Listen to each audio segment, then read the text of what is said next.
Chapter 1351, Senior Year of High School 1. Ma Dahua listened to Sang Yofu's words and repeatedly praised him, saying he was righteous. Would an unrighteous person take on a matter unrelated to themselves? No. Not only would they not, but they would also avoid it like the plague, fearing it might implicate them. What righteousness? Jiang Bin's brother-in-law is one of 3 brothers. Usually, his brother-in-law and sister take care of him, and the parents and other brothers have complained quite a bit. But this was the only condition his brother-in-law agreed to when he married Jiang Bin's sister, so the family didn't dare say otherwise. Because they were poor, with no betrothal gift to offer, no one was willing to marry into that family. Jiang Bin's sister asked for no betrothal gift and no house. Her only request was that they provide for Jiang Bin's food, clothing, and schooling. Jiang Bin's brother-in-law is decent enough, but his family is different. Everyone has their own selfish motives, don't they? Jiang Bin's 2 brothers aren't married yet, and at the root of it is poverty. They can't afford to build a house or pay a betrothal gift. Ma Dahua, who often mediated disputes among the villagers, sighed. When he got into the details, every trivial matter came down to some personal interest. He had seen people who would lose all sense of shame for money. Wasn't Ma Mingyuan one of them? 100,000 yuan could stir anyone's heart. Sang Yofu listened quietly. Then I'll trouble Grandpa to tell Jiang Bin and his sister to endure these 2 days. Once I've settled things here, I'll take them to the capital for treatment. As for that 100,000 yuan, I won't give my uncle that much, and his family probably can't come up with it all at once anyway. Tell Jiang Bin and his sister it doesn't matter whether they get it or not. If his brother-in-law's family holds on to it and won't give it up, just consider it compensation for the years they raised him. That kid got into Capital University, didn't he? School's about to start. No matter what, he has to go to the school to ask for leave and explain the situation. Besides, the medical standards in the capital are far better than here. All right. With this kind heart of yours, I'll thank you on Jiang Bin's behalf. I'll go find them now. If anyone from Ma Mingyuan's family comes looking for you, I'll call you again. Then thank you, Grandpa. After hanging up, Sang Yofu wanted to go find Quan Xingnan, but since it was too late at night, a grown man going to talk to a young girl alone might stir up gossip, so he waited until the next morning to tell her. Quan Xingnan was eating a tofu-stuffed bun that Alexander had bought for her. She swallowed before speaking. I'll go with you when the time comes. Sang Yofu was overjoyed. I was just afraid it would trouble the master. Quan Xingnan held the half-eaten bun in her hand and sighed. That young man suffered an undeserved disaster. This matter weighs on my mind too. If I don't see it through, even if I return to the capital, I won't be able to let it go. End of chapter. Chapter 1352, Senior Year of High School 2. Chapter 1352, Senior Year of High School 2. Sang Yofu nodded. Human hearts are all made of flesh. Pitying Jiang Bin was the first reaction of any kind-hearted person. Master, when do you think my uncle and his family will come find me? Grandpa Dahua said he would let me know in advance. Since Jiang Bin's brother-in-law's family still had 2 eligible young men who couldn't find wives because they had no money or house, they would surely hold on to that compensation tightly and not let up. Under these circumstances, Ma Mingyuan and his son Ma Menghui must be at their wits' end. Quan Xingnan glanced at him. Look up, and you'll see them right there. No need for Secretary Ma to remind you. Sang Yofu was startled. He raised his head and looked toward the door. They were sitting in a small restaurant on the first floor of the hotel, with the dining table directly facing the entrance. Sang Yofu immediately spotted Ma Mingyuan, his wife Jiang Shaoqin, and their son Ma Menghui.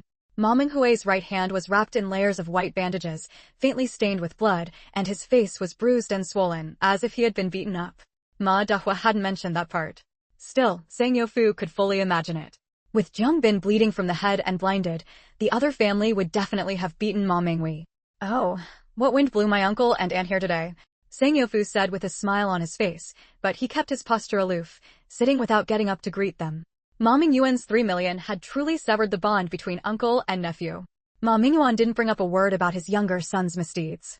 He rubbed his rough, calloused hands together, put on a shameless grin, and said, Yofu, when you were little, your grandpa named you Yofu, meaning blessed, and I knew you were a lucky one. Sure enough, now you're a big boss, rolling in money, the top man in our Ma family village.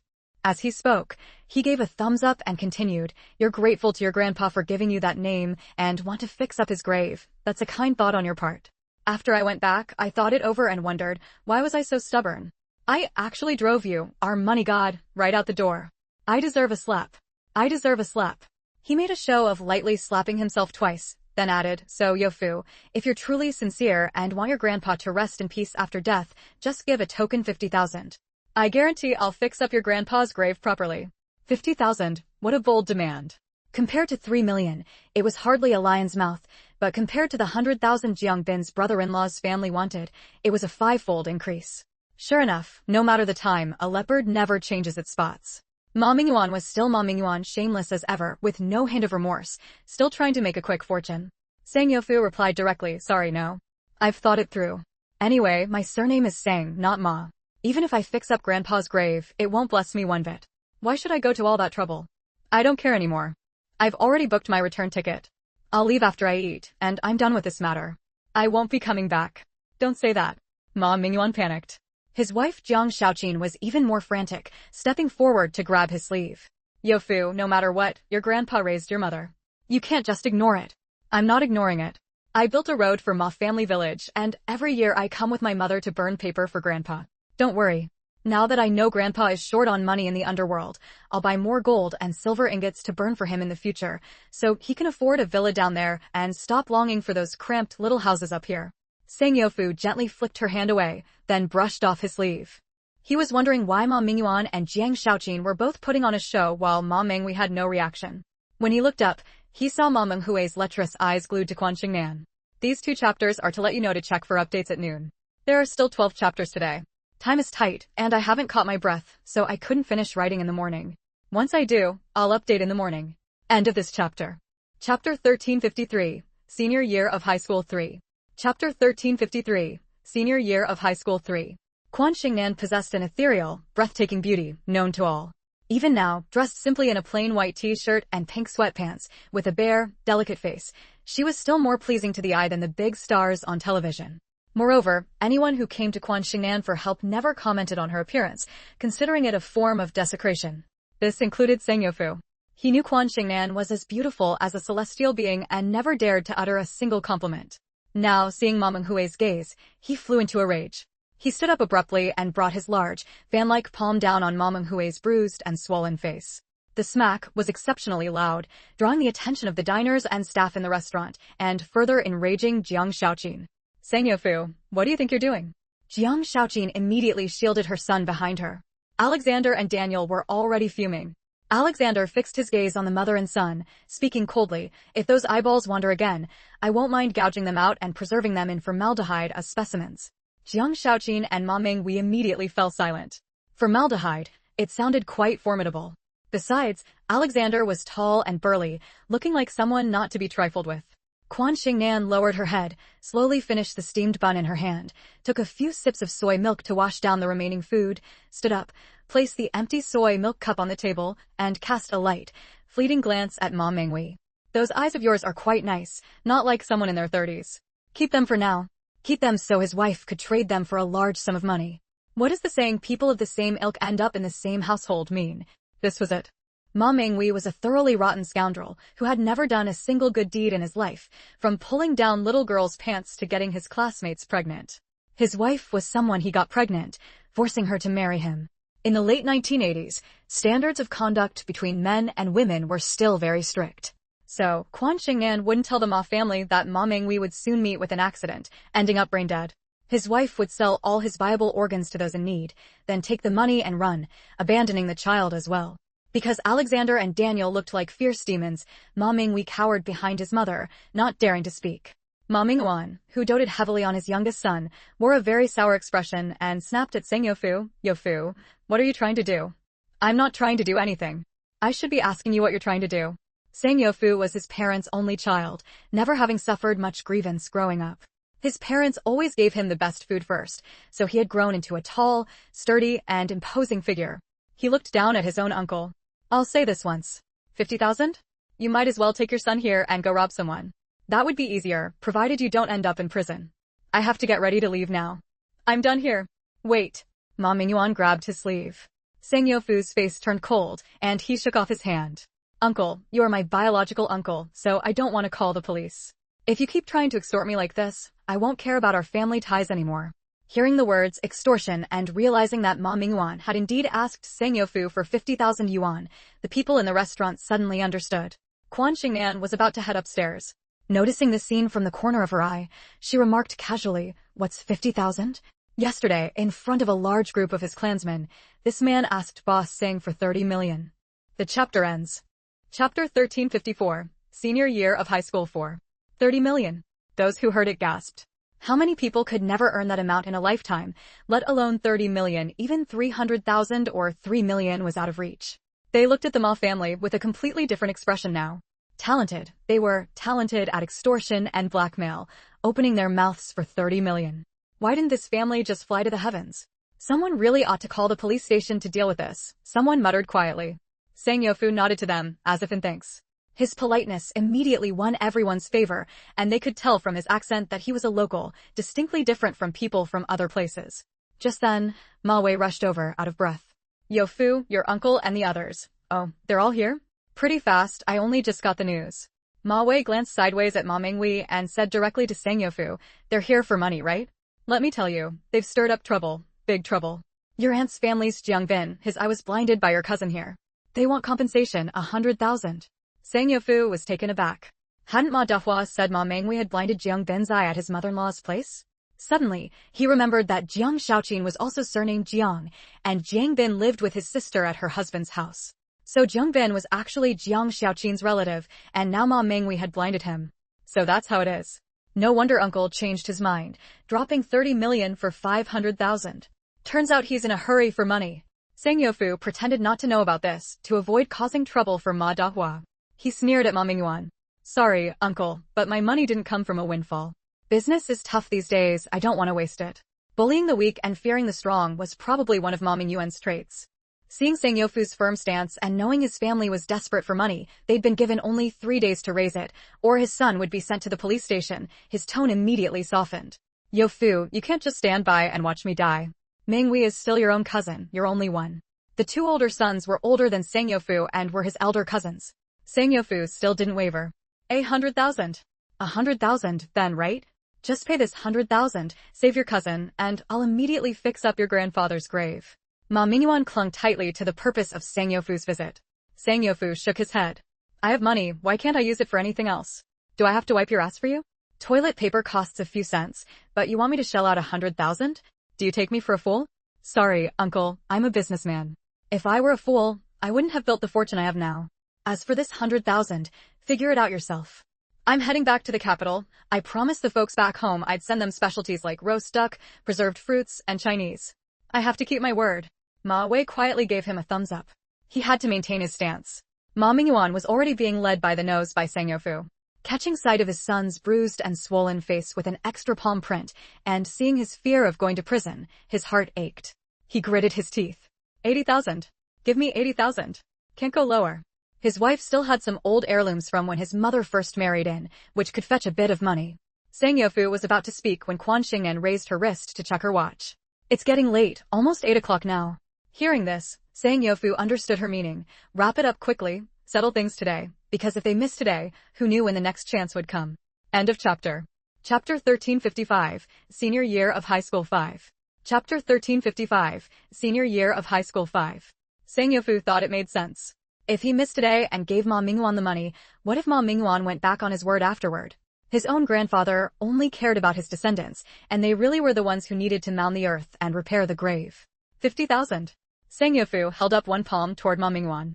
Final offer, 50,000. That's plenty. You fix my grandfather's grave first, remove the dead trees, and plant new ones, and I'll give you 50,000. Miss this chance, and I won't give you a single cent. You'll have to figure out how to come up with that 100,000 on your own. 50,000? The amount was far lower than Ma Mingyuan had estimated. He gritted his teeth and said nothing. Only giving 50,000.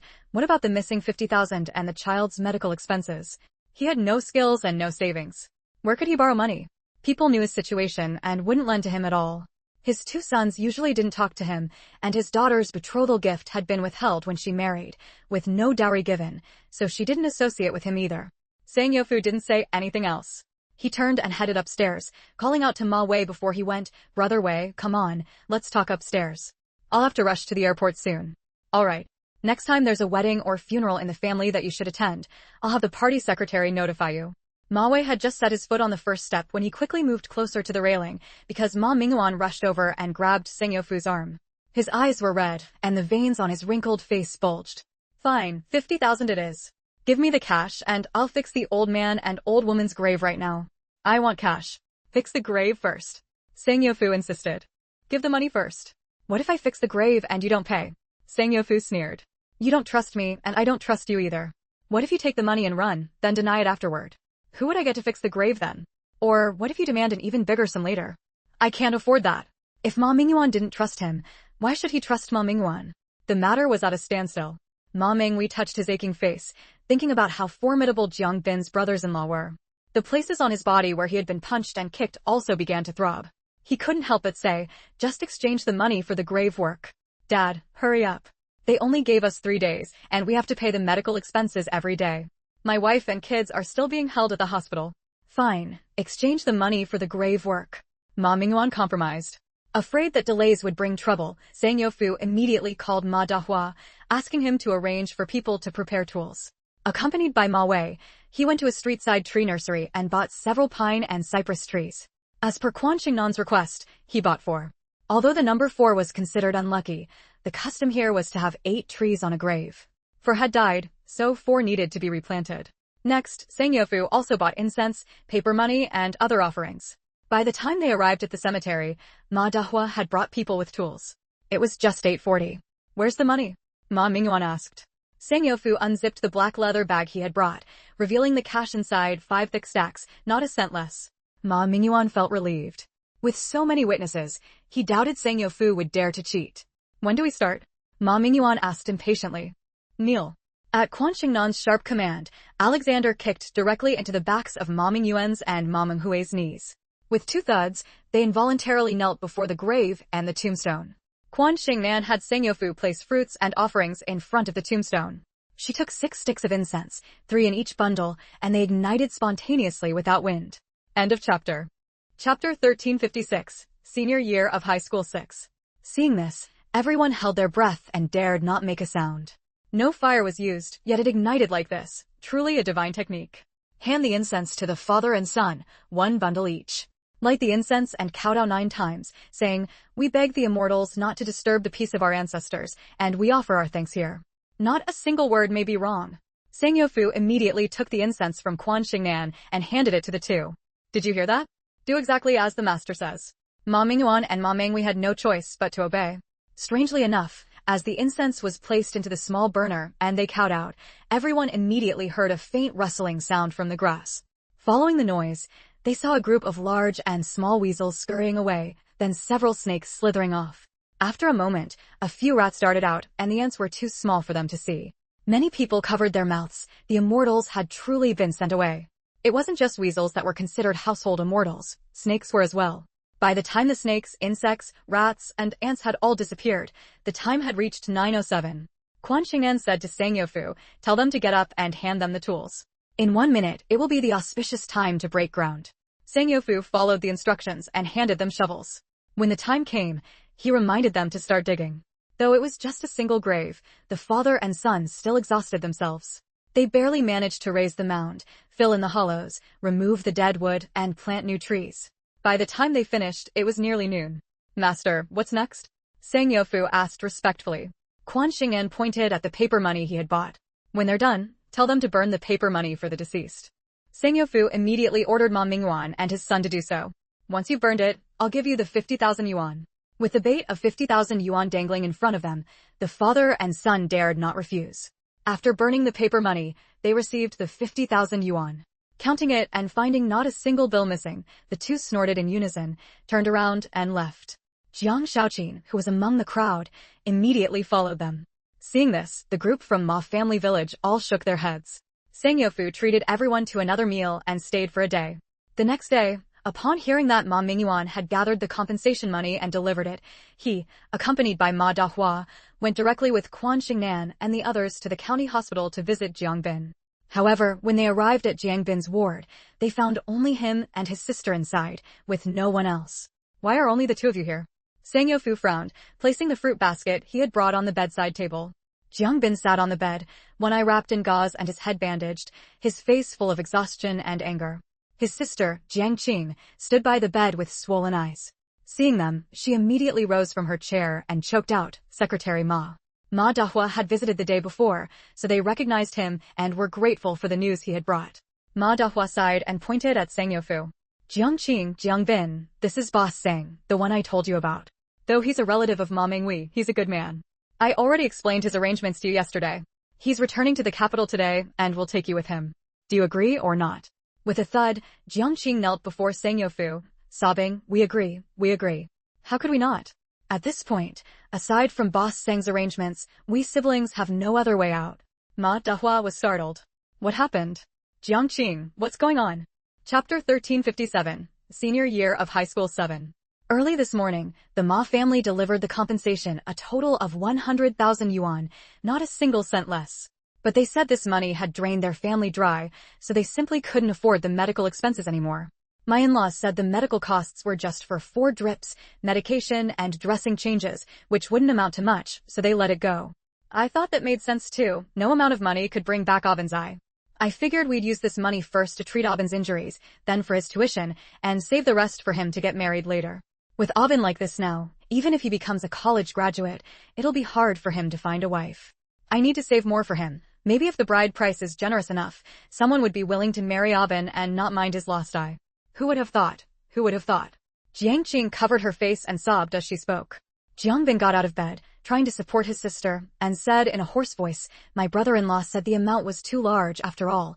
It was 100,000 yuan, and it wasn't safe to keep it around, afraid someone might target us. He said he'd deposit it instead. He had just enough money for 3 days of medical expenses, and once that ran out, we'd withdraw the money. My sister and I didn't object. Who knew that his whole family would just run off? It was only a neighbor, a friend I'm close with, who thought something was off and came to tell us. The siblings' words left Sang Yofu and Ma Dahua stunned. Grandpa Dahua, you really called it this time. Sang Yofu was dazed for a moment before speaking to Ma Dahua. Ma Dahua gave a bitter laugh. I'd rather have been overthinking it than see this happen. This truly proves that people die for wealth, just as birds die for food. Money often reveals a person's true face. Jiangqing's husband was named Su Wei, a young man who seemed honest and simple. Back then, his family was poor, unable to afford a bride price, and they lived in a mud brick house. He swore and vowed he would treat Jiangqing well, raise Jiangbin together with her, and support his education. 100,000 yuan turned him into a different person. Jiangbin said coldly, back when he had no money, of course he had to treat my sister well. If he didn't, how could he have found a wife? All these years, my sister has worked hard, both outside and at home. I haven't cost their family much. My school fees and living expenses were all covered by the school. When I came home on breaks, I helped them work, so I wasn't freeloading. Now that they have money, why would they worry about not finding a wife? Of course they'd ditch my sister and me, the burdens. That's human nature. Money stirs the heart, nothing strange about it. Aben, why say so much? Go lie down in bed, don't strain your wound. Jiangqing wiped her tears and immediately guided her brother back to bed, pressing him down to lie flat. Turning around, she said to Sang Yofu, Boss Sang, as long as you can help my brother heal his injuries, get him through school, and later arrange a job for him so he's not looked down on, I'm willing to work like a horse or an ox for you.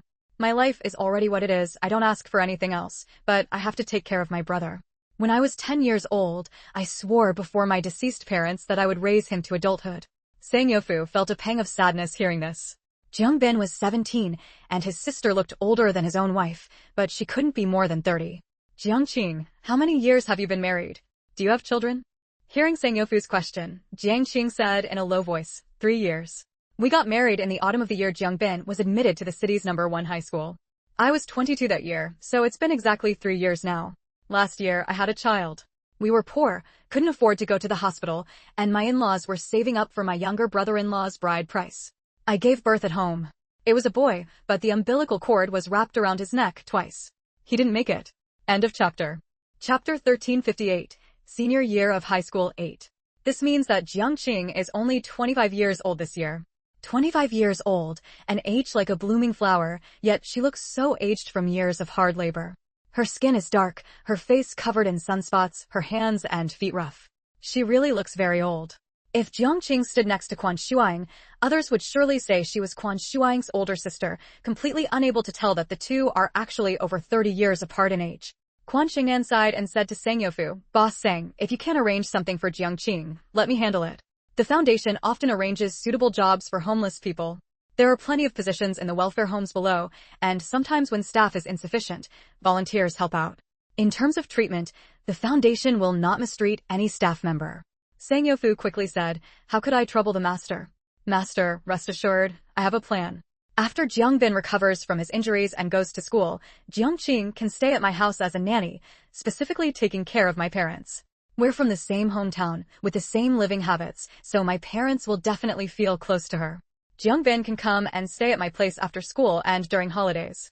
He's about the same age as my son and daughter, so they'll definitely get along and keep each other company." Jiangqing burst into tears, bowing to Sang Yofu. "Thank you, Boss Sang, thank you, thank you." Jiangbin was not ungrateful either. He bit his lower lip and said, thank you, Boss Sang, for giving us siblings a way to live. Good children, don't be polite. I'm a father too. I have children around your age. Seeing you go through so many ups and downs, even though we're not related by blood, I'm still a human being. As a human, I can't remain indifferent. I'm helping you because I can. If I couldn't help, I wouldn't have made this offer." Hearing this, Jiangqing and Jiangbin felt even more grateful. No flowery words could compare to these simple sentences, which brought them warmth and a sense of security. Quan Xingnan nodded slightly and said to Jiangqing, "Sister Jiangqing, just take good care of your brother and live your life. You're still young. Who hasn't encountered a scumbag or two when they're young? As for your brother, one phrase describes him perfectly. A golden scale is no mere pond dweller. When it meets the wind and clouds, it transforms into a dragon. Your brother is young and promising, with a bright future ahead. Don't blame yourself too much. If you blame yourself, he'll blame himself too. And you have your own happiness to look forward to, it's just not something your ex-husband can give you." Ex-husband? Jiangqing was startled, not understanding what she meant, but she remembered the part about her brother's future not being affected. Sang Yofu laughed and said, "Jiangqing, this Master Quan has divine foresight and knows the past and future. Her willingness to read your fortunes is your blessing. You must trust Master Quan. If she says your brother has a bright future, then he definitely does. If she says you have future blessings, then you certainly do. You'll also have a happy marriage unrelated to your ex-husband." Jiangqing was at a loss. "Su Wei and I aren't divorced.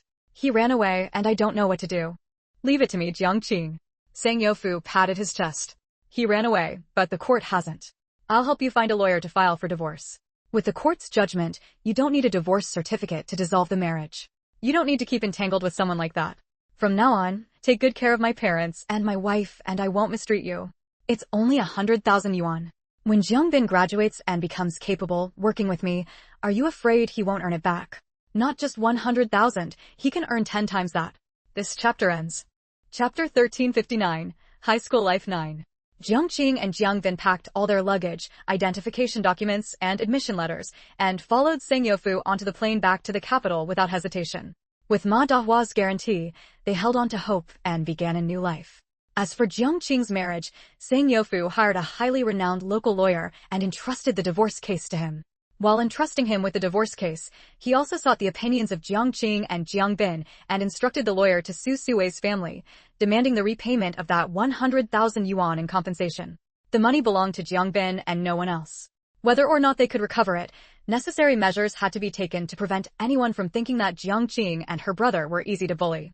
Everything was handled by Ma Dahua, with no one knowing that Sang Yofu was involved. Ma Dahua, shrewd with age, believed that given Jiangqing and Jiangbin's circumstances, they should no longer be tied to their past. If people found out they had gone to the capital and were with Sang Yofu, it was hard to say whether they would be disturbed in the future.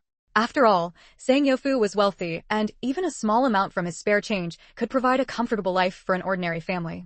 So Ma Dahua only announced to the outside world that Jiangqing and Jiangbin had been taken in by a distant relative to treat Jiangbin's injuries and support his education. Quan Xingnan did not return to the capital with them. She accepted a check for 100,000 yuan from Sang Yofu and, along with Alexander and Daniel, took a detour to Jinling. First, she visited her parents, and then she would attend the birthday celebration. Zhang Zimiang's grand birthday was just around the corner. Before leaving the capital, she had already considered this and had the birthday gift packed in her backpack. Upon seeing their daughter, Yuan Ziyuan and Lin Xiaoxue were overjoyed and fussed over her, asking, "Why come to Jinling at this time? Did something happen? Could Little Tiger and Little Lion let you go? Are your grandparents and mother all well?" "All well, all well," Quan Xingnan replied with a smile. "I was just helping someone handle some matters not far from Jinling. After finishing, I didn't return to the capital with him. I came to Jinling first to see Dad and Mom, and second, for Master Zhang's birthday. No matter where I am or what I'm dealing with, I can't miss it." "That's right, the day after tomorrow is Dr. Zhang's birthday. Yuan Ziyuan remembered and had already instructed his secretary to remind him. Lin Xiaoxue laughed and said, "But I saw Dr. Zhang the other day, and he said he didn't want to celebrate a big birthday. A grand celebration would be like telling the king of hell that his time has come. So it's just family and a few close friends having a meal. It's said at the Was Hotel. Later, call Atong and make sure to get a discount. Don't worry, I'm also a shareholder of Was. If I show up, they'd be happy to comp the meal." Lin Xiaoxue's response was to pinch her nose and snort. "I haven't settled accounts with Atong yet." Her soft, delicate daughter had been stolen away by him, utterly infuriating. An older man, pursuing her precious daughter, shameless. Quan Xingnan's eyes darted around, and she didn't defend Hu Xuedong. Instead, she hooked her arms through her father's and mother's. "Let's go have dinner together.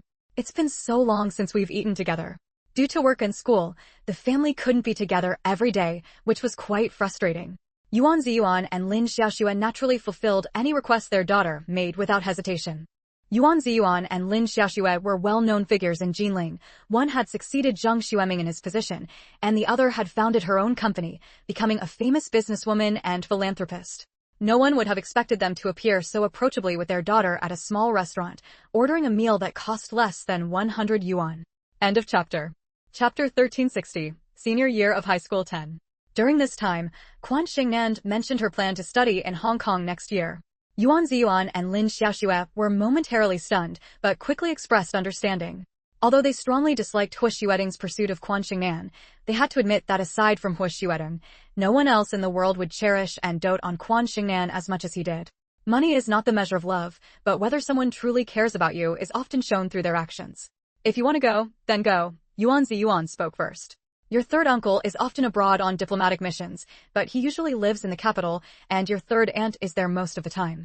Your mother mentioned a few days ago that she wants to shift her work focus to the capital. Your grandparents are getting older, and your younger brothers are quite mischievous. We can't rest easy leaving them here. If things go smoothly, I'll return to the capital in a few years as well." Although he governed here, he truly didn't stay cooped up in Jinling every day without going out. Every year, he spent a long time away.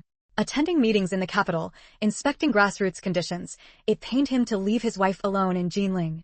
As a child from the top-tier circles, no matter how long he trained at the grassroots level, he would eventually return to the capital, step into the highest circles, and begin a lifetime of busyness. For instance, wasn't Qin Fingji already in that situation? Although Yuan Ziyuan had been an official for many years without major achievements, for him, having no major faults or merits and being worthy of the people was enough. He didn't possess Qin Fingji's methods or ambition. However, with Hu Xuedong and Quan Xingnan together, as Quan Xingnan's father, he was naturally classified as part of the Qin faction. No matter the dynasty, there were always factions and struggles. It just depended on who ultimately prevailed and became the supreme ruler. Lin Xiaoxue quickly added, "The company now has a formal management process. I don't handle much anymore and have handed it over to professional managers and the second-largest shareholder. I'll head to the capital this year to support you through the college entrance exam. Everyone says senior year is the most critical. Success or failure hinges on this one effort. I can't let you handle both studying and taking care of the family alone." They felt deeply guilty toward this daughter. Over the years, they had contributed far too little. Although, given Quan Xingnan's abilities, academic qualifications didn't matter at all. Having them or not was still different. In the future, when she married Hu Xuedong and settled in Hong Kong, she couldn't let the upper-class society there look down on her. "Mom, you're going to prepare for the college entrance exam with me? That's wonderful." Quan Xingnan beamed. Yes, she had experienced the college entrance exam once, but so many years had passed, and with the difference between her past and present lives, she had long forgotten most of the questions from back then. She hadn't deliberately recalled them over the years, so she was calmly facing next year's exam. Who among the world could remember all the exam questions from 10 or 20 years ago? Very few, right? Being able to recall a few question types or the Chinese essay topic from the college entrance exam already meant having an exceptionally good memory. Hearing this, Lin Xiaoxue's heart ached, and she felt even more guilty. She smiled and said, "Yes, I'll be with you. From now on, you don't have to worry about anything. Eat when you should, play when you should, study when you should. Leave all the household matters to me. Just focus on studying and relaxing. No matter the final result, we'll accept it calmly." She didn't want to put too much pressure on her daughter. Her daughter had already been busy enough in this life. Quan Xingnan chuckled. "I'm a top student, first in the whole school. In this final year, if I push a little harder, even if I don't get the top score, I'll still pass the first-tier university cutoff." End of chapter. Chapter 1361, Senior Year Life 11. Life with a mother's company is truly different, specifically reflected in both daily life and academics. After attending Zhang Ziming's birthday celebration and catching up with Xia Fei, Quan Xingnan boarded a plane back to the capital that same evening. In addition to Alexander and Daniel, Lin Xiaoxue was also traveling with them. The mother and daughter received very different levels of welcome. Seeing his sister, who had been away for a few days, the little eagle, being older, managed to maintain his composure. The little tiger, with his honest and steady nature, was habitually slow in his movements. The little lion, as usual, pounced into Quan Xingnan's arms with lightning speed. "Sister, I missed you so much. Missed you to death. Missed you to death. Missed you to death." As his words faded, a tender voice echoed from the hall, "Missed you to death. Missed you to death." Quan Xingnan froze, looked up and saw an extra cage in the room. Inside the cage were two parrots. Two very beautiful green parrots, their feathers glossy and smooth, one male and one female, rubbing against each other intimately. It was unclear which parrot had mimicked the little lion's words. The little lion slid from Quan Xingnan's arms to the floor, clenched his fists and charged toward the birdcage, jumping up in an attempt to reach it. But being small and short, no matter how he leaped, he couldn't touch the bottom of the cage. "Don't copy me, don't copy me. Don't copy me, don't copy me," the male parrot piped up. "I'll beat you to death," the little lion shouted in fury. The other parrot refused to back down. "I'll beat you to death." Everyone exchanged amused glances. Where did these parrots come from? Quan Xingnan asked, laughing even as she felt a pang of shame. Her grandparents were getting on in years, yet she had never thought to add a bit of joy to their later life. Whoever had given them this pair of parrots, she had to express her gratitude. Grandpa Yun smiled and said, "They were sent by that girl named Binjia." "Binjia? Qin Binjia?" It had been a long time since she'd seen her. "Yes, it's her. She recently returned to the capital and came to find you, but you weren't here," Grandma Yun explained. "She brought you a lot of foreign specialties. We ate all the edible ones, and the clothes and toys are in your room." The words sounded familiar to Quan Xingnan, but before she could recall when she had experienced something similar, Lin Xiaoxue said, "That little girl Binjia, I haven't seen her in a few years. I wonder what she looks like now. She's a clever little thing. I hear the Qin family is nothing like it used to be, but she's sitting on a considerable fortune." Playing the fool to catch the tiger. Quan Xingnan couldn't help but laugh. She still remembered that Qin Binjia had always had a secret crush on her cousin Lin Tianjing. "Mom, brother Tianjing is much older than me. I've never heard of him getting married or dating. Does he have a girlfriend?" Lin Xiaoxue said uncertainly, "I don't think so. I've never heard your grandparents mention it." "Oh, I see." Quan Xingnan indicated she understood. In modern society, freedom in love and marriage is emphasized, but in reality, many men and women in their circle never achieve such freedom. Marriages are still mostly based on matching social status, often considering the alignment of interests. Take her relationship with Hu Xuedong, for example. It was built on their feelings and outsiders didn't interfere. But if her parents, uncles, and the uncles on her maternal side were in opposing factions to the Qin family, their relationship would never have developed as smoothly as it had. They would have faced pressure from both outside and within the family. It was frustrating, but that was the reality. As a child of the Lin family, Lin Tianjing, the youngest who had neither married nor dated, drew considerable attention. End of chapter. Chapter 1362, Senior Year 12. Chapter 1362, Senior Year 12. Quan Xingnan soon stopped thinking about these matters because her senior year of high school had officially begun. After registering, paying fees, collecting books, and finishing the class meeting, classes started, and she threw herself into intense studying. Quan Xingnan was determined to study in Hong Kong, so she naturally put in extra effort, especially in foreign languages. She not only focused on written knowledge, but also read original English books every day. Her diligence truly puzzled her deskmate, Fu Peipei. "Shanann, your grades are already so good, and you almost always get full marks in English. Even the teacher praises your fluent spoken English, saying you're nothing like the rest of us with our dumb English. Now that studying is so intense, don't you think reading original books is a waste of time? You can read them after the college entrance exam. After all, our exams probably won't test such advanced English." Quan Xingnan smiled. "It's fine. I think I have enough time, so I want to learn a bit more." Only her family knew she planned to apply to the University of Hong Kong, so she naturally wouldn't reveal it to her classmates, nor tell her deskmate that the University of Hong Kong taught entirely in English. Even if she passed the score threshold, she would need to undergo an interview, and only those who passed the interview would be admitted. For mainland students, English was the most crucial factor. Because of the different teaching methods from childhood, the English proficiency of mainland students was far lower than that of Hong Kong students.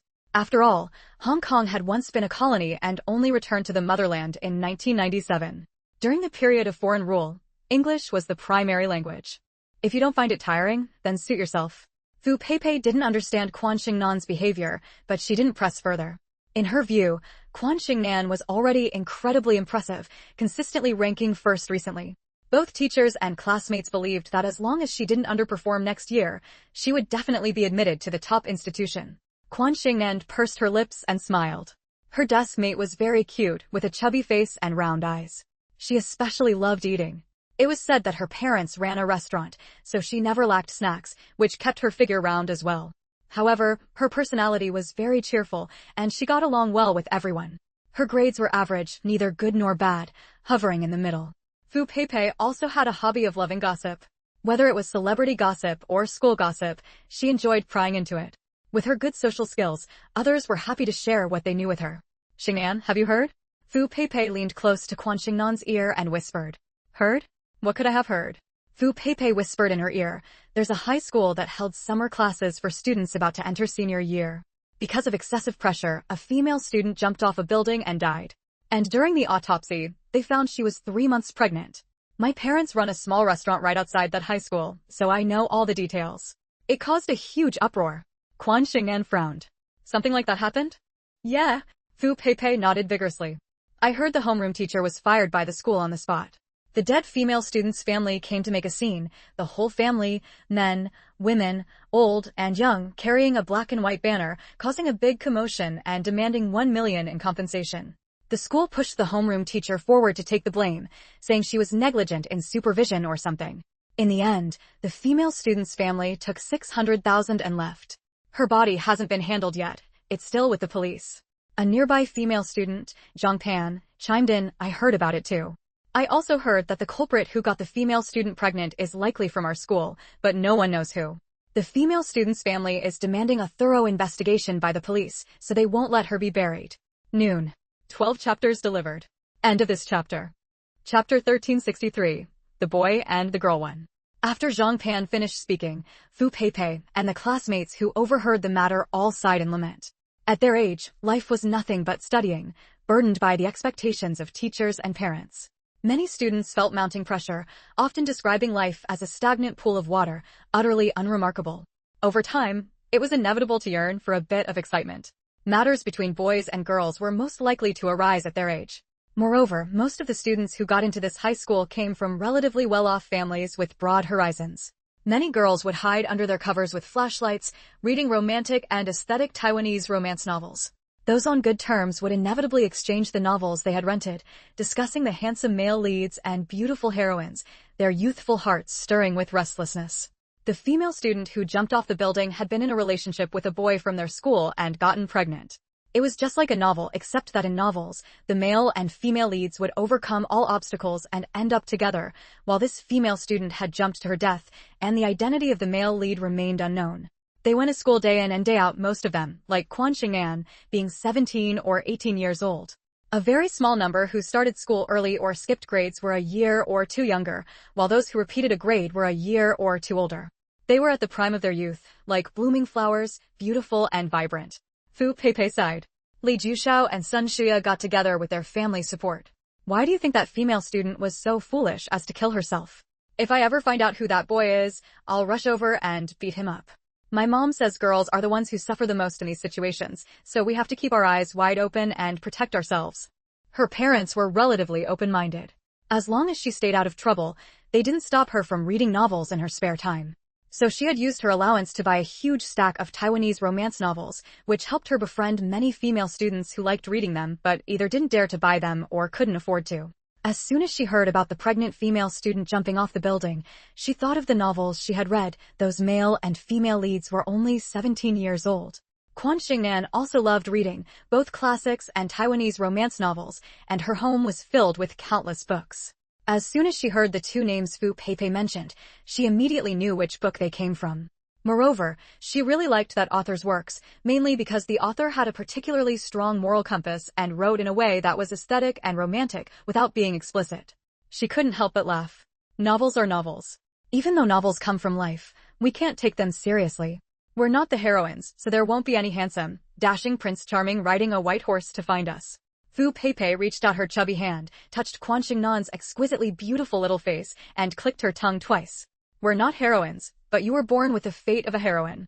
Beautiful face, great grades, don't think I don't know that there are pink heart-shaped envelopes in your drawer every day. Too bad they end up shredded and swept into the trash bin. At this point, Fu Peipei wrinkled her round little face. It's just that your name doesn't sound like a heroine's name. Heroines have such nice names: Huaner, Qilua, Wuxia, Bing'an. You should change your name, and then you'd be the heroine. Quan Xingnan laughed heartily upon hearing this. Soon, under Fu Peipei's disapproving gaze, she stifled her laughter and said, Peipei, the names you mentioned are all from ancient romance heroines. I'm a modern person. Besides, there are heroines named Xingnan too. It's not like there aren't any. They're protagonists as well. And anyway, being a protagonist isn't determined by whether your name sounds nice or not. End of this chapter. Chapter 1364. The Boy and Girl 2. Is there a heroine named Xingnan? I don't know about that. Fu Peipei asked doubtfully. She racked her brains, thinking hard. She had read hundreds of novels, many of which she could recite backwards, but there was no one named Xingnan. The name Xingnan was just too clunky. Even if it was Quan Xingnan, meaning surpassing all men, it still sounded terrible. She was so beautiful, with a noble temperament, as gorgeous as Luo Luo, practically a born heroine. Many people secretly said so behind her back. It seemed her family was also very wealthy, living in a large courtyard house. How could her name be so awkward? Fu Peipei was very conflicted. She thought about it over and over, but couldn't figure it out. She really wanted to tell Quan Xingnan to change her name, to pick a refined and beautiful one, and then live a romantic life like in a novel. As a classmate, she would feel proud too. Zhang Pan and Fu Peipei had always been birds of a feather, though Zhang Pan dabbled in both romance and martial arts novels. She glanced at Fu Peipei. Why wouldn't there be a Xingnan? It's from the Jade Bow and the Golden Eagle. The name Xingnan is very nice. I like Li Shinan, fierce enough to surpass men. I don't like Gu Zhihua. It's a pity Li Xingnan died in the end, leaving only a tombstone with some inscription about a wife. What use is that? In The Sword of the Ice River, Jin Shi ends up with Gu Zhihua, and they have a son who becomes the hero of another book. Oh, that's a martial arts novel. I don't like those. I've watched all the TV adaptations of Jin Yang's novels, though. Fu Peipei squinted her big eyes, clasping her hands together in front of her chest. I like Xiwan. I like her the most. I have all her novels. I like her too, they're really good. Right, Peipei? Can you lend me The Stolen Bride for a few more days? I want to reread it. Somehow, the conversation that started with a female student who jumped off a building had now shifted to discussing novels. The topic of a female student committing suicide by jumping was unsettling, and few girls had joined in. But when they moved on to novels, it was different. A group of 17 or 18-year-old girls huddled together, heads close, chattering softly about which male lead was the most handsome and richest, which heroine was the most beautiful and noble, and which little protagonist, the child of the hero and heroine, was the cutest. Since most of the novels they had read came from Fu Peipei, the discussion mainly revolved around Xiwan's works. This female author's works were called ice cream literature. Her writing style was sunny and clear, with solid moral values, and her heroes and heroines were unique, deeply loved by romantic and imaginative girls across the strait. I like Jun Qilua. I really love her personality. She's not like those crying heroines, she's strong. I don't like crying heroines either.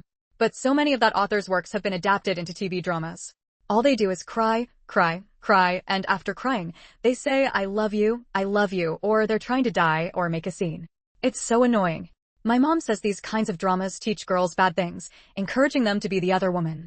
Being the other woman is wrong. If it's wrong, why do they still make it into a TV drama? My dad works at a TV station. He says TV dramas, like books, serve an educational purpose. Good books and good dramas teach people to be good, while bad ones make people imitate bad behavior. You're asking me? How would I know? You should ask the publisher or the TV station. If a book gets published and people read it, they make it into a drama. End of chapter. Chapter 1365, Boys and Girls 3.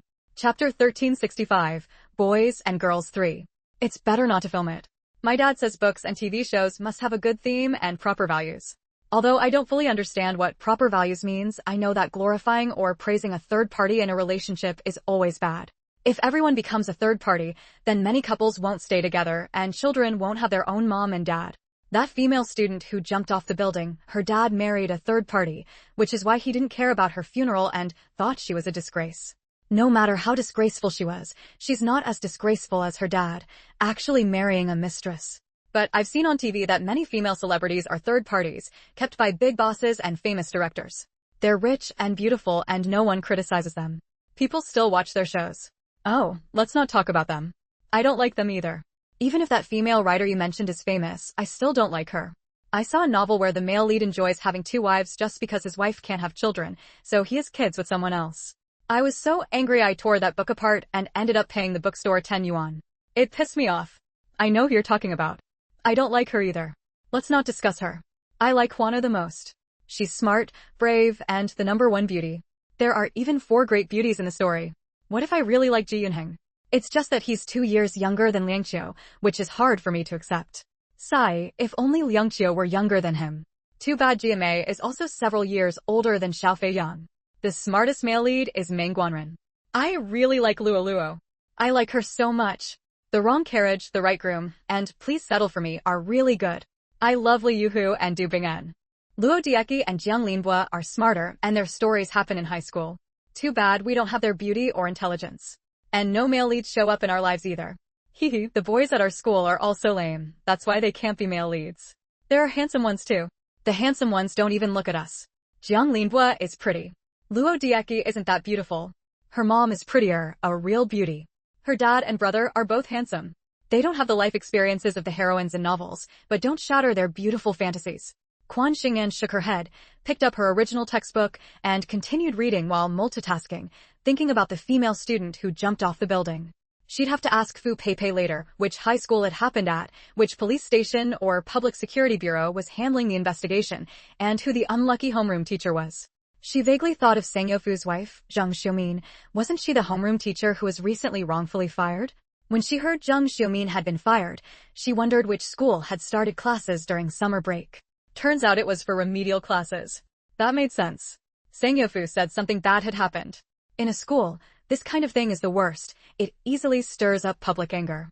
She listened as her classmates' topic shifted from novels back to the female student who jumped off the building.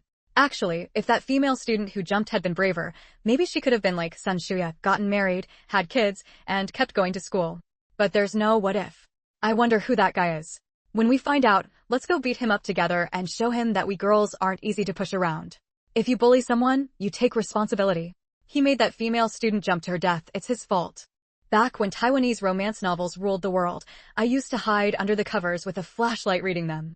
That's how I got nearsighted. I really miss those days. You could always spot me renting books at the bookstore. I especially love Xiwan's works, no exceptions. Short and concise, with proper values. She was truly a breath of fresh air in the romance novel world back then. I still keep a big box of her books. Still 12 chapters. The rest will be updated in the afternoon. My stomach hurts a lot today, super unbearably painful. You know what I mean. Chapter ends. Chapter 1366. The Boy and Girl 4. Didn't Peipei say before that the female student's father married the other woman? He took the money and left, not caring about her. He's no good either. The female student jumped off a building to kill herself, and her father definitely shares the blame. Although there are good stepmothers, Bai Wei's stepmother is very kind to her, even better than to her own daughter. Most stepmothers aren't good and won't care for children who aren't their own. My grandma often says, with a stepmother comes a stepfather. She suffered a lot from her stepmother when she was young, so when my mom was in poor health, she always told her to take good care of herself, so my dad wouldn't marry a stepmother who could mistreat me. Your grandma is really good to your mom. My grandma isn't good to mine. She's always complaining that I'm a girl and wants my mom to give birth to a brother. That's favoring boys over girls, old feudal thinking. Finally, the topic ended with a long sigh, because the homeroom teacher appeared at the door. They liked to read extracurricular books, but they absolutely couldn't let their parents or teachers know. They always thought studying was the most important thing and that reading extracurricular books would affect their grades, so they could only read in secret and secretly discuss the plots and characters. The impact of the female student who jumped off the building was enormous. Quan Xingnan could feel it clearly. As soon as the homeroom teacher entered, she said, "Male students, go outside. Female students, stay." Although they didn't understand why the teacher said this, the male students filed out one by one. The classroom was left with only the female students, who stared wide-eyed at the homeroom teacher, Teacher Lu, a middle-aged woman. Teacher Lu closed the door, walked to the podium, and said, "I asked the boys to leave, because I have something to discuss with all of you." All the female students immediately sat up straight and pricked up their ears. In the second half of this year and the first half of next year, you'll be in your final year of high school. Senior year, senior year. I want you to remember that you are senior year students. Your future social status, the quality of your jobs, and the thickness of your paychecks all depend on your college entrance exam scores next year and the universities you get into. Graduates from prestigious universities always have a wider range of choices than those from lower-tier schools and are favored by major employers. Society is just that realistic. Quan Xingnan nodded inwardly. Although Teacher Lu's words were blunt, that's how society worked. People always held graduates from prestigious institutions in higher regard. Teacher Lu sighed and continued, I don't know if you've heard about it. You probably have. Bad news travels fast. It spreads from one person to 10, from 10 to 100, until everyone knows. A female student at a neighboring high school jumped off a building. It's had a huge and terrible impact on society and has put us teachers at the forefront of the storm. Before you even started school, all the teachers in our school had already held meeting after meeting to discuss how to handle you senior year students. Hearing this, the girls who had just been discussing the female student who jumped off the building looked at each other and dared not speak. I want you to protect yourselves and not taste the forbidden fruit, Teacher Lu said sternly. You are girls. In these matters, girls are always the ones who suffer the most. Don't date early. Don't date early. Remember, no early dating. Early dating does you senior year students no good. I know you often secretly read extracurricular books, and I've confiscated quite a few. But I'll say it again. Novels are novels. Life is life. The good things that happen in novels won't happen to ordinary people like us. This chapter ends. Chapter 1367. Boys and Girls 5. The girls secretly stuck out their tongues, feeling quite torn inside.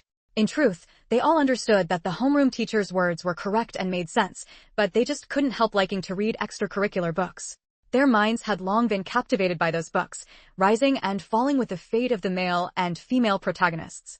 Without seeing the ending, they couldn't focus on their studies, constantly worrying about the main characters. Teacher Lu could clearly see what her students were thinking and was almost furious. Fortunately, she had been teaching for many years and had encountered all kinds of situations, so she managed to suppress her anger and said earnestly, It's not easy to do well, but it's very quick to fall behind. I've been through it, so trust me, I've eaten more salt than you've eaten rice. Immediately, a female student raised her hand and, after receiving Teacher Lu's permission, stood up and said seriously and earnestly, Homeroom teacher, eating too much salt is bad for your health. Don't eat so much salt. I eat 2 big bowls of rice a day, so you shouldn't eat 3 big bowls of salt. Quan Xingnan instantly broke character and burst out laughing. The other girls in the class were a bit slow to react, but eventually caught on and laughed uncontrollably. Even Teacher Lu couldn't help but laugh, pointing at the student who had just spoken. I've heard your advice, classmate Ding Lan. Sit down. I'll definitely eat less salt from now on. Ding Lan was known throughout the school as a bookworm, consistently ranking among the top students. For 2 years, no matter the exam, big or small, she had never dropped out of the top 10.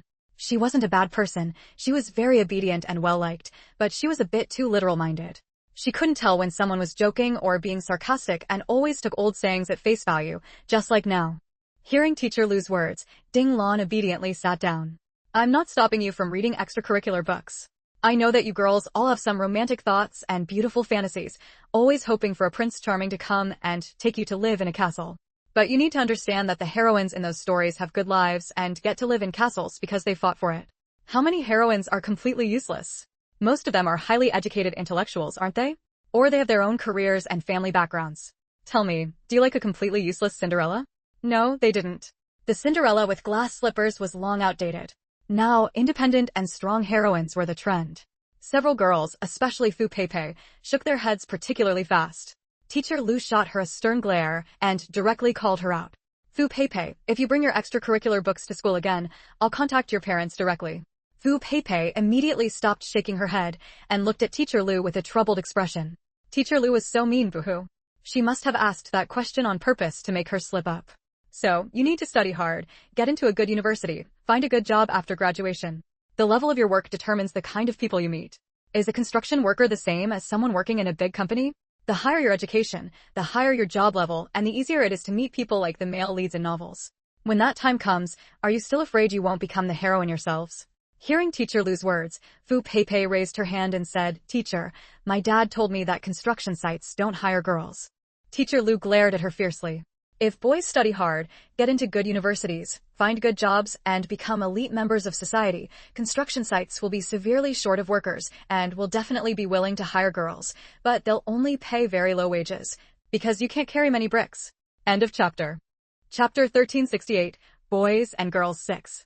Fu Peipei stuck out her tongue, but when she saw Teacher Lu still looking at her, she quickly pulled it back and raised her hand to swear.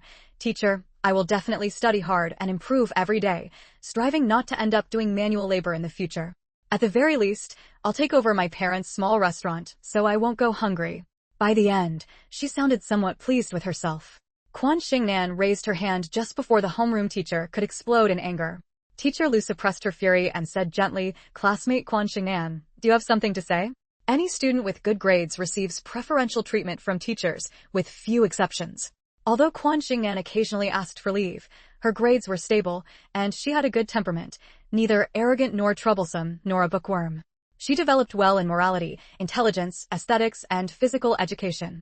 When the school arranged for her to participate in calligraphy and painting competitions, she always won first place, bringing honor to the school and to the teachers who taught her. Teacher Lu had vaguely heard from others that Quan Xingnan came from a well-off family, but she simply liked this student. She liked all students who performed well at school, and Quan Xingnan was just one of them. Teacher, I think you're absolutely right. In this kind of situation, guiding is better than blocking. People have a rebellious nature, and forceful suppression can easily cause backlash, leading to unpredictable consequences. If the teacher can appropriately guide the students and, under a calm atmosphere, the students understand the teacher's good intentions and grasp the consequences, they will naturally follow the teacher's wishes and focus all their energy on studying. Hearing this, Teacher Lu couldn't help but praise. No wonder your grades have always been so good. You really see things clearly. Sit down, I understand what you mean. Quan Xingnan sat down as instructed. You've all heard what classmate Quan Xingnan said. I don't want to forcibly control your every word and action. To be honest with you, whether your future lives turn out well or not doesn't really have much to do with me. Don't put that burden on me. If you live well, I'm still a teacher, here to do my job and teach the next batch of students. If you live poorly, it still won't affect my work. Although my bonus and the graduation rate are tied to your grades, even without that bonus, I won't starve. Teacher Lu picked up the glass she had brought in and took a few sips of water. After moistening her throat, Teacher Lu continued, I don't want to keep repeating the issue of early romance. The girl who jumped off the building and committed suicide was named Luna. She was a distant relative on my mother's side, a grandniece by seniority. She was a very well-behaved but almost timid girl. I can't believe something like this happened to her. I am deeply pained and saddened by her death, and I take it as a warning. I wish I could investigate everyone's private affairs thoroughly, afraid that you might follow the same path. Her words silenced all the female students. They understood Teacher Lu's good intentions. Only a teacher who truly cared about them would say she wished she could investigate them, genuinely worried they might encounter the same thing as Luna. I'll say it again. In these matters, girls are the ones who suffer. The boys can just walk away, leaving the girls with scars that are hard to erase for a lifetime, and it will also affect their future marriages. The youngest girl in our class is 17 this year, and the oldest is 19. In the teacher's eyes, you are still children, but you are no longer little kids. I sent all the male students out because I want to talk to you about this issue, about early romance, about tasting forbidden fruit, about pregnancy. End of chapter. Chapter 1369, The Boy and Girl 7. Upon hearing the words Teacher Lu said later, some female students blushed, while others looked confused. Quan Xingnan's expression remained unchanged, serious and composed. Teacher Lu took in the expressions of all the female students and sighed inwardly. It was clear that her students were not as innocent as they seemed, and it was fortunate that she had brought up this issue seriously. If she allowed them to continue as they were, the consequences would be unimaginable. Those who didn't understand were fine, their minds fully focused on their studies. But those who did understand and couldn't resist their curiosity to try things out, that was where the real problem lay. If it doesn't affect your studies, I won't stop you from having early relationships. At 17 or 18, who doesn't have a romantic heart? But if it impacts your academics, that's a different story. Moreover, I solemnly warn you, dating without the intention of marriage is just playing around. You must learn to protect yourselves. Do not easily taste the forbidden fruit. Do not try it. Do not try it. You are still young, and your future lives are long. The consequences of sneaking a taste of the forbidden fruit are something none of you can bear. Teacher Lu slowly lowered her voice, making sure only the female students in the classroom could hear. In school, pregnancy has always been a taboo topic. Now, I'm bringing it up with you because I care about you. Children, you are still very young. You are all supported by your parents. None of you can bear the arrival and future of a new life. Have you thought about the consequences of sneaking a taste of the forbidden fruit and accidentally becoming pregnant? If you keep it, how can two young people who can't even support themselves raise a child? How many are willing to take responsibility? If you don't keep it, it has no impact on the boy, but have you thought about the impact on you girls? Physical and emotional trauma. The classroom was dead silent, so quiet that the sound of a pin dropping could be heard. Let me tell you a story. It's a story I heard, but it's true. It really happened around us. Teacher, what story? Fu Peipei asked softly. Teacher Lu sighed. A long time ago, so long that I can't even remember when, there was a female student who accidentally became pregnant. It wasn't at our school, so don't look so shocked. The boy didn't have the courage to take responsibility. The boy's parents didn't want to marry such an indiscreet daughter-in-law. They hoped their son would go to college and find a good job, and they didn't want this small matter to hold him back. In the end, they only offered 1,000 yuan for an abortion. Isn't that ridiculous? Sneaking a taste of the forbidden fruit is something both parties do, yet they only blame the girl for being indiscreet, never reflecting on their son's fault. You are all girls. What I want to tell you is that society is this realistic. The demands placed on girls are far higher than those on boys. There is still a long way to go before true gender equality is achieved. Quan Xingnan nodded inwardly. This teacher Lu truly had insightful views. She had torn away the veil of hypocrisy surrounding gender equality in society, pointing out the unfair treatment of women in matters between men and women. The story isn't over. The female student's family, afraid it would affect her future, eventually took her to have an abortion. They didn't dare go to a big hospital, fearing gossip, so they found a small clinic. This led to the girl hemorrhaging severely. She was barely rushed to a big hospital and saved, but the aftermath of the surgery was that she became permanently infertile. Now, that boy has long since entered society, married, had children, and enjoys family happiness. Meanwhile, the girl, because of this past experience, was looked down upon, had to drop out of school, worked first and then got married, and later divorced because she couldn't have children. Her life has been very bleak. End of chapter. Chapter 1370, Boys and Girls 8. After listening to Teacher Lu's story, aside from Quan Xingnan, all the girls were stunned. Some turned pale, their faces as white as a wall, clearly the kind with guilty consciences. Were the consequences really this severe? What about the vows of eternal love they once made? Were they all gone? Isn't campus love in novels supposed to be beautiful and romantic? Why did it lead to such outcomes? Fu Peipei, however, thought of Sun Shuya and Li Jushao's female classmate in purely accidental, the one who wanted to harm the baby. Was her experience similar to that of most girls who had accidental pregnancies, while Sun Shuya and Li Jushao were the lucky ones? If so, that was terrifying. It turned out that not everyone could bear the responsibility of an accident. I told you this story because I want you to learn from it. As long as it doesn't affect your studies and you take care of yourselves, early romance isn't shameful. I'm not that old-fashioned. Who knows, you might even motivate each other to study hard and get into good universities later. I just want to tell you that society has extremely high expectations for girls, and we can't change that. So, first and foremost, you must take care of yourselves, your body, your mind, everything about you. Don't be deceived by sweet talk from certain boys. Teacher Lu paused, then smiled again. After you graduate from university, go through the proper process, fall in love, get married. Whether it's someone you dated in high school, in college, or after entering society, as long as you get married, come tell me, and I'll definitely give you a big red envelope. For now, your responsibility is to set aside everything unrelated to studying and focus on your work. Your future depends on the college entrance exam. Success or failure hinges on this one moment. Although Teacher Lu's ultimate goal was to get her students to study hard and improve every day, the story she told genuinely frightened the girls in the class. Afraid of ending up like the female student in the story, they reined in their wandering thoughts. Even those who had previously asked to borrow books from Fu Peipei said they'd wait until the weekend or after exams.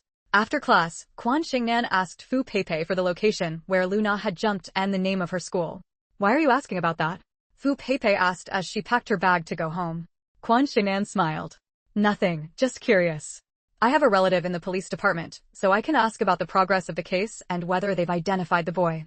You said you wanted to beat him up, and I'm also worried he might trick other female students in the future. Fu Peipei let out an "oh" and told her the location of Luna's school. Luna jumped from her school building, right in her classroom. No one dares to go near that room now. All the students have been moved to another classroom. My dad told me. Quan Xingnan nodded. A group of girls walked out of the school together, chatting in small clusters. Because some said Luna had jumped due to the pressure of extra classes, the school recently stopped arranging tutoring sessions, letting them come and go at the same times as the first and second-year students. Quan Xingnan spotted Hu Xuedong's car parked far off by the roadside, and her heart blossomed like a flower. Remembering Teacher Lu's topic today, she quickly pulled out her phone and called Hu Xuedong. Fourth brother, where are you?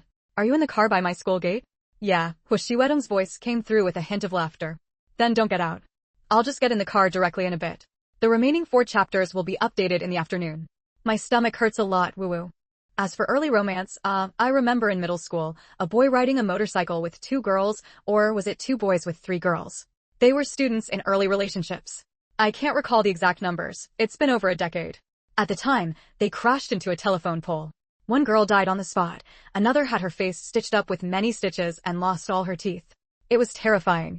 There were also girls who had accidental pregnancies and abortions, leaving them unable to have children now. Sigh, the boys, meanwhile, have long since married and had kids. End of this chapter. Chapter 1371. The Boy and Girl 9.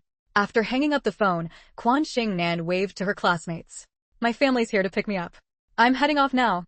Okay. Fu Peipei, Ding Lan, and the others paused for a moment, then waved back at her, watching as she dashed like an arrow toward a car in the distance. They didn't recognize the car's make or quality, so they thought nothing of it. Their school was one of the most prestigious high schools in the capital, attended by many children from wealthy families. Students picked up by luxury cars were a common sight, and they had seen plenty of ostentatious displays of wealth. It wasn't surprising that Quan Xingnan's family had a car to pick her up, as her speech and demeanor suggested she came from a well-bred background. An ordinary family couldn't raise such a delicate, refined, and exquisite girl. Hu Xuedong didn't get out of the car. He only opened the door when Quan Xingnan reached the vehicle, reached out to take the school bag she handed him, and waited for her to sit down and close the door before saying to Alexander in the driver's seat, "Drive." "Yes, sir." Alexander smoothly turned the steering wheel and merged into the traffic. Quan Xingnan's brief run had left her cheeks tinged with a faint blush, glossy and pink like flower petals. "Fourth brother, why did you suddenly come back to the capital? You didn't give me any hint at all." Quan Xingnan sounded a bit reproachful. If she had known he was returning today, she would have left school early instead of asking Fu Peipei about Luna's place of death. Hu Xuedong reached out to tidy the stray strands of hair by her temple that hadn't been tied into her ponytail, smiling. It was a last-minute decision. I didn't tell anyone. If not for a problem with an investment project in collaboration with the government, he wouldn't have come personally. What kind of problem? Quan Xingnan asked with concern. Nothing major. Now that I'm here, the problem is solved. Hu Xuedong didn't want business matters to interfere with his time with his girlfriend, so he quickly changed the subject. Last time, you said you wanted to eat Buddha jumps over the wall, but we couldn't for various reasons. Today, club number 6 has it on the menu. Let's go try it. Buddha jumps over the wall was a lavish dish that required a great deal of time, and the chef's skill determined its flavor. Club number 6 held a top-tier status in the capital, with chefs who were descendants of imperial cooks, true masters of their craft. Quan Xingnan exclaimed joyfully, "Great, great. I've been craving it ever since I had it last time." She took out her phone and called Lin Xiaoxue, telling her she would eat out before coming home. "You're eating out? With whom?" Her daughter was at a delicate age, and Lin Xiaoxue wasn't comfortable with her being out alone, even though Alexander and Daniel were always secretly protecting her. Quan Xingnan giggled. "Fourth brother is here. I'm eating with him." Lin Xiaoxue paused. "Then come back early. No staying out overnight. Don't think she didn't know what went on at school." "Got it, don't worry." Quan Xingnan hung up decisively. As the owner of club number 6, and since Hu Xuedong had considered family gatherings when establishing the club, he had reserved a private courtyard for their own use, a small, exquisite sihiyuan with a flower hall, side halls, wing rooms, and ear rooms, all available for the family. The entire club number 6 was a large sihiyuan containing many smaller sihiyuans within it. After a sweet and pleasant meal, Quan Xingnan linked her arm through Hu Xuedong's as they walked out of the small sihiyuan. There, they saw a group of boys and girls emerging from the neighboring courtyard, laughing and chatting. The most striking sight was a ghostly girl following alongside them. End of this chapter.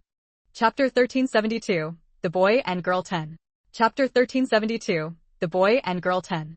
The young girl's ghost appeared to be around 17 or 18 years old, with willow leaf eyebrows, big eyes, a high and straight nose bridge, and beautifully shaped lips.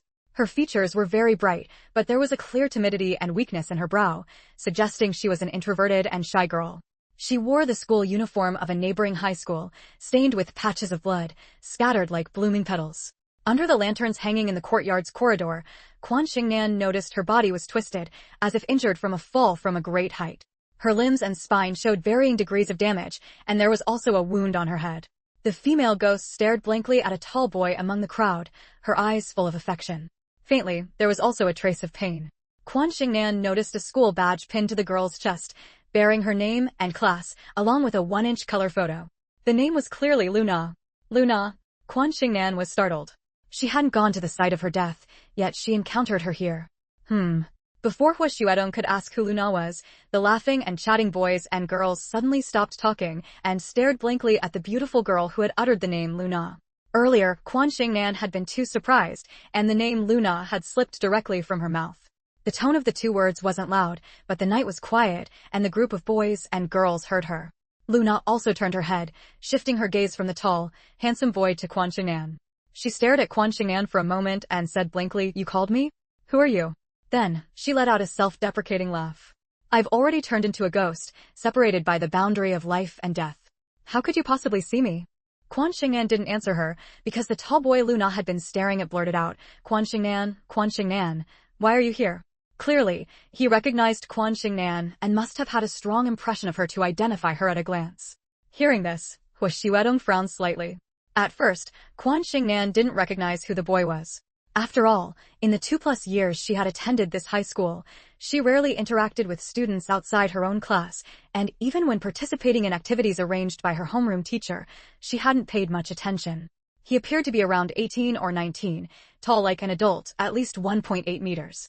As for his appearance, he had thick eyebrows, big eyes, broad shoulders, and long legs, a sunny, handsome type.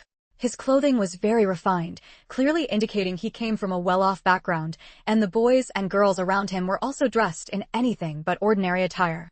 After a while, Quan Xingnan finally recognized him as Zheng Hang, the school heartthrob mentioned by Fu Peipei. He was considered a prominent figure at their school. Since she was already with Hua Xuedong, Quan Xingnan never paid attention to the opposite sex among her classmates and avoided contact with them, all to avoid suspicion. Usually, she only hung out with girls.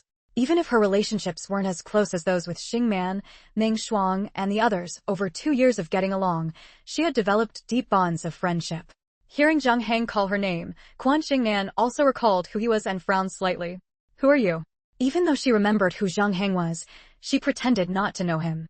After all, they weren't in the same class and had never really interacted. I'm Zheng Hang, Quan Xingnan. We go to the same school. You don't recognize me?" It wasn't that Zheng Hang was overly confident, but he came from a good family, excelled in both sports and academics, and was basically known by everyone at school. "There's just over a chapter left to finish. I'll keep going. I'm feeling really bad today, stomach ache and headache too." End of this chapter.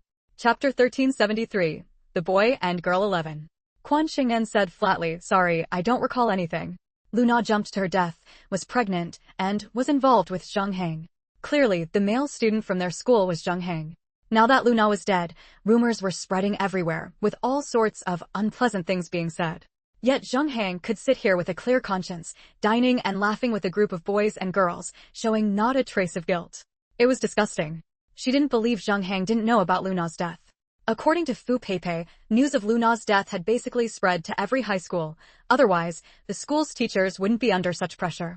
Quan Xingnan wasn't directly convicting Zheng Hang, but she could tell at a glance that he was indeed Luna's boyfriend and the father of her unborn child. That wasn't entirely accurate either. Luna considered Zheng Hang her boyfriend, but Zheng Hang didn't see her as his girlfriend. If they had truly been a perfect match, the outcome wouldn't have been what it was. A girl beside Zheng Hang frowned and said, "Zheng Hang, do you know her?" "A classmate of yours." "Yeah, she's the top student in our senior year." Hearing Zheng Hang's words, the others couldn't hide their surprise. The girl who had spoken to Zheng Hang let her gaze wander over Quan Xingnan's hand, which was resting on Hua Xuedong's arm, lingering for a long time on the diamond ring that still sparkled brilliantly under the night lights. At first confused, she soon had a sudden realization, and a hint of contempt appeared on her face. "The top student at your school? On a date with an old man at club number 6. The girl's voice suddenly grew louder. Although Hua Xuedong's features were indistinct in the dim light, his demeanor and bearing made it clear he was at least 27 or 28. Quan Xingnan's face instantly turned cold. Hua Xuedong pressed his lips together, his usually gentle and refined face showing a rare trace of chill. "Huang Mingxiu, don't talk nonsense." Zheng Hang snapped. The girl he called Huang Mingxiu stomped her foot angrily and pointed at Quan Xingnan and He Xuedong. Look for yourself. Did I say anything wrong? Does an ordinary high school girl have the right to enter club number 6? Would she be wearing a big diamond ring? Look, her arm is even linked with that old man beside her. Zheng Hang's expression darkened. He found Huang Mingxiu embarrassing and said in a low voice, "Do you know where this is? This is club number 6. Do you think the people who come here are ordinary?" Huang Mingxiu was taken aback and fell silent. "I'm sorry, classmate Shan'an. My friend speaks without thinking. If she has offended you in any way, please forgive me." After scolding Huang Mingxiu, Zheng Hang quickly apologized to Quan Xingnan. To outsiders, his attitude seemed impeccable and sincere. Quan Xingnan let out a light laugh. "And if I don't forgive her?" Zheng Hang was stunned, seemingly not expecting Quan Xingnan to refuse to let it slide. The smile on Quan Xingnan's face turned cold. "You should all know what trouble comes from the mouth means. That's right, club number 6 isn't an ordinary place, and the people who come here aren't ordinary either. So, if you say something, you'd better be prepared to face the consequences." "Huang Mingxiu, do you know what the hell of pulling tongues is?" "You? What do you mean?" Huang Mingxiu took 2 steps back. Quan Xingnan gave a cold smile. "You all share responsibility for Luna's death. I'll be waiting for you to lose your reputation and be disgraced." At these words, the faces of the boys and girls present all changed, turning extremely ugly. Zheng Hang's expression also soured. "Classmate Shan'an, what do you mean? What about Luna's death?" End of this chapter. Chapter 1374. The Boy and Girl 12. Luna jumped off a building and killed herself. An autopsy revealed she was pregnant. This incident has caused an uproar, bringing immense pressure and various misunderstandings from the outside world onto the school and teachers. It led to an innocent homeroom teacher being fired, and her own funeral arrangements were left unattended. "What, as Luna's boyfriend you didn't even know?" Quan Xingnan said with a sneer. "What a huge joke." Zheng Hang, like Huang Mingxiu, stumbled back 2 steps in fright. "You just said you didn't know me." Although he had been composed earlier, exuding the leadership qualities cultivated by his good upbringing, he was ultimately burdened by guilt over Luna's death. With guilt came inevitable unease. Quan Xingnan tilted her head. "Knowing someone like you is a disgrace." "Watch your mouth," Huang Mingxiu said angrily, stepping in front of Zheng Hang to glare at Quan Xingnan. Just as Quan Xingnan was about to speak, Luna stepped in front of Zheng Hang, looked at Quan Xingnan, and said softly, "Please don't talk about Zheng Hang like that. He's a good person. He's always been kind to me." As she spoke, Luna gazed at Zheng Hang with a face full of tender affection. It seemed that, aside from Zheng Hang, nothing in the world could catch her eye. Seeing the deceased herself defending the instigator, Quan Xingnan fell silent. What was the point of speaking up for the dead when the deceased didn't want to see Zheng Hang blamed? In that case, why should she meddle? She was willing to seek justice for the deceased and let her rest in peace, but that didn't include someone who disregarded her goodwill.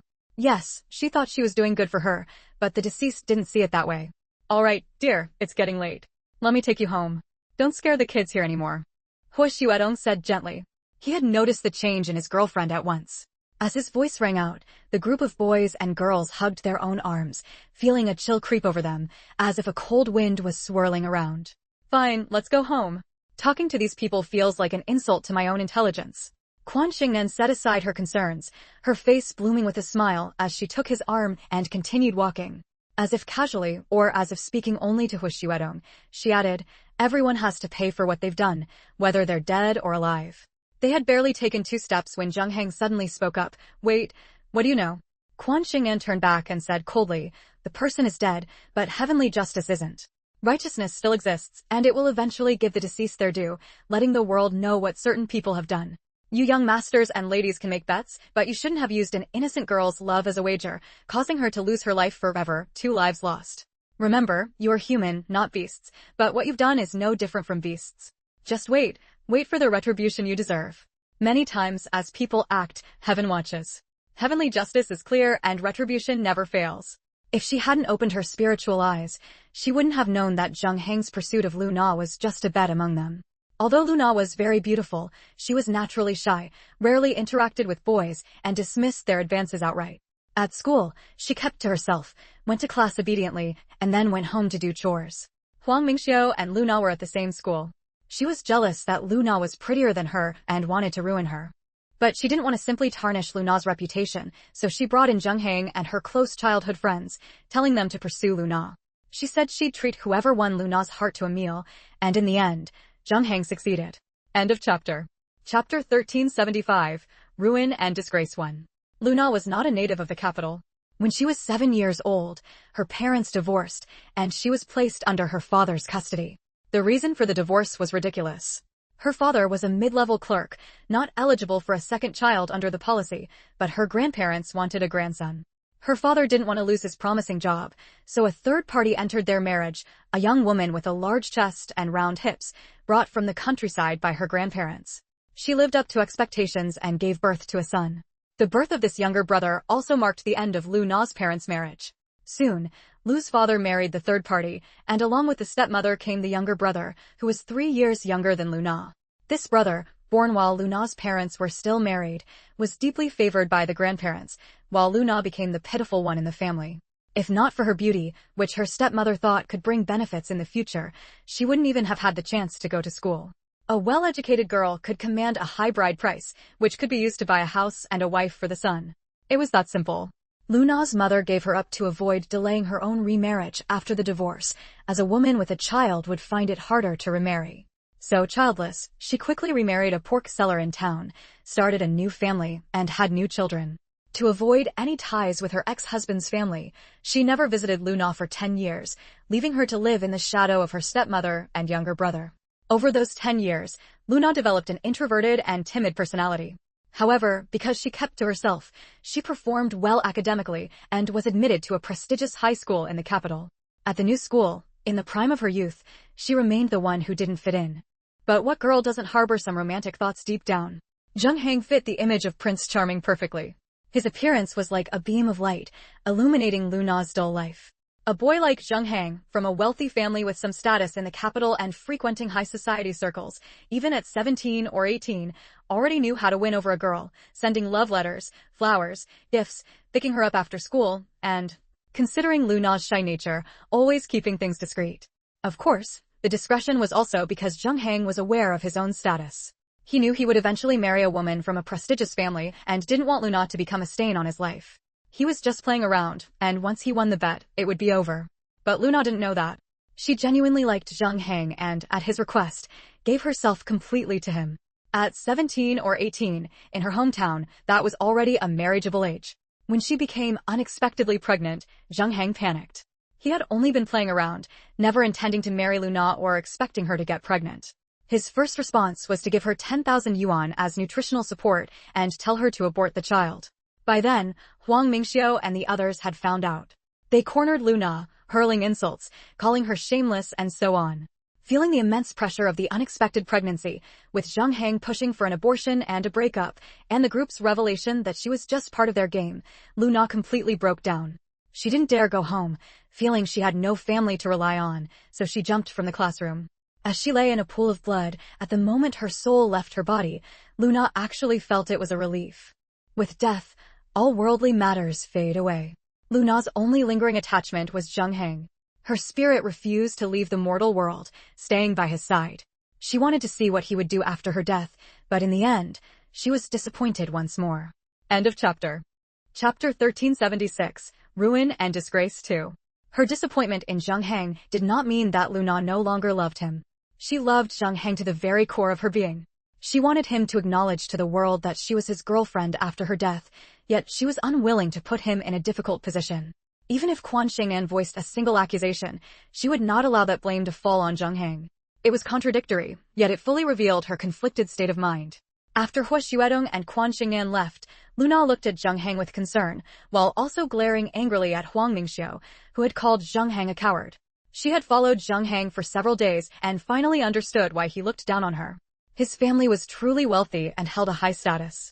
The recently deceased old Marshal Zheng was his great-grandfather's cousin, possibly even a brother. Through this connection with Zheng Yuanxuan, Jung Hang's family had developed rapidly and secured a place in the capital. Huang Mingxiu also had a notable background. She was the granddaughter of Zheng Yuanxuan and the current old Madame Zhang's daughter, specifically, the granddaughter of their daughter. She had previously worked in the legal field and might have retired by now. Huang Qiufeng, who had been a mistress for many years before becoming a legitimate wife, was Huang Mingxiu's biological aunt, naturally tying her closely to the Zheng family. Years ago, a major scandal erupted in the medical field involving Huang Qiufeng. Because she had harmed her husband's ex-wife, the Zheng family, excluding Zheng Xueming and Zheng Baozhu, and the Huang family, unwilling to leave evidence for political enemies to exploit, abandoned Huang Qiufeng. Since then, their guilt toward her had been transferred to her 3 children, and they had grown even more fond of Huang Mingxiu. Huang Mingxiu and Zheng Hang had grown up together. It was not unlikely that Zheng Hang's family harbored thoughts of uniting the 2 families through marriage. Sitting in the car, Quan Xingnan said to Hu Xuedong, "I didn't expect that aside from Grandpa Zheng and Uncle Zheng and his siblings, none of the Zheng descendants could be called human." It really fits the saying. Of course, Zheng Yuanquan had made contributions to the country that could not be ignored, but it was also a fact that he had wronged both of his wives in marriage. What saying? Hu Xuedong asked with a smile, though he had already taken note of Huang Mingxiu, who had shown disrespect to Quan Xingnan that night. Wasn't Huang Mingxiu relying on her family's power? What would happen if that power disappeared? Although Hu Xuedong did not like to take his anger out on others, he would never let someone who disrespected his girlfriend off the hook. He would make sure she tasted the consequences of her reckless words. Like ancestor, like descendant. Quan Xingnan snorted. Don't you think Huang Mingxiu resembles that old Madame Zheng? That old lady, Huang Qiufeng, and Huang Mingxiu are all cut from the same cloth. If that old lady hadn't been running rampant in the Zheng family, and if those above hadn't bothered to deal with her, would the Huang family dare to be so unscrupulous? Would Huang Mingxiu dare to be so reckless? Hu Xuedong patted her hand. All right, leave this to me. Before getting into the car and starting their conversation, Quan Xingnan had already told him the full story of Lu Na's death, naturally mentioning the backgrounds of Zheng Hang and Huang Mingxiu. The group of young men and women around them were all from the same circle, not quite reaching the top tier, but connected to the upper echelons through countless ties. That was also why they did not recognize Hu Xuedong and Quan Xingnan. Although Hu Xuedong's photo had appeared in reports, and occasional pictures of Quan Xingnan had surfaced after she came of age, it was difficult to match faces to photos under the nightlight. Moreover, there were many people in the capital with the same names, so it was only natural that they did not immediately think of them. Good. Even though Lu Na committed suicide and they are not murderers, they must still bear their own responsibility. The author is currently in close and friendly interaction with a friend, the cold virus, and is actively negotiating with the latter to leave quickly under the influence of medication to prevent it from worsening. Therefore, there will be 6 updates today and tomorrow, and 12 updates the day after tomorrow. The remaining 4 chapters for today will be updated in the afternoon. This chapter ends. Chapter 1377, Ruin and Disgrace 3. Quan Xingnan didn't know how Hu Xuedong had arranged things. In fact, Hu Xuedong wouldn't bother to tell her every little detail about such trivial matters. They still had many important things to do. Who would waste their energy on something so minor? So she didn't pester him with endless questions. She trusted Hu Xuedong and knew he would make sure she got what she wanted. Her job was simply to study hard and improve herself every day. After a pleasant weekend, she returned to school. A new week began. As soon as Quan Xingnan sat down in her seat, she heard Fu Peipei, who had arrived earlier than her, say, "Xingnan, have you heard?" Heard what? Quan Xingnan noticed that Fu Peipei was always well informed. That Miss Huang from the wealthy family, who always comes to our school looking for our campus heartthrob. You're so focused on your studies that you probably don't know who Miss Huang is. She's from Lu Na's school, named Huang Mingxiu. She brought people to eat at my family's small restaurant before, so I heard from my mom that she's supposedly the granddaughter of some marshal's grandson. Her family is rich and influential, probably what people call a red 4th generation or official 3rd generation, since her grandmother holds a high position in the legal world. Quan Xingnan smiled faintly. Campus heartthrob? Who? She knew Fu Peipei was talking about Zheng Hang, but pretended not to know. Zheng Hang, of course. Fu Peipei leaned on the desk, her big round eyes fixed on Quan Xingnan's crystal-clear face. Zheng Hang is the most famous figure in our school, handsome, talented, good at both sports and academics. His great-grandfather's brother or cousin is the great martial grandfather of Huang Mingxiu. Quan Xingnan nodded casually. And then? What am I supposed to have heard? Zhang Pan leaned in and said, Huang Mingxiu got into trouble. Haven't you heard? It's caused quite a stir. Huang Mingxiu in trouble? How do you know? Hearing Quan Xingnan's question, Zhang Pan shrugged. My neighbor's middle school classmate goes to the same school as Huang Mingxiu and Lu Na. After Lu Na jumped off a building, Huang Mingxiu got into a car accident. Apparently, a bunch of rich kids from their circle were out partying, drank too much, and on the way back, their car crashed into a residential area, straight into a wall. Fu Peipei nodded vigorously. Right. That's exactly what I heard. It's terrible. Did anyone die? Quan Xingnan frowned. That shouldn't be the case. She had read the faces of that group of teenagers that day. They were marked for bloodshed, but not death. Because of their little game, they had ruined Luna's life, so Quan Xingnan couldn't be bothered to warn them. She only said before leaving that they would face consequences. No matter how much Quan Xingnan despised those rich kids, they didn't deserve to die. Zhang Pan shook her head. No one died. But it's almost as bad as dying. What do you mean? Did she become a vegetable? Or get paralyzed? On this point, Quan Xingnan couldn't be sure without using her third eye. A car accident could mean bloodshed, and severe injury could also be bloodshed. Shinan, are you some kind of fortune teller? You hit the nail on the head. Huang Mingxiu injured her spine. She was in the passenger seat. When the accident happened, the driver apparently turned the wheel and only broke one leg, but Huang Mingxiu was thrown out, severely injured, and damaged her spine. She might spend the rest of her life in a wheelchair. Fu Peipei sighed. Even though my mom says Huang Mingxiu isn't a good kid, since many students who eat at our restaurant say she's awful, it's still pretty pitiful to be crippled for life. My headache is severe and my fever is spiking. Writing is very rough and I don't even know what I'm typing. If the next part comes out smoothly, I'll try to update before I get too confused. If the content is incoherent and messy, I'll have to break my promise of 6 chapters today. Please understand, and I'll make it up later. End of this chapter. Chapter 1378, Ruin and Disgrace 4. Quan Xingnan stuck out her tongue. Were their bloody disasters really that severe? It was far beyond her expectations.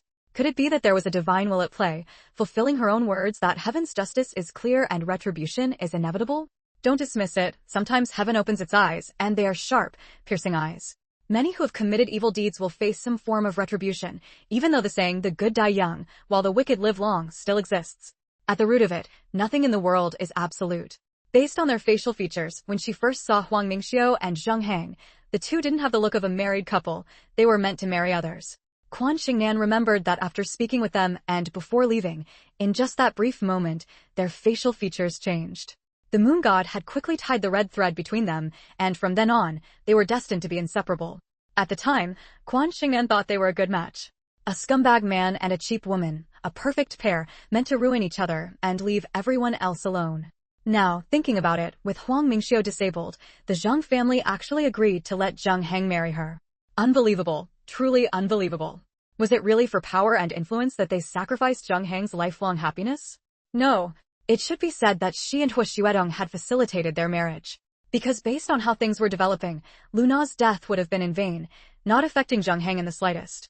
He would have continued living his carefree life as a rich young master, studying abroad after high school, juggling academics and romance, returning home to climb the ranks step by step, wrapped in the glamorous cloak of nobility, marrying and having children in style, living a carefree life. But then he ran into her and Hu Xuedong, didn't he? Her and Hu Xuedong's existence changed Zhang Heng's life trajectory. Their plan was to make Zhang Heng bear the responsibility he should bear. What responsibility was that? It was for Luna's death and his identity as the father of her child. The world should know that he was Luna's boyfriend and the father of her child. For their social circle, this was nothing short of a scandal. With scandal clinging to him, Zhang Heng would find it hard to marry into the same or higher social class. Who doesn't cherish their own reputation? Except for a very few families, who doesn't love their daughter and want to find her a good husband? In the same social circle, what kind of good man couldn't be found that they'd have to settle for Zhang Heng, the instigator who got a high school girl pregnant and drove her to jump off a building? Under these circumstances, Zhang Heng and Huang Mingxiu's marriage seemed to fall into place naturally. One was mired in scandal, the other was half paralyzed. They came from similar backgrounds, and their families could form a powerful alliance. They were practically a perfect match. Quan Xingnan's guess was spot on, because just a day later, Fu Peipei burst into the classroom shouting and leaned close to her ear, saying, big news, huge news. Xingnan, do you know who Luna's boyfriend is? The news has spread. I think a lot of people know by now. Who is it? Should be someone famous at our school, right? You bet. It's the school heartthrob, Our school's heartthrob, Zhang Heng. Fu Peipei looked utterly incredulous. I heard that after Huang Mingxiu got the doctor's diagnosis, she completely broke down. She fell out with the other rich kids in the car, threatened to sue the driver and make him as crippled as she is. In the midst of their falling out, someone leaked the whole Luna thing. They even said that Zhang Heng's love letters to Luna were in Huang Mingxiu's possession. She had taken them from Luna because she was afraid Luna would use them as evidence to pin the pregnancy on Zhang Heng. My nose started throbbing painfully, and my vision was still blurry. I checked and rechecked. This chapter should be fairly coherent. End of this chapter. Chapter 1379, Ruined Reputation 5. The fact that Luna's boyfriend and the father of her child was Zhang Heng instantly stunned all the teachers and students.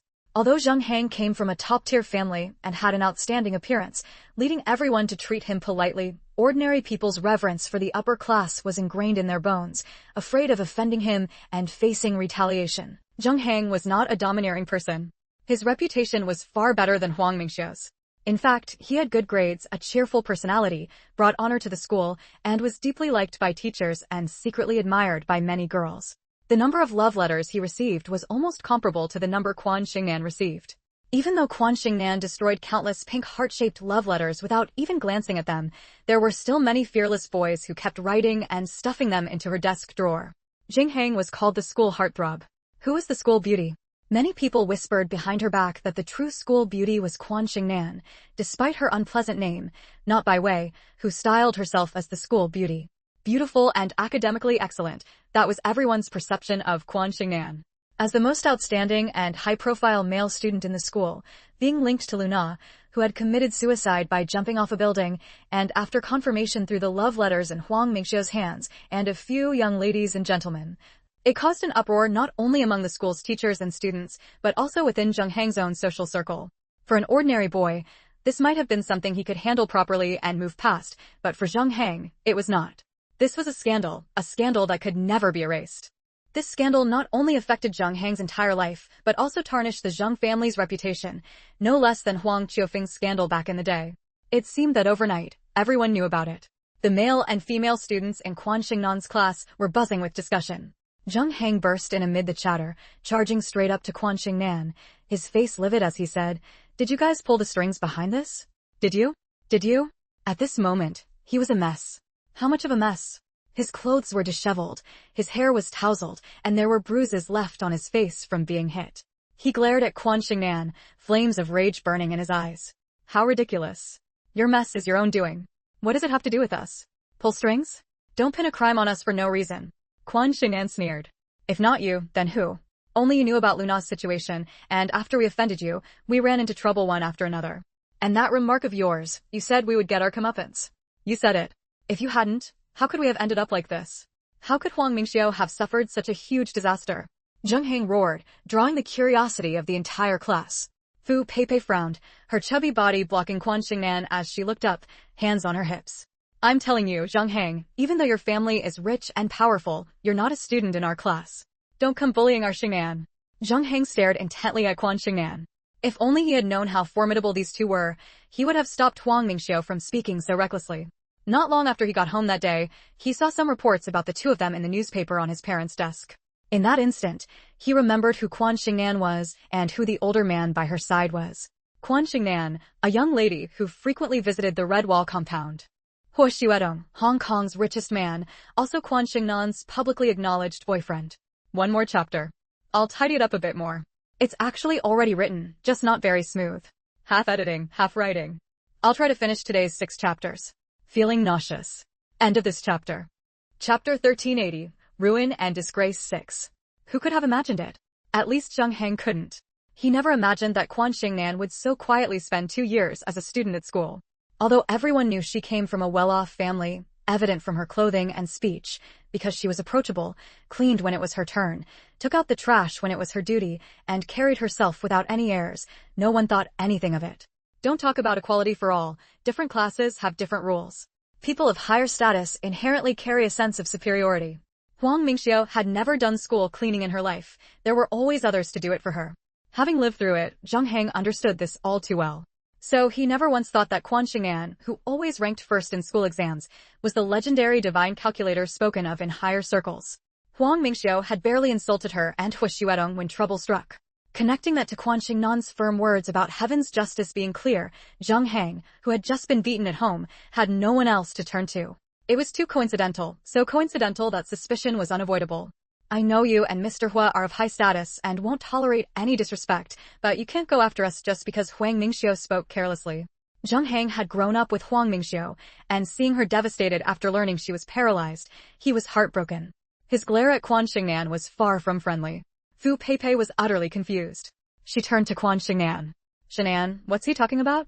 Quan Xingnan stood up, pulled Fu Peipei aside from in front of her, and met Zheng Hang's gaze directly. She said calmly, I'm very familiar with Uncle Zheng's family. I also know that back in the hometown, Uncle Zheng and Grandma Zheng had a close relationship with your great-grandfather and the entire Zheng clan. Your family's current success owes much to Grandpa Zheng's protection and Uncle Zheng's help. Believe it or not, we've never driven anyone to ruin just because of harsh words. I know how to spell justice, I know what fairness means, and I abide by the law more than anyone. The label vengeful has never been ours. Everything in this world has its cause and effect. You sowed the cause, so you must reap the bitter fruit. Let me tell you this, and I won't tire of repeating it. Good will be rewarded with good, evil with evil. It's not that it won't come, it's that the time hasn't come yet. Huo Xuedong might have taken advantage of the situation to amplify the scandal's impact, or even fueled it, but he would never directly harm anyone. That wasn't his character. Zheng Heng was stunned. He was just a 17 or 18-year-old youth, not yet in society, far from being composed and steady. But he understood Quan Xingnan's words. She was saying they were reaping what they sowed. Fu Peipei was still confused. She held Quan Xingnan's hand. Xingnan, what were you saying to him? So you two know each other. Class monitor, aren't you going to kick him out? Letting him bully our classmate? Look outside, everyone's curious about Lu Na's boyfriend now. I see so many heads at the windows staring into our classroom. The class monitor she referred to as Jiang Jing. She turned to look at the windows and doors, and sure enough, several students from other classes were peeking in. Go on, Zheng Heng. Don't cause trouble in our class. Jiang Jing walked over and pushed Zheng Heng out. You're the center of attention now. Instead of figuring out how to fix things, why come after our classmate? Everyone knows Huang Mingxiu and the others crashed their car while driving underage and drunk. Don't go blaming others for no reason. That said, after Zheng Heng left, many people, especially Fu Peipei, kept glancing at Quan Xingnan. Xingnan, what did you mean by what you said to Zheng Heng? Oh, I'm already down. Outside, the wind howls. Inside, I'm cozying up with the cold virus. End of chapter. Chapter 1381, Ruin and Disgrace 7. Quan Xingnan's response was to leisurely organize her textbooks, pulling out her luxurious 3-layer pencil case and placing it on the desk. She especially loved her new pencil case. In her past life, her family was poor, and as a child, she had to use a single-layer tin pencil case for a long time, until the paint peeled off. In this life, her standard of living was better, and from childhood to adulthood, she received book bags and pencil cases from her elders every year, and they were all luxurious, 2-layer, 3-layer, with gorgeous paint that was particularly pleasing to the eye. In the eyes of many classmates, it wasn't a big deal, because they had them too, but Quan Xingnan cherished them especially. Xingnan. Fu Peipei, unable to get a response from Quan Xingnan, leaned over the desk and said in an almost pleading tone, "Can you answer my question? I'm just so curious, really." She kept repeating her curiosity, emphasizing her tone. Not just her, but the others were also curious. They all knew about Zheng Heng's family background, but they never knew that Quan Xingnan knew Zheng Heng's Uncle Zheng and Grandma Zheng. Quan Xingnan, who was clearly close to them, was also from Zheng Heng's social circle. This high school they attended wasn't an ordinary one. Most of the students here came from the upper class. So, they understood class distinctions better than students at ordinary schools. Seeing Quan Xingnan's gaze turn toward her, Fu Peipei immediately raised 2 fingers beside her face. Just a little. You can answer just a tiny bit. I'm not greedy. Although she liked to gossip, she also knew her limits. She wouldn't keep pressing on questions others didn't want to answer. It was just that she was too curious about Quan Xingnan, especially about that Mr. Hua. In her eyes, Quan Xingnan was the natural heroine, and she had a feeling that Mr. Hua was very important. Quan Xingnan said helplessly, "What's there to say?" "There's a lot to say. Who is that Mr. Hua? Are you really close with Zheng Heng's family? And what did you say in front of them that made Zheng Heng rush out to find you after Huang Mingxiu's incident?" Quan Xingnan knew that the more she kept silent, the more curious they would become, and they would keep digging, possibly finding all sorts of messy information. It was better to just speak openly. After thinking for a moment, she glossed over the details and said, "A couple of days ago, I was eating at a restaurant with a friend. Mr. Hua is that friend. When we came out after eating, we ran into Zheng Heng, Huang Mingxiu, and their group. They were speaking rudely, so I said they'd get their comeuppance. And then they did." Fu Peipei was stunned. "Can you predict the future? Did you foresee their fate?" The others were also curious. Was it because of what she said that Zheng Heng came looking for trouble after Huang Mingxiu's misfortune? Quan Xingnan said seriously, "I have a nickname in the underworld, the Divine Calculator. I know the past and the future, and my words are ironclad in determining one's life." She told the truth, but no one believed her. Fu Peipei and a group of female students laughed and joked. "Then do a reading for me and see if I can get into college." Yeah, see how many points I'll get on the college entrance exam." Xingnan, haven't you seen those fortune tellers on the street? They have an immortal aura, that's how they look. You're too delicate to look like a fortune teller. You must be teasing me, Fu Peipei said. By the time school let out in the afternoon, they believed Quan Xingnan hadn't lied. Because a middle-aged woman rushed straight up to Quan Xingnan, shouting and screaming, "You foresaw Mingxiu's disaster. Why didn't you tell her in advance? Why did you let her suffer such misfortune?" I was about to go to the village clinic for a shot, but there were too many people and no place to sit, so I came back with a bunch of medicine. Updates will be in the middle of the afternoon, 6 chapters total. Chapter end. Chapter 1382, Ruined Reputation 8. Among the several female students walking out of the campus with Quan Xingnan, only the bookworm Ding Lan recognized this middle-aged woman. Ding Lan and Huang Mingxiu were junior high classmates in the same class, and many people knew about this, as quite a few boys and girls in this high school were Ding Lan's junior high classmates, including Zheng Heng. Ding Lan had a good memory and recognized her at once as Huang Mingxiu's mother, Sun Baoyan. In junior high, Sun Baoyan attended parent-teacher meetings with a sense of superiority, always dressing in luxurious elegance, flaunting her noble status. Many of Ding Lan's classmates privately called Sun Baoyan a mobile jewelry display cabinet because she wore jewelry on every part of her body that could hold it. However, today Sun Baoyan was not as extravagantly dressed as before, wearing only 2 diamond rings, 1 jade ring, 1 jade necklace, 2 pairs of diamond stud earrings, 1 pair of jade earrings, and a diamond bracelet and a jade bracelet on her wrists. Ding Lan had seen Sun Baoyan wearing as many as 8 rings for bracelets, 2 necklaces, 3 pairs of earrings, and 1 brooch at most. Facing the aggressive Sun Baoyan, Quan Xingnan showed no fear and said calmly, "How ridiculous. My ability to predict is my own skill. Why should I have told Huang Mingxiu in advance? Huang Mingxiu and I are not related, nor did she pay me for a fortune reading. Why would I go out of my way? Don't you know that revealing heavenly secrets in our line of work comes with bearing consequences?" Sun Baoyan trembled with rage. You knew she was in great danger, but refused to warn her. How can you be so vicious? You knew that just one word from you could have prevented her from being paralyzed and spending her life in a wheelchair. Just one sentence. Why are you so stingy? Why are you so cruel? Why? Sun Baoyan was nearly hysterical, spittle flying everywhere. Many girls pulled at Quan Xingnan, urging her to leave. Quan Xingnan waved them off in thanks, then said coldly to Sun Baoyan, "For scumbags and vile women who do all kinds of evil, yes, I am vicious. So what? Can you do anything about it? My ability to tell fortunes is my own. I choose whom to help avert disasters, whether it's a beggar, as long as they're a good person, I'm willing to lend a hand. Your daughter? She won't get my help even in her next life. Now that your daughter is in trouble, you feel heartbroken, you think she's pitiful, you think she's suffering, but have you ever thought about the girls your daughter bullied? What right did they have to be harassed and humiliated by her? Heaven watches as people act. I dare say here that your daughter's fate is her own doing, and it's also the retribution for you as parents. If a child is not taught, the father is at fault. You failed to raise your child properly, so you must bear the consequences of her actions." At dismissal time, the school gate was already crowded. With this incident, students who had planned to go home stopped in their tracks, and many who had suffered from bullying silently cheered in their hearts. Although Huang Mingxiu was not a student at the school, many of her junior high classmates who studied here had been bullied by her. Because Zheng Heng attended this school, Huang Mingxiu often showed up here, picking on anyone she disliked with a gang of followers, earning herself a notorious reputation. Sun Baoyan raised her hand to slap Quan Xingnan's face. Amid the gasps of others, Quan Xingnan prepared to meet force with force and break Sun Baoyan's wrist, but a long, clean hand reached in from the side, gently blocking and deflecting Sun Baoyan's hand. End of chapter. Chapter 1383, Ruined Reputation 9.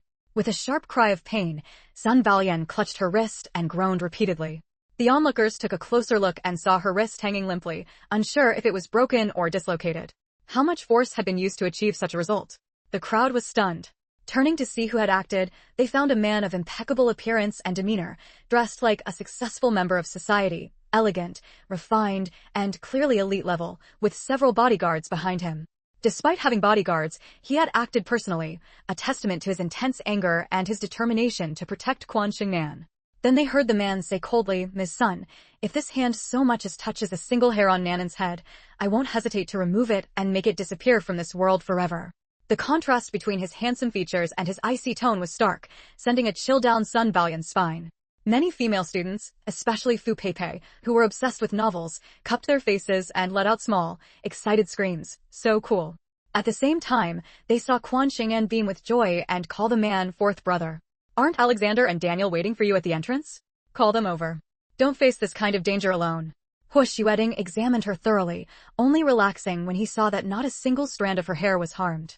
Quan Xingnan hummed in agreement, responding promptly and decisively. Hua Xuedong said helplessly, "Don't just agree with your mouth. You need to remember, a person of worth does not sit where danger lurks." "I know. I just didn't expect her to strike directly. Aren't noble ladies with status and position?" That look Hua Xuedong had just given her, others might not have noticed, but she had. It gave her a feeling that he was almost ready to kill.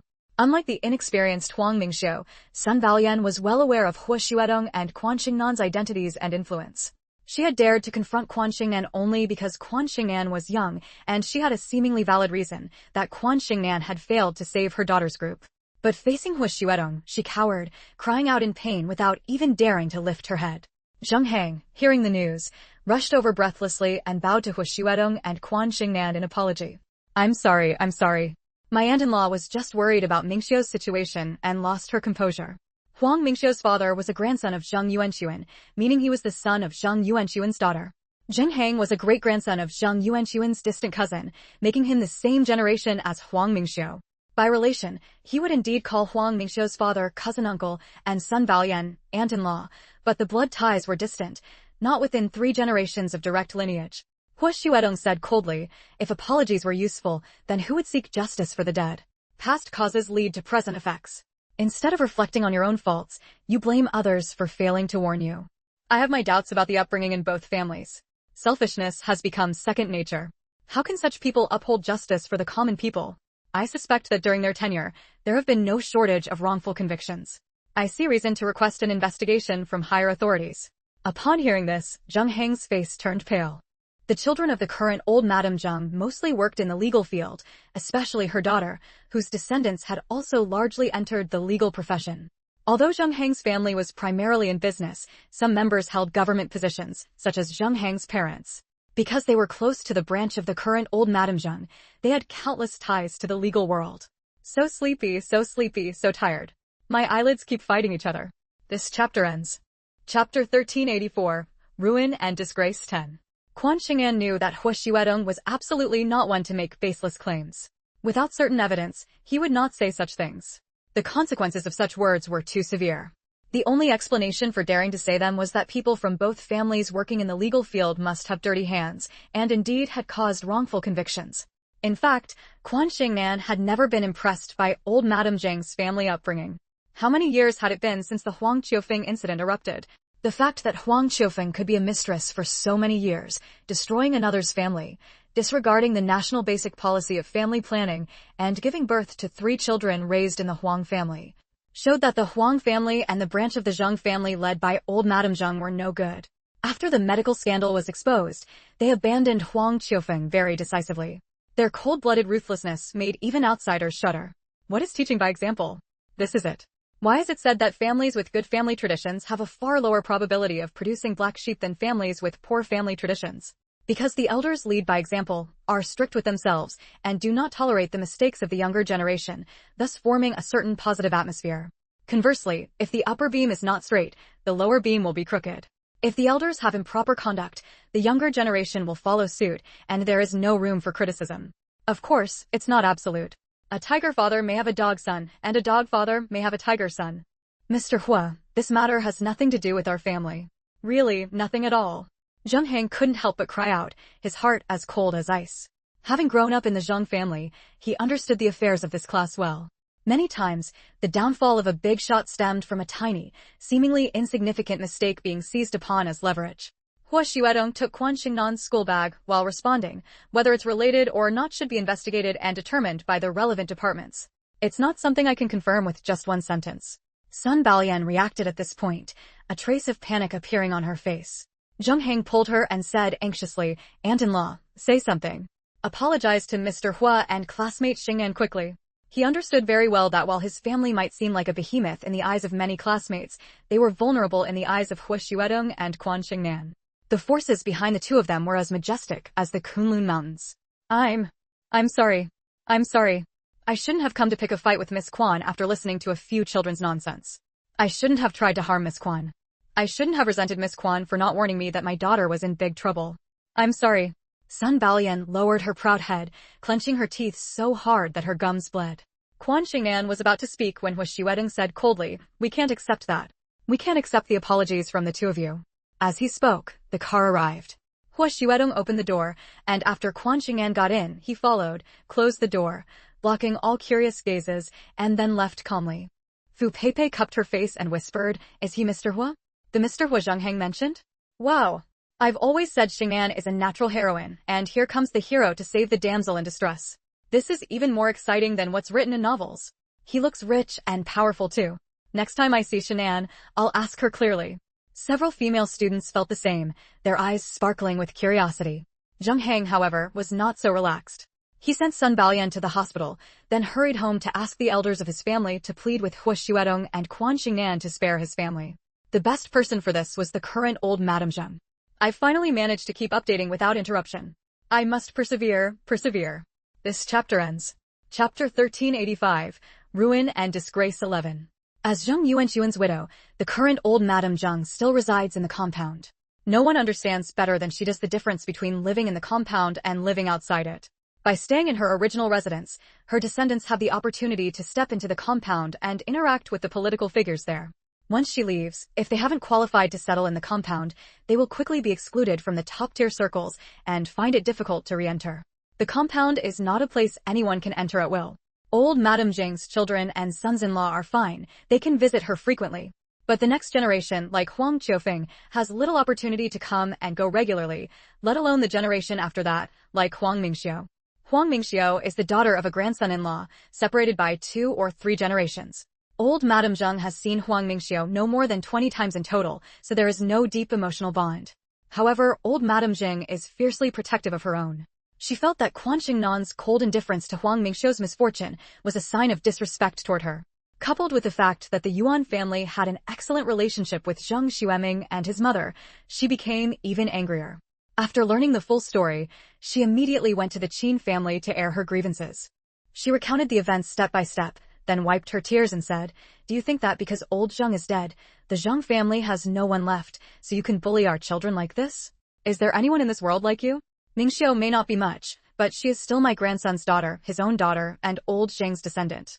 Even if you don't respect the monk, respect the Buddha. Out of consideration for old Zheng's face, you shouldn't have stood by and done nothing.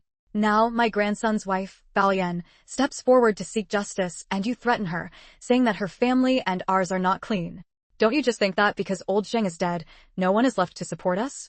If old Zheng were alive, would he allow anyone to bully his descendants like this?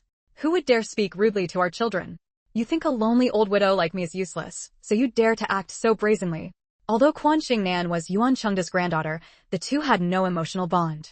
Moreover, after Yuan Chengda stepped down, he had been living in a sanatorium on Yuchuan Mountain, rarely involving himself in politics or making public appearances. The Lin family lived in the compound, but they were Quan Xingnan's maternal relatives. Thus, old Madame Zheng came directly to the Qin family to complain. After all, Hua Xuedong was one of the parties involved. He was the one who dislocated Sun Baoyan's hand and made the threats. Quan Xingnan was also the Qin family's acknowledged daughter-in-law. If she wasn't going to complain to the Qin family, who else could she turn to? Regardless of the outcome, as long as she soured the Qin family's impression of Quan Xingnan, her goal would be achieved. If someone makes my life difficult, I'll make theirs difficult in return. This was one of old Madame Zheng's guiding principles in life. As luck would have it, old Master Qin wasn't home. He had gone to visit the Lin family. Only old Madame Qin was there. Initially, out of respect for Zheng Yuanxuan, old Madame Qin had received old Madame Zheng as usual. But after hearing her spew out words like a machine gun, she immediately became displeased. She set down the tea she had prepared for her guest in front of herself, placing it heavily on the tea table. "Old Sister Zheng, I call you sister, out of respect for old brother Zheng. In terms of age, you are younger than me, not older. Even so, I still address you this way. That said, I won't act like an elder in front of you. Although my 4th son and my girl don't move much in social circles, they have always abided by the law. They don't wrong people without reason, nor do they hurt people without cause. As my girl said, your grandson's child neither paid for a fortune-telling session nor showed respect to our child. Why should my girl warn her?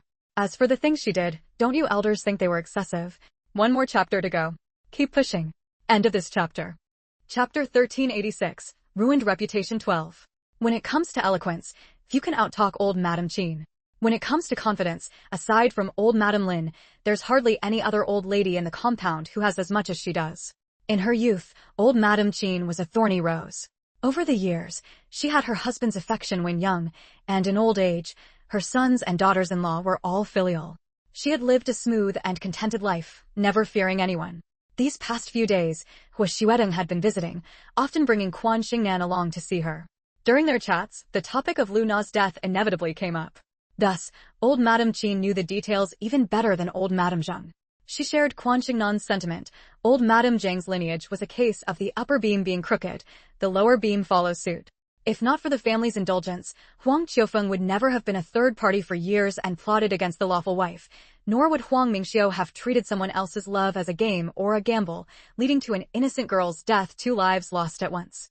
That girl named Lu Na had no way out and jumped to her death. Shouldn't Huang Mingxiu and Zheng Heng bear responsibility? Now Huang Mingxiu was paralyzed from the waist down, and Zheng Heng's reputation was ruined. No one in their social circle would ever form a marriage alliance with him again. This was their retribution, what they deserved. Old Madame Zheng was left speechless for a moment. After a long pause, she said, "Even so, we can't just stand by and do nothing. Mingxiu is still so young. If she had received even a hint of guidance, she wouldn't have ended up like this, paralyzed. The punishment is far too harsh. And on top of that, they threatened our family." Old Madame Qin immediately cut her off. "What threat? What did our 4th son threaten? Let the relevant authorities investigate who's right and who's wrong. If the Zheng family is innocent, I'll have our 4th son apologize to your entire family. Otherwise, don't come to me complaining about our 4th son and our girl's faults. Your child got into a car accident while driving drunk. That was an accident, and a self-inflicted one at that. Knowing the driver had been drinking, why didn't you stop him? Why did you get in the car? That has nothing to do with whether our girl can tell fortunes. Don't shift the responsibility you should bear onto our children and then go causing trouble for them. You should be ashamed of yourselves." Old Madame Zheng couldn't win against old Madame Qin and retreated in defeat. A single spark can start a prairie fire, that saying holds true. It all began with Lu Na's death. Her death dragged in Huang Mingxiu, now paralyzed, and Zheng Heng, ruining both their reputations. After Sun Baoyan made a scene at the school gate, many people started asking, who gave them the right to toy with a young girl like that? Who allowed them to drink and drive? Who let Sun Baoyan come after an innocent female student? If ordinary people had done this, they would have faced the consequences long ago. Why didn't they have to take responsibility? Soon, word spread that the people they tried to pick a fight with were of higher status and more distinguished background. Frightened, they went to their elders to complain, hoping the other party's parents would step in and make things go away. They had been so tough before, why were they now begging for mercy? A clear conscience laughs at false accusations. Had they done something shameful and were afraid of being investigated? One question after another was thrown out, and the rivals of the Zheng and Huang families seized the opportunity. They first used public opinion to make ordinary people question the fairness of the Zheng and Huang families within the legal circle, hoping to trigger an investigation by the relevant authorities. At the same time, Huang Qiufeng's past deeds were dug up, sparking even greater public outrage. Soon, the state stepped in and formed a special task force to investigate the Zheng and Huang families. I'll go take a nap for a bit. End of chapter. Chapter 1387, A String of Good News 1. Chapter 1387, A String of Good News 1. They cannot withstand scrutiny. The vast majority of officials cannot withstand scrutiny. Everyone knows this as clearly as a mirror. Whoever holds office knows it well. In recent years, how many officials have truly remained uncorrupted? Aside from the older generation of proletarian revolutionaries, how many have left no handles to be seized? Many people become officials not to serve the people, but to enjoy life, to bring glory to their ancestors, and to seek personal gain. After achieving fame and success, their goal is to indulge in pleasure. Officials who care about appearances might use the names of relatives and friends to invest in conglomerates, or form marriage alliances with business tycoons, leveraging their official power to open doors for these conglomerates, making huge profits in the business world to fund their lavish lifestyles. Bold and unscrupulous officials do far more. Their families engage in business, they frequently extort bribes from merchants, amass wealth frantically, and even bend the law for personal gain. Whoever gives them money, they serve. Otherwise, they crush people mercilessly. Many honest and law-abiding merchants go bankrupt as a result, losing everything. Thus, the Huang family, the branch of the Zheng family led by old Madame Zheng, and the branch led by Zheng Heng could not withstand scrutiny either. With their mortal enemies secretly making moves, the investigation accelerated.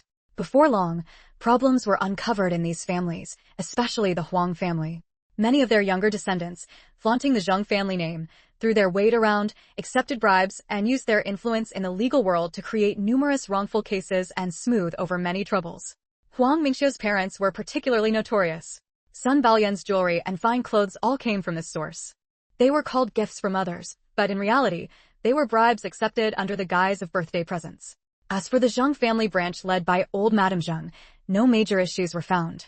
Even Huang Mingxiu's grandmother, the pillar of the Huang family and daughter of Zheng Yuanquan, had not tarnished his reputation over the years. She was merely muddled in family matters. It was her indulgence and failure to educate that led to her descendants' recklessness. The branch led by Zheng Heng mainly engaged in business under the protection of the Zheng family. Shielded by the Zheng name, they avoided being swallowed by other conglomerates or targeted by colluding officials and merchants, so their business thrived. Only Zheng Heng's parents worked in the legal field. However, they too had engaged in favoritism and bending the law.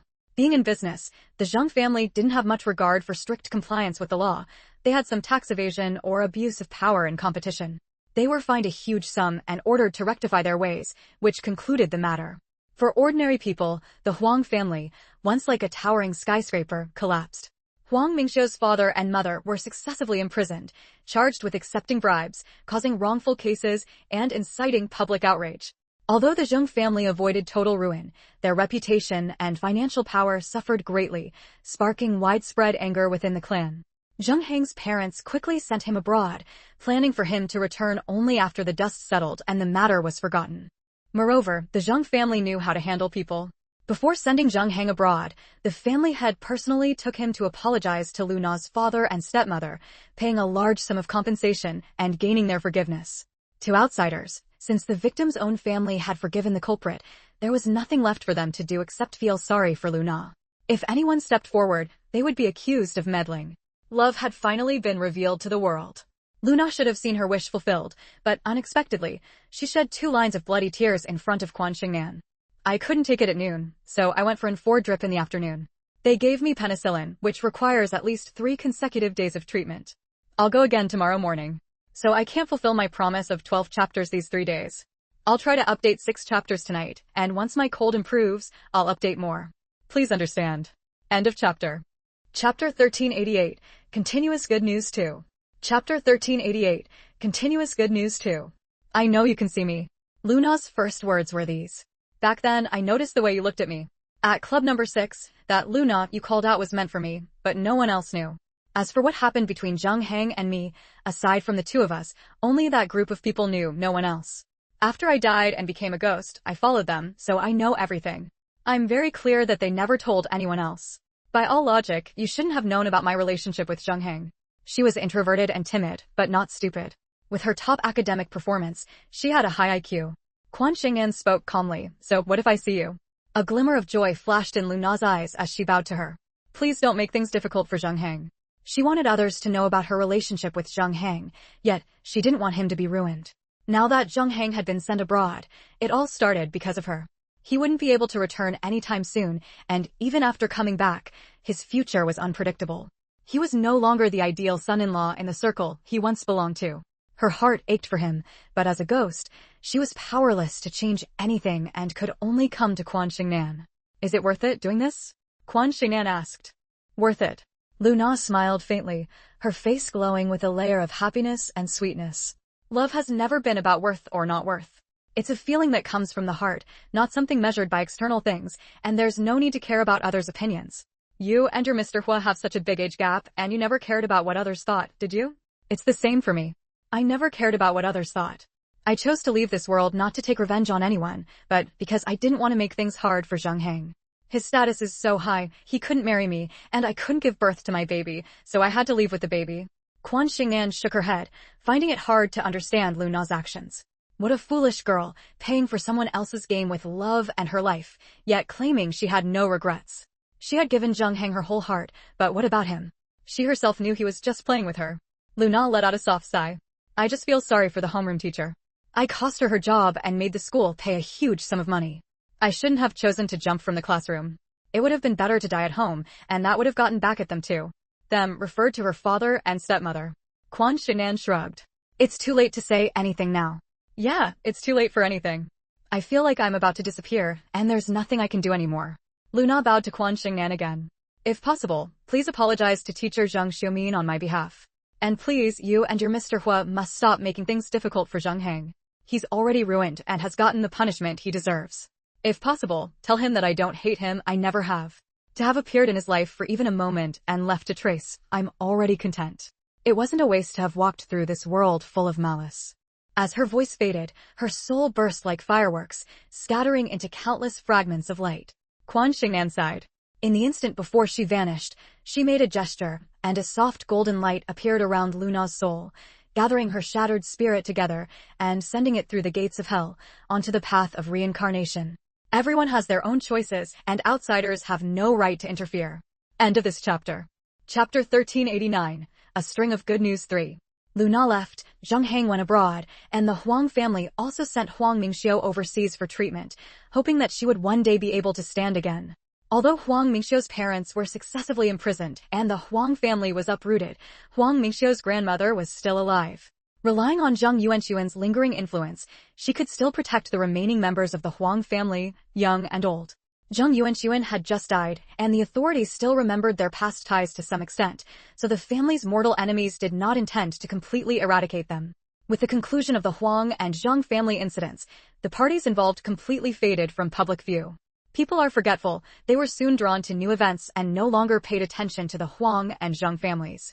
Because Hua Xuedong had long left the capital to return to Hong Kong, Quan Xingnan felt a bit listless and also disappointed with certain situations in the country. Being in the midst of it, she realized how complicated the political arena was. There was very little she could do. Can't say. Quan Xingnan lightly tapped her own mouth and firmly told herself to shut up. Xingnan, why are you hitting yourself for no reason? Fu Peipei turned around and asked curiously. Don't tell me there are still mosquitoes bothering you now. Quan Xingnan lay back down on her desk. I feel like I've been too talkative before. From now on, I need to talk less and study more. Fu Peipei recalled what Sun Baoyan and Zhang Heng had said and asked with great interest, Xingnan, now that they've ended up like this, did you and your Mr. Hua really have nothing to do with it? Is that Mr. Hua really just your friend? It doesn't seem like it. He treats you so well, it's really enviable. Envy won't make him yours. Quan Xingnan shot her a glance. Let me repeat, the Huang family's affairs have nothing to do with me. How could I have such power to decide who gets taken down? Even the state wouldn't dare to boast like that. Fu Peipei's eyes lit up. So you and Mr. Hua aren't just ordinary friends? She wasn't interested in the fate of the Huang and Zhang families. She was only curious about Quan Xingnan and that Mr. Hua. When they stood together, he was handsome and she was beautiful. They really matched, like something out of a novel. The other girls who loved reading novels and daydreaming were also curious. Although the teacher had earnestly warned them against early relationships, and Luna's case served as a cautionary tale, they still yearned for love. If they couldn't experience it themselves, they could at least admire someone else's love story, especially when the protagonists were so outstanding, so rare in the world, as if tailor-made by heaven for a novel. Quan Xingnan raised her index finger and waved it in front of them. My dear classmates, your main task right now is to study hard and improve every day, not to gossip here. Don't take the homeroom teacher's words lightly. The homeroom teacher isn't here right now. Homeroom teacher was their affectionate nickname for the teacher. Fu Peipei giggled, but just as she finished speaking, Teacher Lu's voice rang out from the doorway. Fu Peipei, I'm not here, so you're very happy, aren't you? She walked in with a stern face. Fu Peipei immediately stuck out her tongue. Speak of the devil and he appears. Turning back to see the amusement in Quan Xingnan's eyes, she couldn't help but say, Hey, you tricked me. Teacher Lu strode over and handed Quan Xingnan the phone she had handed in according to the rules earlier. Your phone rang 3 times in a row. The caller ID showed the same person. I thought it might be urgent, so I brought it to you. 3 more chapters to go. Hopefully, I'll have a little time left to wash my face before I go to sleep. End of this chapter. Chapter 1390, A String of Good News 4. Thank you, teacher. Quan Xingnan took the phone and saw that the 3 consecutive calls were from Wang Debao. She knew it was good news, not bad. Calculating the days, it was exactly the time for little Flower to give birth. She informed her homeroom teacher and stepped out to make the call.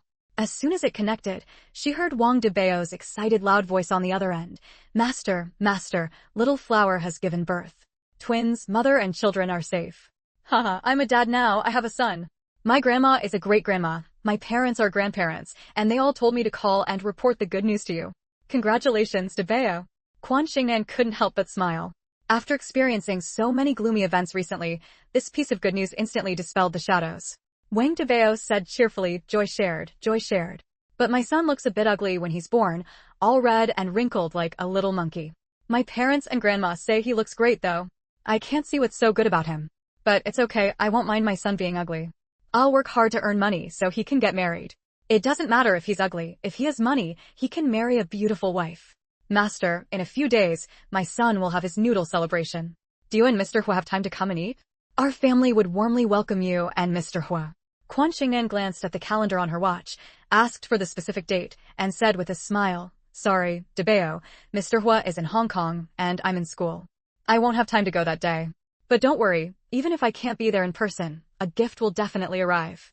That's really unfortunate. Wang Debeo was also regretful, but quickly cheered up. No worries, Master has already helped so much, so much. Your and Mr. Hua's important matters come first. Little flower, and I really liked the wedding gift you gave us. One day, when my dad and I go to the capital, we'll bring you red eggs. All right, I'll be waiting. After chatting briefly and hanging up, Quan Xingnan thought for a moment, checked the time, and dialed Hua Xuedong's number. Isn't this during school hours? I remember you said you have to hand over your phone to the homeroom teacher during class. Hua Xuedong said as she excused herself to the person across from her and walked to the back garden of the house hosting the party. Quan Xingnan giggled. Debeo just called several times in a row. The homeroom teacher thought it was something important, so she gave the phone back to me. Turns out Debeo was just reporting the good news of his son's birth. The teacher isn't in the classroom right now, so I can freely use my phone to contact whoever I want to contact. Whoever I want to contact. Hearing this, Hua Xuedong smiled, feeling exceptionally pleased. Good news? There's some good news here too. What good news? Quan Xingnan quickly asked. Hua Xuedong said with a smile, This morning, I caught a glimpse of a gossip magazine Secretary Chen was reading. The headline was Boss Zhang appears at the hospital's obstetrics and gynecology department with his young wife, suspected of still being vigorous as his young wife is pregnant. Quan Xingnan covered her mouth and snickered. Mr. Hua, you're so mean. Does Boss Zhang know you're teasing him like this? Boss Zhang, who had successfully won back his young wife, was no ordinary man. Hua Xuedong said seriously, Boss Zhang didn't show up at the party, presumably staying home to accompany his wife, so he doesn't know. Quan Xingnan laughed so hard she shook with glee. All right, I won't disturb you at the party. I'll call Josephine to congratulate her. No one knew better than Quan Xingnan about Zheng Rui's reincarnation. Sure enough, as soon as she called to offer congratulations, she heard in Huey's voice, brimming with happiness, Thank you, Annie, for making me look forward to the future. There's more good news, guess what it is? End of this chapter. Chapter 1391, A String of Good News 5. With just one sentence, and Hui admitted the fact that she was pregnant. She had nothing to hide from Quan Xingnan. Now that you're not on your own anymore, are you still going to keep working? Quan Xingnan didn't want to lose such a capable employee from her and Hua Xuedong's company, but she also understood the hardships of pregnancy. Back when her mother and aunt were pregnant with her younger brothers, she had personally taken care of them and knew well the struggles of carrying a child for 10 months. And Hui smiled. Of course. I'll keep working until I give birth. I'm still looking forward to enjoying the company's benefits and subsidies for pregnant women. Most importantly, I won't let myself end up in a passive position. Financial independence is crucial. Relying on a man won't last. I'm very glad that I never gave up on furthering my education even after getting married back then. Are you sure Boss Zhang is willing to let you work so hard? Quan Xingnan teased. She fully agreed with Huey's way of thinking. In marriage, financially independent women have the confidence to face all kinds of unpleasantness, whereas women who lack financial independence don't even have the courage to talk back when bullied by their in-laws. And Hui said calmly, What hardship? Compared to women who have to do housework, take care of children, and rush around in the workplace, my living conditions are already far, far better. I just need to focus on my work and take care of myself and the baby. All the other household chores are handled by the nanny or a maid. Quan Xingnan stuck out her tongue. It seemed that although Hui had remarried Zhang Xiafeng, there were still some unresolved issues in their marriage. A divorce would inevitably leave many rifts that only time could heal. The two chatted for a long time until the class bell rang, and only then did Quan Xingnan reluctantly hang up. Since Teacher Lu wasn't around, Quan Xingnan didn't hand over her phone but instead set it to silent mode. Later, Teacher Lu didn't ask for her phone, so she was happy to keep it hidden in her school bag. After school, she went home and saw her brother, whom she hadn't seen in a long time. She couldn't help but throw herself into his arms like a fledgling returning to its nest, exclaiming joyfully, Brother, when did you get back? You didn't even call to let me know so I could come pick you up. Quan Anon pinched her nose.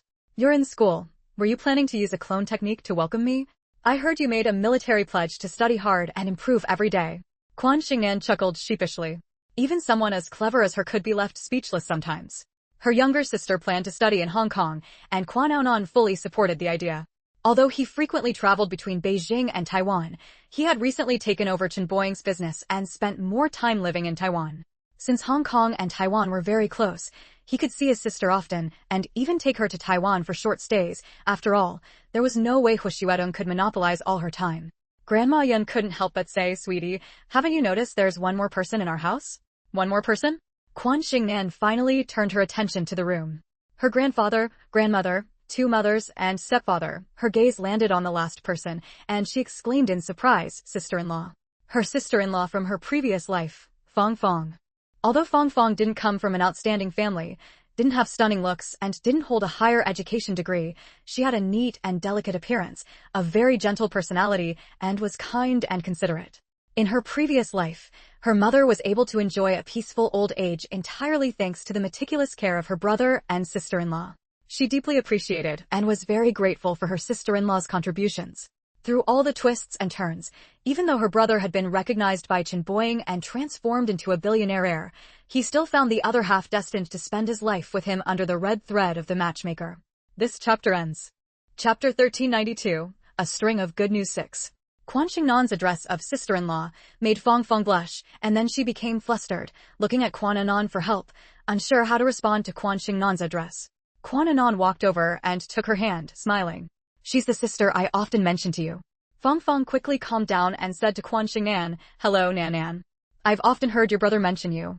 You really are as beautiful and lovely as he said." The term sister-in-law also settled her heart. She and Quan Anan had met, gotten to know each other, and planned to stay together, but she never imagined his family background was so impressive. She and Quan Anan met by chance and bonded over their personalities and character, never considering family background. He only mentioned that his family was financially comfortable, with biological parents and a foster mother and stepfather, and her own family was well off too, so she didn't think much of it. Little did she know that what she considered comfortable couldn't even compare to a fraction of his wealth. As a native of the capital, no one understood the significance of a Sihiyuan better than she did. Owning such a magnificent Sihiyuan in the capital required not only wealth but also power. It seemed there was more than just the Sihiyuan, as she recalled Quan Anan mentioning that his biological parents had some businesses in Taiwan that he was gradually taking over. At the time, she didn't think much of it, assuming it was small business, because it was hard to see any signs of a wealthy heir in Quan Anan. Now, she wanted to slap herself. Now, he was from a wealthy and noble family. Could they accept someone from a humble background like her? Her grandparents and parents often told her that marrying into a higher status family was difficult, and marriage always required matching social status. The wealthier the family, the more particular they were. While mismatched marriages could last, most ended prematurely. Faced with Quan Anan's family background, Fong Fong was torn. If she had known, she wouldn't have agreed so readily to meet his parents. Now, what if they looked down on her? Quan Xingnan, sharp-eyed, immediately noticed this. She quickly pushed her brother's hand away, took his place, and held Fong Fong's hand, smiling warmly. "Hello, sister-in-law. My brother has great taste in finding such a wonderful sister-in-law. The moment I saw you, I knew you and my brother were destined to be together, a match made in heaven." Grandma Yan, Quan Shuaying, and Lin Xiaoxue and her mother nodded in agreement. "Anan has always had good judgment. We trust him and his choice, and we have no objections." How could they not see what Fong Fong was thinking? Quan Anan had finally brought his girlfriend home, and they wouldn't ruin it. Relationships were about the couple themselves. They would spend their lives together. As parents, they only needed to confirm that their child's partner had good character and personality. As for family background, they hoped their daughter would marry into a good family and live a comfortable life, but they had fewer demands for a daughter-in-law. Whether poor or rich, character was what mattered most. Fong Fong was stunned, not expecting them to say that. Grandma Yun waved her over and when she approached, took her hand and smiled. "Our family is just ordinary. Our ancestors were farmers." "Good child, don't overthink it." In Fong Fong's eyes, Grandma Yan, kind and approachable like her own grandmother, handed her a welcome gift as she spoke. The welcome gift had been prepared in advance because Quan Anan had informed them he was bringing his girlfriend home. "I'll go wash my face and then sleep. Once my cold is better, I'll definitely update more. The weather is unpredictable and colds are easy to relapse. Everyone, please take care of your health." End of chapter. Chapter 1393. Good news keeps coming 7. Chapter 1393. Good news keeps coming 7. Considering Fong Fong's family background, Granny Yun was afraid that too expensive a gift might intimidate her, so she gave her a pair of jade bangles. Jade bangles are meant to be paired. Among the jade bangles that Quan Xingnan had given Granny Yun, this pair was only average. They were icy jade with vibrant green, full and, even in color, rich and glossy, with a watery texture and a gelatinous sheen. One reason she chose this pair was that Fong Fong was not a slender girl, but had a well-proportioned, slightly fuller figure. She could only wear bangles with a diameter of 58 millimeters or larger, while Granny Yun and Quan Xingnan had much smaller wrists and always wore small sizes. This pair was among the largest of all the bangles. Quan Shuang, not daring to match her mother's gift, offered a white mutton fat jade Buddha pendant, smooth and delicate, soft and creamy like lard. Lin Xiaoxue, as the sister-in-law, couldn't compare to her elder sister-in-law. After discussing with the other two sisters-in-law in advance, the three of them each prepared a large red envelope containing 1,000 yuan. Compared to Granny Yun and Quan Shuang, their husbands held important positions, so they had to be more cautious in their actions. Red envelopes were more appropriate. It wasn't that they were unwilling to give precious jewelry, but they felt red envelopes were more suitable, leaving no room for outsiders to criticize. Later, when Fong Fong and Quan Anon got married, they would have plenty of opportunities to give gifts.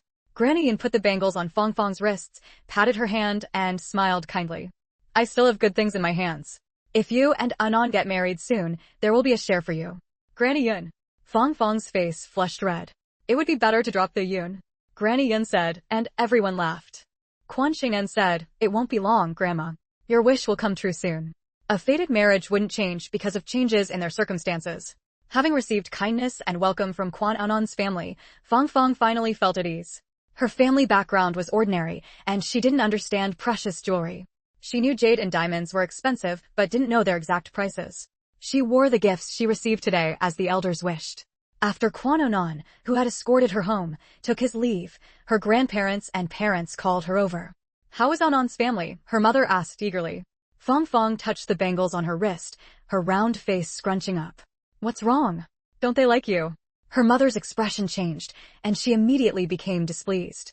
Even though she had a good impression of Quan Anon before, if his family didn't like her daughter, she would never let her marry into that family. Love was between two people, but marriage involved two families. A girl unwelcome in her husband's family would find it hard to have a happy and fulfilling married life. Fong Fong quickly waved her hands, the two green bangles catching the eye against her fair, delicate wrists, and shook her head like a rattledrum. No. Anon's grandparents like me a lot, his mother likes me a lot too, and his sisters-in-law and younger siblings showed me great enthusiasm. It's just that they were too enthusiastic, and it kind of scared me. Her mother gave her a look. Since they all like you, why are you trying to scare me? Their family is very wealthy. Her mother shrugged it off. How wealthy can they be? Our family isn't bad either. We have a house, which I, your dad, and your grandparents will live in, and we've also bought you a house and 2 shops as a dowry, worth several million in total. Fong Fong said quietly, they live in a courtyard house, a large one near the Forbidden City, and in a cultural preservation zone. Updates in the afternoon and evening, 6 chapters without fail. It's very cold today, raining, with temperatures dropping by over 10 degrees. There are many people with colds at the clinic. End of chapter. Chapter 1394. Good news keeps coming 8. Upon hearing this, Grandpa Fong, Grandma Fong, and Fong's parents were instantly stunned. As longtime residents of the capital, how could they not understand the value of a Saihiyuan? As early as the 1980s, some Saihiyuans were already worth millions. Now, they were worth tens of millions or more, and without both money and influence, they were simply unattainable. Although Fong's mother proudly claimed that their family's property was worth millions, in reality, they weren't wealthy. Excluding rental income, their total annual household income was only around 100,000. Selling their property could indeed net them 3 to 4 million, but where would the family live after that? Moreover, these properties had been purchased with loans years ago, not paid in full. So, Fong's mother's talk of millions was largely inflated. Getting 1 to 2 million in hand would already be decent. A millionaire in this era, in a place like the capital, meant nothing at all. Wait, where did you get that bracelet on your hand? Fong's father noticed the hint of green on his daughter's wrist. Fong glanced at her wrist and replied, Anon's grandmother gave it to me. His mother gave me a white jade Buddha, and his eldest aunt, on behalf of his 2 younger aunts, gave me 3 red envelopes, each with 1,000 yuan. As she spoke, she pulled out the mutton-fat jade Buddha hanging inside her collar to show the elders, with several green jadeite beads strung on the red cord on either side of the Buddha pendant. What's wrong, dear? Fong's mother asked. Fong's father frowned and said, I saw a news report on TV a couple of days ago. A wealthy man's wife was knocked down by a bratty kid, and the bracelet on her hand, worth hundreds of thousands, shattered. It was also a green jadeite bracelet. The kid's parents refused to pay up and made a huge scene. I heard the woman planned to sue them. That bracelet wasn't as nice as the one on Fong's hand. Fong's mother's eyes widened as she pointed at her daughter's jadeite bracelet and stammered, You mean this pair of bracelets could be worth millions? A pair of bracelets worth millions, is that possible? Fong was also stunned. Nothing is impossible. Grandpa Fong, who had always worked in the cultural relics department, pushed up his glasses and said slowly, Rarity makes things precious. Jadeite has long been favored by high society. I've read materials on this, saying jadeite prices have risen dozens of times compared to 20 years ago, with high-grade jadeite seeing even greater increases. He let out an and said, This pair of bracelets on Fong's hand, at current market prices, is probably worth around 2 to 3 million. 2 to 3 million. Fong's mother nearly jumped out of her seat. Fong's father's expression turned very serious. Casually giving away jadeite bracelets worth millions as a meeting gift, Aonon's family background is clearly not simple. Fong, has he ever told you the specifics of his family? Our family is just ordinary folks, earning enough to get by year after year. We've never thought about climbing the social ladder. A match between families of equal status, that was what suited them best. Fong said with a troubled expression, Aonon did tell me. He said he was an orphan as a child, adopted by his mother and grandparents when he was 1 year old. But when he grew up, he found out he wasn't deliberately abandoned by his parents. They had been looking for him and eventually found him, so he inherited a small business from his biological parents. On his adoptive mother's side, he has 3 uncles. One works in a government office, one in the military, and one at the Ministry of Foreign Affairs. Nothing special. His sister is incredibly beautiful, like a little fairy. The moment she saw me, she called me sister-in-law so warmly. Aonon said the heroine they live in belongs to his sister. End of this chapter. Chapter 1395. Good news after good news 9. After Fong finished speaking, the whole family began to look worried. They were very satisfied with Aonon. He excelled in both literary and martial arts, was handsome and outstanding, had a great personality, was considerate to Fong, respected them, and lacked the bad habits most young men had. He was diligent around the house, skilled at washing clothes and cooking. He was already good enough, but if his family background was extraordinary and his wealth and power were immense, they felt they couldn't measure up. He was a wonderful person, but his family status was unattainably high. This was the dilemma they now faced. A man of such high status is not a suitable match. Grandma Fong sighed. Fong crouched in the gap between the coffee table and the sofa, her fingers sliding back and forth across the glass tabletop. Her slightly plump figure looked a bit pitiful at that moment. Grandpa Fong suddenly recalled something and asked, What about Aonon's biological parents? Why haven't you mentioned them? He said his biological parents now live in Taiwan and only occasionally come to the capital, but they always give him whatever he asks for and never demand that he must marry a girl from a prestigious family. In a few days, he's taking me to meet his parents. He said he's already mentioned me to them, and they're very happy and waiting for us at home. Fong sounded utterly dejected. She had met Aonon in Taiwan when she was traveling there. Both of them were from the mainland, and after getting to know each other, they became close. She never imagined she'd have to face this situation now. She really liked Aonon. No one could be a better match for her than him, but his family background intimidated her. She was just an ordinary girl, extremely plain. She didn't understand the rules of high society or its social etiquette. She couldn't even estimate the value of the jade gift from Aonon's elder. So utterly inadequate, how could a relationship built on such a mismatch last? She had grown up listening to stories from the elders around her and had watched TV shows and novels. Many ordinary girls who married into wealthy families couldn't adapt to the lifestyle. Different views on life, spending habits, and etiquette led to conflicts with their wealthy husbands' relatives and friends. Eventually, the husbands grew tired of dealing with it, and the lovers turned into resentful partners. I don't want to become a resentful couple with Aonon, where we look at each other with nothing but annoyance. Fong said miserably to her parents. But what should I do now? Wait until both sets of parents meet before saying anything. It's too early to decide anything now. Grandpa Fong settled the matter. It wasn't that he was selling himself short, he knew his granddaughter best. The wealthy family might not necessarily agree to this match. So let time and the attitude of the man's elders determine whether this love could turn into marriage. Grandma Fong nodded. Aren't you working at the Cultural Relics Department? Even if you didn't reach any high-ranking position before retiring, you still know a few officials, right?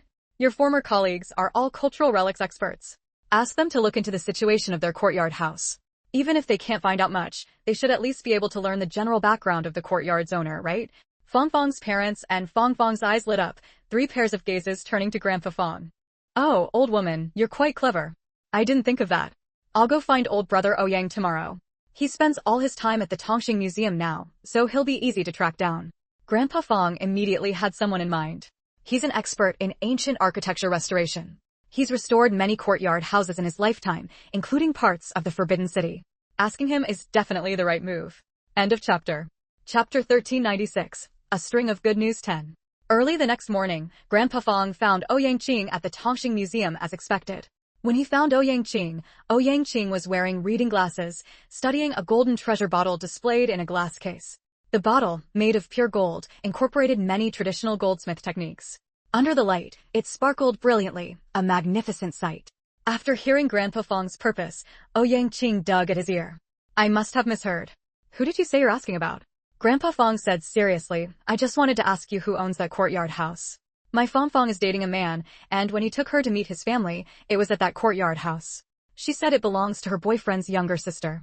Oh, the young man is called Quan Anon and his sister is Quan Xingnan, nicknamed Nanan.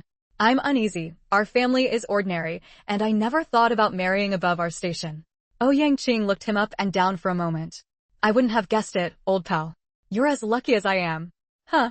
Grandpa Fong was baffled. What did he mean? Back when my daughter Yaya married into the Qin family, I was just as anxious as you are, worried about the mismatch in status, afraid she'd have a hard time. But it turned out that character is never determined by family background. Who doesn't envy Ouyang Yu's happiness now? Those who said she'd be abandoned by Qin Wuji ended up with failed marriages themselves. Huh? So, old brother, you're saying? Grandpa Fong dared not imagine. Ouyang Qing raised a finger and casually pointed at the exhibits around them. See all this? These things, including this museum, are solely owned by that little Nanan you mentioned. Grandpa Fong was stunned. That Anon you mentioned, I know him. He's Nanan's brother. Ouyang Qing coughed twice, cleared his throat, and almost felt reluctant to discourage his old subordinate. Not to mention that Nanan has assets worth 100 billion, but Anon himself has successively inherited his parents' 100 billion commercial empire. A golden catch in the eyes of many in the military, political, and business circles, and your Fong Fong has landed him. You're very fortunate. 100 billion? 100 billion. Grandpa Fong's face turned pale instantly, and he stammered almost as badly as his daughter-in-law. He had thought that Quan Anon being worth over 100 million was beyond imagination. Now it was multiplied 1,000 times, and it seemed even more than that. He was a bit frightened, unable to fathom it. The young man who acted so diligently in their home was the heir to 100 billion fortune? Ouyang Qing chuckled and patted his shoulder. Just accept it, old friend. Nanan's family are good people. Because they come from ordinary backgrounds themselves, they don't have the snobbish arrogance of some upper-class types. I often visit their home to admire Nanan's collections, so I know her family quite well. Once your Fong Fong marries into that family, she'll only enjoy happiness, not suffer. A great match is not a good match.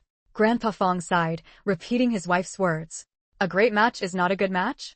Ouyang Qing thought for a moment. You're overthinking it, old pal. Didn't I just tell you? Let me repeat it. Character is never determined by family status or wealth. A rich boy isn't necessarily bad to his wife, and a poor boy isn't necessarily respectful to her. How many people are poor in spirit, clinging to outdated patriarchal ideas? If your Fong Fong ends up with Anon, no matter what happens later, at least she won't lose out. Grandpa Fong understood Ouyang Qing's meaning and gave a bitter smile. I'll just let nature take its course. I'll work hard on the next 2 chapters, aiming to release them all at once before 6 o'clock. Then I'll put in some overtime tonight, hoping to release all 6 chapters at once tomorrow before I go out for my 4 drip, instead of updating one by one. It's been driving me crazy too. End of this chapter. Chapter 1397. Good news keeps coming 11. Ouyang Qing was getting older and couldn't quite control his mouth. When he saw Quan Xingnan bringing classmates to visit various cultural relics at the museum, he pulled her aside and told her about what Grandpa Fong had asked him. I thought it over and felt I should let you know. Don't worry. Next time you see him, tell him not to be concerned.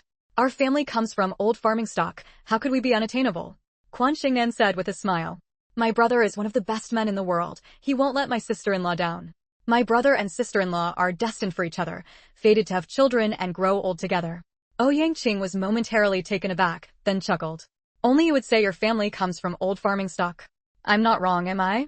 My mom, my dad, my uncle, aren't they all children of farmers? Just because we've achieved something now doesn't mean we should deny our roots. Quan Xingnan disliked people who looked down on farmers while still having mud on their own shoes. Titles like official second generation, red second generation, or rich second generation were things she always kept her distance from. Only her family sees it that way. It's not about seeing it that way, it's a fact. Even if Yuan Changde claimed his ancestors were extraordinary, the truth was they were farmers by origin. Her parents had never looked down on ordinary people just because Yuan Changde or Grandpa Lin had achieved success. Yang Qing sighed. That's true, but in the end, different classes mean different fates, different statuses. The reality was chilling, and he couldn't blame the Fong family for overthinking. Shaking his head, Yang Qing went about his own business. Though his daughter lived happily, he couldn't use that as a basis to make decisions for others. He could only offer advice, not make choices, hoping that Fong, like his daughter, could transcend class and find happiness. Quan Xingnan thought it over and later suggested that Quan Onan find a way to ease the Fong family's worries. Only a family that truly loved their daughter would be so anxious and uncertain. Otherwise, who wouldn't want their daughter to marry into wealth and status? As for how Quan Onan communicated with the Fong family, Quan Xingnan didn't pry or feel curious. When she next saw Quan Onan and Fong was beaming, optimistic as a little sun, her cheerful and gentle nature always winning people over. In Grandma Yun's heart, Quan Onan was the eldest grandson, and the eldest grandson's wife mattered greatly. When Quan Onan took Fong to Taiwan to meet his parents, Grandma Yun felt the house had grown much quieter. Grandma, do you only like my sister-in-law now and not me? Quan Xingnan pretended to look heartbroken, squeezing her eyes hard but failing to produce a single tear. Finally, she dipped her finger in water and dabbed it under her eyes as fake tear stains. Grandma Yun laughed heartily.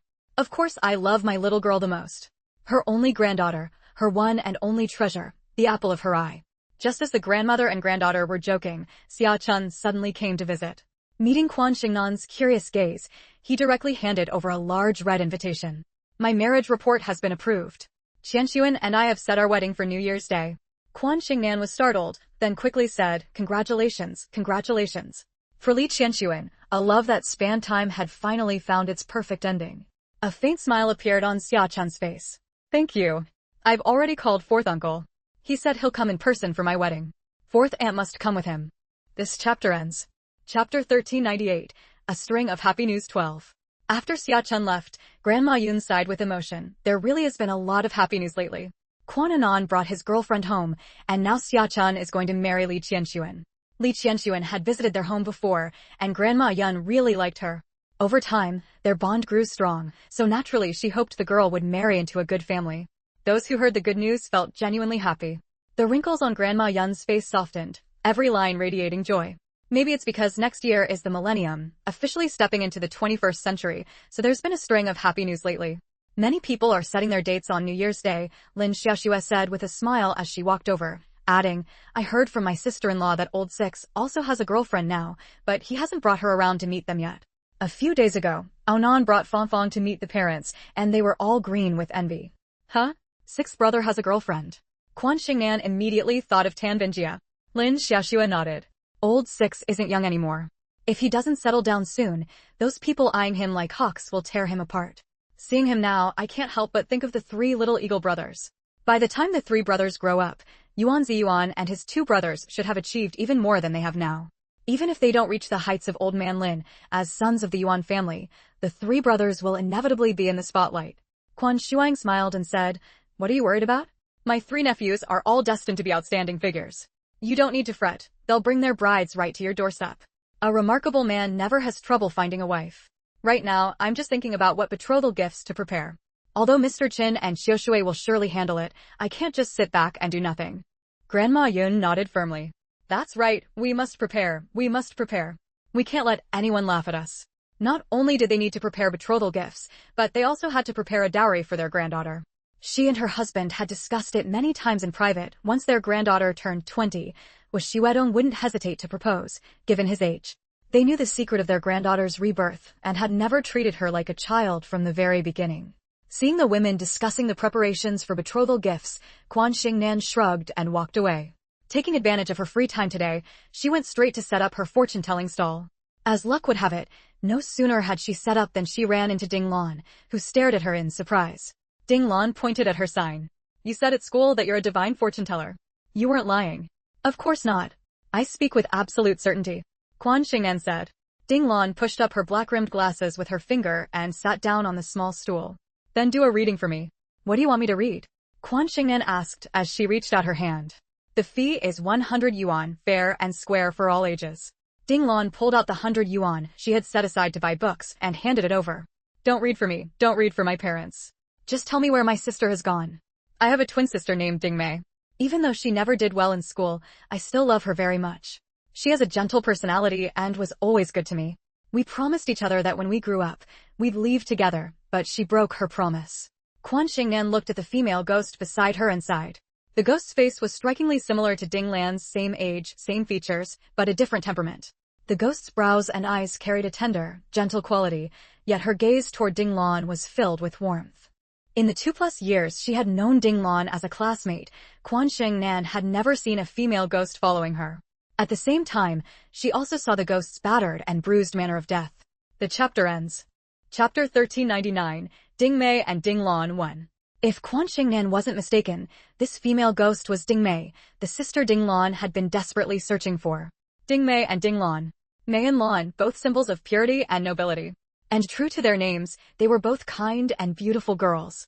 Quan Xingnan rarely interacted with Ding Lan and had never paid much attention to her facial features. She hadn't calculated the fortunes of many classmates, including Ding Lan. If she had noticed back then, she certainly wouldn't have stood by and done nothing. You're looking for your sister? Quan Xingnan confirmed Ding Lan's request, and Ding Lan nodded firmly. Yes, I'm looking for my sister. Over this summer break, she suddenly disappeared. I've searched everywhere but can't find her. My mom and stepdad say she ran off with someone, but I don't believe it. A faint, deep glimmer flickered in Ding Lan's eyes. My sister has always doted on me since we were kids. How could she abandon me to live alone in the family my mom and stepdad built? But I can't find her and my mom won't let me look. I've tried every method I could, and I've come up with nothing. She had gone to the police, but since she was a minor and her parents told the authorities they were sure their eldest daughter had eloped, the case fizzled out. Compared to the underage Ding Lan, Ding's parents were more easily believed. Quan Xingnan said softly, Ding Lan, you need to prepare yourself. Ding Lan froze, then her voice trembled. What? What have you figured out? Have you really figured something out? Quan Xingnan slowly nodded. What did you figure out? Ding Lan grabbed her wrist, holding on tightly. Looking at the anxious girl, Quan Xingnan said slowly, you and your sister are twins. You lost your father at a young age and, because you were both girls, your mother and the three of you were driven out of the house by your grandparents and uncles, who valued sons over daughters. They seized your family's property and assets and slandered your mother's reputation everywhere. Ding Lan was stunned for a moment, then nodded. That's right, your calculation is correct. I was 7 that year, old enough to remember. When we were kicked out, it was summer, but we mother and daughters didn't even have decent clothes, they stripped them off us. They accused my mom of cheating on my dad behind his back, and said my sister and I weren't their blood, so we had no right to take even a thread of their fabric. If the neighbors hadn't stepped in to mediate, we would have ended up naked on the streets. The story was heartbreaking, but she told it flatly. To her, it seemed like something in the past, not worth dwelling on. What else did you figure out? Ding Lan asked urgently. Where's my sister? You said earlier to prepare myself. Has something happened to her? Quan Xingnan nodded gently. Your sister and you are now separated by life and death. Ding Lan's tears immediately fell, large droplets like broken pearls, glistening in the sunlight. She's dead? She's dead? How could she die? She promised me we'd leave together, leave this suffocating home together. Why did she break her promise? Why? Hearing her sister's accusations, Ding Mei also shed sorrowful tears, murmuring repeatedly, I didn't want to break my promise, I didn't. I'm sorry, Lan Lan, I'm sorry I broke it. I'm sorry for leaving you to face the horrors ahead alone. I'm sorry, I'm sorry. She kept muttering apologies, but Ding Lan couldn't hear a single word. Sorry, I'll break my promise today too. I went out and got wind, my head hurts badly, my cold has worsened. I can't update 6 chapters. I'll update as many as I can before bed, and I'll work hard to catch up the day after tomorrow. I don't know when I can update tomorrow either. If it's late, please understand I have an unavoidable appointment. Covering my face, I have to go, or my mother will lose it and blow up. End of this chapter. 1400, Chapter 1400 Ding Mei and Ding Lan 2. Ding Lan tightly gripped Quan Xingnan's hand. Tell me, how did she die? If she's dead, where is her body? As her sister, I think I have the right to know the truth. She believed Quan Xingnan's words because she and her mother were not locals. They had moved to the capital with their stepfather. Here, apart from their stepfather, no one knew about their past, not a single person. Later, your mother met your stepfather, married him after his pursuit, and believed he would treat the three of you well. Then you all settled in the capital with him. And indeed, he treated you and your mother well, attending to every detail of food, clothing, housing, and transportation. Quan Xingnan didn't directly answer her question, but continued with what she had calculated. However, after you turned 10, your sister taught you how to make yourself look ugly, cutting thick, blunt bangs to cover your full and smooth forehead. Ding Lan naturally picked up the thread. Wearing thick, ugly black-rimmed glasses, dressing in dull, old-fashioned clothes, avoiding baths whenever possible, boarding at school from middle school, acting dull and oblivious at home, locking myself in my room after meals during holidays, ignoring everyone. As I got older, she made me wear oversized school uniforms, showing no trace of my body's curves. At this point, Ding Lan broke down in sobs. I didn't understand back then, but I understood later. It's my fault, all my fault, for being too stupid. I only suddenly realized this year. I understand my sister's intentions. She was afraid I would end up like her, suffering from. The words harassment and molestation by her stepfather never left her mouth, as Quan Xingnan gently covered it. I know it all. I've calculated everything. I'm sorry, Ding Lan, that I didn't read your face sooner.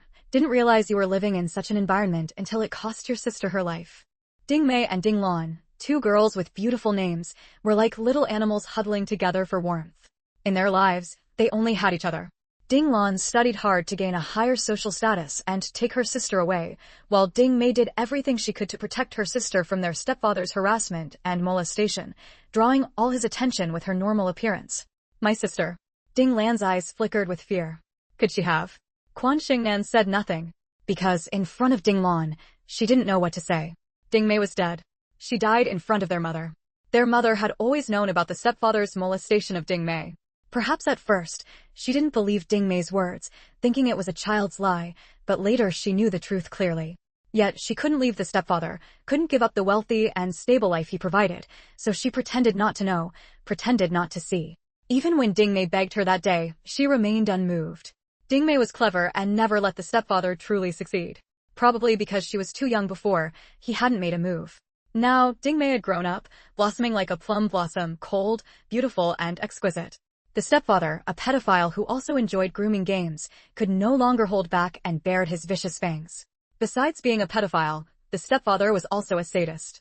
The injuries on Ding Mei's body were all from his abuse, while their mother stood guard at the door, afraid Ding Lan might suddenly come home, or that a neighbor or friend might unexpectedly drop by. Even abused like this, Ding Mei still refused to give in. The more she resisted, the more excited the stepfather became, and the harder he beat her, until Ding Mei breathed her last. That's all for today.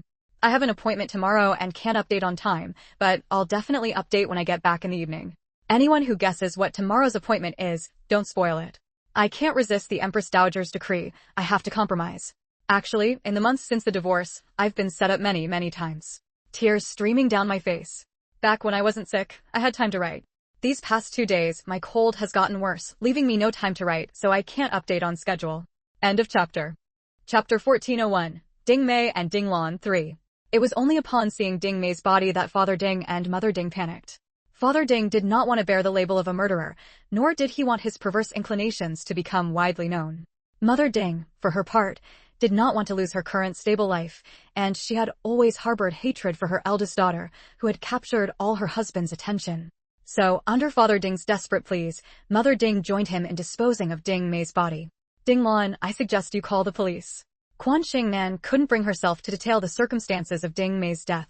If you don't mind, I can take you to a friend of mine. He's on the major crimes unit of the criminal investigation team and can help. Ding Lan had been about to say that calling the police seemed useless because of her parents, but upon hearing Quan Xingnan's words, she immediately nodded. Okay, thank you, Shannan. Ding Lan wiped her reddened eyes. Even though I can't accept the news of my sister's death, I can't fall apart. I have to find her and make sure the murderer gets the punishment he deserves. By the end, she was clenching her teeth, filled with hatred for her stepfather. Quan Xingnan packed up her belongings and entrusted them to Wang Taizhu, then took Ding Lan to find Xu Yong. Alexander and Daniel immediately accompanied them. When they arrived at the Public Security Bureau where Xu Yong worked and asked for him, they were told he had gone out on a call. Just then, Zhao Lin came out of the autopsy room. Seeing Quan Xingnan, she immediately said, Nan, you're here? Is something the matter? I need to speak with Captain Su about something, Quan Xingnan said. Captain Su? He's out on a call. He got a report early this morning, but it's not a homicide case. He should be back soon. Let me take you to the break room for some water. Zhao Lin glanced at Ding Lan, who was dressed in a school uniform and wore a sorrowful expression. Though she didn't know what had happened, she knew it wasn't trivial. Otherwise, Quan Xingnan wouldn't have come looking for Xu Yang in person. Once they were seated in the break room, Quan Xingnan handed Ding Lan the cup of hot water Zhao Lin had given her. Drink some water. When Captain Su gets here, you'll need to tell him everything you know. Ding Lan held the cup, large tears falling into the water, creating ripple after ripple. What happened? Zhao Lin asked Quan Xingnan with her eyes. Quan Xingnan shook her head and sighed. Without Ding Lan's permission, she couldn't reveal the sisters' plight in their stepfather's home. Though they were victims, society often pushed innocent people into desperate corners. Some would sympathize with Ding Mei and Ding Lan's suffering, but others, with dirty minds, would claim that the sisters themselves had been indiscreet, thus inviting their stepfather's predatory attention. People were that complicated. Quan Xingnan had seen such situations before. It was like women who had been raped. After enduring physical and psychological trauma, they still had to face the world's judgmental stares. There were plenty who blamed them for dressing provocatively or being immodest. These people didn't condemn the perpetrators of evil, but instead blamed the innocent women. This was why many women who suffered such fates chose not to report the crimes, leaving the offenders unpunished. They couldn't bear the gossip that would follow. If Su Jiejia hadn't died, she would have faced the same situation. Quan Xingnan occasionally visited Su Jiejia's parents. On the way, she would run into their neighbors and often catch snippets of conversation suggesting that if Su Jiejia hadn't dressed so nicely, she wouldn't have attracted a criminal. Quan Xingnan didn't speak, and Ding Lan naturally kept silent until Xu Yang returned. Only then, with no one else present besides Xu Yang and Zhao Lin, did Ding Lan slowly explain why she had come to find him. One chapter posted before heading out, the rest will be posted tonight. Chapter end.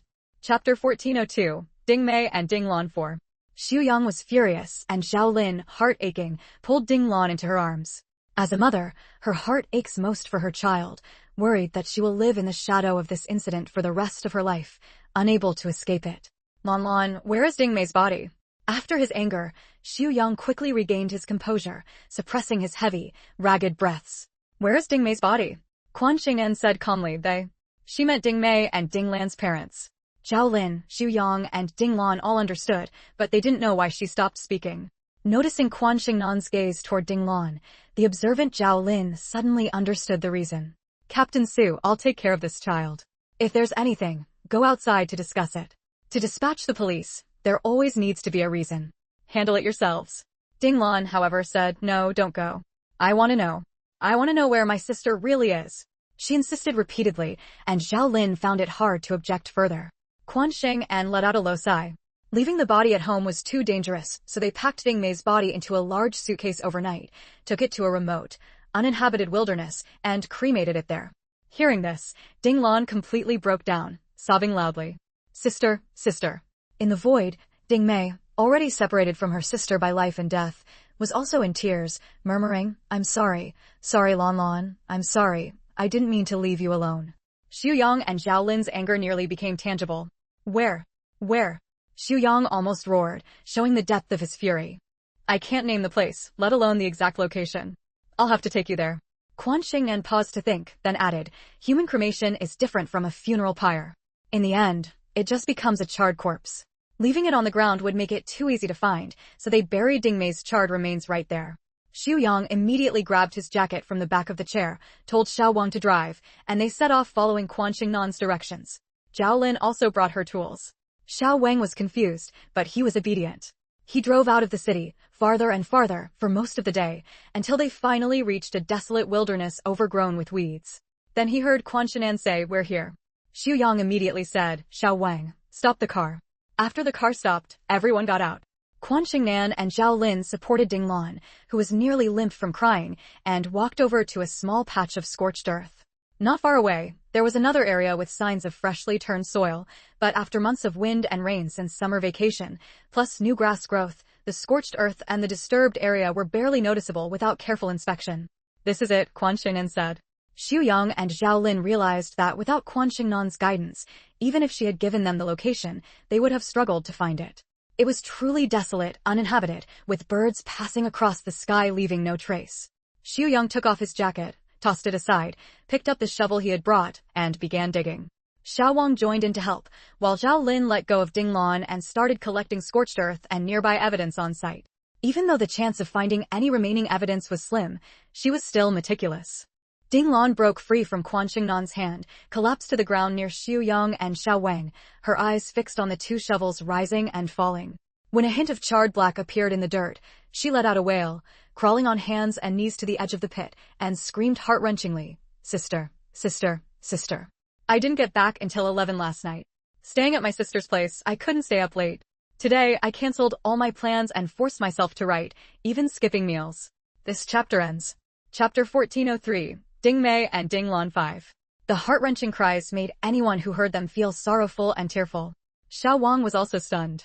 He stopped the iron shovel in his hand and said in confusion, "The thing below hasn't been dug out yet. How can you be so sure it's your sister? Maybe it's some other animal carcass that was burned and buried here. What are you rambling about? Get to work." Xu Yang shot Xiao Wang a glare, then threw down his iron shovel and used his hands as tools to dig away the soil around the charred corpse. Xiao Wang followed suit. With their combined efforts, the charred corpse beneath the soil was finally exposed. It was, as one could imagine, completely unrecognizable. If Ding Lan's cries hadn't prepared Xiao Wang in advance, he would have had a hard time identifying it. The body, burned after death, did not show signs of curling up, but it couldn't withstand the assault of insects and ants in the soil. The gnawing of insects and the effects of the weather made this charred corpse indescribable. "It's my sister. It's my sister. Sister." Ding Lan pointed at a ring-shaped object on the charred corpse's wrist. "My sister and I each have a silver bracelet, almost identical silver bracelets, bought by our father before he died. They're engraved with a lotus pattern. When we were driven out of our home back then, someone almost snatched them away. My sister bit the person who tried to take our bracelets, and with the neighbors stepping in to stop them because they disapproved of their behavior, we managed to keep these bracelets." Ding Lan rolled up her school uniform sleeve, revealing a silver bracelet on her right wrist.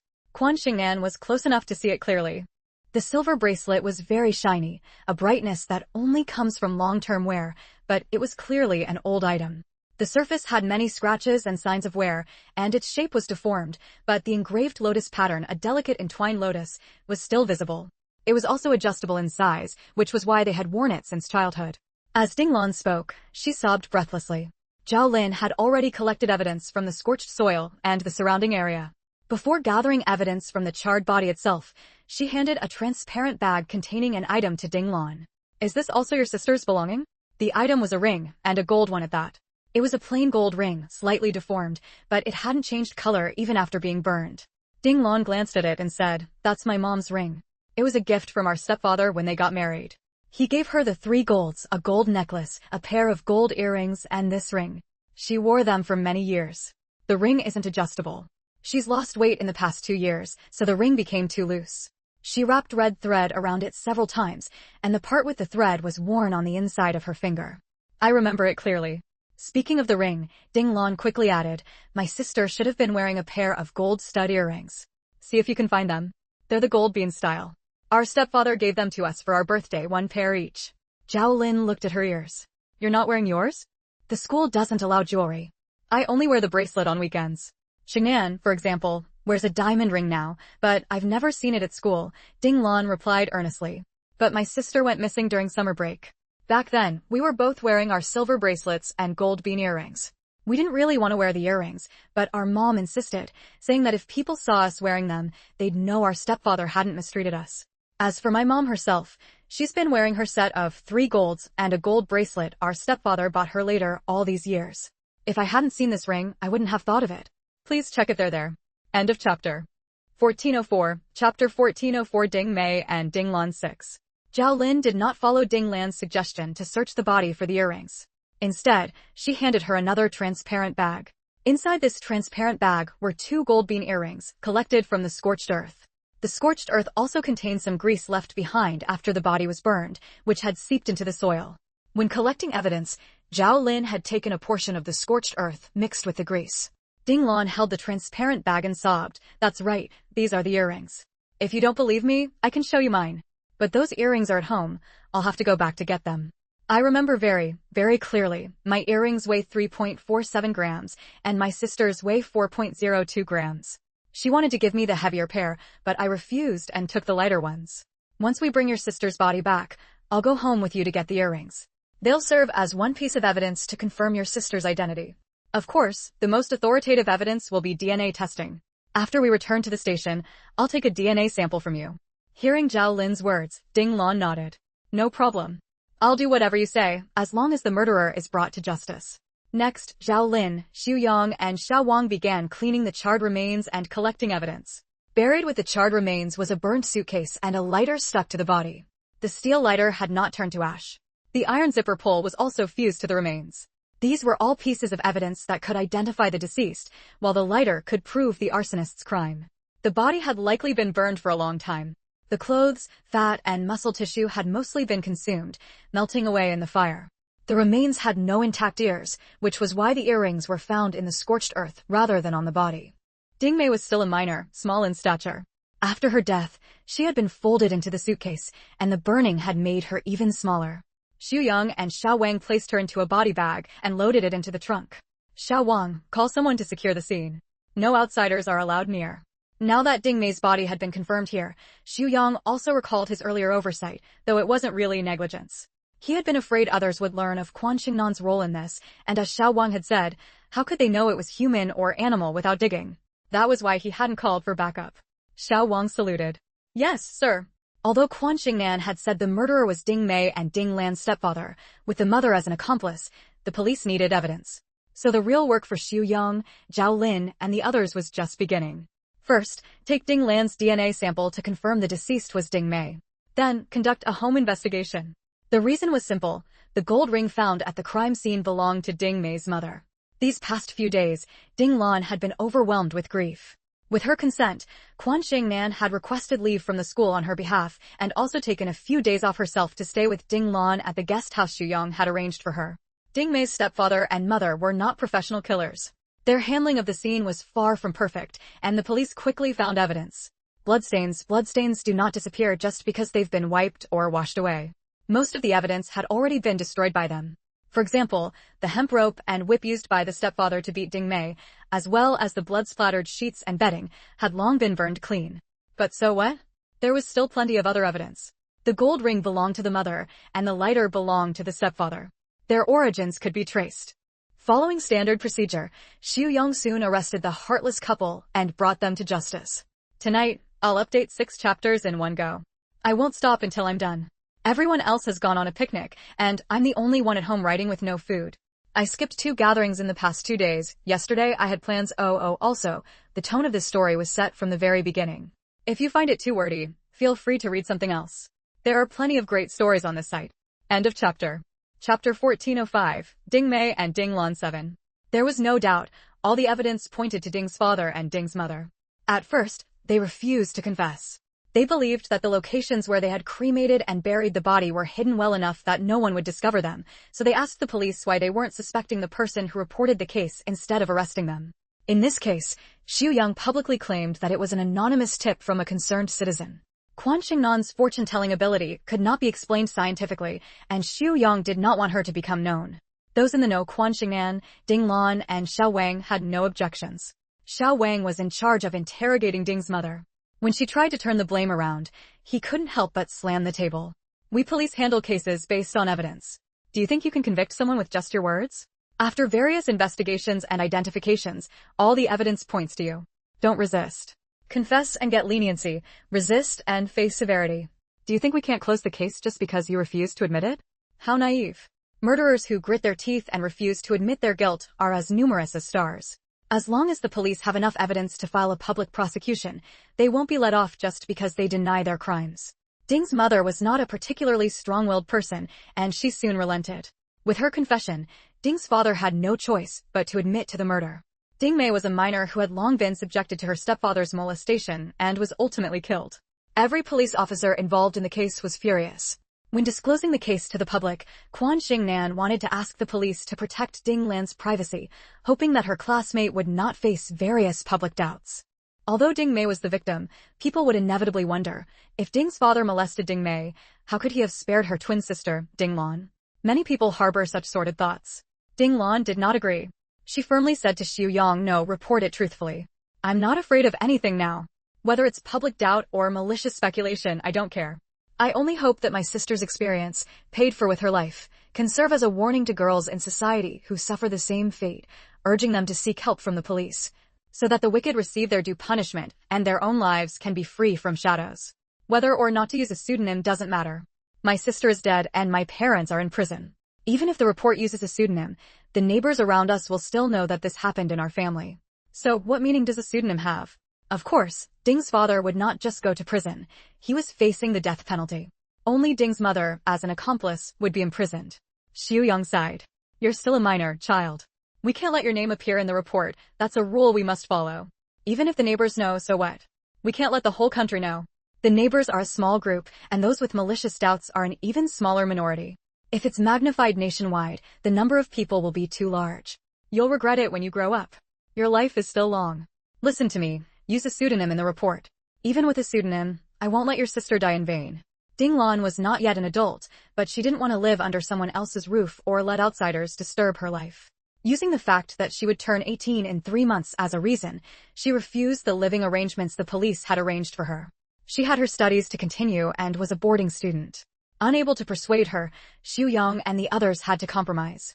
All right, but you must keep in touch with us regularly and don't refuse our concern for you. Zhao Lin said this and Xiao Wang beside her nodded vigorously. He deeply sympathized with the young girl before him. Her fate was truly too tragic. The chapter ends. 1406, Chapter 1406. Ding Mei. Ding Lan 8. After handling Ding Mei's funeral arrangements, Ding Lan returned to school.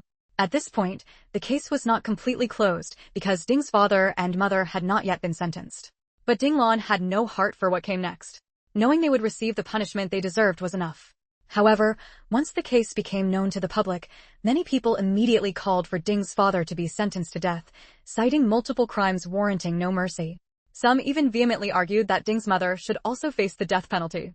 Unworthy of being a mother. Unworthy of being a mother. Her husband provided for her life, but the children were her own flesh and blood. To turn a blind eye to the suffering of her own offspring, how cruel-hearted could she be? And to help her husband destroy evidence and conceal the crime, how venomous was she? Even a tiger does not eat its own cubs. She was worse than a beast. Beast was what many people called Ding's mother. The case involving a minor girl being molested and murdered sparked a huge public outcry.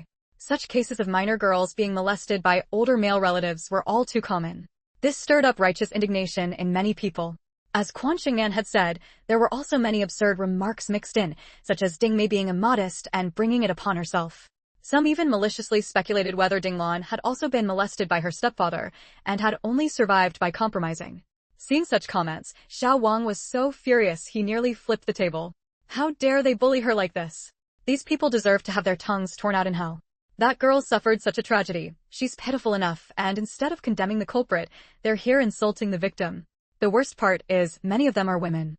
If I ever find out who they are, I'll rush over and slap them a few times, breaking my rule of never hitting women. What worries me most now is Ding Lan. Zhao Lin sighed. The pressure she has to face is too great. Her stepfather is the murderer, her mother is an accomplice, her sister is dead, and she's left alone to deal with malicious gossip from outsiders and sympathy from kind-hearted people. And she's in her senior year of high school, the final, most important year. I'm really worried about her. Xiao Wang thought for a moment. How about I go see her after work? Check on how she's doing at school. Zhao Lin looked him over and shook her head. Forget it. I'll go. What would a big man like you do there? I bought her some walnuts, red dates, and other brain-boosting, blood-nourishing things, plus some fruit. I'll take them to her while I'm at it. All right. Xiu Yang nodded. Ask her if she has any difficulties in life, and tell her to come straight to us. With Quan Xingnan around, she might not need us. As Zhao Lin had said, Ding Lan was already under Quan Xingnan's protection. She shielded Ding Lan from inquiries by well-informed people at school, whether out of sympathy or criticism. Together with the entire class, she kept them at bay, preventing them from disturbing Ding Lan's life and studies. Many times, victims don't need sympathy. Outsiders' sympathy only adds more pressure to the victim. Quan Xingnan also arranged for a psychologist from the foundation to provide Ding Lan with counseling every week at Teacher Lu's home. The school had arranged a 3-bedroom, 1 living room apartment for Teacher Lu and her family, quite spacious.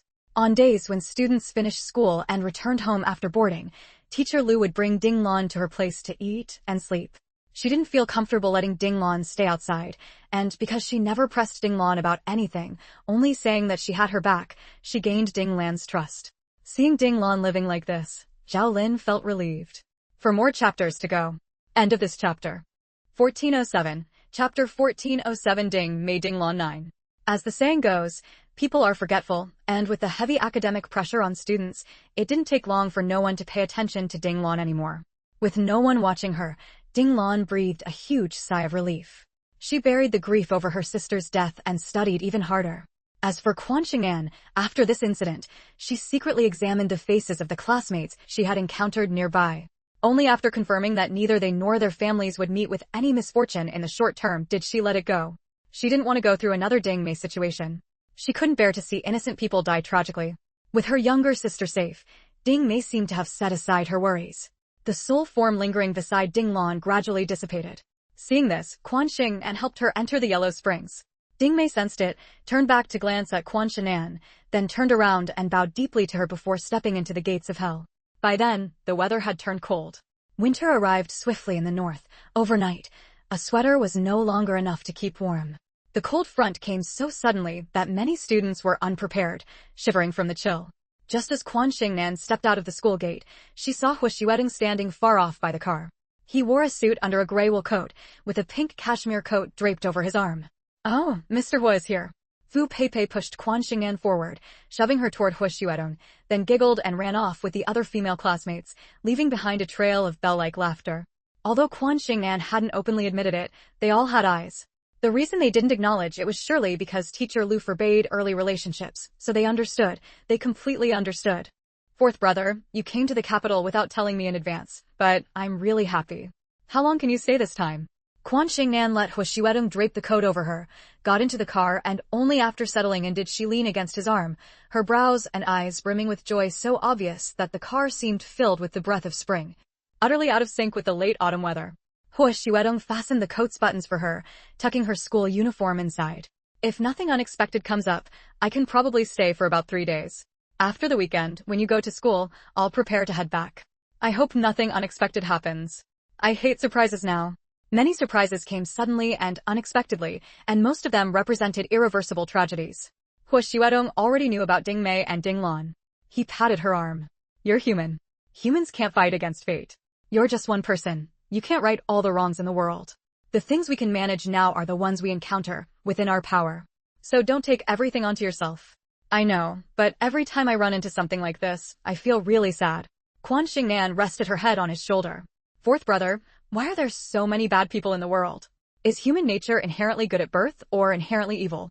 Hu Xuedong said, "Good and evil aren't innate. They all come down to a person's choices. A person's goodness or evil is shaped by their upbringing. Some become good people, others become evil. The environment they grow up in, the teachings of their elders, the influence of friends, these are all factors that lead to good or evil. But the most important thing is still that person's mindset and thoughts." He stroked Quan Xingnan's ponytail. "Miss Annie, you're on a date right now. Don't overthink it. Don't dwell on these mood-killing things. The more you think, the worse you'll feel. True. Time that was hard to come by should be cherished." End of chapter. Chapter 1408, Ding Mei and Ding Lan 10. After leaving the school far behind, the two found a place to eat, renting a small private room and ordering a few light dishes. Before the server brought the food, Hu Xuedong took out a jewelry box and handed it to Quan Xingnan. "What is it?" "Another piece of jewelry for me," Quan Xingnan said as she opened the box, her eyes greeted by a world of green, a set of jadeite jewelry set against black velvet. The glassy, emerald green bangle, ring, earrings, and bead necklace, enhanced by the black velvet backdrop, were stunningly beautiful. Quan Xingnan paused. "Oh, the jadeite from that day's gambling deal is finished?" Hu Xuedong rinsed the cups in front of him and poured her a glass of hot water. After taking the bangle, there wasn't enough leftover material. "In the end, we turned out 42 beads, each exactly 12.8 millimeters in diameter, perfectly uniform. The clasp was platinum set with red diamonds, exquisitely crafted, shimmering under the light." Quan Xingnan couldn't put it down. Holding the jadeite necklace up to the light, she saw that the beads were of extremely high perfection. Extremely high perfection didn't mean flawless. A very few beads had barely noticeable tiny imperfections, but overall, they were pure, consistent, and could be called a rare treasure. "Giving it to me?" Quan Xingnan asked. When Hu Xuedong nodded, she said sheepishly, "A bet's a bet, you won, so it's yours. Are you really going to give it to me?" Old Madame Qin had always been a jadeite enthusiast, collecting many top-grade pieces, though she had gradually given most of them to Quan Xingnan over the past 2 years. Hu Xuedong smiled. You said it yourself, I won, so it's mine. Since it's mine, I can give it to whoever I want. How can I accept this? Quan Xingnan deliberately rambled. That piece of peach blossom spring material was excellent. Even the jade carver was captivated by it. I asked them to craft a flawless set of jewelry for you and bring it over when it's done, Wu Shiwedong said. Quan Xingnan quickly shook her head. No need to bring it over. Just leave it in Hong Kong. She would be studying in Hong Kong next year, so there was no need to take it back to the capital. She already had more jewelry in the capital than she could wear in several lifetimes, and the same went for Hong Kong. Most of the jewelry she inherited from old Madam, he was already there. Wu Shiwedong thought of Quan Xingnan's plans and nodded with a smile. That's true. You'll be living there from now on. Quan Xingnan shot him a glance, but her heart felt sweet as honey. After eating, the two walked out of the restaurant side by side. Just as they were about to get into the car, a woman suddenly rushed out from the side and behind them. A woman who, even under the neon lights of the restaurant entrance, looked disheveled, hair tangled, face bruised and swollen, her right hand clutching her left arm, which seemed broken. Blood trickled from her mouth, and one eye was so swollen it was just a slit. She staggered toward Wu Shiwedong and Quan Xingnan, but was stopped by the bodyguards flanking them. She didn't push forward, instead glancing back repeatedly as she cried out, "Please save me. Save me. Save me. I beg you, save me." Before the bodyguards could react, a middle-aged man emerged from the direction the woman had come from. He looked about 40, with a very refined appearance, wearing a pair of gold-rimmed glasses. Seeing him, the woman was terrified. Forgetting her pleas for help, she stumbled forward, but fell due to her injured leg. Even so, she crawled on the ground, her desperate will to escape plain for anyone to see. Because of this, 2 bodyguards stepped forward to help her, while 2 others blocked the approaching middle-aged man. I'm breaking my word. I promised the remaining 2 chapters would be made up tomorrow, but I just got a call. I have to go to the central train station to pick up a fool. I live way out in the Far East now, and with the round trip and getting them settled, I probably won't be back until midnight. End of chapter. Chapter 1409, Ding Mei Ding Lon 11. The fleeing woman kept looking back. Seeing the middle-aged man stopped by 2 tall and sturdy bodyguards, she immediately breathed a sigh of relief. After catching her breath, she collapsed to the ground, and the bodyguards couldn't even help her up. Help me. Please call the police. Please take me to the hospital, I beg you. The woman didn't even have the strength to stand up. It took a while before she managed to get up with the bodyguard's support, extending her usable right hand toward Quan Xingnan. One eye that could still open revealed a look of desperate hope. Quick! Save me! I don't want to be beaten anymore. If he takes me back, I'll die. Wu Shiwedong immediately called Xu Yong, who was closest to this location. I'll call the police on duty nearby first. I'll be there shortly. Xu Yong hung up and stood up at once. Meanwhile, Quan Xingnan walked up to the woman and was about to speak when she saw the middle-aged man turn to flee. How could the 2 bodyguards blocking him let him leave? They subdued him in no time.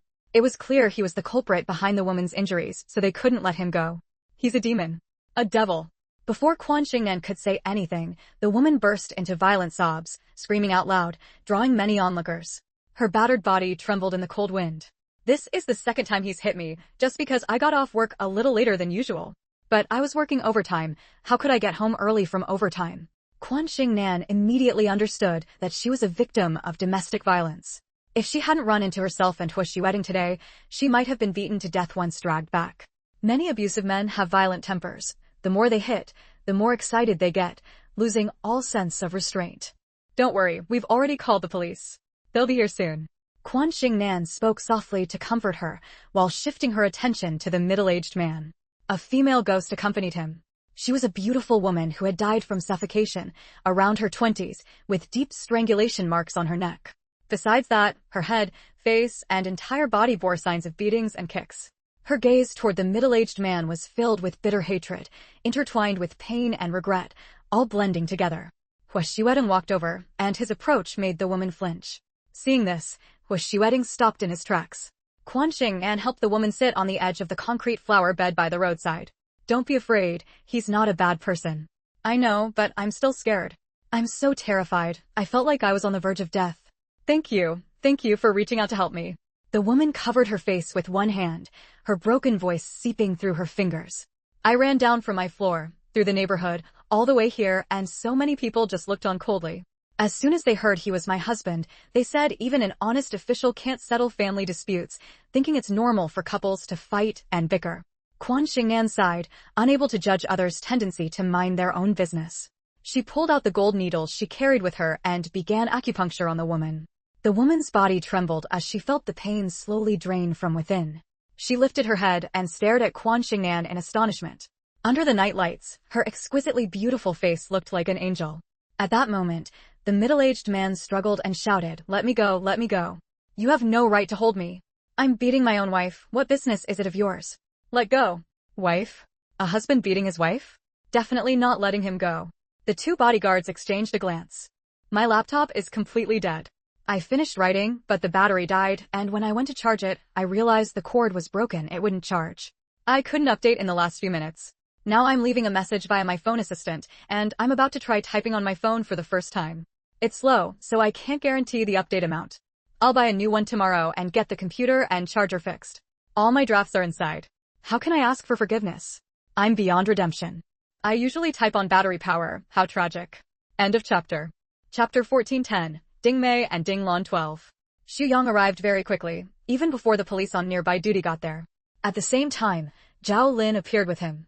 Probably considering that the victim was a woman, he had specifically brought Zhao Lin along to facilitate communication with her. While Xu Yang was greeting Hu Xuedong, Zhao Lin walked over to Quan Xingnan and the injured woman. Seeing her battered and bruised, a flash of anger immediately flickered in Zhao Lin's eyes. What happened? Hearing Zhao Lin's question, Quan Xingnan sighed. Domestic violence. Clearly domestic violence. I didn't ask the victim about her situation, and she didn't say anything either. I'll leave this to you. With that, Quan Xingnan tilted her chin toward the middle-aged man and said to Zhao Lin, "That man, look into him thoroughly. Someone so violent can't be calm and composed. You can tell from his wife's injuries.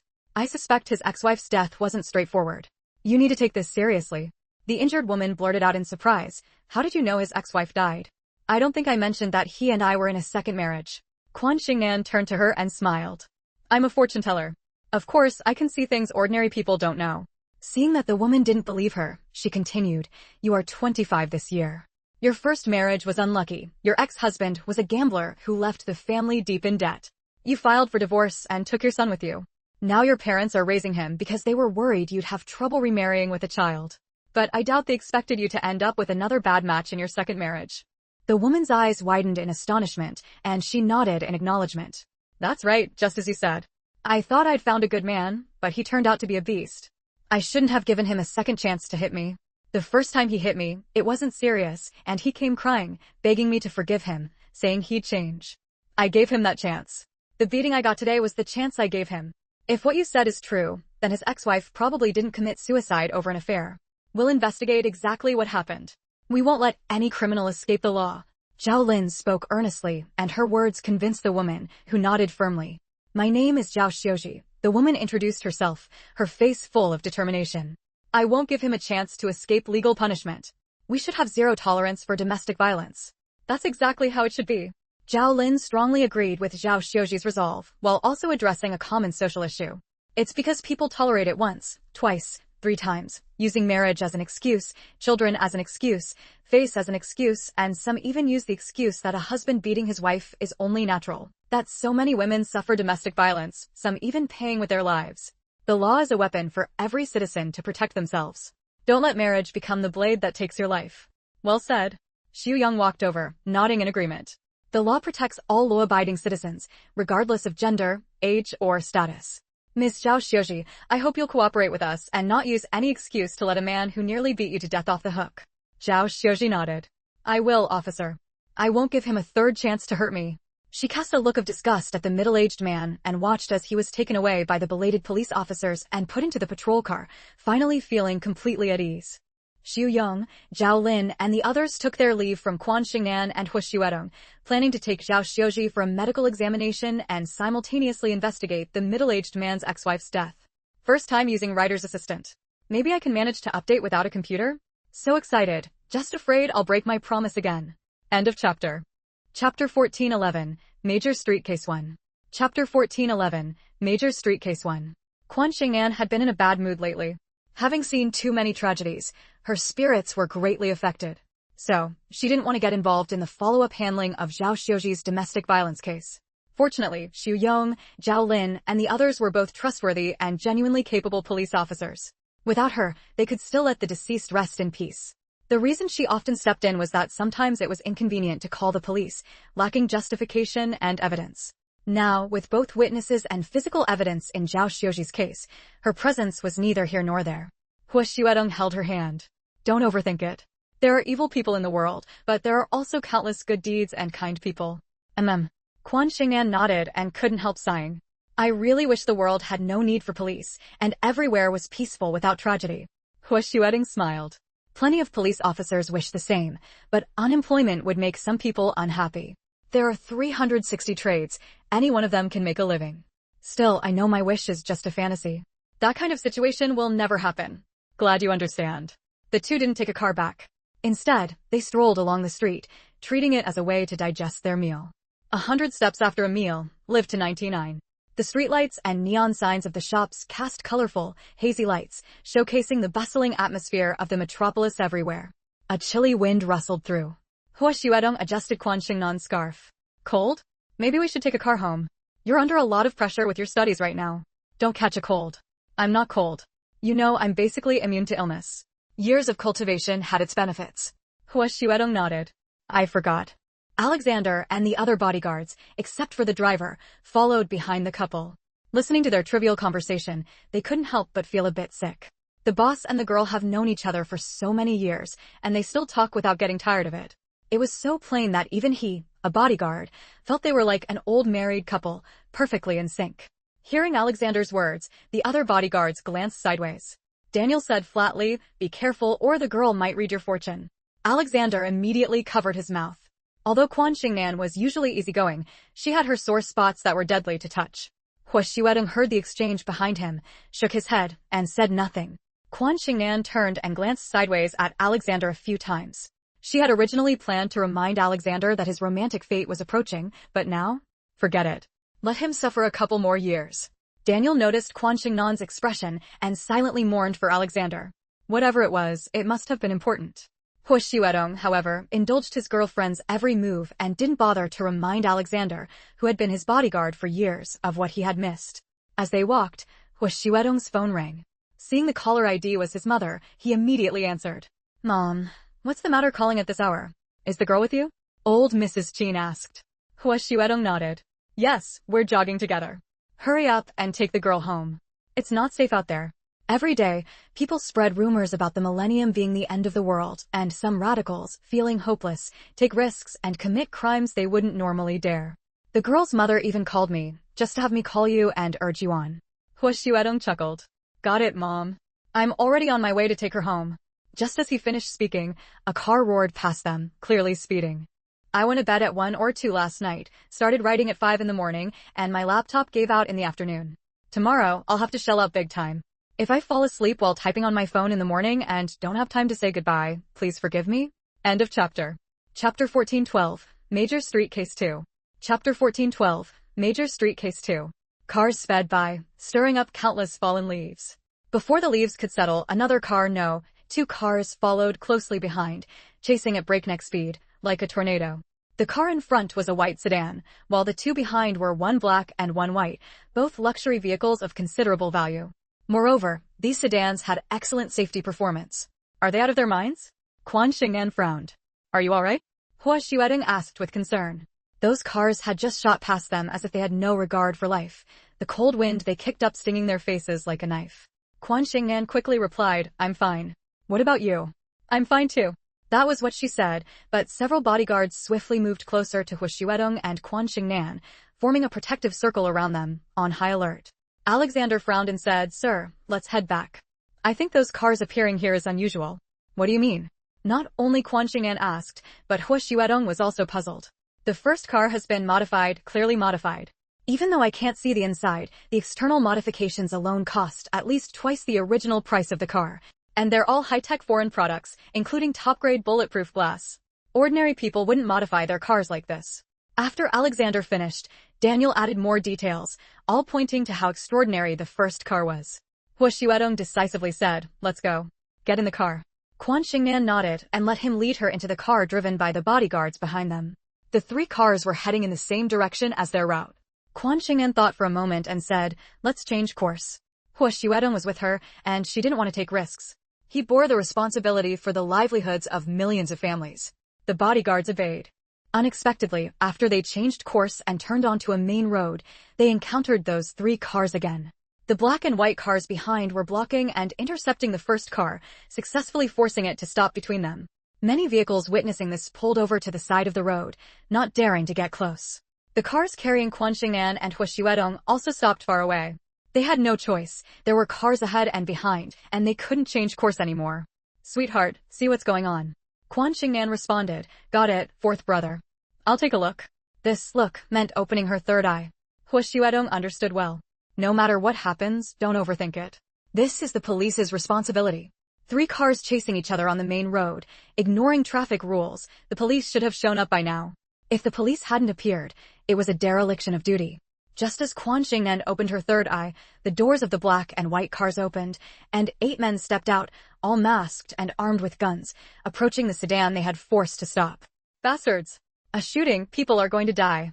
What her third eye saw in the future happened slightly faster than their actions. Seeing the 8 men aiming their guns at the people inside the car, Quan Xingnan quickly opened the car door. There was no time to get there before they fired, and she didn't have the ability to take on 8 people alone. After all, flesh and blood couldn't withstand bullets and ammunition. So, under the gaze of everyone in the car, Quan Xingnan muttered something, her hands gesturing rapidly, and then they saw the 8 men, who had already forced the car door open with gunfire and were pointing their guns at the heads of those inside, suddenly fall stiffly backward, lying motionless like zombies. The people in the car, who had narrowly escaped death, seized the opportunity, drove out from between the 2 cars and sped away, the unclosed door flapping in the wind. Just then, the belated police cars arrived on the scene. Covering my face, I was putting my nephew to sleep, planning to continue writing after he fell asleep, but I ended up falling asleep myself. Woke up at 7. Had a lot to do today, buying a computer, fixing a computer, then spending one day consulting about a social security card that couldn't be processed, another day waiting in line at the hospital to see a Chinese medicine doctor, and then heading home. Once home, I can update normally. Staying at someone else's place definitely isn't as free. Chapter 1413, Major Street Case 3. The police officers who got out of the patrol car stared in astonishment at the phenomenon before them, which defied scientific explanation. 8 masked gangsters were holding guns. They lay on the ground, still maintaining the posture they had before falling. One of them, besides holding a gun, had his hand outstretched as if reaching for someone inside the car. In Xiao Wang's eyes, it looked utterly ridiculous. "Captain Su, what happened to them?" "How should I know? You should be glad it's nighttime, that we're far away and can't see clearly, and also glad no one died. But the gunshots rang out, and many people screamed after hearing them. We can't cover that up."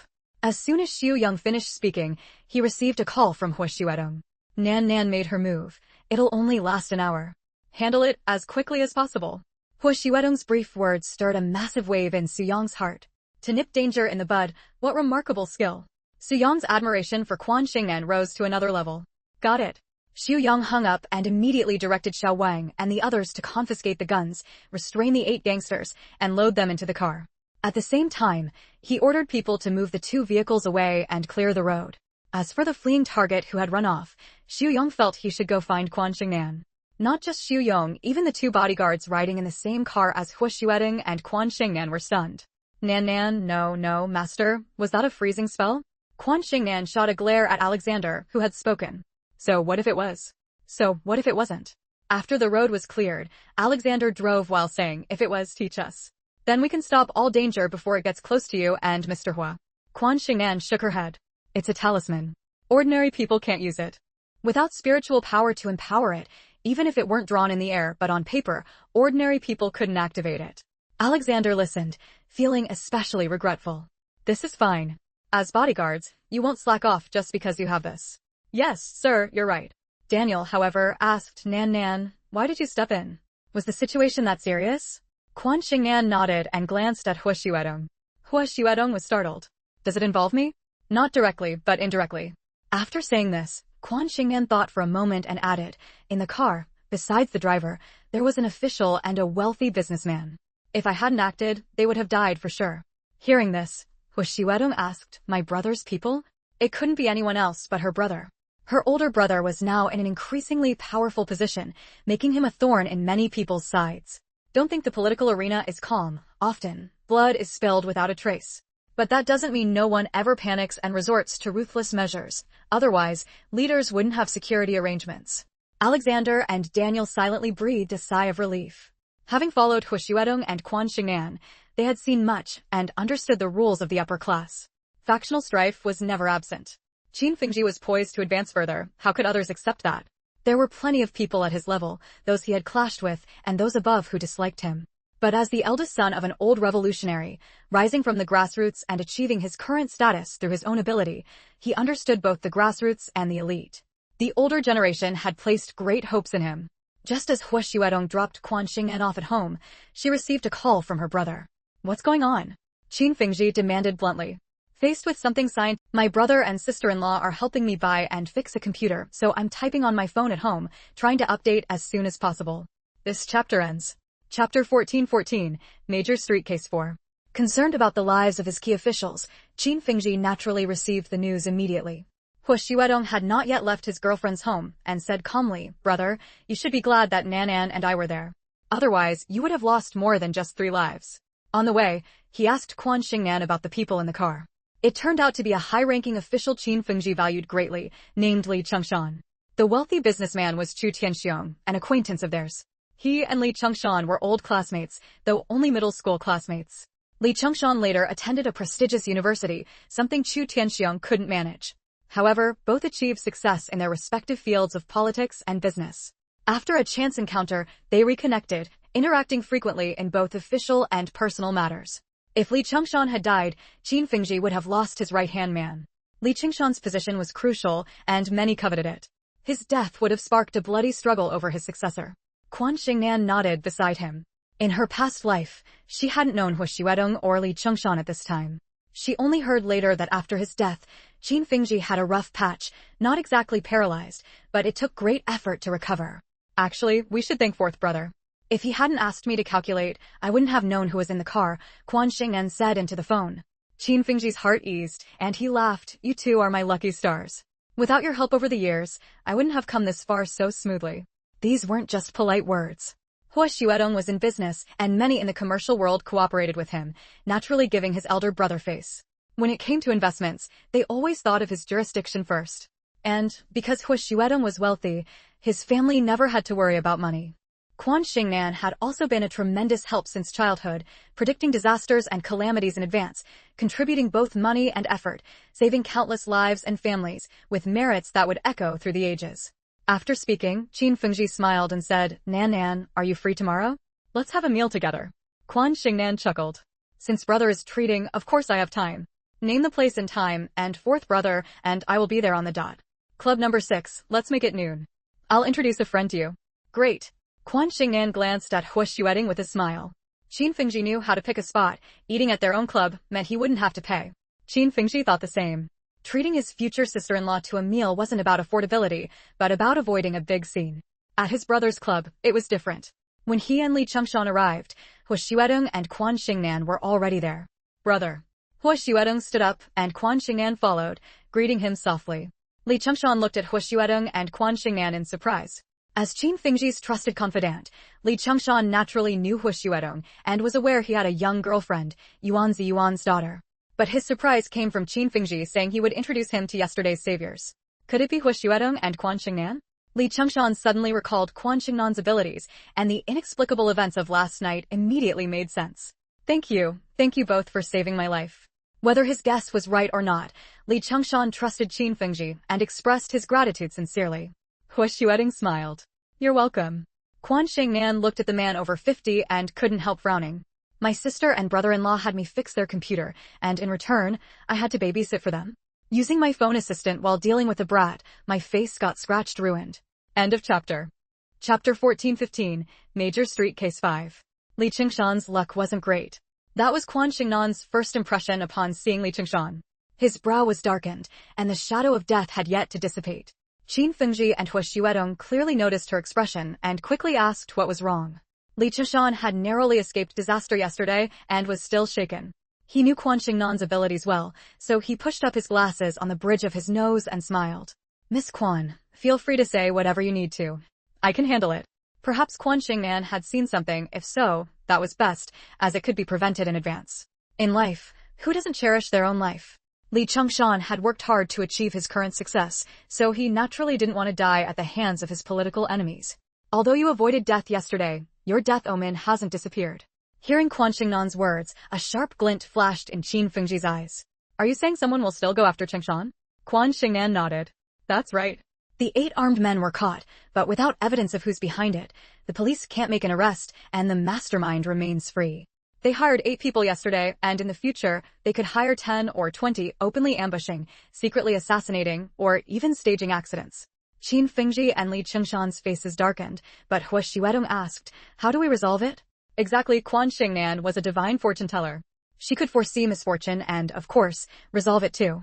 Qin Fengji and Li Chengshan both looked at her with eager eyes. Quan Xingnan suddenly said, Big brother, I'm hungry. Can we eat first? Getting a meal from you isn't easy. I've been looking forward to it all evening. Qin Fengji paused, then laughed.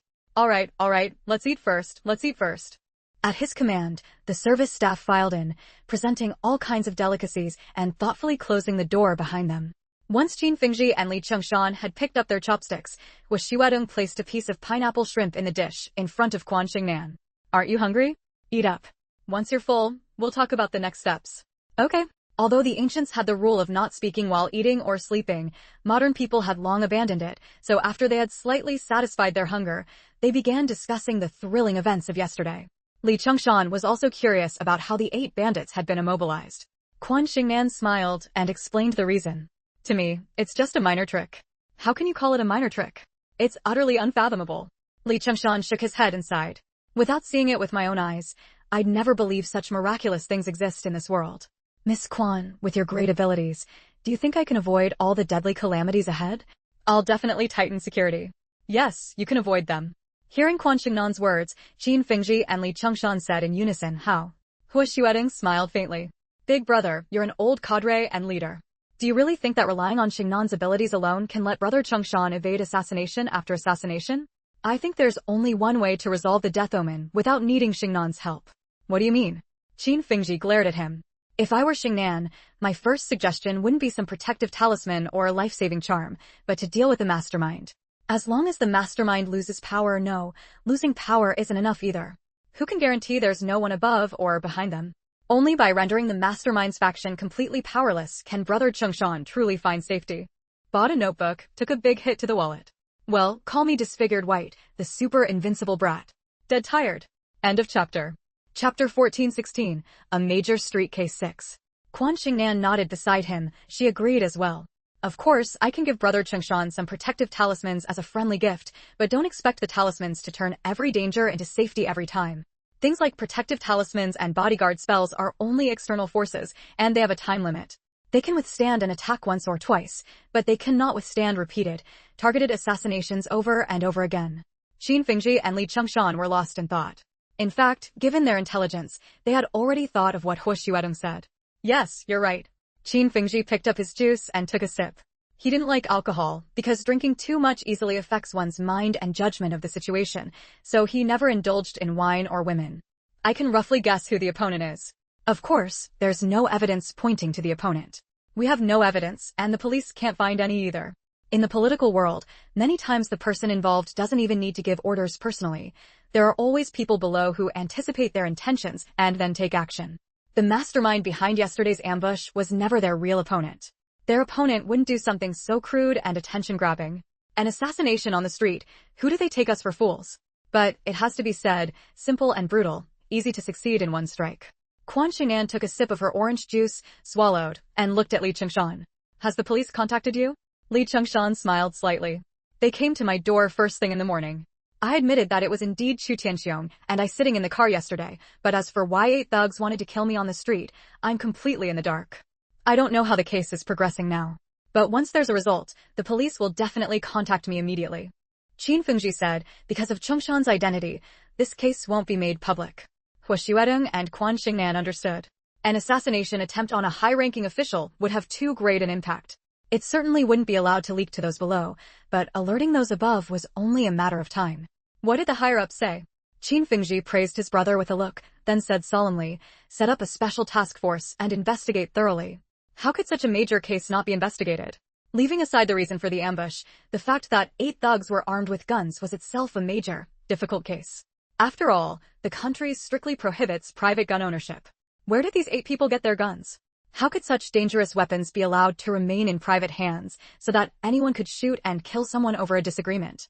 Who would bear the responsibility? So, Soo-young's shoulders were burdened heavily, pressing down on him until he could barely breathe. Compared to this case, Zhao Xiuji's domestic violence case wasn't attracting as much attention. But Zhao Lin cared deeply about this case. As a woman, she hoped all women in the world would have zero tolerance for domestic violence. She couldn't tolerate a man who beat his wife to death still roaming free. Moreover, after Zhao Xiuji's medical examination, her injuries were extremely severe. She took leave to recover while hiring a lawyer to file for divorce, but she also had to face pressure from her husband Ho Kuen's family. After Ho Kuen was arrested, his family immediately came to Zhao Xiuji, asking her to drop the charges and the lawsuit. Couples fight in bed and make up at the foot of the bed. Which couple in the world doesn't bicker and quarrel their way through life? Why are you being so stubborn?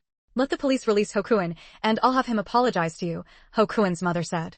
Ho Kuen's sister followed up, exactly, which man doesn't hit his wife? If Ah Kuen hit you, you must have done something wrong. Ho Kuen's father heavily thumped his cane on the ground, scolding Zhao Xiuji harshly. A woman daring to sue her husband? This is truly rebellious. In the old days, you'd be forced to walk on hot nails and suffer beatings. That's all for today. I'm in the middle of a fight with a mischievous kid, and my new clothes have been drawn all over like a map, face and hands covered too. Oh. End of this chapter.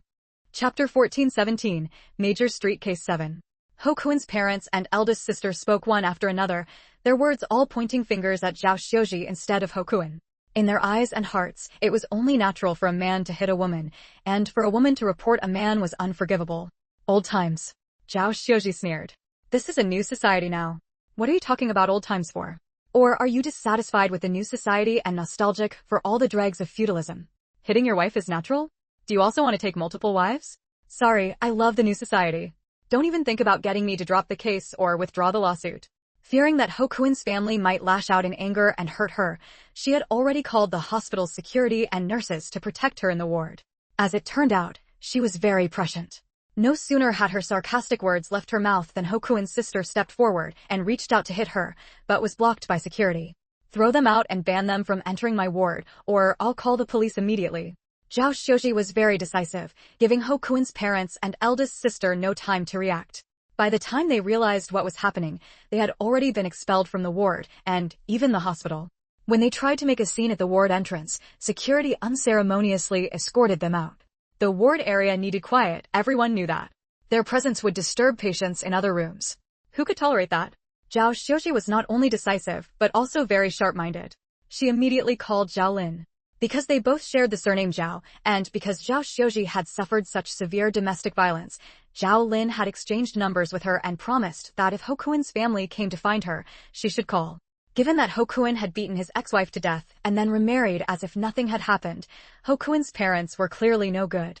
Although Quan Xingnan had only made a casual remark asking them to investigate the cause of Ho Kuen's ex-wife's death, Zhao Lin and Xiu Yang were basically certain that her death was inevitably linked to Ho Kuen.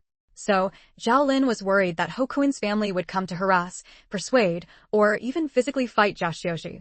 Zhao Xiuji told her what had happened today. Sister Zhao Lin, I want to switch to another hospital, one they can't find. I heard what that young lady said back then, and I'm very worried about my personal safety. Sure. Your personal safety is the most important thing. Some people are just unreasonable.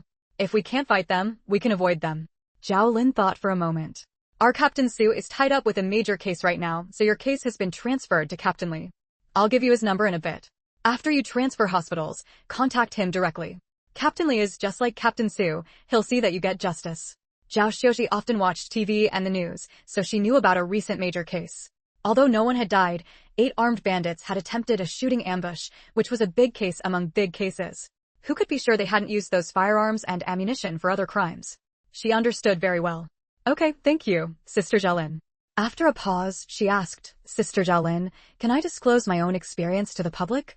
Can I give an interview and get the news out? I hope my story, or even Ho Kuen's ex-wife's story, can tell those who have long suffered domestic violence that they must say no to it and make those abusers as despised as rats in the street. Of course you can. The case is our responsibility. The rest is your business. We won't interfere with any of your decisions. The chapter ends. Chapter 1418, Major Street Case 8.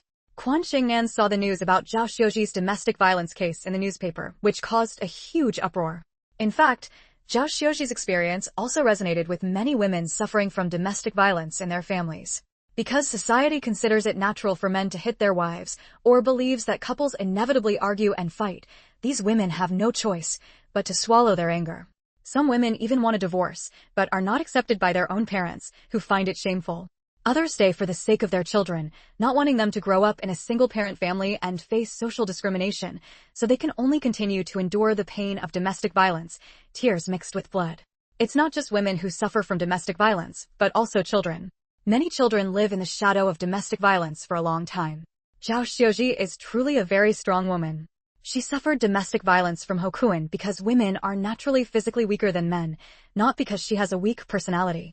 So, with injuries on her body, she organized a vigorous anti-domestic violence campaign. Hokuin's identity was also fully exposed by the news. Unexpectedly, he turned out to be a teacher, and at a relatively famous middle school at that. After this news broke, many students reported to their parents that Hokuin often physically punished them, but because of Hokuin's threats, they didn't dare tell their parents and could only endure in tears. One student said that because of her poor memory and inability to recite the text, Hokuin slapped her more than a dozen times in front of the whole class. She was dizzy and fell to the ground, her vision black for a long time, and blood was flowing from the corner of her mouth. She was a boarding student, so by the time she went home, there were no marks on her face and her parents still don't know how badly she was beaten. If domestic violence still makes outsiders think even an honest official can't settle family disputes, then the nature of physically punishing students is far more serious. Whose family doesn't have children in school? Whose child isn't pampered? Because of the implementation of the basic national policy of family planning, many families have only one precious child, truly a treasure, often the only treasure for 3 generations in a family. The parents of the students involved were angry, and other parents were also very upset. The former were angry because their children were punished, and the latter were worried that their own children might suffer physical punishment in the future. So they united and launched a campaign to boycott Hokuin, demanding that the school where he worked fire him. Such a person is not fit to be a husband, nor fit to be a teacher. Teachers can punish students, and parents understand that many children are indeed terribly naughty, but physical punishment this severe is going too far. Zhao Xiuji added fuel to the fire by arranging for people to bring up the suspicious death of Hokuin's ex-wife. Since he is so violent, abusing students and his wife, and striking so viciously, what about his ex-wife? Why did she die so young? Was it from long-term domestic violence? Or did she commit suicide because she couldn't bear it anymore? Either way, Hokuin is the culprit, and it should be investigated thoroughly to let the deceased rest in peace. Also, did Hokuin's parents know about his domestic violence? If they didn't know, why did they say things like, it's natural for a man to hit his wife? If they did know, and watched their 2 daughters-in-law suffer abuse, can they still be called human? As a result, Hokuin and his parents and older sister truly became pariahs. Chapter 1419, Major Street Case 9. After reading the news report, Quan Xingnan praised Hokuin and his family for getting what they deserved, instructed the foundation to allocate funds to support anti-domestic violence activities, and provided assistance in other areas. Then she moved on. With social progress and the awakening of women, in many cases, the individuals involved can resolve their own matters. Take Zhao Xiuji, for example. She is an outstanding professional woman well-versed in the rules of society. She is not a meek wife who swallows her anger. When she was teetering on the edge of life and death, she made up her mind to fight Hokuin to the bitter end. Now, appearing in the news as a victim, she has skillfully guided public opinion. Meanwhile, Captain Lee of the criminal police team took over the case and quickly uncovered the cause of Hokuin's ex-wife's death. The relationship between Hokuin's ex-wife and his mother was strained. The root cause was that Hokuin came from a poor family. Thanks to his own abilities, he married Yu Xiaowei, a local from the capital. After the wedding, with the help of his in-laws, he bought a house and a car in the capital, and they had a son, making their life seem picture-perfect. But Hokuin was deeply insecure, afraid that people would say his life depended entirely on his wife. When he brought his parents and older sister to live in his home, their lifestyle clashed with Yu Xiaowei's, leading to frequent conflicts. Under their repeated instigation, he began to scold and then beat Yu Xiaowei. It started with reproach, escalated to harsh insults, and eventually turned physical. It was this act of violence that cost Yu Xiaowei her life. When Hokuin was beating Yu Xiaowei, his father sat on the sofa smoking. His mother and older sister not only refrained from intervening, but instead cheered him on, saying he needed to beat her into submission for a peaceful life. Blinded by rage, Hokuin grew increasingly violent until Yushalwi's body went still. At the time, Hokuin and Yushalwi's child was only 5 years old. Held in his grandmother's arms, he watched his mother die from domestic violence and never spoke another word afterward. Because the child was traumatized into silence, Hokuin's parents refused to accept him, and he was taken away by Yushalwi's grieving family. Logically, Yu's family should have pursued Ho's family over Yushalwi's death. But the Ho family, realizing she was dead, immediately took her body back to their rural hometown, claiming she had hanged herself there. They sent her straight to the local funeral home for cremation, leaving no trace. In rural areas, few people question the cause of a death. Yushalwi's parents were so devastated by their daughter's death that they fell ill. Her younger brother had to care for both his parents and his traumatized nephew. Although they reported the case to the police, it eventually fizzled out, a long and complicated story. There are many dedicated police officers, but there are also those who coast along. In every profession, there are bad apples. When Zhao Xiuji's domestic violence case came to light, Yushalwi's parents and brother immediately demanded a reopening of the old case. Though many years had passed, under Captain Li's investigation, the truth finally came to light. So, domestic violence does not stop with apologies. Once it happens, there will be a second and third time. We should say no to domestic violence and have zero tolerance for it. Our lives were given to us by our parents. We have the right to live, and abusers cannot decide our fate, said Zhao Xiuji, her arms still in a cast, as she continuously appealed to society, standing up for the weak in domestic violence situations and urging them to resist abuse and escape the shadow of their lives.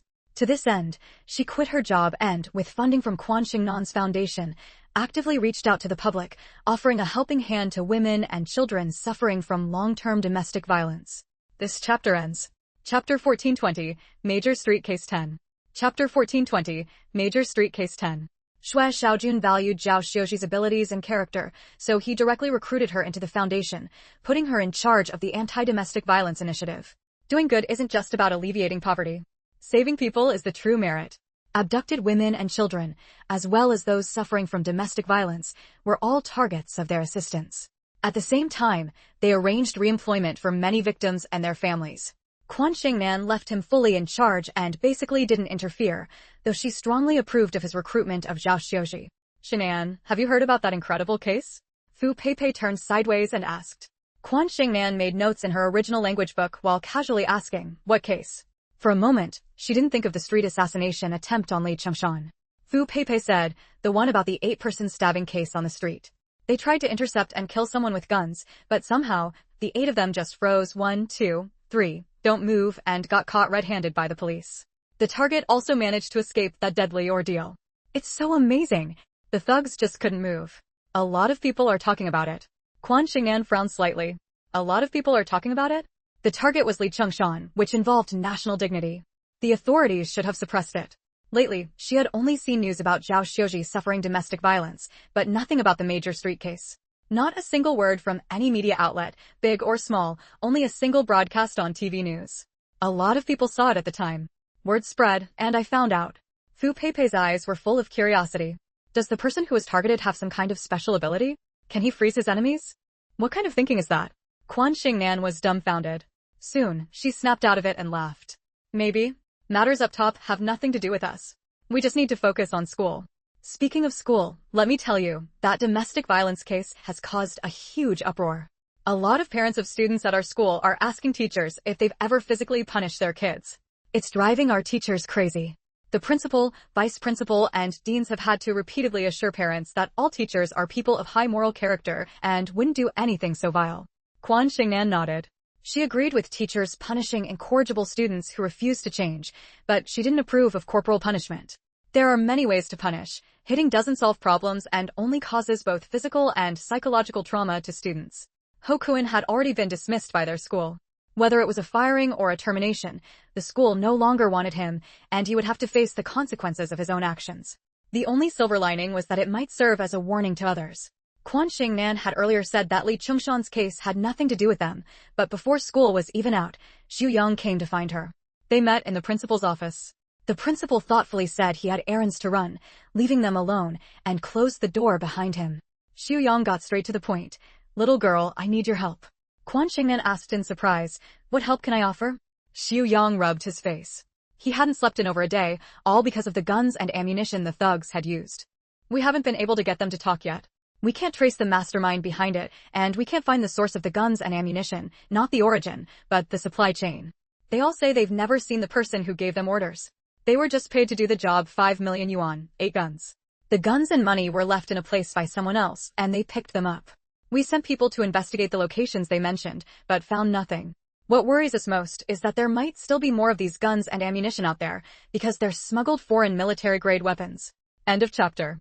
Chapter 1421, Major Street Case 11. After speaking, Xu Yang couldn't help rubbing his face again, forcing his reddened eyes wide open, and said seriously, the pressure from above is immense. If every high-ranking official lives in fear of assassination, what kind of situation would that be? In the political world, there's deceit and scheming, competition and struggle. Victory or defeat depends on ability, but it cannot involve lives. When it comes to power struggles among high-ranking officials in politics, who doesn't have political enemies? If a political enemy resorts to hiring killers over a disagreement, it's too terrifying. No one can tolerate such a situation. Quan Xing'an asked, "What help do you need from me? Investigating the mastermind behind it? Or the source of the firearms and ammunition?" The source of the firearms and ammunition. Xu Yang was very straightforward. The mastermind may not be traceable, and even if we find someone, it won't be the real one. Leave the higher-level matters to those above. Our main task is to clarify the source of the firearms and ammunition, ensuring they don't have any dangerous weapons, so as not to endanger our people. In fact, since these weapons were smuggled in, there must be a whole batch, not just the 8 pistols and their matching ammunition we've seen. Quan Xing'an nodded slightly. Then let me do some calculations for you. A hint of joy appeared on Xu Yang's face. Sorry to trouble you, Nanan. When the case is closed, I'll treat you to a meal. Quan Xing'an directly opened her third eye. After looking, she frowned slightly. Get me a piece of paper and I'll write it down for you. If I just say it, you haven't rested in a long time and might not remember clearly. Xu Yang pulled out paper and a pen from his pocket and handed them to her. Quan Xing'an wrote with her left hand while leaning on the table, saying, "This batch of standard weapons was smuggled in from the southwestern border. The quantity is considerable, and they are highly lethal. You need to be careful during your investigation. Also, you'll need to increase police manpower because these weapons have already been sold privately to people in the underworld, gun enthusiasts, and even those in official circles. Some people feel unsafe, so they keep a gun under their pillow for a sense of security." Xu Yang frowned deeply. Who's responsible for selling them? The person responsible for selling must be closely tied to the smugglers.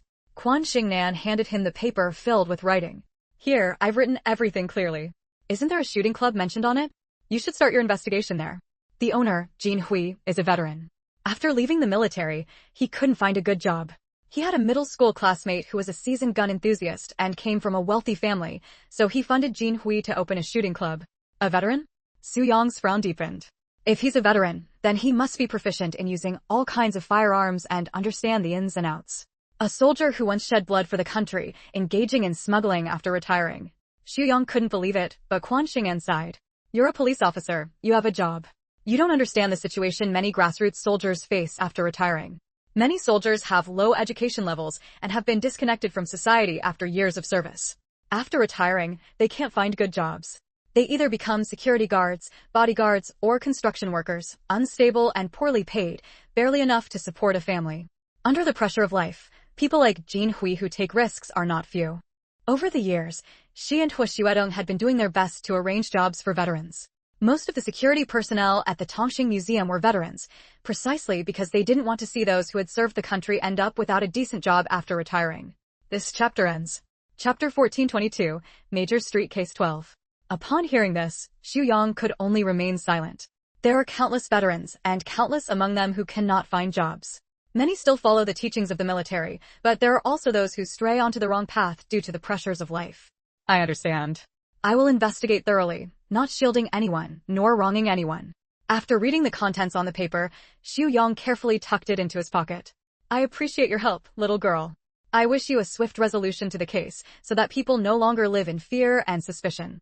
The classmate who funded Jin Hui came from a family serving under the faction opposing Qin Finji. However, they never showed up or explicitly ordered the assassination of Li Qingshan. It was their subordinates who interpreted their intentions and acted on their own.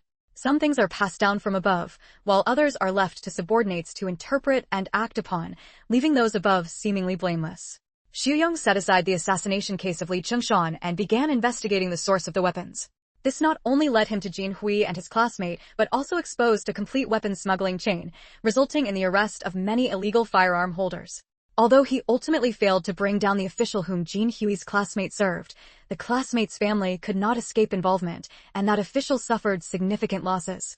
How the case was concluded, Quan Xingnan did not know, as the police did not disclose it to the public. She had no great curiosity about such matters. Hua Xuedong was in business, not politics. Although their families were involved in the political sphere, she did not need to pry into everything. After all, if she wanted to know, the heavenly eye could help her. As time passed, the case was soon forgotten, with only the occasional mention by witnesses who were still curious about how the 8 robbers had remained motionless that day. But without an official explanation, and with everyone busy making a living, even those mentions gradually ceased. However, Quan Xingnan knew that Qin Fengji, Li Chengshan, and others were busier than ever.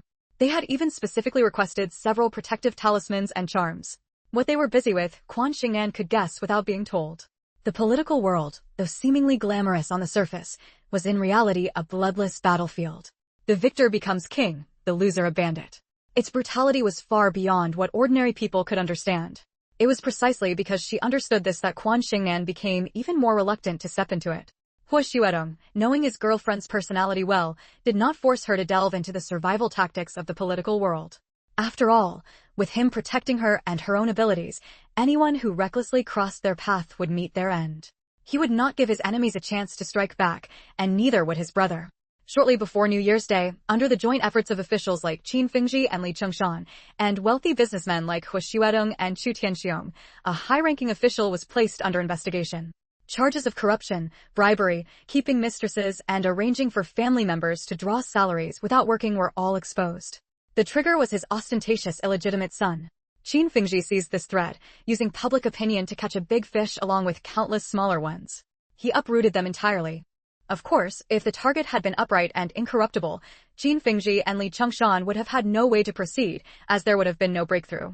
Unfortunately, this official had become highly inflated after taking office, doing everything a corrupt official would do. His mistress was a highly famous actress, and once exposed, the scandal erupted even more violently. Before attending Xiachun and Li Qianxuan's wedding, Hua Xuedong told Quan Xingnan that after the new year, Yuan Ziyuan was very likely to replace this official and be transferred back to the capital, much earlier than Yuan Ziyuan had previously mentioned. End of chapter. Chapter 1423, Wedding Scene 1. Hearing this news, Quan Xingnan was very happy. If Yuan Ziyuan could be transferred back to the capital next year, then she would have no worries about going to Hong Kong to study. Whether Yuan Ziyuan was in the capital or not made a world of difference. Although her grandmother never said it out loud, she knew in her heart that as her grandmother grew older, she shared the common wish of the elderly, to have her children always within her sight. Hua Xuedong's features were as handsome and refined as ever, his smile deep. He was even happier than his girlfriend. In another 6 months, she could live in Hong Kong long-term. Although she would still have to travel between the two places, after all, the capital had her parents, brothers, sister-in-law, and her own family, the center of her life would shift to Hong Kong. A beautiful future was within reach. Quan Xingnan's eyes sparkled. How could she not see what Hua Xuedong was thinking? So, she took his hand and said, "Fourth brother, look at me, is my outfit appropriate or not?" Xiachun and Li Qianxian were holding their wedding, so they had to keep a low profile and not steal the spotlight from the main couple. Hua Xuedong's choice was easy, a standard suit, a crisp black suit with a gray cashmere coat, which only made him look more dashing and impossibly striking. He added flair only through his tie clip, and cufflinks. The Xia family had declined, but old Xia was still around, so the wedding ceremony had its own set of standards. Very appropriate, very beautiful. Hua Xuedong didn't hold back his praise. When someone was naturally beautiful, even a floral cotton-padded jacket looked good on them. Many elderly figures from their circle appeared at the wedding, all dressed modestly. Of course, they were usually modest anyway. Only the younger ones wore flashy outfits. Apart from a diamond ring and a pair of diamond stud earrings, Quan Xingnan wore no other jewelry. For makeup, she only applied some skincare products and a bit of lipstick. When they arrived, the wedding hadn't started yet, but they saw many familiar faces from their circle. As they walked toward their elders, they greeted the seniors they passed along the way. Old Madame Qin waved at her. "Nan, come here. This is your Zhou." An elegant elderly woman sitting beside her said with a smile, "Isn't she your fourth son's wife? Just call me Aunt Zhou." "Oh, Nan, come quickly. Let me introduce Aunt Zhou to you." Hearing old Madame Qin's words, Quan Xingnan hurried over and said to the unfamiliar elderly woman, "Hello, Aunt Zhou. My name is Quan Xingnan. You can call me Nanan." This Aunt Zhou had snow-white hair, styled in an extremely elegant bun, with an icy jadeite hairpin of the finest yang green. She looked at least 90 years old. Judging by her features, with skin still fair and smooth, she must have been a stunning beauty in her youth. Her attire was unremarkable, a simple royal blue velvet cheongsam paired with a black shawl. Aside from the frog buttons and piping, there were no decorations, except for a ring on her hand that matched the hairpin. A platinum ring set with an icy jadeite cabochon of the finest yang green.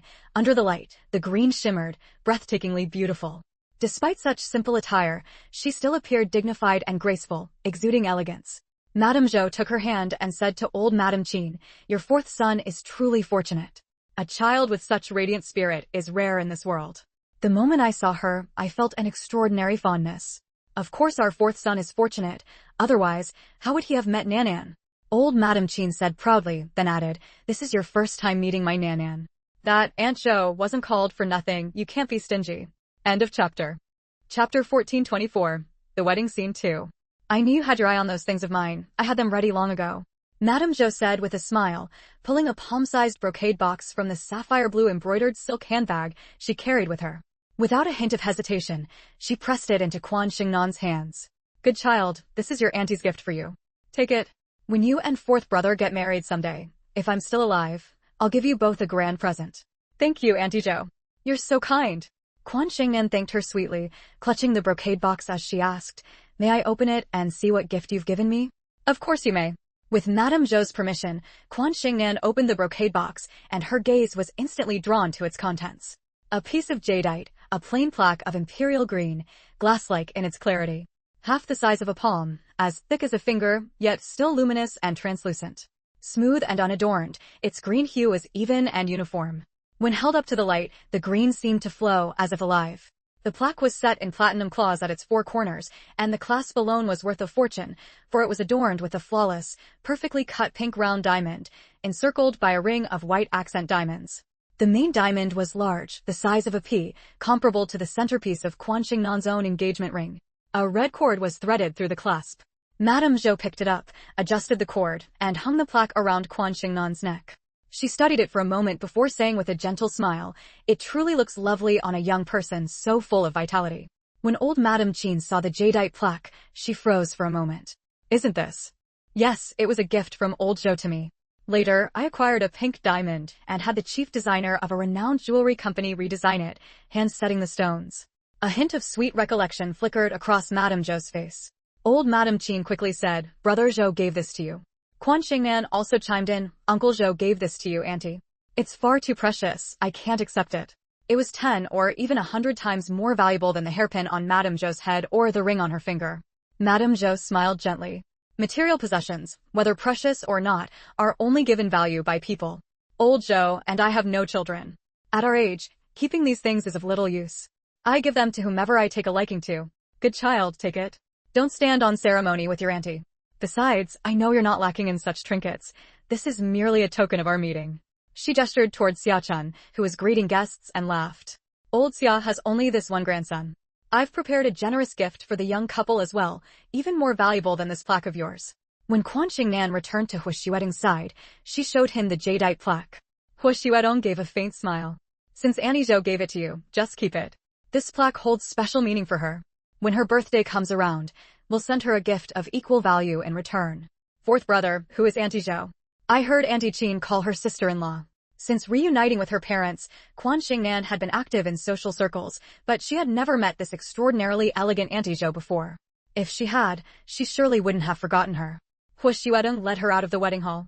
The wedding was being held at Club Number 6, which had turned down reservations from various dignitaries 3 days prior, all to host Xia-chun's wedding.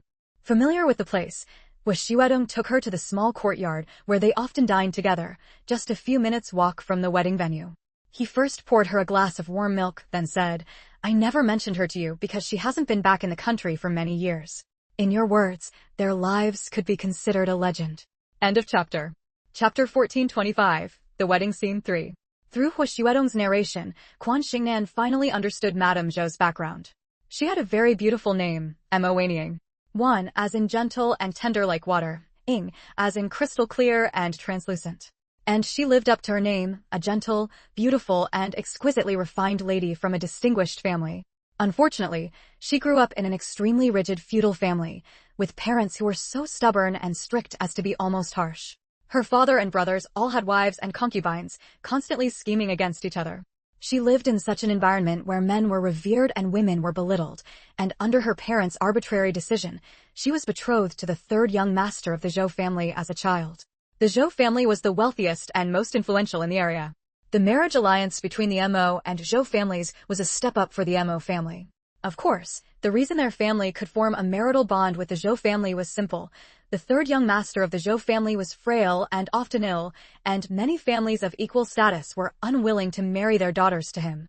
Those families' decisions were correct, because the third young master died of illness at the age of 17. At that time, the parents of the Zhou family had long passed away, and the eldest young master was in charge of the Zhou family. After handling his younger brother's funeral, the eldest young master of the Zhou family sent a matchmaker to inform the Mo family that they could choose another suitable husband for their daughter. He not only declined to take back the betrothal gifts sent to the Mo family, but also promised to add a dowry for Mo Waning when she married, as a way to dissolve the engagement on behalf of his brother and not hinder Mo Waning's life. Countless people praised him for this at the time. The eldest young master of the Zhou family was deeply principled, but Mo Waning's parents were stubborn and rigid, insisting on sending their daughter into the Zhou family to observe widowhood. They preached about being faithful to one husband for life, saying a good woman does not marry twice, and that she was a member of the Zhou family in life and a ghost of the Zhou family in death. What kind of parents are these? Quan Xingnan interrupted Hu Xuedong's narration, her brows tightly furrowed. She found it hard to imagine that such an elegant and beautiful old lady as Madame Zhou had endured such a tragic fate. Hu Xuedong said indifferently it was driven by self-interest. After being allied with the Zhou family for so many years, the Mo family had long grown accustomed to being taken care of in food, clothing, housing, and transportation by the Zhou family. On festivals and birthdays, they also received generous gifts sent by the Zhou family in the name of the third young master. Just these gifts alone were enough to keep the entire Mo family well-fed and clothed, without worrying about survival in chaotic times. Quan Xingnan let out an "Oh, Madame Zhou is surnamed Zhou, so she ended up marrying into the Zhou family after all?" Hu Xuedong nodded. Yes, that year Aunt Zhou was only 15 years old, holding the memorial tablet of the third young master as she performed the wedding ceremony. According to my mother, she wore white mourning clothes over her red wedding dress, looking exceptionally desolate. Did Aunt Qin attend the wedding back then? The Hua and Zhou families have been friends for generations. My mother was much younger than Aunt Zhou, playful and mischievous, running around the wedding hall, witnessing everything from Aunt Zhou's arrival to the series of events that followed. Quan Xingnan asked, so Aunt Zhou just entered the family like that? Then who is the old Zhou she mentioned? From what she could tell, Madame Zhou was clearly a married woman, not a virgin who had entered the family to observe widowhood as a young maiden. Uncle Zhou. Hu Xuedong sighed. Uncle Zhou is the eldest young master of the Zhou family. What? Quan Xingnan was greatly shocked. The eldest brother-in-law and the younger brother's wife? Such a marriage was completely beyond her expectations. Hu Xuedong, however, was unconcerned. What's so strange about that? Uncle Zhou was single at the time. Though he was a stern feudal patriarch who never showed his emotions, he was gentle at heart and highly learned. I met him as a child. He gave me many gifts and even guided my calligraphy. I admire him greatly. Quan Xingnan asked curiously, Uncle Zhou was single? Had he never been married, or was he widowed or divorced? End of chapter. Chapter 1426, The Wedding Scene 4. That era was a time of chaos, immense chaos. It wasn't just the world that was in turmoil, but also people's hearts. New ideas clashed with old ones, Eastern and Western cultures intertwined, many traditional virtues were abandoned, and countless human relationships became a tangled mess. It was an era where the love of a third party could be celebrated. A brother-in-law marrying his sister-in-law was not considered a big deal back then, as long as both parties were single. Thus, Quan Xingnan felt no disdain, only great curiosity. He was widowed. Hu Xuedong answered her girlfriend's question. The previous Mrs. Zhou died in childbirth. After that, Uncle Zhou never remarried and instead devoted himself to managing the Zhou family. The Zhou family was vast and wealthy, and Uncle Zhou himself was exceptionally accomplished. Matchmakers flocked to propose marriages to him, but he never wavered until Aunt Zhou appeared. Hu Xuedong sighed. The phrase love that grew over time described them best. Mo Waning was only 15 at the time. While that was considered a marriageable age back then, and her thoughts should have been mature, by today's standards, she was just a middle school student, a budding young girl. Living in the twisted environment of the Mo family, Emma Waning had no choice but to follow the rules. Moreover, she had bound feet. She cried out in pain but was never freed from the practice. It was only after arriving at the Zhou family that her small feet were finally released. It was the eldest young master Zhou who, pitying her for being forced into a chaste widowhood at such a young age due to her parents' stubbornness, ordered the household to treat her with respect and take meticulous care of her in all aspects of life. Her feet were freed by the third young master's wet nurse, on the eldest young master's orders. Emma Waning was obedient but also eager to learn. Once her feet were freed, she finally had the chance to study. That's right, before she married, she had only learned things like the 4 books for women.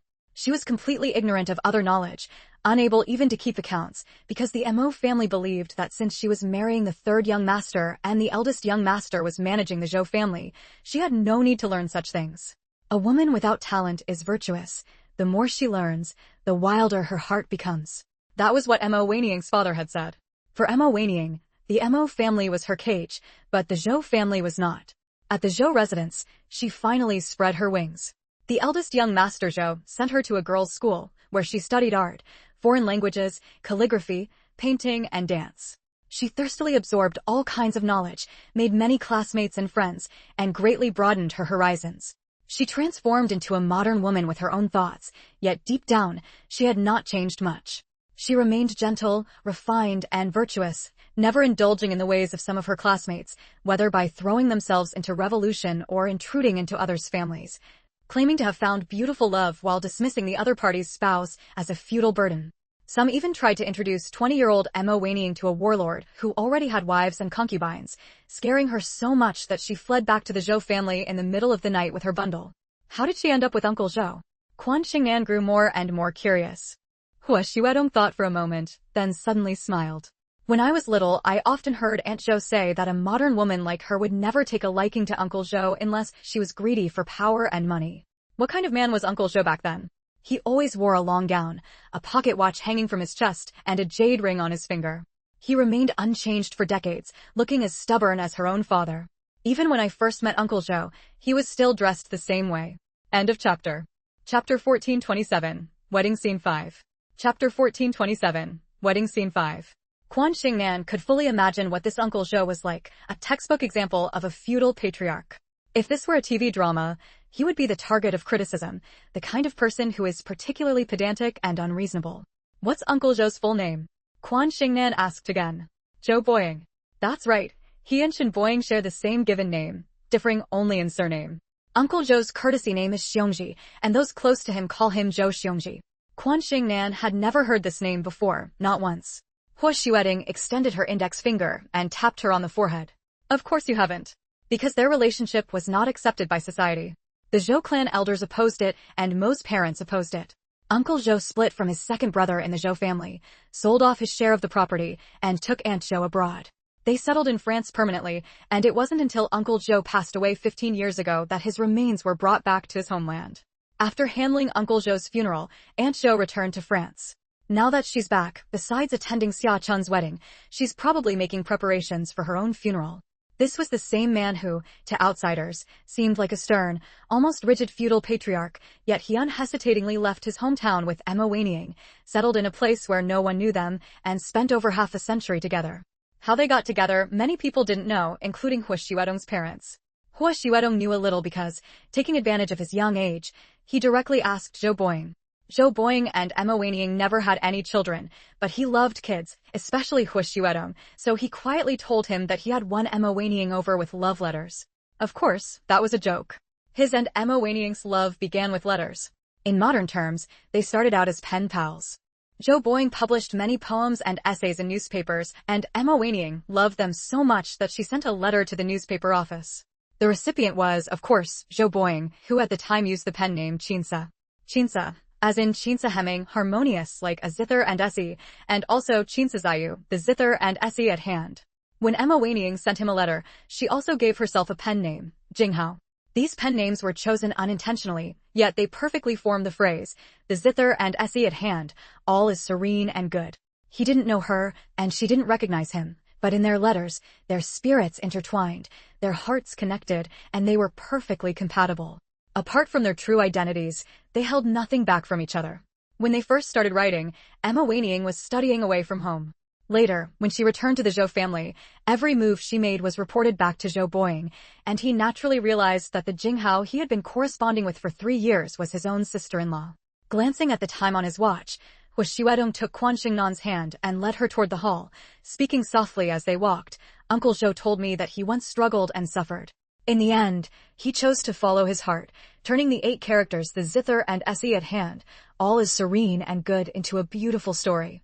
As for how he finally confessed to Aunt Zhou and how they ended up together, Uncle Zhou considered that a secret between him and Aunt Zhou. He wouldn't tell me a single word, so naturally, I never found out. Quan Xingnan cupped her face with one hand, her big, bright eyes blinking. How romantic. Uncle Zhou and Aunt Zhou's lives could totally be made into a TV drama. They didn't break up anyone's family. When they got together, they were both single. They could be role models for breaking free from feudal shackles. The chapter ends. Chapter 1428, Wedding Scene 6. Quan Xingnan's thinking was very simple. Regardless of gender, cheating in a marriage is wrong.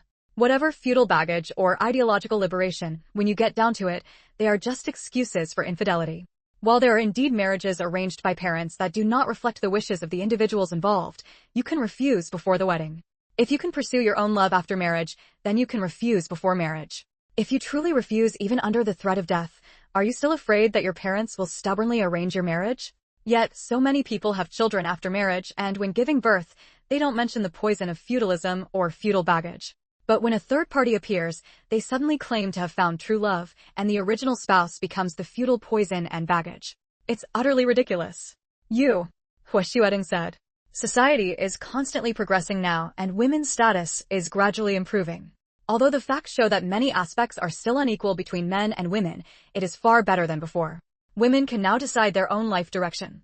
I believe that one day, true gender equality will emerge and women will no longer have to live in the shadow of men. Quan Xingnan nodded emphatically. Yes, that day will come.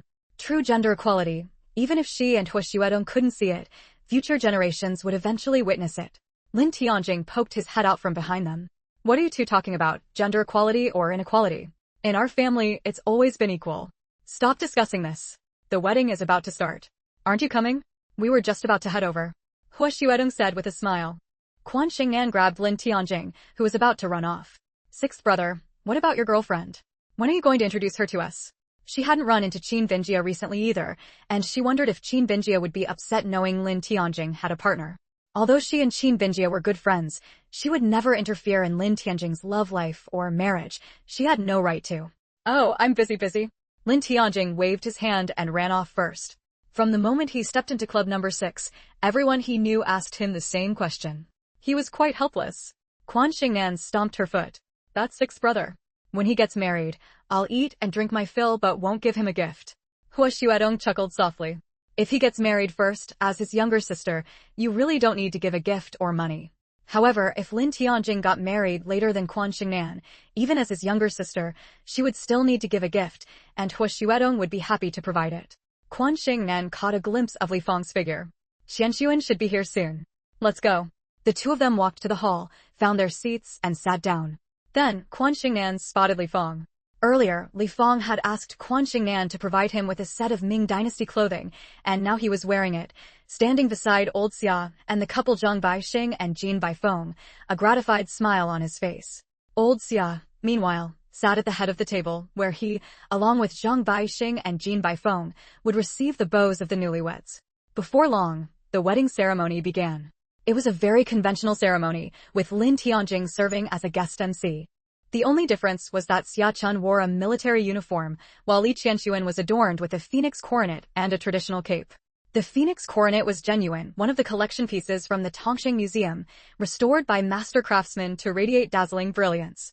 The cape was custom-made by over a dozen senior embroiderers from the Weshing clothing store, shimmering beautifully under the lights. One in red, one in green, the two held onto each other, supporting one another as they walked up to the altar together, rather than being escorted by their elders. End of chapter. Chapter 1429, The Wedding Scene 7. As they walked, Xia Chun and Li Qianxuan exchanged a smile, the tenderness and affection in their eyes and expressions moving the entire audience. Many of the elders present couldn't help but smile knowingly. They truly are a well-matched young couple.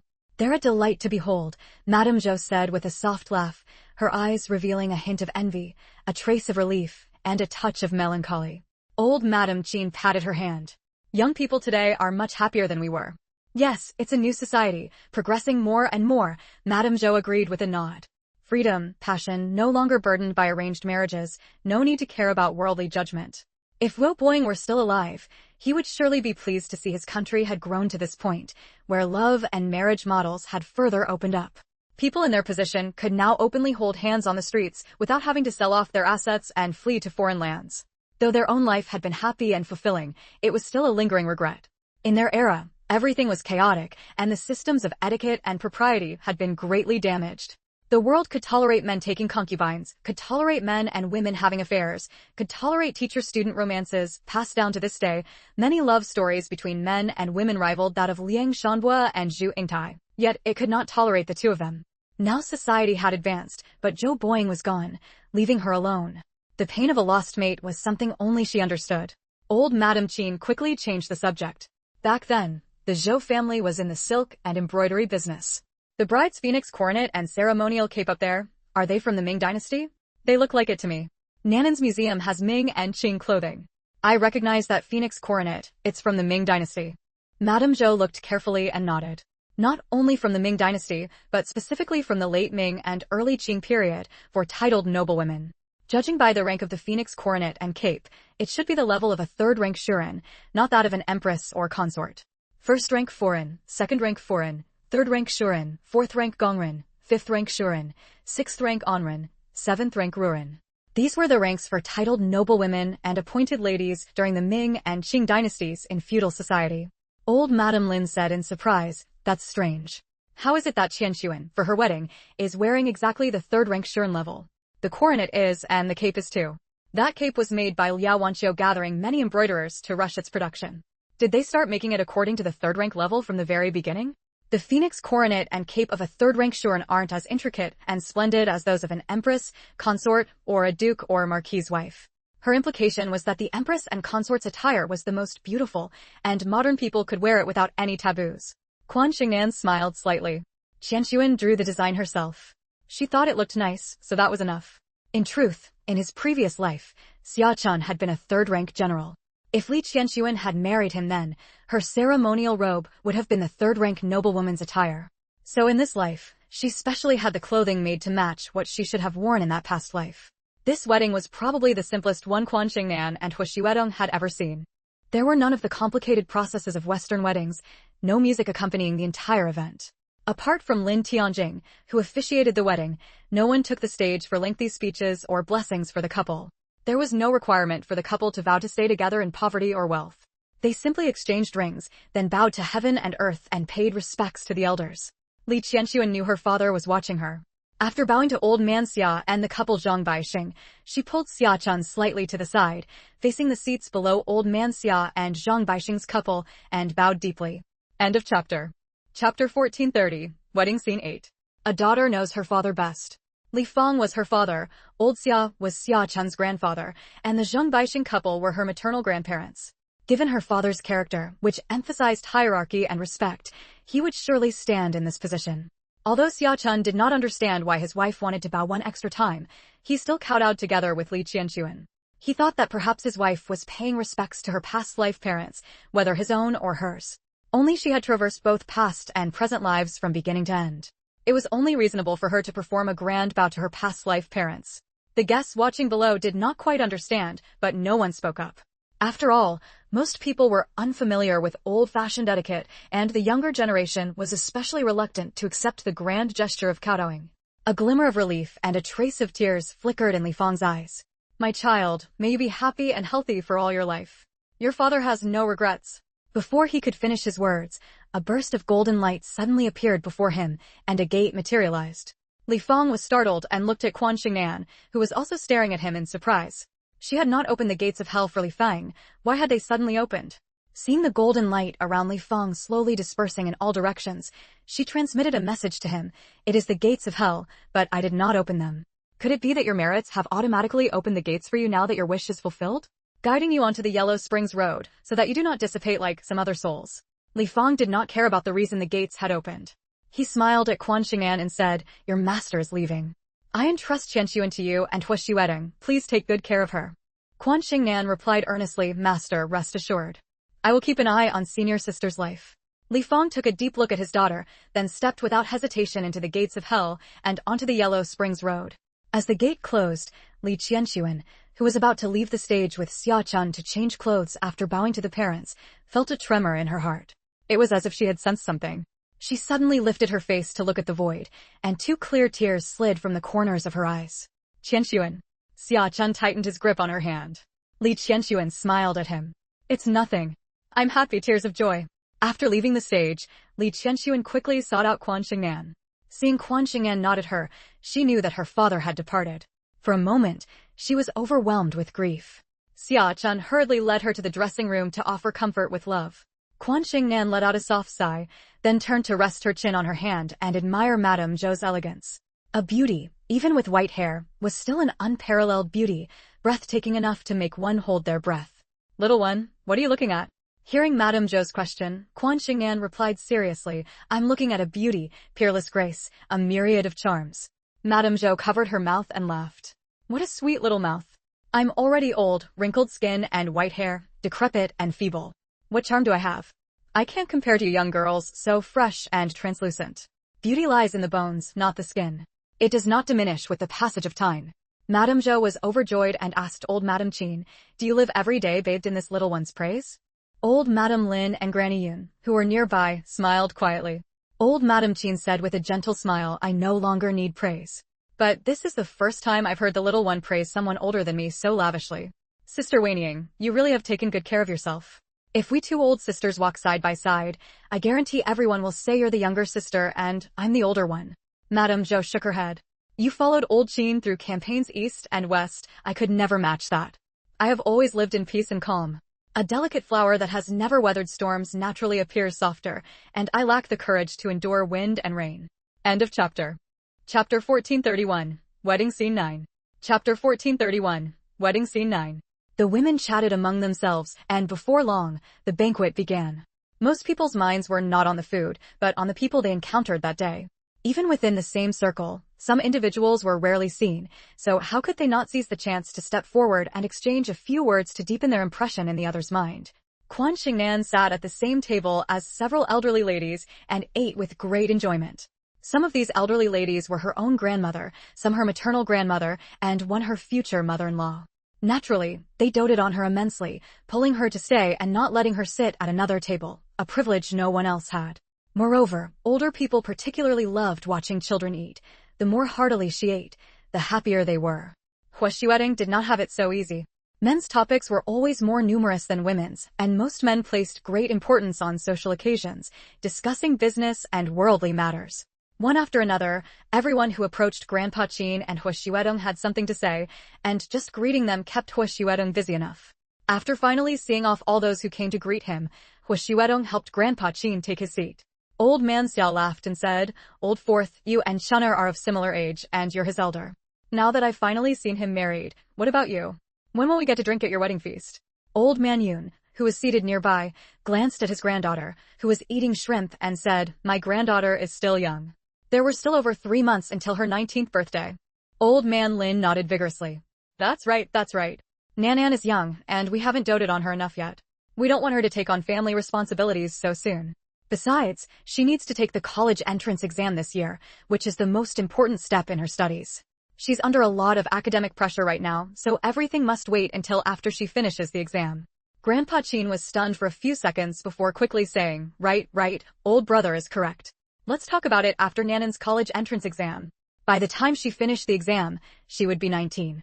The 2 families could discuss the marriage, renovate the new house, and prepare the betrothal gifts. A year would pass quickly enough, and he could see Old Fourth settle down before he closed his eyes for good, leaving no regrets in his life. Old Man Lin and Old Man Yun caught on and immediately said, "Old brother, you can't do that." Grandpa Qin chuckled, stroked his chin, looking quite pleased with himself. "Our 6th son isn't married yet. There's an order of seniority. Let's wait until the 6th son marries before discussing this," Old Man Lin backtracked, saying. Old Man Yun nodded in agreement. That's right, that's right. There's also Ao Nan. Ao Nan is the eldest brother, so Nan has to come after Ao Nan. Grandpa Chin curled his lip. Don't think I don't know that both Sixth and Ao Nan have already settled on partners, and you two have no objections.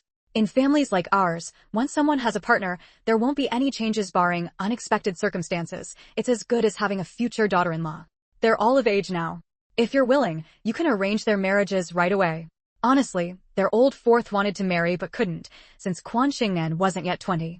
Meanwhile, those who could marry weren't in a hurry. Even he, an outsider, felt anxious for them. Old Man Yoon and Old Man Lin coughed twice, looked up at the sky, and said nothing. Hua Xuedong never involved himself in the elders' verbal sparring, but he shared his father's sentiment. The renovation of the new house needed to be pushed along, and the number of betrothal gifts he had procured hadn't met his expectations. He needed to put more thought into it. Just 1 year. It would pass quickly. End of chapter. Chapter 1432, Wedding Scene 10. Hua Xuedong was pouring wine and juice for the elders when the newlyweds, Xia Chun and Li Qianxuan, came over to offer their toasts. The first table they toasted was naturally the elders' table. Whether by status or seniority, the elders were the most honored at the entire wedding. Hua Xuedong had just turned 30, but his seniority was not low.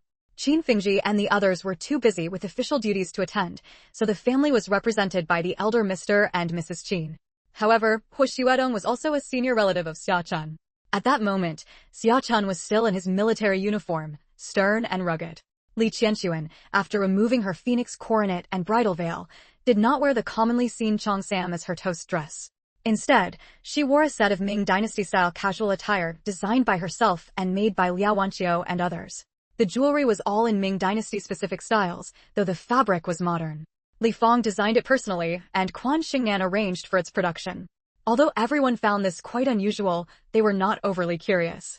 Instead, they felt that Li Qianxuan, in these two sets of ancient costumes, was truly stunning. Every move she made was naturally elegant, as if she were a beauty stepping out of an ancient painting. When they reached the table of the elder Mrs. Qin, Mrs. Zhou was full of praise. Li Qianxuan smiled faintly.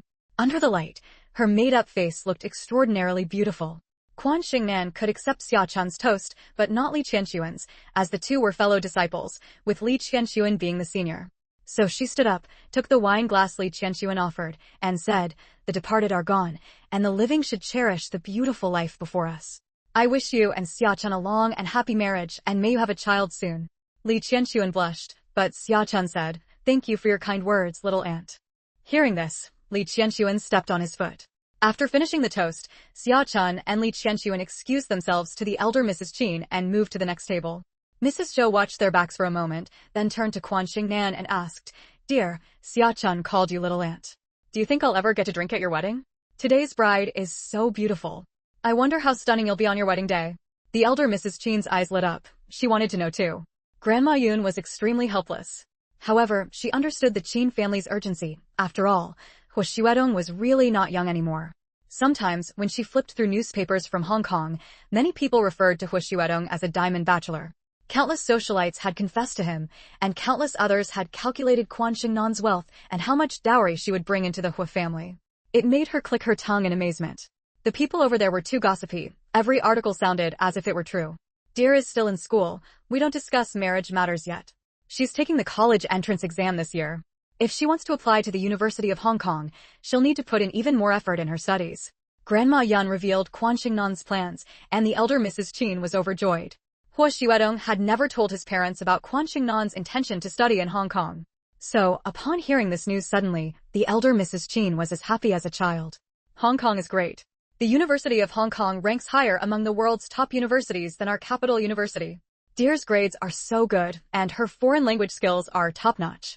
She'll definitely get into the University of Hong Kong. Fourth brother is a local there, so he can take good care of you. Going to school in Hong Kong this year. How far could it be from her 20th birthday next year? The elder Mrs. Qin decided to instruct Hua Xuedong to sweet-talk a bit.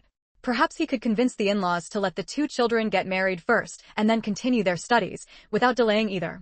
Although the Qin family held high positions and great power, and the Hua family was as wealthy as a nation, the elder Mrs. Qin had never intended to stop Quan Xingnan from pursuing her education. End of chapter. Chapter 1433, Wedding Scene 11. Wealth and status are not excuses for complacency and lack of ambition. Old Madame Qin emerged from an era of transition between the old and the new, stepped out of the flames of war, and spent her later years amidst the prosperity and strength of her homeland. Her life experience made her deeply understand the importance of women's independence. Quan Xingnan's attitude of not giving up her studies despite having a net worth of hundreds of billions filled her with great relief. Moreover, Quan Xingnan excelled in calligraphy and painting, was fluent in foreign languages, skilled in embroidery, had a good personality, and a kind heart. A kind-hearted girl is blessed, not to mention her extraordinary abilities that defied the supernatural, which helped her son avoid a major disaster in life. With such a perfect daughter-in-law, old Madame Qin was more anxious than anyone else to bring her into the family. It was just that time was passing too slowly. I really wish time would go faster, old Madame Qin said with a smile. Madame Zhou raised an eyebrow. At our age, is there anyone who wishes time would go faster like you? Don't most people wish time would stand still?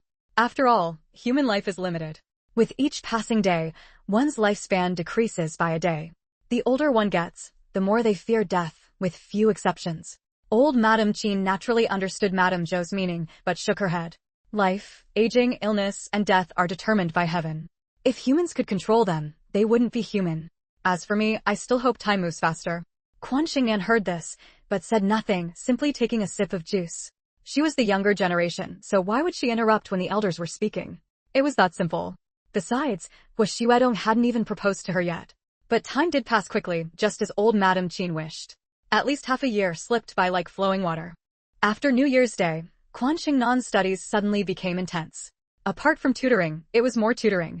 The small blackboard in the classroom counted down the days to the college entrance exam every day. Finally, the countdown reached 0. The moment she walked out of the exam hall, Quan Xingnan saw papers flying through the air. It's finally over. We're free. I can finally read the novels I like. Come on, guys, today's my treat. Whatever you want to eat, I'll pay. I want Buddha jumps over the wall, is that okay? The classmate who offered to treat choked on his words, while the others laughed and joked along. Nan, how did you do? Are you confident about getting into your dream university? Fu Peipei draped her arm over Quan Xingnan's shoulder. Coincidentally, they were in the same exam hall, and every time she looked up, she saw Quan Xingnan writing with such ease. No wonder she had been the top student in their grade for 2 years straight. No matter how it went, it's over now. We just have to wait for the results. Quan Xingnan carried her school bag, not tearing up or throwing away her books like her classmates, but neatly packing them inside. Fu Peipei nodded. Do you have any plans for summer break? It's going to be a long one. Quan Xingnan smiled. I already have plans. The person picking me up is here. I'll head home first. We'll talk when we come back to school. Seeing the familiar car, Fu Peipei pouted. All right, goodbye. Hope you have a pleasant date with your Mr. Hua. Even though Quan Xingnan never openly admitted it, they all agreed that she and Mr. Hua were in a relationship. He didn't pick her up every day after school, but he was the only one who ever did. Once Quan Xingnan was settled in the car, she took the bottled water Hua Xuedong handed her and drank a few big gulps. Fourth brother, I remember that to apply to the University of Hong Kong, besides meeting the score requirement, I also have to attend an interview. Don't worry, your foreign language skills are more than sufficient. Even if they weren't, the University of Hong Kong would still welcome Quan Xingnan. End of chapter. Chapter 1434, Wedding Scene 12. Chapter 1434, Wedding Scene 12. Quan Xingnan expressed confusion about this. Although she was born into a high-ranking cadre family in this life, her family had never done many things, and she hadn't inquired much about them either. Hua Xuedong explained, all prestigious schools, both domestic and international, welcome children of political leaders from various countries to study there. So even if their grades aren't up to par, children of prominent families can still attend top universities worldwide. Haven't you noticed? Many children of our country's political leaders study at world-class universities, but only a handful actually got in through their own merit. Setting aside Quan Xingnan's background, her personal wealth alone served as her passport. One country, two systems, what does that mean? The country follows socialism, while Hong Kong, Macau, and Taiwan follow capitalism. Quan Xingnan's wealth was her greatest asset, not to mention her extraordinary lineage. At the beginning of this year, as expected, Yuan Ziyuan was transferred to the capital. Although his rank remained the same, could a regional governor and a capital official be considered the same? Quan Xingnan was momentarily stunned as she twisted the cap back onto her bottle of mineral water and said, So, as long as I submit my application to the University of Hong Kong, regardless of my final exam results, I can be admitted? Probably without even needing an interview. Hua Xuedong nodded naturally. Quan Xingnan sighed. Well, then my efforts were all for nothing? How could that be? Hua Xueding took out a handkerchief to wipe her sweat. In this world, no effort is wasted. If you work hard, you will reap the rewards of that effort. Your grades will add a brilliant touch to your resume.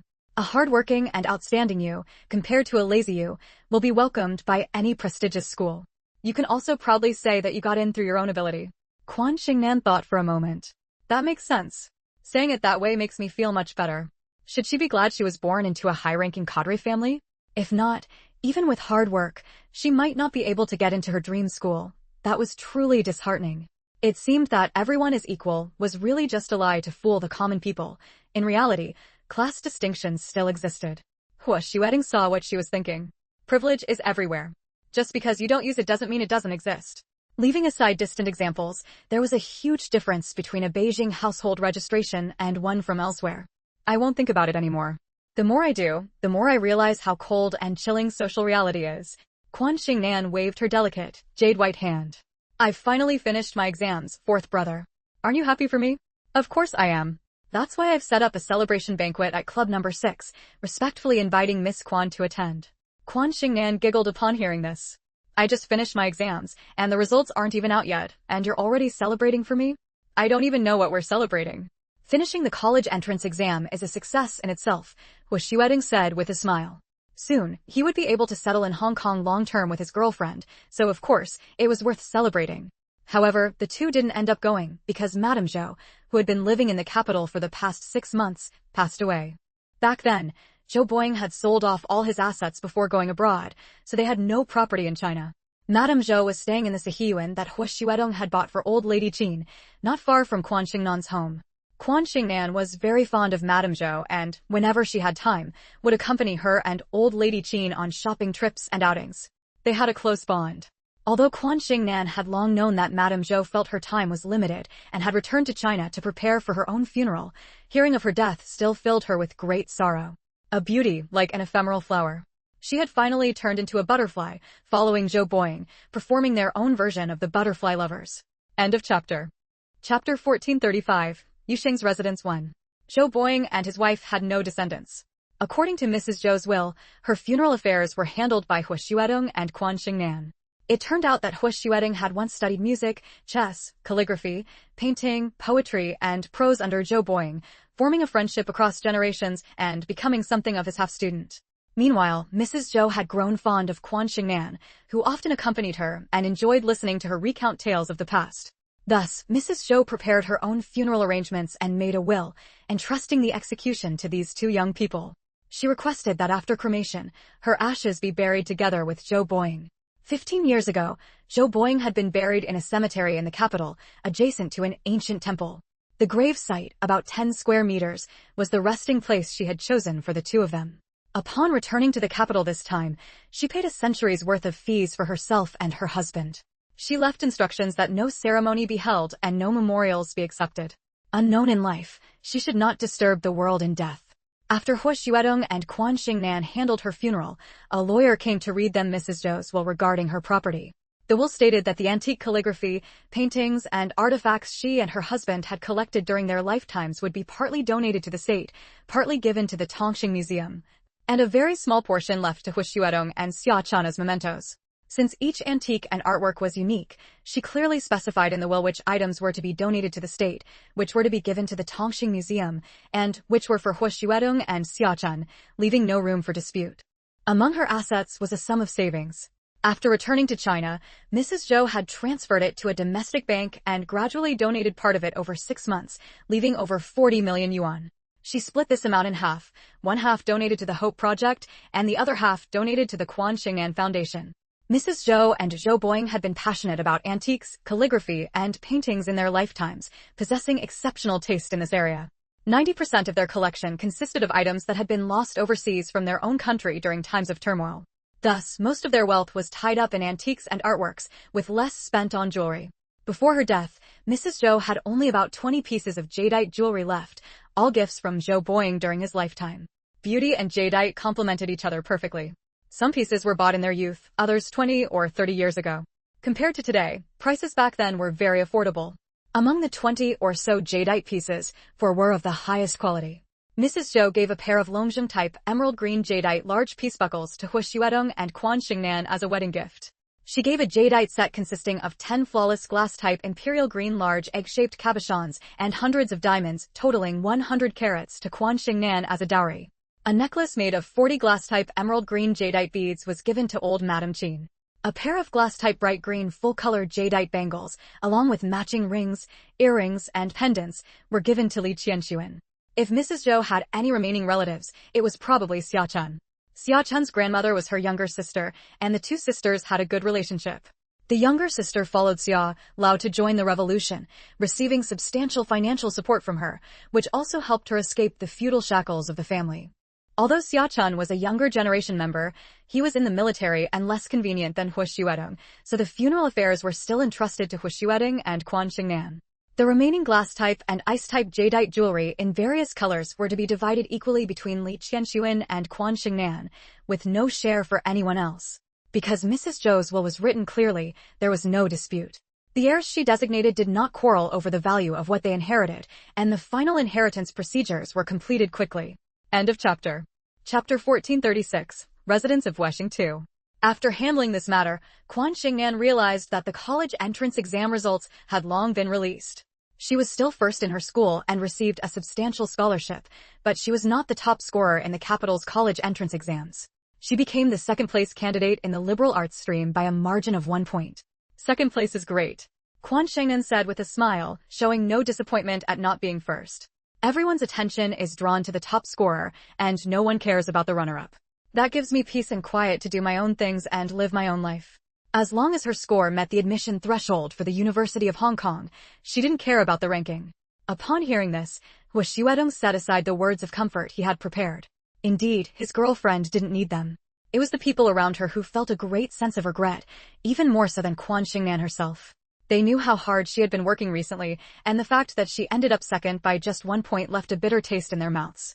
Constantly exposed to such pitying looks, even though Quan Xingnan lived happily every day, her mood was inevitably affected. Hu Xuedong took the opportunity to whisk her away to Hong Kong, under the pretext of helping her relax. One way to cheer up a girl is shopping, and Hong Kong has always been a shopping paradise.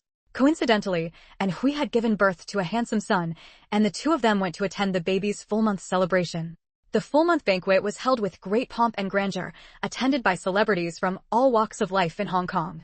How could they not attend? Zhang Xiafeng was becoming increasingly ambitious, his wealth growing day by day. After the death of his youngest son and the disability of his eldest, many had said he had no heir. Now, past the age of 50, he suddenly had a son, born as the heir to hundreds of billions in assets. Who would dare to underestimate him? Several friends who frequently interacted with Zhang Xiafeng couldn't help teasing him about his enduring vitality. As soon as Quan Xingnan arrived in Hong Kong, she saw in gossip magazines that the media had tallied up the gifts Hui had recently received. Luxury mansions, yachts, jewelry, amusement parks, worth tens of billions. At the full-month banquet, Zhang Xiafeng was radiant, looking a dozen years younger than before, even more refined and elegant, drawing the attention of many actresses. Hui, who had just finished her postpartum confinement, radiated maternal tenderness. Holding up photos of Rue and her baby for comparison, she said, "Annie, they're exactly the same, exactly the same. The same face, the same features, chubby, fair, and utterly adorable. Even the birthmark was in the same spot." Hui believed Quan Xingnan's words now. It was Rue who couldn't bear to leave her and had reincarnated as her son. "Congratulations, Josephine," Zhang Yifei walked over and said. She was dressed in a luxurious red satin gown, adorned with a set of glassy, vibrant green jadeite, exuding elegance and presence. Hui nodded at her. "Thank you, Mrs. Jiang." Zhang Yifei then smiled at Quan Xingnan. "Annie, long time no see. You're getting more and more beautiful. See this jadeite I'm wearing? I bought it from your company, a set of pure green, a set of pure purple, and a set of spring with color. My husband even said I shouldn't buy jewelry for at least 3 years because he can't afford it. Mrs. Jiang, the prices of our company's jadeite are very fair. In 10 years, you'll be glad you were generous now, and you'll thank our company's jadeite for multiplying your net worth. What's worth tens of millions now will be worth over 100 million in 10 years. Zhang Yifei laughed heartily. But your pendant is even more beautiful. It looks like it could drip water. Are you willing to sell it? Yeah, Annie, are you selling that pendant? Mrs. Wang also walked over and asked. End of chapter. Chapter 1437, Residents of Weshing 3. Quan Xingnan touched the Wuxia plaque gifted by Mrs. Zhou, recalling her voice and expression. She shook her head and said, "This is a meeting gift from an elder in the family. It will become one of my collectibles and is not for sale." Since she knew the appreciation potential of jadeite, she naturally kept the top-grade pieces for herself, as wearing or collecting them were both excellent choices. Upon hearing this, Mrs. Wang and Zhang Yifei showed a hint of disappointment on their faces. A slight difference in color means a tenfold difference in price. Both were women of keen judgment and could clearly see the rarity of this plaque. One single plaque surpassed an entire set of their jewelry. Even the pink diamond on the clasp alone was worth tens of millions, let alone such flawless jadeite. The pink diamond was flawless, the jadeite was flawless, and with the combination of both, the value was more than just doubled. Mrs. Wang and Zhang Yifei had purchased jadeite jewelry last year, and its price had already risen significantly this year. Their confidence in investing in jadeite had grown, and they couldn't help but say in unison, "Annie, good things should be shared. Don't hoard all the top-grade jadeite. I've noticed that the jadeite sold by your company and Mr. Hua's company isn't as good as what you wear." "Oh dear, today is my son's full moon party. Can you please stop focusing on jewelry?" And Hui interjected. Zhang Yifei gently nudged her with her shoulder. "How can we compare to you? The money we spend on a set of jadeite is just a drop in the bucket for you. Mr. Zhang spoils you so much from your pregnancy to childbirth to the baby's full moon. The gifts he gave you are worth more than our husband's entire assets. We have to rely on ourselves." And Hui wasn't about to fall for it. She narrowed her seductive eyes and said, "When I see Mr. Jiang, I'll definitely ask him if he hasn't been satisfying his wife's spending habits, causing Mrs. Jiang to belittle his wealth as a city tycoon by dozens of times." Her words made the group of women, varying in age, laugh heartily. Zhang Yifei and Jiang Tao had a great relationship, and Mrs. Wang and her husband were also on good terms. Over the years, no scandals had surfaced about them, making them well-known model couples in Hong Kong. Birds of a feather flock together, so Mrs. Wang and Zhang Yifei often socialized, playing mahjong, shopping, and strolling together. Just as they were laughing joyfully, they saw Liang Wawan walking over in high heels. She was still dressed imposingly, in a burgundy fishtail dress paired with top-grade jadeite worth tens of millions, exuding arrogance. A hint of contempt flickered in her eyes, as if mocking the women before her for relying on men to live glamorous lives. Quan Xingnan felt somewhat helpless. Despite having been rebuffed so many times, Liang Wawan still lacked self-awareness. Even after Wu Qiwan had disappeared from her and Hua Xuedong's sight, Liang Wawan remained persistent. She was a few years older than Hua Xuedong and was no longer young. Women and men aged differently. Past 30, women age faster than men. Now, Liang Wawan looked slightly aged, her skin no longer as smooth as before. If she had settled down and found a man to remarry, given her abilities, she might have had a happy marriage and a few lovely children. At the very least, she could have held on to her own wealth. But instead, she kept her eyes fixed on Hua Xuedong, knowing full well that he had Quan Xingnan, yet refusing to give up after all these years. "Mrs. Wang, you're laughing so happily now. If you saw Mr. Wang strolling hand in hand with that mainland girl, would you still be able to laugh?" Liang Wawan cut straight to the point, disregarding all social etiquette and decorum. The chapter ends. Chapter 1438, Yuxing's Residence 4. Upon hearing Liang Wenjuan's words, Zhang Yifei and Mrs. Wang's expressions immediately changed. And Hui and Quan Xingnan were momentarily stunned, their faces showing disbelief, though inwardly they were not surprised. Although Liang Wenjuan's way of dealing with people was quite unpleasant, she had one virtue: she did not lie. Since she said that Wang Xing was strolling hand in hand with a woman from the mainland, then it must be true. What kind of relationship would lead Wang Xing to hold hands with a strange woman? Holding hands is an extremely intimate act. Without a certain level of closeness, a man and a woman with no blood relation would not hold hands. Just as Quan Xingnan expected Mrs. Wang to fly into a rage, she found Mrs. Wang remarkably calm. She looked at Liang Wawan and said coolly, "Where did you see them? When? Do you have a photo?" Liang Wawan looked at Mrs. Wang in surprise. "You're not angry? What's done is done. What use is anger? If my husband really had an affair, then what I need is evidence and a lawyer." Mrs. Wang's expression was cold. Although there is no shortage of good men in life, bad men are everywhere. Trusting a man's words is less reliable than believing a pig can climb a tree. I'm not an innocent little girl. How could I live in a fantasy of everything being wonderful? As a woman, whether before or after marriage, one must have a sense of vigilance in times of peace. That way, you have a fallback and won't end up in a miserable state. Did she really think her lavish purchases of jewelry were because she had tasted the sweetness of investing in them and wanted to continue? Anyone who believed that was a fool. She was preparing a safety net for herself. Since in marital property, most women's clothing and accessories are not subject to division, just as men buy their own preferred male apparel, she had been constantly buying jewelry, clothes, bags, and various women-specific items. As long as a man had some decency, he wouldn't demand a share of these things in a divorce, unless he had no shame. Upon hearing this, Liang Wenjuan's eyes showed a rare glimmer of approval. She thought for a moment. I don't have a photo, since I'm not a paparazzo. I was visiting the hometown of Generalissimo Chang. Although it's a small place, it has developed well because it produced such a capable figure, and the Buddhist culture there is very strong. In Generalissimo Chang's hometown, I ran into Wang Xing and a mainland woman with their fingers interlocked. She called him darling. Upon hearing this, Mrs. Wang's face turned icy cold. She glanced at her husband Wang Zhihao, who was chatting and laughing with others in the distance, then turned back to Liang Wenjuan. Are you sure you didn't see or hear wrong? I think I'm not yet at the point of being blind and deaf, Liang Wenjuan said, then immediately told her another piece of news. That mainland woman is not young, she looks to be in her 30s at least. I seem to have some impression of her, but I can't recall it at the moment. Maybe Miss Quan knows her. Quan Xing and hadn't expected Liang Wenjuan to drag her into this. She smiled faintly. Is that so? If I knew who it was, I would certainly follow Ms. Liang's example and promptly tip off Mrs. Wang to help her protect her interests. By the way, Ms. Liang, please refrain from using the highly derogatory term, mainland woman, to refer to women from our mainland. It is a very rude behavior. Although our country started later and its economic development lags behind Hong Kong's special administrative region under the capitalist system, since the lion has awakened, our country has been making progress and will soon become a presence to be admired. This chapter ends. Chapter 1439, Yusheng's Residence 5. The mainland's capital grew increasingly substantial, to the point that many wealthy individuals from Hong Kong flocked to invest there, reaping considerable profits. Even Liang Wenjuan herself had invested in several projects on the mainland, recovering some of the losses incurred from her struggle with Shui Zhihui. Faced with Quan Xingnan's stern words, Liang Wenjuan finally fell silent. From then on, she never again uttered the words mainland girl, but that is a matter for later. Mrs. Wang, distracted by her husband's affair, had no heart to participate in the subsequent activities and took her leave early.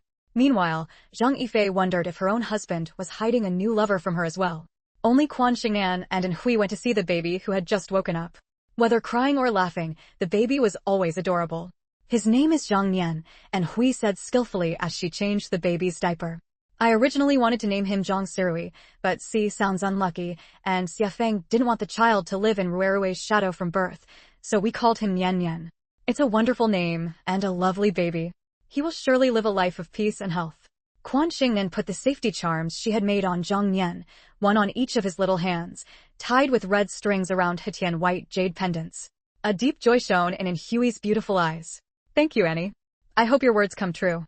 You and Mr. Hua are so outstanding. Your baby will surely be adorable too. I'm still young, it's way too early. You're 19 this year, not that young. In Hong Kong, 16 is the legal marriage age. And Hui brought up Hong Kong's marriage laws, which were quite different from the mainland's. Although you need parental or guardian consent to register if you're under 21, you can still get married at 16. Quan Xingnan was taken aback. It seemed there was such a rule, but she hadn't paid it much mind. Fourth brother isn't in a rush, so why are you all so anxious?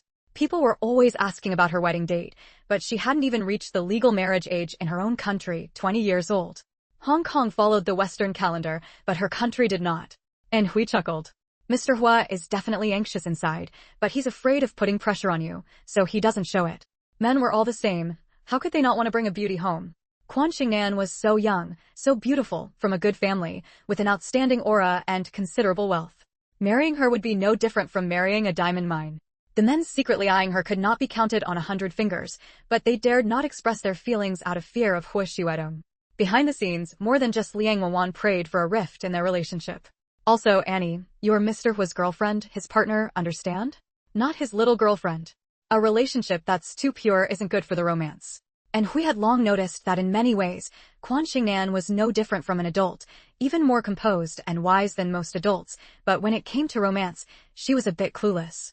It wasn't that she didn't see herself as a girlfriend. Anyone could see her feelings for Hua Xuedong. It was just that she was too young and too naive about matters between men and women. Holding hands, kissing, and enjoying the passion of the night, that was how boyfriends and girlfriends should interact. Hua Xuedong treated her exceptionally well, so well that others envied them, but even as an outsider, and Hui felt anxious for them. They were adults. Couldn't they stop maintaining their relationship like an adult caring for a child? Didn't adults spoil children by constantly buying them things, doting on them, and pampering them? But that wasn't how love worked. The most important thing in a relationship was love, not care or indulgence, love. End of chapter. Chapter 1440, Yusheng's Residence 6. Faced with Hui's frustration over her lack of progress, Quan Xingnan was baffled. We're doing great. I like him, he likes me. He's my boyfriend, I'm his girlfriend. We only have each other in our hearts, no one else. Everyone knows that. There's no such thing as big or little. Was there a difference between a girlfriend and a little girlfriend? She and Hu Xuedong really did have a big age gap. Just because she and Hu Xuedong were 14 years apart, many people disapproved of their relationship, thinking Hu Xuedong was an older man suspected of seducing a young girl. And Hui placed her sleeping baby son into the stroller, covered him with a small blanket, then turned around and poked Quan Xingnan's forehead. Have you given all your usual sharpness to others? Don't you understand what I mean? I'm saying that your relationship is too pure, lacking any of the intimate gestures that couples should have. Hu Sheng is clever his whole life, yet here he is today. Fourth brother is great. Don't call him confused. Quan Xingnan said unhappily. She felt they got along just fine. Everyone had their own way of being together. She was comfortable, and as long as fourth brother wasn't uncomfortable, that was enough. I didn't say he was confused. I just think he's not smart enough. If he were truly smart, he would have sealed the deal long ago. So, Hu Xuedong was reaping what he sowed now. He had made their relationship public early on, yet he still hadn't tasted any sweetness. He could only blame his own lack of ability. Seeing Quan Xingnan's clear and innocent expression, untouched by worldly matters, and Hui gritted her teeth, pulled her into a corner of the room, and whispered various tips on how to get along, how to manage a man, and how to catch a man's eye. If she let them continue their pure relationship, when would she ever see the birth of Hui's billion-dollar baby? It was driving her, the eunuch, crazy with impatience. You. Quan Xingnan was left speechless. Oh. And Hui patted her shoulder. We're all adults here. Don't be as conservative as an old lady. The feelings between men and women come from nature. There's nothing to be ashamed of. Annie, have some pity on your Hu Sheng. He's a man in his 30s now, probably only ever held your hand. If outsiders knew, who knows how they'd laugh at him. Laugh at him for what? Those who laugh at him aren't even as good as he is. Quan Xingnan covered her face, but couldn't hide the deep blush spreading across it. And Hui said, they'd laugh at him for not being a man. Lu Xiaohui, someone like that doesn't exist in society. Staying unmoved with his girlfriend in his lap, call it noble restraint if you want to be nice, but bluntly, it means he must have some hidden ailment. Otherwise, faced with a stunning girlfriend like you, how could a grown man remain indifferent? Annie, the time to prove Hu Sheng's worth has come, and it's all up to you. I. Quan Xingnan stammered for a long time, her eyebrows scrunched together, and her face wrinkled. I don't know what to do. Hu Xuedong had never said she was doing anything wrong. There was hope. And Hui's spirits lifted, and she smiled as she pressed Quan Xingnan's hand. It's okay, I'll teach you. Tomorrow I'll take you shopping and help you pick out some nice clothes. Stop dressing like a teenager all the time. You're not a girl anymore, you're an adult woman. You're an adult, understand? Adults wear adult clothes and do adult things. That way, there would be a little Hu Sheng. If little Hu Sheng were born next year, he could play with her baby, go to school together, and chase girls together. Just thinking about it was wonderful. Hu Xuedong would have to thank her for guiding Quan Xingnan. End of chapter. Chapter 1441. The Residence of Wesheng 7. Seeing in Hui's malicious gaze, Quan Xingnan forcefully pulled her hand back. I wouldn't dare trouble you. She shook a finger in front of Hui's eyes. Nian just turned a month old. Would your Zhongxing be willing to let you go out shopping with me? If you want anything, your Zhongxing would just have it delivered to your door for you to choose. So, you'd better stay home and rest. I'm not in a hurry. Although leaving the confinement period counts as complete, staying in it for 10 more days can only bring benefits, not harm. And Hui's eyes burned with determination. Don't worry, I'm not that fragile. Your matters are more important. It's settled. I'll come find you tomorrow morning. Are you staying at Hu Sheng's place or at your villa? Don't worry about where I'm staying. I'll handle my own affairs. That's that. Watching Quan Xingnan's fleeing figure, and Hui pouted and murmured, if you won't tell me, do you think I can't find out? Paparazzi these days are so gossipy. The relationship between Hu Xuedong and Quan Xingnan was already common knowledge, and the paparazzi tailing them were as numerous as fish in a river. After all, given the temperament of Hong Kong citizens, they loved reading about such romantic affairs in the newspapers. Stories about Hu Xuedong and Quan Xingnan would hit the headlines in no time. Even if old news was reprinted, it could still attract countless readers. Over the past half year, and Hui had been going crazy from the monotony of pregnancy, childbirth, and confinement. Encountering something interesting was a rare treat, so of course she wanted to see it through. How peculiar someone as intelligent and wise as Hu Xuedong, and as exquisite and clear-minded as Quan Xingnan, could still be so innocent at times. Quan Xingnan had no idea what Hui was thinking, but she did take her reminder to heart. At the same time, a question quietly arose in her mind. Was there something wrong with the way she and Hu Xuedong interacted? Wasn't it just normal dating, normal public acknowledgement, and when the time came, naturally coming together? Though it lacked passion, it was romantic and warm. Hu Xuedong noticed his girlfriend's arrival. Excusing himself from the person he was talking to, he walked over to her, reached out to support her, and their matching rings glimmered under the light. What are you thinking about? You didn't even look at the steps under your feet. The full moon celebration was held at the Zhong family mansion, and Hui was staying on the second floor with the baby. Nothing. Quan Xingnan, recalling what Hui had said, answered Hu Xuedong hesitantly. Taking his hand, she walked down the stairs. The party is winding down. When should we head back? Hu Xuedong glanced at his watch. We'll take our leave from Zhongxing and go back. The renovation of their new home was underway. Since he had no important work tomorrow, he wanted to take Quan Xingnan to see it and check if there was anything that needed improvement. It was the place she would soon move into, so of course, it had to meet her satisfaction. Zhang Xiafeng, who had been smiling the whole time, didn't keep them. He personally saw them to the door and watched them get into the car and drive away. Once on the road, Alexander found the silence inside the car very uncomfortable. Even Hu Xuedong noticed his girlfriend's unusual behavior and couldn't help asking, Nan, what's wrong? You've looked troubled ever since you came downstairs. Did Josephine say something? Or did something upset you? In her previous life of 36 years, Quan Xingnan had never experienced romance, so she didn't know how to handle the current situation. Fourth brother, let me ask you. Wait, I'll ask you when we get home. There were still 2 bodyguards in the car. Their matters didn't need a third party present, and their conversations didn't need to be heard by anyone else. Struggling to flesh out the scene, a bit stuck. There might not be many updates today. Plus, starting at noon, my brother-in-law went to work and my sister went out, so I had to take care of the little monster. It was exhausting. Finally, the little monster fell asleep, so I could start typing. Tears streaming. This chapter ends. Chapter 1442, Yusheng's Residence 8. But when she got home, Quan Xingnan still couldn't bring herself to ask. Because the car drove straight into the Hu family mansion, not her own private villa. In front of the 2 elders, under their kind, smiling gazes, even if she had 1,000 words to say, Quan Xingnan couldn't ask. It wasn't until she took a shower and changed into her pajamas, a long-sleeved, long-legged cotton set with a pink floral pattern, wrapped tightly under the air conditioning, exuding an innocent girlish vibe, that Quan Xingnan recalled Hui's words. Frowning with worry, she thought, after so many years across 2 lifetimes, she had grown accustomed to her current way of life. Change, how is she supposed to change? Whenever she thought about the necessity of change that Hui had mentioned, she felt deeply uncomfortable. Lacking experience, she was truly timid. Just then, a knock came at the door. Opening it to see Hu Xuedong, Quan Xingnan immediately pushed aside Hui's advice that had been seared into her mind, though the tips of her ears were still red. Fourth brother, it's so late. What is it? Hu Xuedong walked into the room carrying a bowl of bird's nest soup. Don't forget to eat your bird's nest. If you hadn't brought it over, I really would have forgotten. Quan Xingnan touched the towel wrapped around her hair. How could she focus on bird's nests at a time like this? She kept wondering if their way of interacting was truly wrong. Hu Xuedong set the bird's nest on the vanity table and took over the towel to dry her hair, his movements very gentle.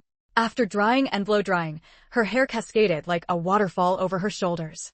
Gathering a lock of her hair, Hu Xuedong brought it to his nose and inhaled its fragrance, then let it slip through his fingers.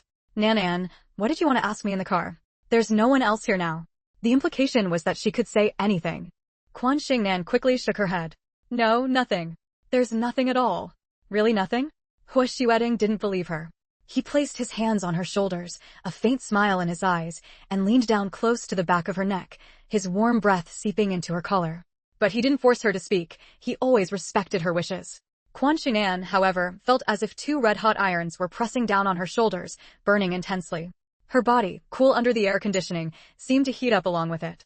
Looking at Hu Xuedong's reflection in the vanity mirror, dressed in casual He wear, his features elegant and strikingly handsome, Quan Xingnan's cheeks grew even redder, as delicate as a blooming flower. She wasn't truly innocent or naive. She understood the implication behind Hui's words. After all, a decade later, the internet would make everything accessible. It was precisely because she understood that she felt embarrassed. Hurriedly picking up the bowl of bird's nest, she scooped a spoonful into her mouth and said, "Really nothing. Really nothing. Fourth brother, it's getting late. You should go rest." "All right, you rest early. We'll go see the new house together tomorrow." Hua Xiuedong straightened up with a hint of regret. Quan Xingnan nodded vaguely without really listening, just wanting him to leave. She couldn't handle him being near her, it was too distracting. She had never thought about it before, but now that Hui had pointed it out, being alone with a man felt so awkward. After Hua Xiuedong left, Quan Xingnan finished the bird's nest in a few bites, rinsed her mouth, and threw herself onto the bed, burying her face in the covers. Taking the initiative, it didn't suit her personality. And Hua Xiuedong, as she knew, was used to taking things slowly. So, what was she supposed to do? That's all for today. Off to stew the meat, let it simmer all night to absorb the flavor. End of chapter. Chapter 1443, The Residence of Weshing 9. And Hui gave Quan Xingnan no time to think further. The very next morning, she came to the Hua family mansion to intercept her. Because Quan Xingnan and Hua Xiuedong had not yet left the house, she caught them right at the entrance. Before Hui could speak, Quan Xingnan said, "Josephine, fourth brother, and I have things to do today. We're going to look at the new house." "Mr. Hua, the new house? There's nothing much to see, really. It's all being renovated according to the design plans, and it's still within the Hua family estate. Annie can check it out anytime. Right now, we have something more important to do, so please lend Annie to me for the day." And Hui was quick with her words, rattling them off like a machine gun, cutting straight to the chase with Hua Xiuedong.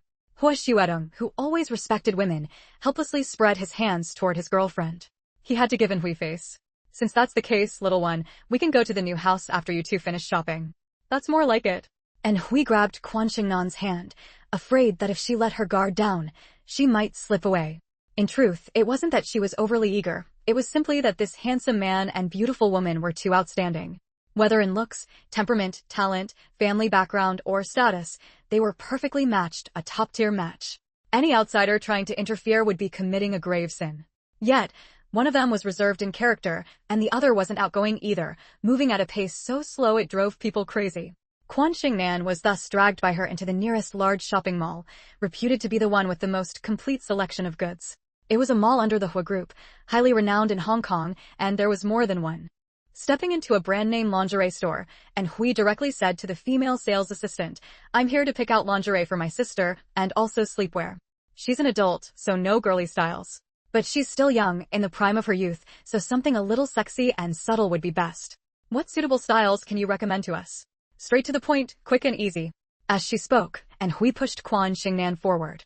They hadn't disguised themselves, and the sales assistant, who often served VIP clients, couldn't possibly fail to recognize two major media figures. She quickly smiled and said, "Is Mrs. Chung buying these for Miss Annie? Please follow me." They had money to spare, so the sales assistant was even more enthusiastic, bringing over expensive new styles for them to choose from. "Wow! Seeing you up close, Miss Annie, you're truly stunning. Skin like snow, glowing white, not a single flaw. With a complexion like yours, any color of clothing looks good on you. Red for passion, purple for elegance, pink for purity, green for freshness. Our lingerie here is made of the finest materials, silk, lace, cotton, we have everything. Miss Annie has a standard figure, perfectly proportioned, so regular sizes will fit. Too sexy doesn't suit her." And Hui rejected the sales assistant's recommendations of things like see-through styles, quickly grabbing a few pieces from the other lingerie she had brought, then pushed Quan Xingnan toward the fitting room.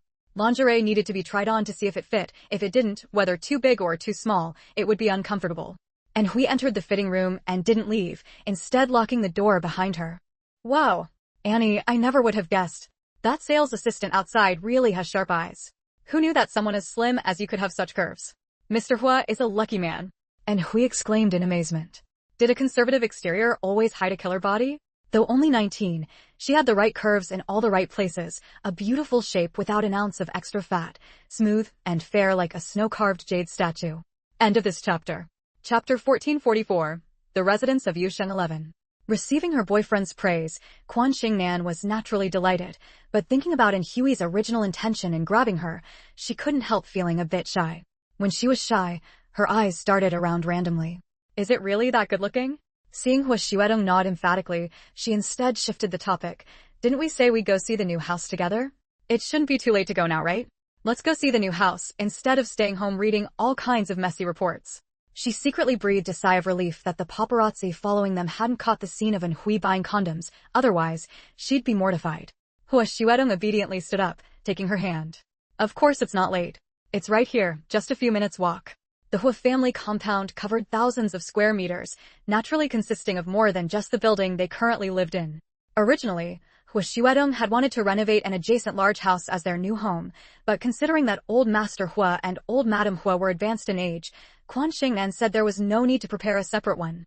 So they chose the main house on the west side as their new home. The Hua family estate had 3 main buildings.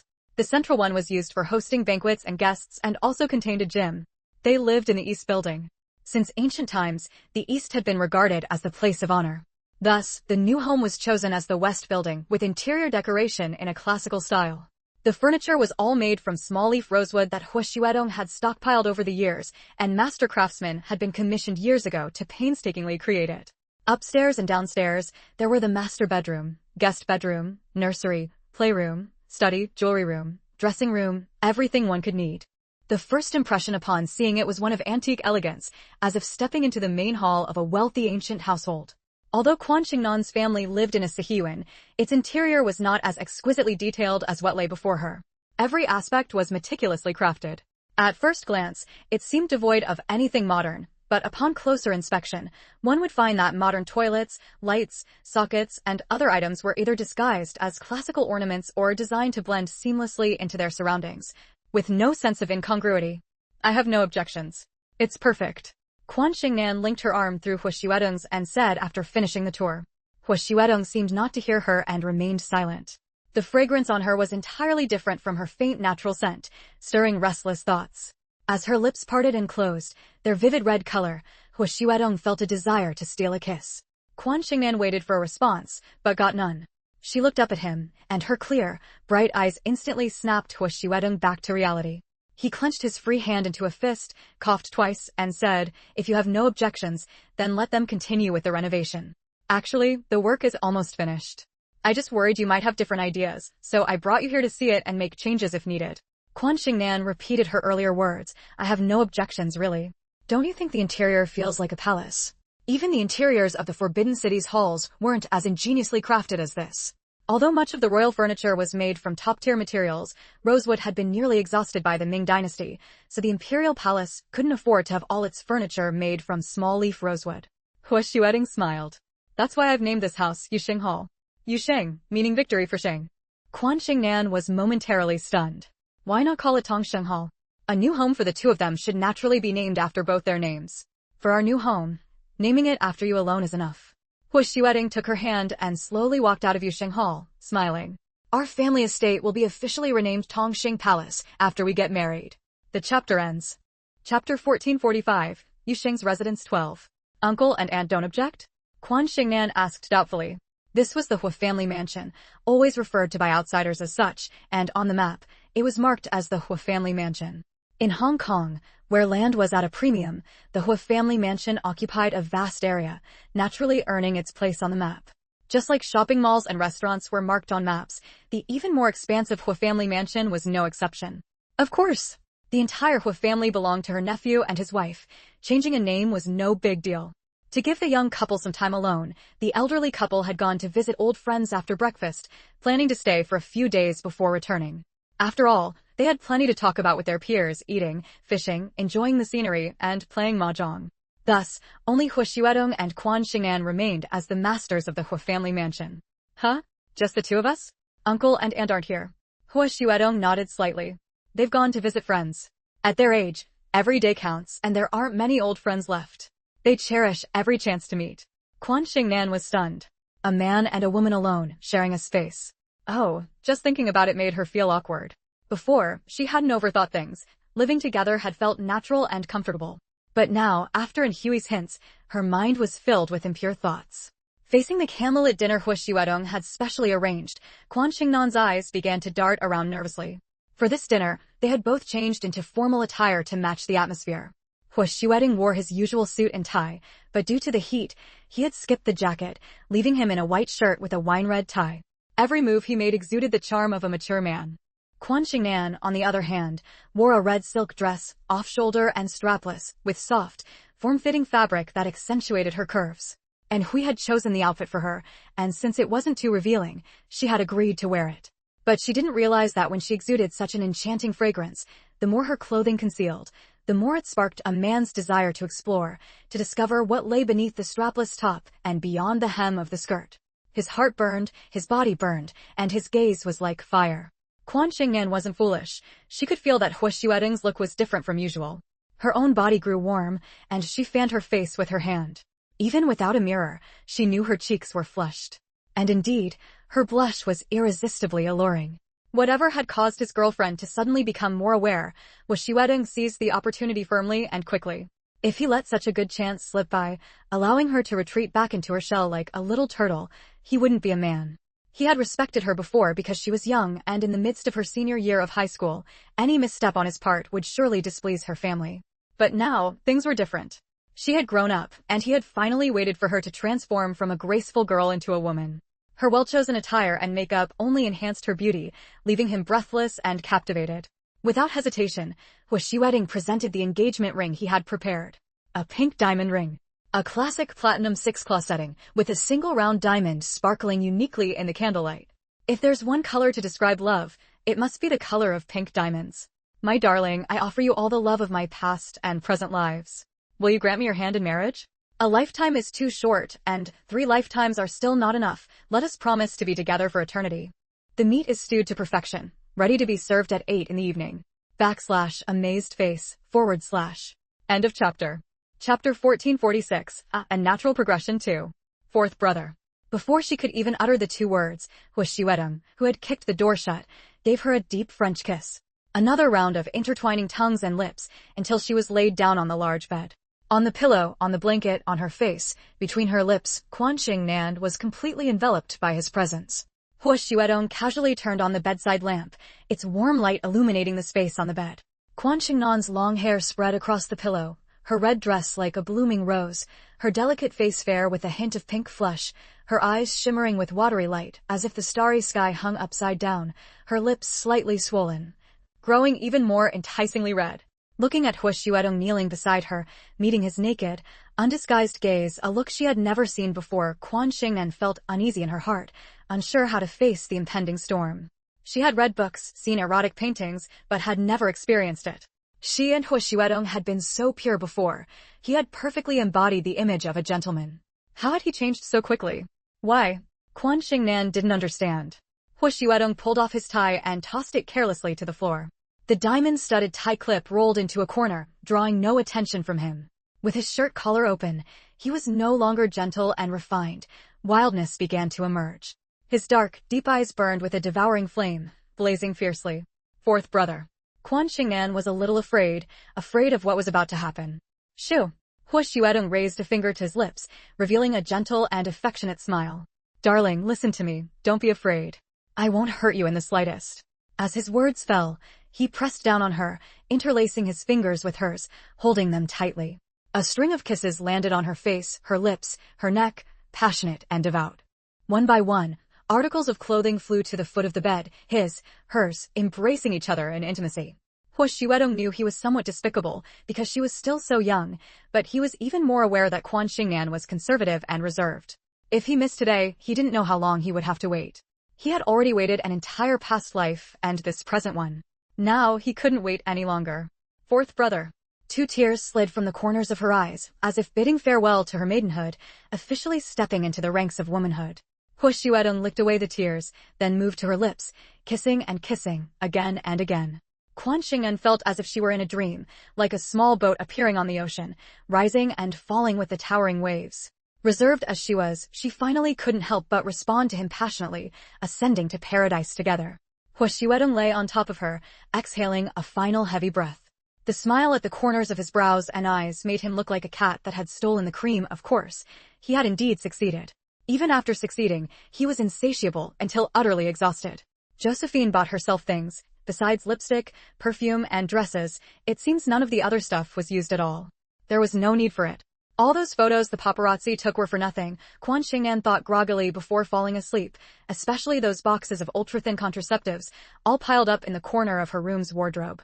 Simmered meat for a whole day and night, big, tender meat, full of flavor, absolutely delicious. Satisfied? Just hope it doesn't get censored. The chapter ends. Chapter 1447, Unnatural Outcome 3. The night was long yet also short. When the sun came out, the night departed, letting the sunlight recklessly spill into the room. The curtains weren't drawn, so the sunlight grew even more arrogant. Quan Xingnan opened her eyes and found herself held in Hu Xuedong's arms, their bodies still intertwined, inseparable. She didn't dare move a muscle.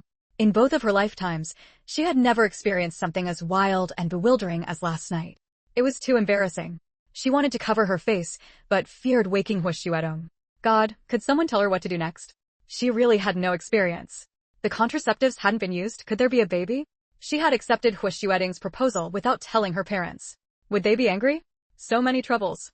Quan Xingnan felt so vexed she wanted to tear her hair out. In the end, she was at a loss, her gaze slowly tracing every inch of Hu Xuedong's face. It was the first time she had seen him asleep, the first time she noticed how long his eyelashes were.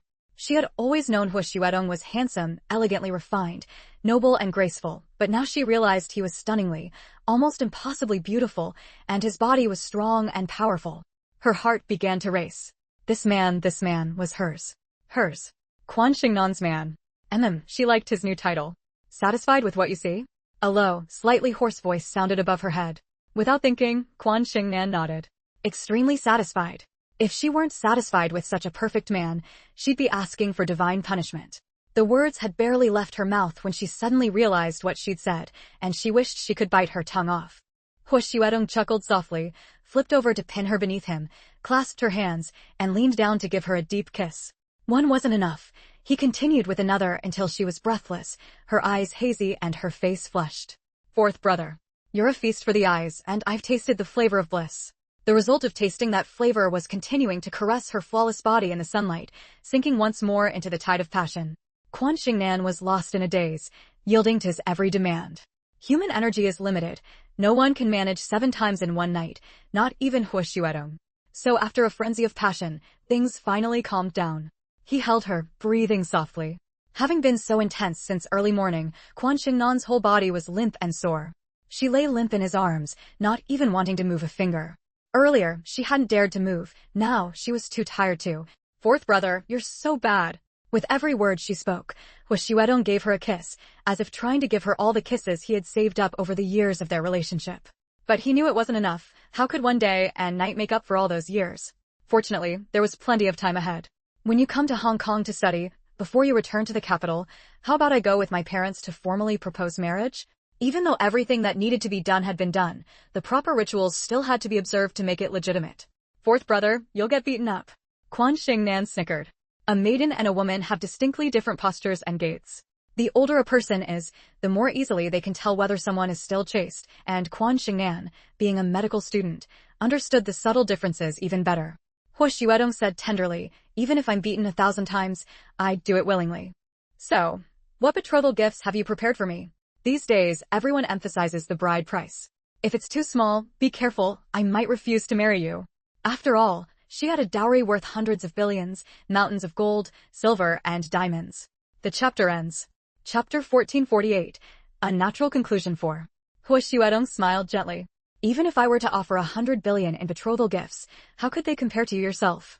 If I could grow old with you by my side, what would it matter if I gave up my entire fortune? Quan Xingnan was delighted to hear this, simply because it sounded so pleasant to the ear. I have a dowry too, Quan Xingnan said playfully. I know, so I must have someone prepare rooms to store your dowry right now, lest the rooms be too few and the dowry too much, forcing us to display it outside and let people mock the Hu family for being too small to accommodate the madam's dowry.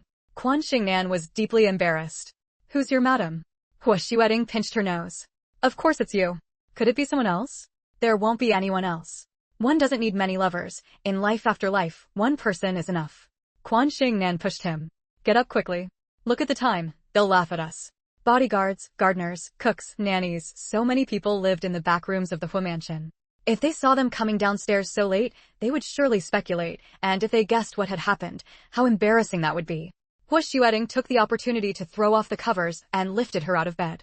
I'll help you bathe. Their bodies were sticky and clammy all over. They needed to wash clean before getting dressed.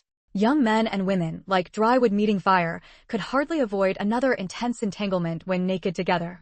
Quan Xingnan was completely limp, unable to muster any strength at all, yet Hu Xuedong still had the energy to help her wash her hair and body, dry her off, blow-dry her hair, and dress her piece by piece. Yesterday he had undressed her, today he dressed her. Of course, the clothes were no longer the same ones from yesterday, those were unwearable, with several pieces torn by the impatient Hu Xuedong. They were all new clothes. Quan Xingnan muttered. I'll have the clothing store send over everything for you to choose from. Hu Xuedong finally felt a hint of his wealth and arrogance. Quan Xingnan shot him a glance, slid her feet to the edge of the bed, and tried to stand, but her legs gave way and she nearly fell, only to be caught in Hu Xuedong's arms. Careful. Let me carry you down. Quan Xingnan shook her head like a rattledrum. It would be so awkward if someone saw us. There's only the two of us at home, no one else. Quan Xingnan didn't believe him, but when they reached the downstairs, she found the candlelit dinner from last night still on the table, though the red candles had burned out, with pools of wax flowing down the candlesticks and solidifying there. We should have lit a pair of dragon and phoenix candles last night, Hu Xuedong said, regretting his oversight. Quan Xingnan was about to say they should just let things take their natural course when her stomach growled loudly, completely ruining the mood. Quan Xingnan's face flushed crimson, and Hu Xuedong chuckled. Hungry? I'll have them bring food right away. He set her down on the living room sofa, and soon Hu Xuedong informed Steward Tang to have someone clean up the dining room and instructed the cook to prepare breakfast and bring it over. Though it was called breakfast, it was already 11 o'clock. Seeing the pink diamond ring on Quan Xingnan's finger, Steward Tang and the cook exchanged knowing smiles.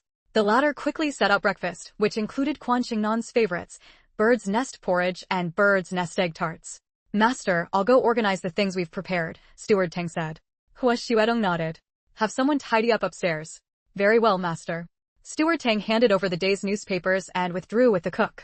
Quan Xingnan kept her head down the entire time until Hu Xuedong brought the bird's nest porridge to her. She took it sulkily and gulped it down, mumbling, Why did you tell someone to go upstairs? Honestly, we could have cleaned up ourselves. After all, there was a washing machine. They could just toss the clothes and sheets in. I can't bear to let you tire yourself out. Hu Xuedong said dotingly. End of chapter. Chapter 1449, Unnatural Progression 5. Women are emotional creatures, forever unable to resist a man's sweet words. When Hu Xuedong spoke words of love, no one could compare. Anyway, he coaxed Quan Xingnan into feeling not a single regret about her indulgence last night and this morning. They had originally planned to stay home and laze around all day without going out, cuddling together to read newspapers after their meal. The clever butler Tang had already discreetly informed Secretary Chen and Alexander and the others, so no one came to disturb the couple. Unexpectedly, Jiang Tao called to invite Hu Xuedong to play golf, also inviting Quan Xingnan. He was Zhang Yifei's husband, and Zhang Yifei really liked Quan Xingnan. Sitting under a sun umbrella, she waved happily when she saw Quan Xingnan. Annie, come sit here. What would you like to drink? I'll have someone bring it over. Zhang Yifei, dressed in sportswear, exuded youthful vitality even though she was middle-aged. Quan Xingnan was utterly exhausted and sat down directly across from her. Juice will be fine. Zhang Yifei laughed. There are many kinds of juice, orange, peach, grape, watermelon, and so on. Which one do you want? It's hot out, how about a glass of iced watermelon juice? Nice and cool, very refreshing. Just a glass of watermelon juice, but no ice for me, Quan Xingnan said. Women are in nature, prone to coldness, so it's best to avoid cold foods. Eating too much of them easily leads to stomach pain every month. Zhang Yifei ordered her a glass of watermelon juice and soon noticed that the blue diamond ring was gone from her hand, replaced by a pink diamond ring, and its position was different from before. Oh, did Mr. Wu propose to you? Congratulations. Wearing a ring on each finger carries different meanings, and Zhang Yifei was clearly someone who understood each one. Quan Xingnan showed a sweet and shy smile, lowering her head to sip her watermelon juice. She neither confirmed nor denied it, so that meant she had hit the mark. Zhang Yifei was first surprised, then filled with envy, and said, Mr. Hua is really good to you, and he's very romantic too, spoiling you a lot. Although spoiling isn't love, love combined with spoiling is every woman's happiness. In this world, there are many wealthy people, but few wealthy people who are emotionally devoted, and even fewer who are both devoted and excessively doting on their wives. Fourth brother has always been good. Especially good to her, she understood that better than anyone. Good men are rare, you must cherish him. Zhang Yifei's earnest words earned a firm nod from Quan Xingnan. I haven't had time to keep up with outside news these past 2 days. Has Mrs. Wang's issue been resolved? Actually, she quite liked Mrs. Wang personally, frank and not pretentious, and not a bad person. In life, not being bad counts as being a good person. Zhang Yifei sighed. It's not that easy to resolve. Xiaofan, that's Mrs. Wang's name. Her maiden family name is Wu. Xiaofan is lying low for now, secretly gathering evidence. I also asked my husband to help inquire about that woman's background. After finding out, it turned out to be tricky, which is why I invited you today. Quan Xingnan was taken aback. Is that woman's identity unusual? Her name is Yuan Jihong. I heard she comes from a high-ranking official family on the mainland. She also has a daughter, and after her divorce, somehow she ended up with Mr. Wang. Annie, you come from a high-ranking cadre background. Have you heard of Yuan Jihong? Quan Xingnan nearly choked on the watermelon juice she was drinking. Wait, what did you say that woman's name is? Yuan Jihong. She's not young anymore. After answering, Zhang Yifei stared at Quan Xingnan in shock. Do you know her? If you do, then her identity must be anything but simple. End of chapter. Chapter 1450, Unnatural Progression 6. Quan Xingnan coughed twice. Do you know what my real surname should be? Zhang Yifei shook her head. Although everyone knows you're the daughter of a high-ranking mainland official, since Mr. Hua said you're the daughter of a family friend, naturally living in that top-tier circle in the capital, everyone calls you Master Quan. So I never really asked what your actual surname is. Don't tell me it's not Quan. Quan is my adoptive mother's surname, and it's not even her real one. My mother never changed back to her original surname. Quan Xingnan sighed. My mother is my biological aunt. I should have been surnamed Yuan. Zhang Yifei was taken aback. Yuan as in New Year's Day? No, Yuan as in Yuan Datu. Then Yuan Jihong. Quan Xingnan said flatly, although she is the daughter of my grandfather's second wife, she has nothing to do with our family. We hate her to the bone and have had no contact with her all these years. The resentment over the baby swapping scheme back then was something Yuan Ziyuan and his brother would never forgive, not even to their dying day. Even now, after so many years, despite several attempts at mediation, the relationship between Yuan Ziyuan and his brother and Yuan Chengde remained distant, both because of their mother and because of their beloved daughter. Quan Xingnan, mindful of her father and uncle's reputation, would occasionally take her younger brother to visit Yuan Chengde at the nursing home where he lived, but as for affection, there was none between them. As a victim, Quan Xingnan would never forgive Zhang Hui, Yuan Jihong, or Yuan Wei, who had enjoyed her identity for 7 years. Even though Yuan Wei had nothing to do with the original scheme, she had reaped the greatest benefits. Even if Zhang Yifei didn't understand the full extent of their grievances, she knew clearly that Quan Xingnan would never side with Yuan Jihong. She let out a huge sigh of relief. What kind of person is Yuan Jihong? Knowing full well that Mr. Wang has a wife and children at home, she still inserted herself into that marriage. Doesn't she feel any shame? Whether in the mainland or Hong Kong, don't people of status have to care about face? Does she really think being a mistress is easy? She'll carry that stigma for the rest of her life. Besides, Madame Wang, Wu Xiaofan, was no pushover either. Mr. Wang's current wealth was all thanks to his wife's unwavering support. Actually, I haven't paid much attention to Yuan Jihong and her lot in a long time. As long as they didn't come looking for trouble, Quan Xingnan couldn't be bothered with them. Besides, they were now ostracized by the entire circle, reduced to mingling in second- and third-tier circles and the business world, still flaunting their status as Yuan Chengde's daughter and granddaughter. She was a mistress before, breaking up my Aunt Chi Hui's marriage. Oh, didn't she marry Liang Dong? Why is she playing the mistress again? Liang Dong may not be particularly capable, but his family background is excellent. Zhang Yifei knew even less. I only heard from Xiaofan that the mistress is called Yuan Jihong. I don't know any specifics. Madame Wang was very shrewd. She directly approached Mr. Wang's bodyguards and driver, and, through a mix of soft and hard tactics, got the answers she wanted. At the same time, she was so furious she could spit blood because Mr. Wang and Yuan Jihong had been carrying on for quite some time. Mr. Wang had even bought Yuan Jihong and her daughter a luxury apartment in Hong Kong worth tens of millions, registered under her daughter Yuan Wei's name. Sweetie, what are you two chatting about? After finishing a round of golf with Jiang Tao, Wu Xiaodong walked over and sat directly in the chair next to Quan Xingnan.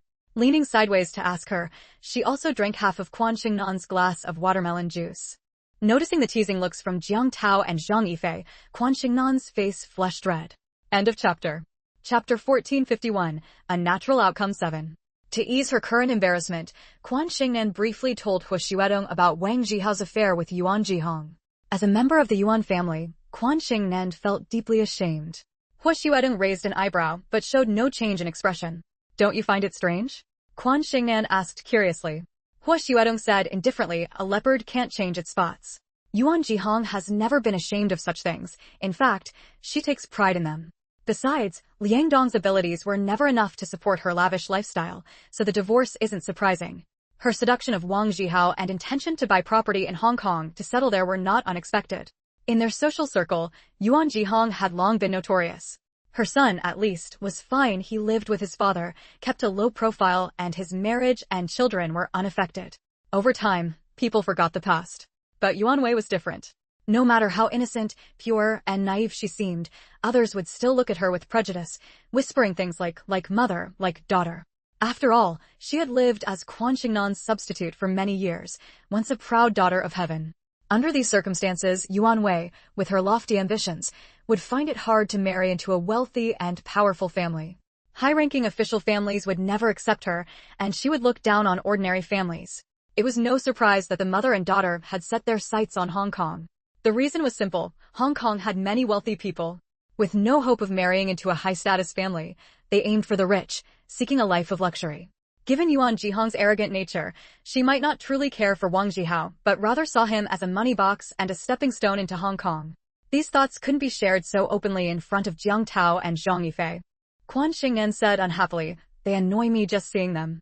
As Yuan Ziyuan and his brothers rose in rank, as Quan Xingnan grew more capable, and as Hu Xuedong treasured Quan Xingnan like a precious gem, Yuan Jihong and Yuan Wei wisely avoided bothering their families and dared not scheme against Quan Xingnan. There were unspoken rules in their circle. As long as they didn't act, it would be hard for the Yuan family and Quan Xingnan to move against them without leaving a handle for gossip. So, they had gotten away with it until now. It was truly irritating.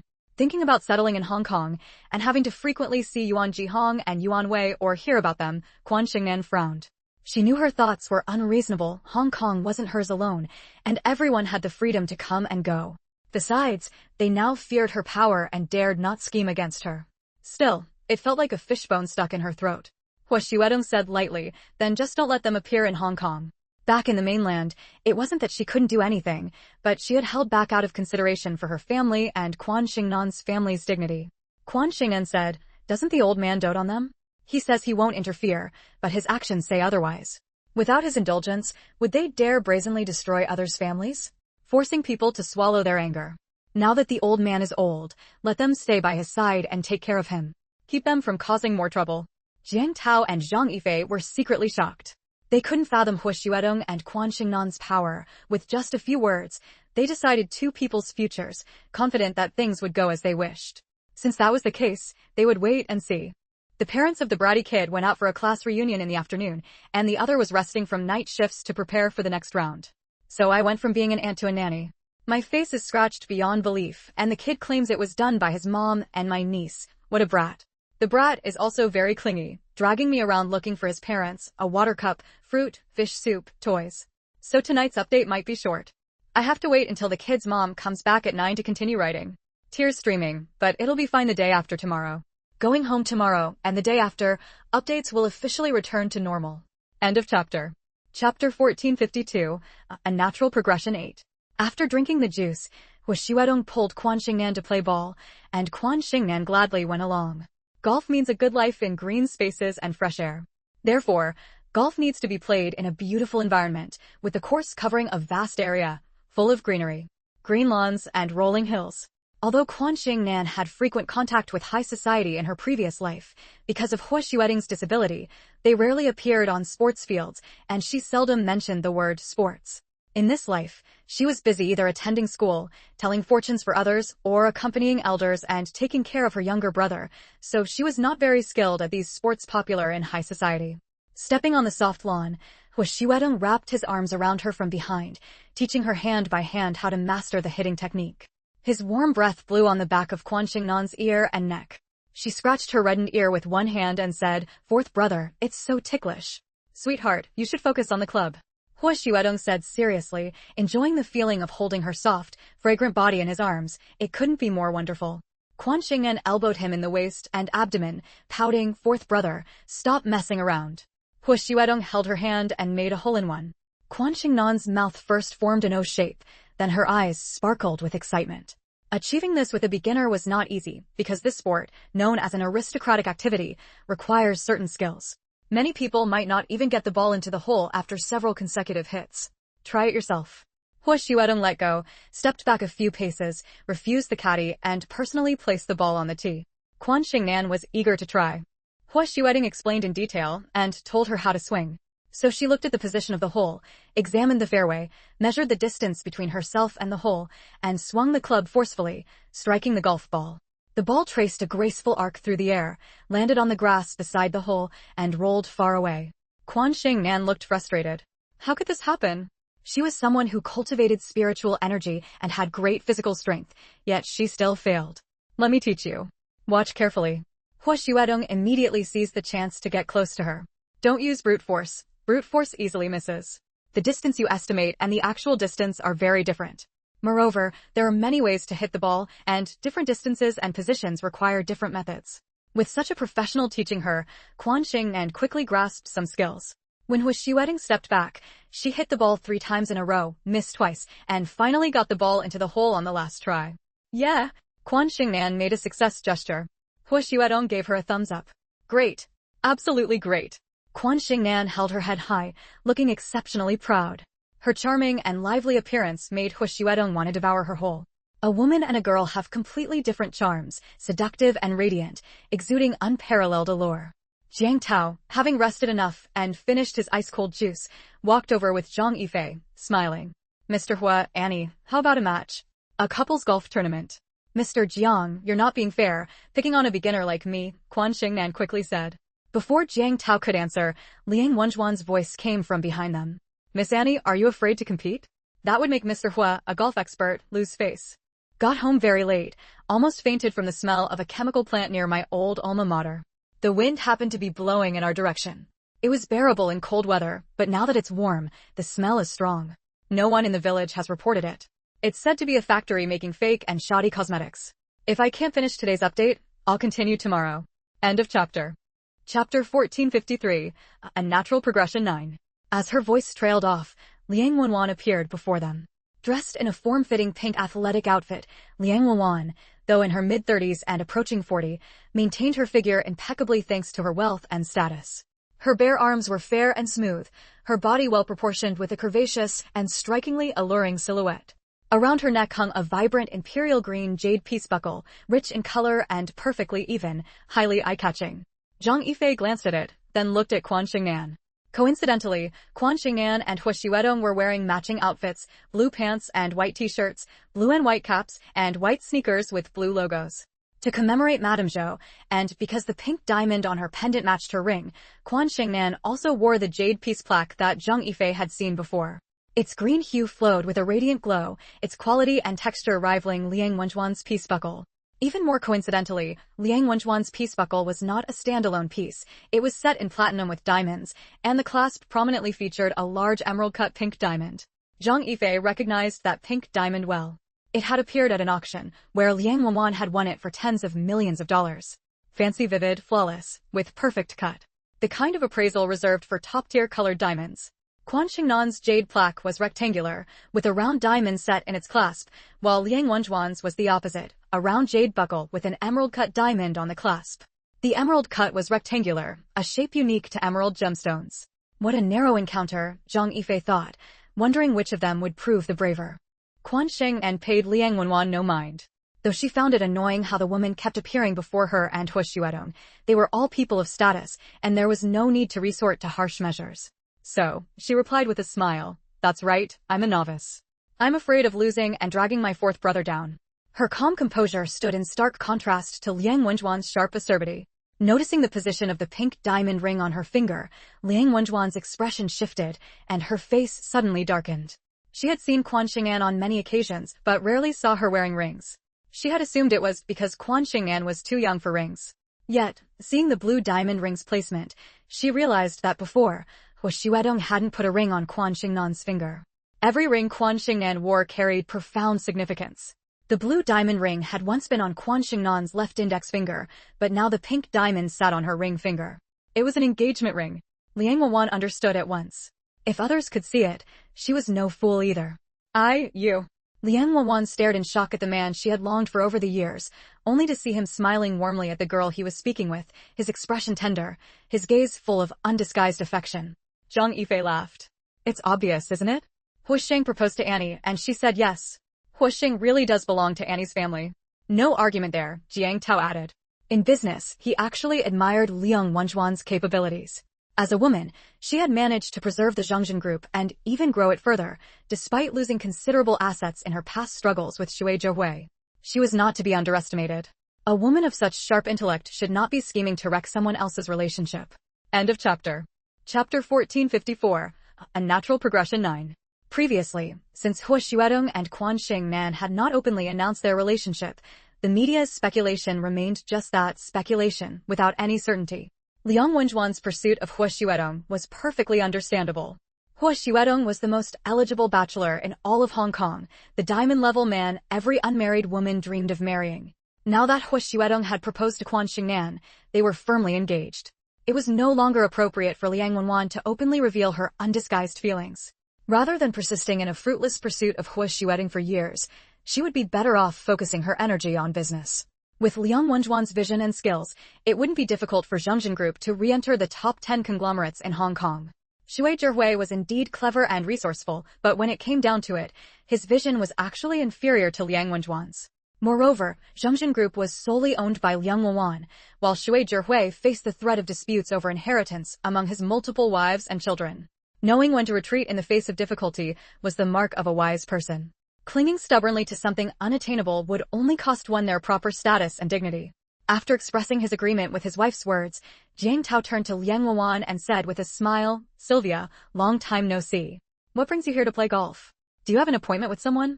Liang Wenjuan nodded, but her eyes were still fixed on Quan Xingnan's pink diamond ring. Noticing her gaze, Quan Xingnan raised her hand, the diamond sparkling with a dazzling gleam in the sunlight. "Fourth brother gave it to me. The ring itself isn't terribly expensive, but the sentiment is what matters most. If you like it, Ms. Liang, you can buy one yourself. With your financial means, it shouldn't be difficult. It's only 6 carats, barely a fraction of the pink diamond on your jade button. Of course, if you're willing, I'm sure many people in Hong Kong would be delighted to offer you such a ring to win your favor." Liang Wenjuan was wealthy and exceptionally attractive, so she had no shortage of suitors. At her age, she might be considered middle-aged in mainland China, but in Hong Kong, she was still in full bloom. There were 2 things about Liang Wenjuan that Quan Xingnan found most objectionable. One was that she had amassed her fortune by relying on men, yet she looked down on other socialites and wealthy women who enjoyed a comfortable life thanks to their fathers or husbands. The other was that she only set her sights on the richest men, regardless of age or appearance.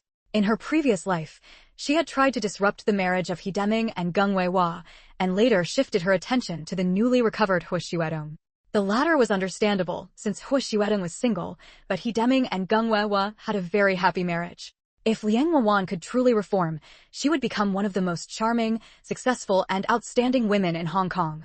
Although outsiders' statistics showed that Quan Xingnan's wealth had long surpassed Liang Wenjuan's, Quan Xingnan knew she was no match for Liang Wenjuan. At the very least, she lacked the ability to manage such a massive conglomerate. Quan Xingnan never considered herself perfect, nor did she hide her shortcomings. Hearing her words, Liang Wenjuan's expression shifted between gloom and brightness. Under the worried gazes of Jiang Tao and Zhang Yifei, she finally let out a long breath, lifted her chin, and raised her eyebrows high, still looking somewhat sharp-tongued. "Miss and is right, absolutely right. With my financial resources, I can afford not just one small diamond ring, but 10 or 8 large ones. I don't need anyone to win me over with a tiny diamond ring. I, Liang Wenjuan, am worth tens of billions. Not just anyone can buy me off with a diamond ring." Liang Wenjuan's tone was still arrogant, excessively so, but her expression had changed. End of chapter. Chapter 1455, Unnatural Outcome 11. Whether in her past life or this one, Liang Wenjuan did not have the fate of remarrying. In her past life, she pursued He Deming but failed, and later pursued He Xuedong.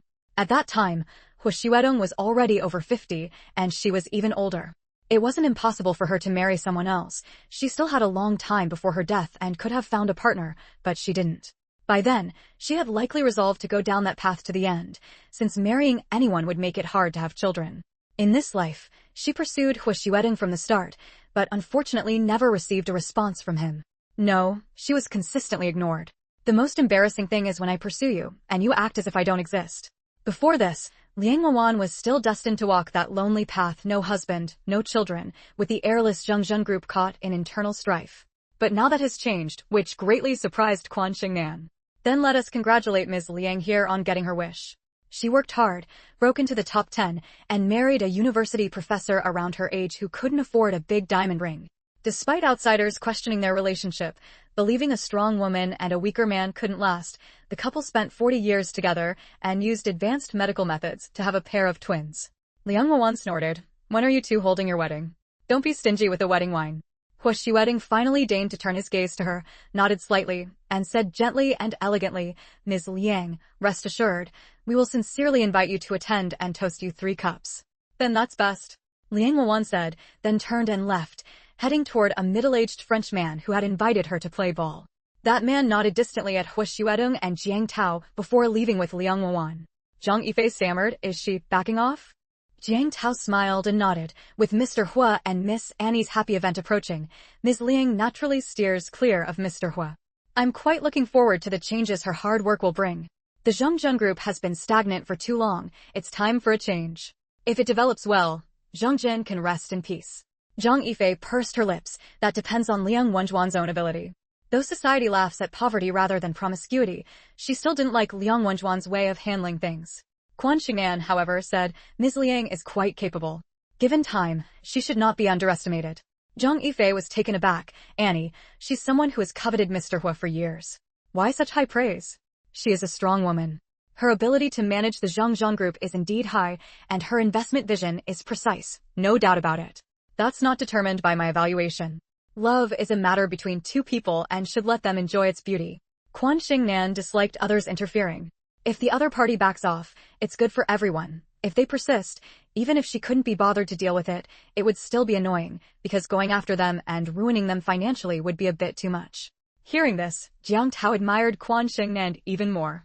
Previously, he only thought this Master Quan was too young and might not be able to bear the burden of being the mistress of the Hua group. Now he understood that she didn't need to be exceptionally shrewd. Her breadth of mind and fairness alone were enough to qualify her as the lady of the Hua family. There are many clever people in the world, but also many who think themselves clever, and cleverness can backfire.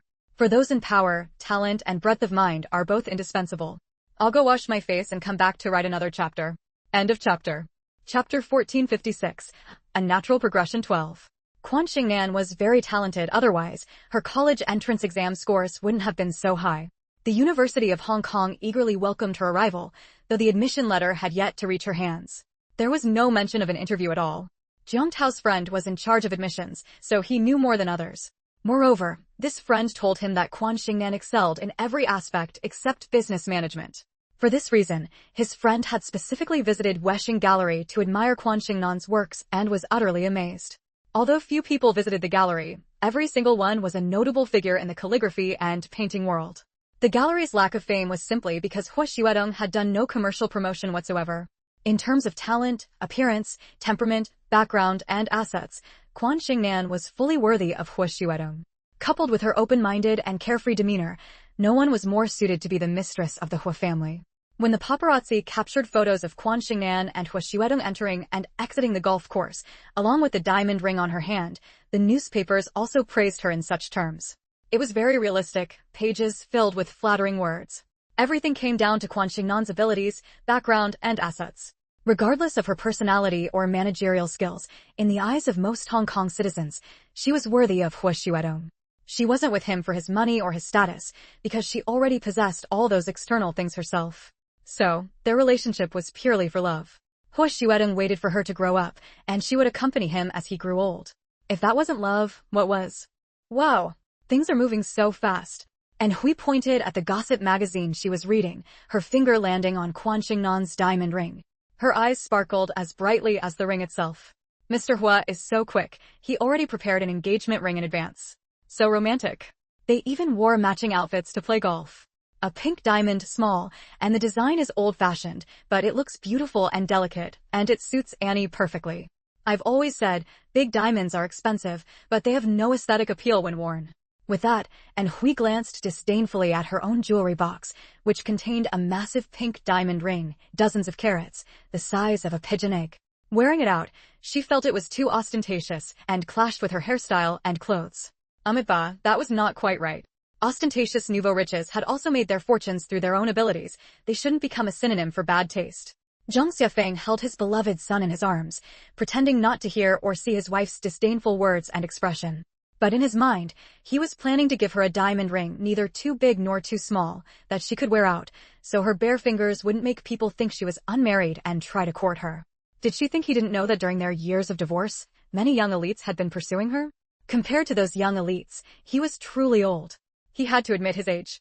Zhang Xiafeng looked at himself in the mirror, his lips pressed tightly together, and seriously wondered if he should start working out. Could it slow down the aging process? Zhang Xiafeng was a man of action. The very next day, he showed up at a well-known gym, where he happened to run into Hu Xuedong and Quan Xingnan. Both were wearing matching workout outfits. Quan Xingnan had recently taken a liking to exercise, partly to maintain her toned and standard figure. She had a home gym, but she preferred the pleasure of sweating it out in a public gym. Hu Xuedong was more than happy to accompany her. He wanted to announce their love to the world at every opportunity. Good night. I haven't stayed up this late in a long time. The end. Chapter 1457. Billion-dollar betrothal gift 1. Hu Xuedong had indeed gotten his wish. Recently, he and Quan Xingnan had been seen together everywhere, frequently making headlines. Many people were paying attention to them, and paparazzi were happy to follow them around, snapping photos constantly. What the citizens of Hong Kong and media workers were most curious about now was that since his proposal had succeeded, had the betrothal gift been prepared. Whether a woman is valued by her in-laws depends entirely on the value of the betrothal gift. Back then, the Tongxing Museum was given as a coming-of-age gift. Now, what betrothal gift could surpass the Tongxing Museum? After entering the millennium, property prices in the capital had skyrocketed. Combined with the collections inside, the Tongxing Museum had become a landmark, attracting countless visitors daily, and its land value had doubled. Not to mention outsiders, even Zhang Xiafeng was curious. He knew that Hu Xuedong had always doted on his girlfriend excessively. Diamonds, jewelry, shares, and properties, no one knew how much he had already given her. Old man, when do you think we should send over the betrothal gift we've prepared? Old Madame Hu asked. Seeing the gossip headlines saying Hu Xuedong's proposal had succeeded, the first thing they did when they got home was take stock of their assets and the betrothal gift they had long prepared, which included properties, jewelry, and shares. Old Madame Hu spoke while tapping the gossip magazine in her hand, which prominently featured a photo of Hu Xuedong and Quan Xingnan holding hands, with her diamond-ringed finger deliberately enlarged. If we offer too little, the gossip magazines will definitely say we're stingy, that we don't value our daughter-in-law. Although Hu Xuedong was her nephew, his surname was Hua, so Quan Xingnan was indeed the Hu family's daughter-in-law. Old Master Hua adjusted the reading glasses on his nose. When to send it, we'll have to ask Atong. As for the exact amount of the betrothal gift, let Atong decide. We'll just hand over what we've prepared. Knowing Atong's personality, I think he'll give her his entire fortune, Old Madame Hua said. Old Master Hua said proudly, a nephew takes after his uncle. Atong is most like me. Those assets are all external possessions. As long as he can marry the one he loves, what does it matter if he gives everything? His entire fortune doesn't represent all of Atong's value. With his ability and his current connections and status, given time, he can still earn back a Hua group. Old Madame Hua smiled warmly. Back then, you married me with nearly half the Hua family. Even though more than half a century had passed, she still remembered clearly. She only found out after marrying into the Hua family that all the assets Old Master Hua could personally control had been given as the betrothal gift. The feeling of being cherished like that was still fresh in her memory. Old Master Hua coughed loudly a few times. That was decades ago. Why bring it up? Back then, he was young and hot-headed, and since he had nothing to his name, how was he supposed to support a wife and children in the future? That drive had pushed him to build the family business he had today. He didn't regret it. On the contrary, he was grateful. In life, without pressure, there is no motivation. His wholehearted devotion had earned hers in return.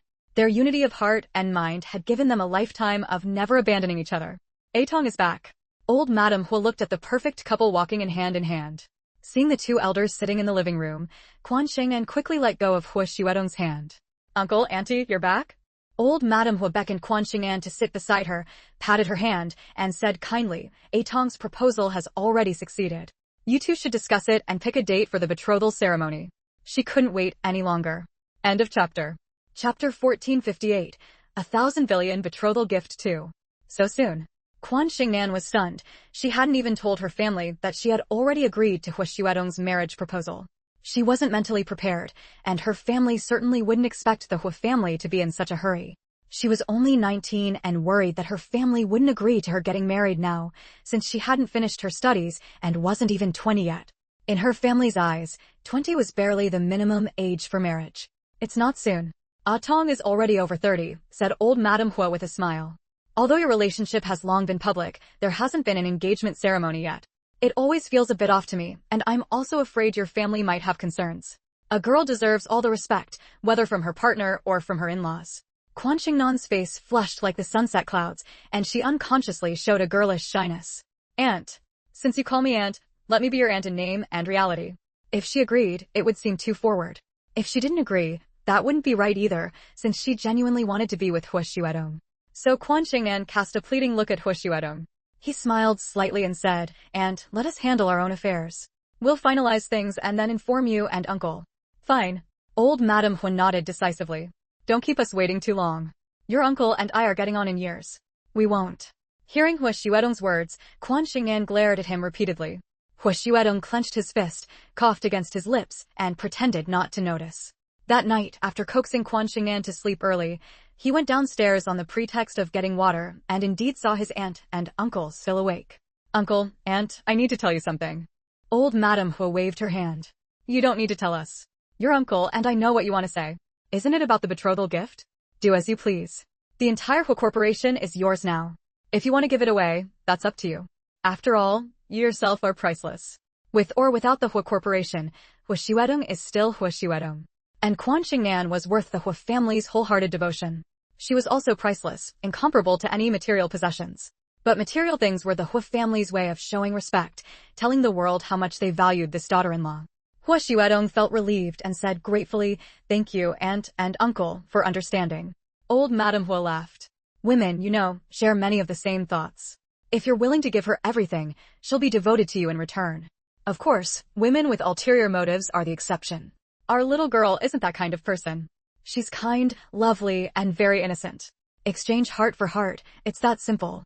A sweet smile appeared on Hua Xuedong's face. Old Madame Hua and Old Master Hua exchanged a glance, finally completely at ease. With someone by their nephew's side, jointly guarding the Hua family legacy, they could leave with peace of mind. What had always worried them most was this nephew. Brilliant as he was, without this girl, it would have been hard for him to meet a woman who captured his heart, making marriage a problem. Because they were so satisfied, they had no objections to anything Hua Xuedong did.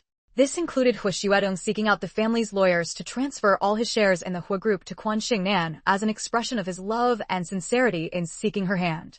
Old Master Hua and Old Madame Hua didn't even blink. End of chapter.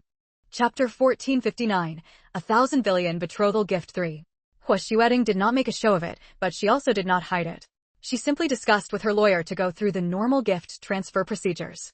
Given the paparazzi's pervasive reach, it wasn't difficult for them to dig up Hua Xuedong's movements, especially now that her relationship and marriage with Quan Xingnan were under intense scrutiny. Every moment, paparazzi were watching their comings and goings at the Hua family mansion. All of Hong Kong was instantly in an uproar. What did it mean that all of Hua Xuedong's shares in the Hua group were under her name? Those shares alone were worth over 100 billion. 100 billion as a betrothal gift. Who could go to such lengths? Who in this world would be willing to give so much to their woman? Keep in mind, after transferring them to Quan Xingnan's name, Hua Xuedong wouldn't be left with nothing, but she would certainly no longer rank among Hong Kong's wealthy. Meanwhile, Quan Xingnan would leap to become Hong Kong's richest person. Moreover, these assets would become her premarital property. If she and Hua Xuedong ever divorced, Hua Xuedong would not get a single cent. Though it's said that men's hearts are fickle, women are not far behind. Husband and wife are like birds in the same forest. When disaster strikes, each flies their own way. Hong Kong is a capitalist society. For money, many women have done things that invite public criticism. How much courage did Hua Xuedong have to dare give such a lavish gift? How deep was her love for Quan Xingnan, and how profound her trust that she willingly handed over her entire fortune to her? If this isn't love, then what is? Loving you to the point where my body, my wealth, my everything belongs to you, holding you in the palm of my hand, making you the envy of every woman in the world. How romantic. So romantic. Truly romantic. And Hui, moved by the explosive headline, couldn't help wiping the corner of her eyes. I used to think Mr. Hua was always so slow and steady, like the emperor who wasn't in a hurry while the eunuchs fretted. Now I know what it means to be silent until you make a stunning move. It's just so surprising. Zhang Xiefeng, who initially didn't know what was happening, leaned over to read the report with her and was thoroughly shocked. He had to admit, he admired Hu Xuedong's boldness. It wasn't just ordinary boldness, it was extraordinary boldness and courage. I could give you everything I have too, including myself and my property, Zhang Xiefeng suddenly said. And Hui shot him a glare and said bluntly, do you think you're Mr. Hua? Parroting someone else is tacky and pointless, you know? Keep your money for your sons. You have 2 sons to raise. As soon as she finished speaking, Zhang Nian started crying loudly. Zhang Xiefeng quickly went to the crib to check if he had pooped or peed. Finding it was poop, he skillfully cleaned him up and changed his diaper, looking every bit the super dad. And Hui was satisfied with her current life. Having her son back by her side was more important than anything, and the rift between her and Zhang Xiefeng was gradually fading. The days ahead were long, and she didn't want past issues to stand between them. So she softened her tone. I'm not Annie, and you're not Mr. Hua. We have our own way of living. I know how you feel, and that's enough. There's no need to imitate Mr. Hua. Doing so would only invite ridicule, making it seem like I'm endlessly demanding of you. Zhang Xiefeng understood his wife's character, which was why he didn't mind her occasional sharp tone. Holding their son in his arms, he looked at his beautiful, spirited wife and nodded with a smile. All right, we'll just be ourselves. End of chapter. Chapter 1460, 1,000 billion betrothal gift for. And Hui knew how to manage her marriage well. Seeing that her husband truly bore no grudge, she picked up the gossip magazine again. How much is the entire stake in the Wiz Group? Is it really worth 1,000 billion? And Hui asked. Although she worked at Tongxing Diamond Company, she had never carefully looked into the Wiz Group shares under Hu Xuedong's name. Zhang Xiefeng replied, 1,000 billion is the minimum. The Wiz Group originally belonged to the Hu family, with 100% of the shares held by Hu Sheng and the couple of big Hu Sheng. Executives could receive dividends from the corresponding shares, but had no ownership of Hua's Group shares. It was said to ensure that Hua's Group remained a one-man show for the Hu family, free from constraints. Hong Kong was chaotic back then, so this approach wasn't surprising. After Hua's Group went public, many people rushed to buy shares, hoping to hold Hua's Group stock. Unfortunately, to this day, only He Xing of the Tianxia Group owns a small portion. No one else has any. Now, the couple of big Hu Xing have transferred all their shares to Annie. Annie holds 15%, and Hu Xing still has at least 70 to 80% of the shares, worth far more than a mere 1,000 billion. After hearing this, and Hui felt genuinely happy for Quan Xingnan. To receive such treatment from Hu Xing, Annie truly has no regrets in this life. I think she must now be the most envied woman in all of Hong Kong. Not just all of Hong Kong. The Hui's Group is an international corporation, and Hu Xuedong is a regular on the rich list. Who doesn't know him? Giving away his entire fortune to his girlfriend as premarital property, some call him foolish, others praise his boldness, but every woman without exception says she most wants to marry Hu Xuedong, because marrying him means owning the world. This move by Hu Xuedong caused a global sensation. Quan Xingnan subsequently became world famous, becoming the most envied and jealous object of all women under heaven. Fourth brother, you've lost your mind. Staring at the documents before her that required her signature, Quan Xingnan couldn't imagine the reaction of the Qin and Hua elders once they found out. You know I'm not good at business. Why are you giving all this to me? Hu Xuedong smiled and said, from now on, I'll work for you, be your employee. I don't want it. Quan Xingnan shook her head vigorously. Don't think she hadn't noticed, besides those group shares, all the shares of its subsidiaries, the shares of other companies under Hu Xuedong's name, all his properties, antiques, jewelry, and so on, he had given everything to her. In other words, the total value far exceeded the 1,000 billion known to outsiders. Having lived in the Hu family mansion for so long and frequently visiting the collection room with Hu Xuedong, Quan Xingnan knew that the value of the antiques and jewelry under Hu Xuedong's name alone was no less than all the Hu's Group shares. Among them, there were thousands of antiques and jewelry valued internationally at 50 million to 100 million each. Hu Xuedong had once said that antiques and jewelry were investments that yielded greater profits than real estate or businesses. He had once given her a crown and matching accessories, fine pieces from a foreign royal family, carrying extraordinary significance.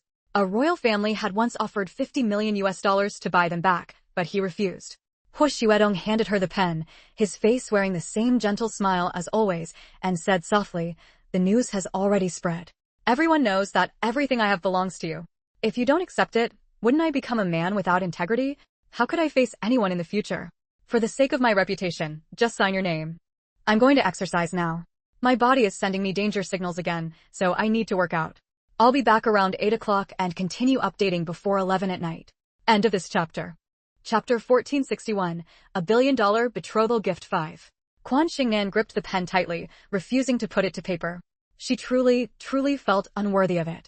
Once she signed, Hu Xuedong would be left with nothing. He was thinking entirely of her, and how could she bear to see him fall from the ranks of Hong Kong's wealthy? There were so many snobs in the world. The difference between having money and having none was immense in their eyes. Fourth brother, please don't put me in this position. Quan Xingnan pursed her lips, her eyes shimmering with faint starlight. I didn't refuse the properties, jewelry, and antiques you gave me before, but the shares of the Hui Group mean something different. Whoever held a majority stake in the Hui Group was its true master. If she accepted Hu Xuedong's gift of shares, she would own 95% of the Hui Group, holding absolute authority. But Hu Xuedong said, "What's the difference? To me, it's all the same. I am already yours, so of course my assets are yours too." I've always thought my uncle's approach was worth emulating, giving his beloved a business empire so she could marry him with peace of mind and enter marriage without worry. Even if I had nothing left, I could still build another business empire. His person, his intellect, his skill, his status, his connections, these were the truly valuable things, far beyond what the Hui Group could compare to. With all that, starting over would yield profits in no time. If the Hui Group hadn't needed an heir, he would have long become one of those self-made entrepreneurs. He enjoyed the thrill of building something from scratch. To him, money was just a number. Quan Xingnan sighed. I really envy Uncle and Auntie, who spent their lives together in love. I hope we can be like them, together forever, never apart. But, fourth brother, I feel unworthy. Truly unworthy. I've already received so much that I wonder what I did to deserve everything I have now. At the same time, she felt deeply guilty. What she had given Hu Xuedong was less than a 10,000th of what he had given her. Hu Xuedong was too perfect, too remarkable. She didn't know what to give him to express her love, except her heart, a whole and complete heart. Hu Xuedong stood behind her, holding the hand that gripped the pen, guiding it above the document. You don't need to be virtuous or capable. Just be yourself. Whether it's the you of the past, the you of now, or the you of the future, you are always the best. You don't need to change for anyone else. I believe that most people who are both virtuous and capable end up compromising themselves, and I don't want to compromise you. I want you to live freely, following your heart. I give you myself and everything I have, from the depths of my soul, entirely of my own will, without any outside influence. Giving it to you, I think it's worth it. There was another important reason he didn't voice. By offering his entire fortune to Quan Xingnan, no one could object to their union, and her family would have no reason to oppose their early marriage. Because no one else in the world would love Quan Xingnan with such wholehearted devotion. Putting himself in their shoes as parents, wouldn't they want their daughter to have a perfect marriage? Money could be earned again, but there was only one love. He didn't want her to be torn between him and her family, especially since they all loved her dearly and were reluctant to see their precious child marry so young. End of chapter. Chapter 1462, 1,000 billion betrothal gift 6. Hu Xuedong strategized meticulously, considering every aspect, including the possibility that Quan Xingnan would refuse. He knew that Quan Xingnan was not short of money first, she had no lack of funds, and second, she had no covetous intentions toward property. Because she was capable, she didn't care. Yet he still tried his best to persuade her to sign. Nan, don't you want to marry me? Of course not. If I didn't want to marry you, I wouldn't have accepted your proposal. Quan Xingnan raised her hand, gazing at the ring on her finger. But that's not a reason for me to accept such a generous gift from you. She turned her hand and grasped Hu Xuedong's, speaking softly, Fourth brother, I know how good you are to me. In this world, no one else would be willing to promise me a lifetime together, life after life. No one else would be willing to pay with their lifespan just to win this life's meeting, understanding, and companionship. I understand your heart. It doesn't need to be expressed through material things. Let outsiders say whatever they want. After all, we don't live for their opinions. You think of everything for me, so how could I accept it with ease? How could I bear to see you give up everything for me? You little fool. Hu Xuedong tapped her nose, his eyes brimming with satisfaction. You should think of it this way. I'm exchanging everything I have for you to take my surname. You're mine now, so won't everything I give you eventually return to me? When we're together, you're mine, and I am yours. Why distinguish between us? Love is a matter between two people. Marriage is said to involve two families, but in reality, it's still the union of two individuals. I have faith in my marriage. Only those who don't believe in love yet are forced into marriage would say that marriage is the grave of love, or quibble over property, because they lack a sense of security. You are my sense of security. With you, I have the whole world. Everything else is just material possessions, all of it. Quan Xingnan bit her luscious lower lip, too moved to speak. She was deeply touched, truly. She had never imagined she held such a high place in Hu Xuedong's heart. You say I'm your sense of security, but aren't you mine as well? Because of you, I've tasted the sweetness and happiness of love, and I can live the life I want without a care. She leaned against him, her face full of bliss. Fourth brother, meeting you is the best thing. I must have cultivated blessings for hundreds of lifetimes to become the happiest woman in the world. Since you say that, just sign the papers. Hua Xiuedong kissed her again and again, then picked up the pen she had left on the table and placed it in her hand. I can't wait to go propose. Hua Quan Xingnan, he wished those 4 characters could appear in the Hua family genealogy right away. Quan Xingnan still hesitated. Should I sign it just like that? Fourth brother, can't you regret it just a little? Hua Xiuedong smiled. If the word regret ever appears in my life, it must have been in my past life. Regret for not seizing the opportunity, regret for not stopping your plan to reverse time, regret for not pursuing you so you could become Hua Quan Xingnan, regret for wasting the beautiful years we had in that past life.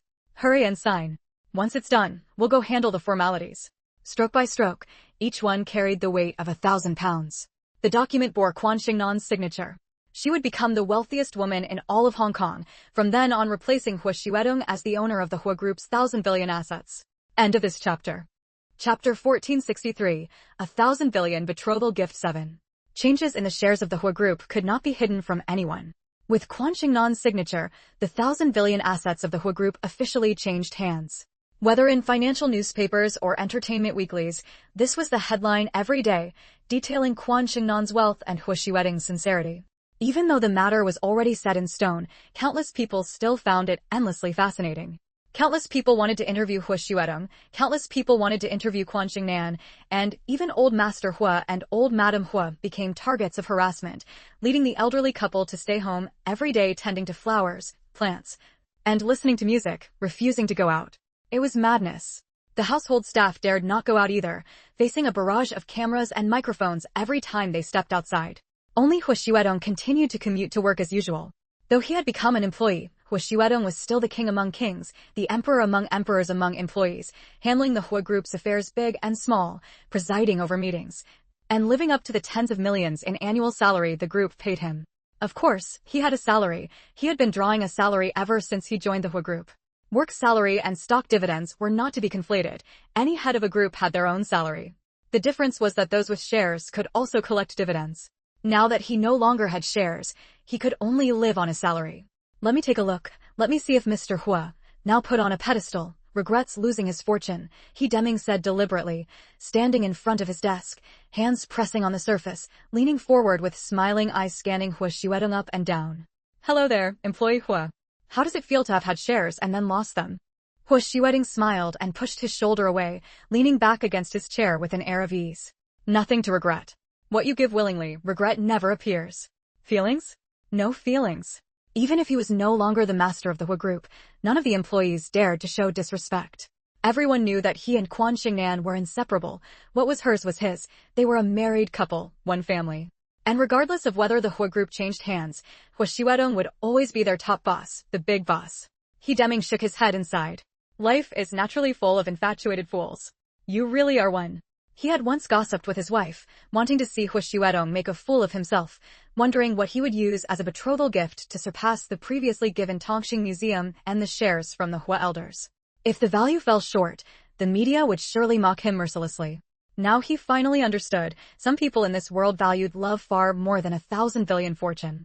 To me, Nanan is my life, Hua Xiuedong said with a faint smile. Outsiders may think I'm a fool, but I'm happy in it. That's enough. You wouldn't understand. How could I not understand? My wife and I have a great relationship too. He Deming protested. If the media listed the most loving couples in high society, he and his wife would surely make the list. Of course, now the top spot belonged to Hua Xiuedong and Quan Xingnan. It's different, Hua Xiuedong said with a laugh. What's different? Isn't it all about a husband loving his wife? As if others don't love their own wives. He Deming muttered a few words, then let out a heavy sigh and sat back in his chair, looking at him. Still, no one has your boldness and no one can control everything they possess the way you do. End of chapter. Chapter 1464, 1,000 billion betrothal gift 8. Upon hearing He Deming's words, Hua Xiuedong did not feel he should be complacent. In fact, he considered his own behavior perfectly normal. He had confidence in his love and marriage, and he was willing to give everything he could. It was that simple. Why did the world have to make it so complicated? Entering marriage while keeping a financial escape route for oneself was inherently problematic. If one didn't trust love and marriage, how could they ever possess pure love and marriage? Yes, the world was unpredictable, and people's hearts could change. But among those who changed, there was neither him nor Quan Xingnan. He comes from a large family with many descendants, so it's natural that everyone has their own thoughts. Nothing strange about that. Hua Xuedong clasped his hands together on the desk. In the Hua family, it's just my uncle, my aunt, and me. I am the head of the Hua family, so naturally, I can make decisions for the Huas. He Deming asked curiously, doesn't Big Hua object? After all, the Hua group was an empire built by Old Master Hua himself. Without the foundation laid by Old Master Hua, the Hua group would never have reached its current scale. Hua Xuedong smiled faintly. Not only does he not object, but he also fully approves. He Deming was taken aback, then nodded. Not hard to imagine.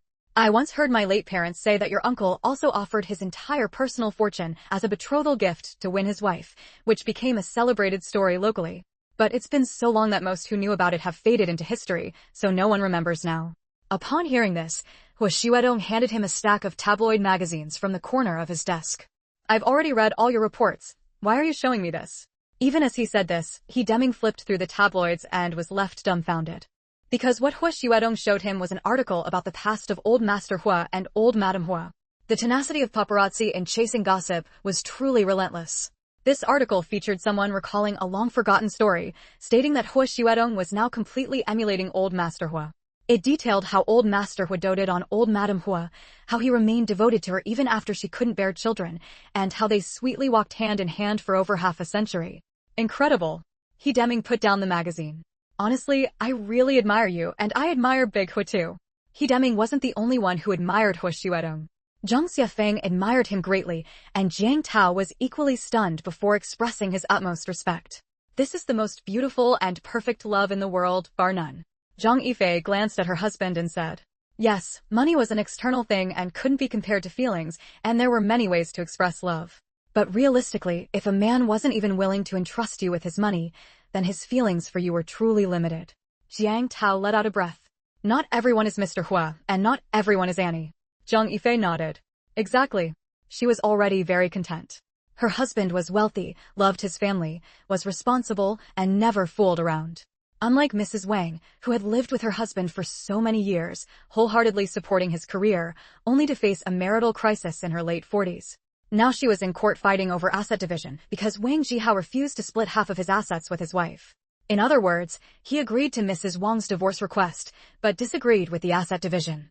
It would have caused a huge uproar, but now every headline was dominated by Hua Xuedong giving away his entire fortune to Quan Xingnan, leaving no one paying attention to the divorce case of Wang Jihao and Wu Xiufan.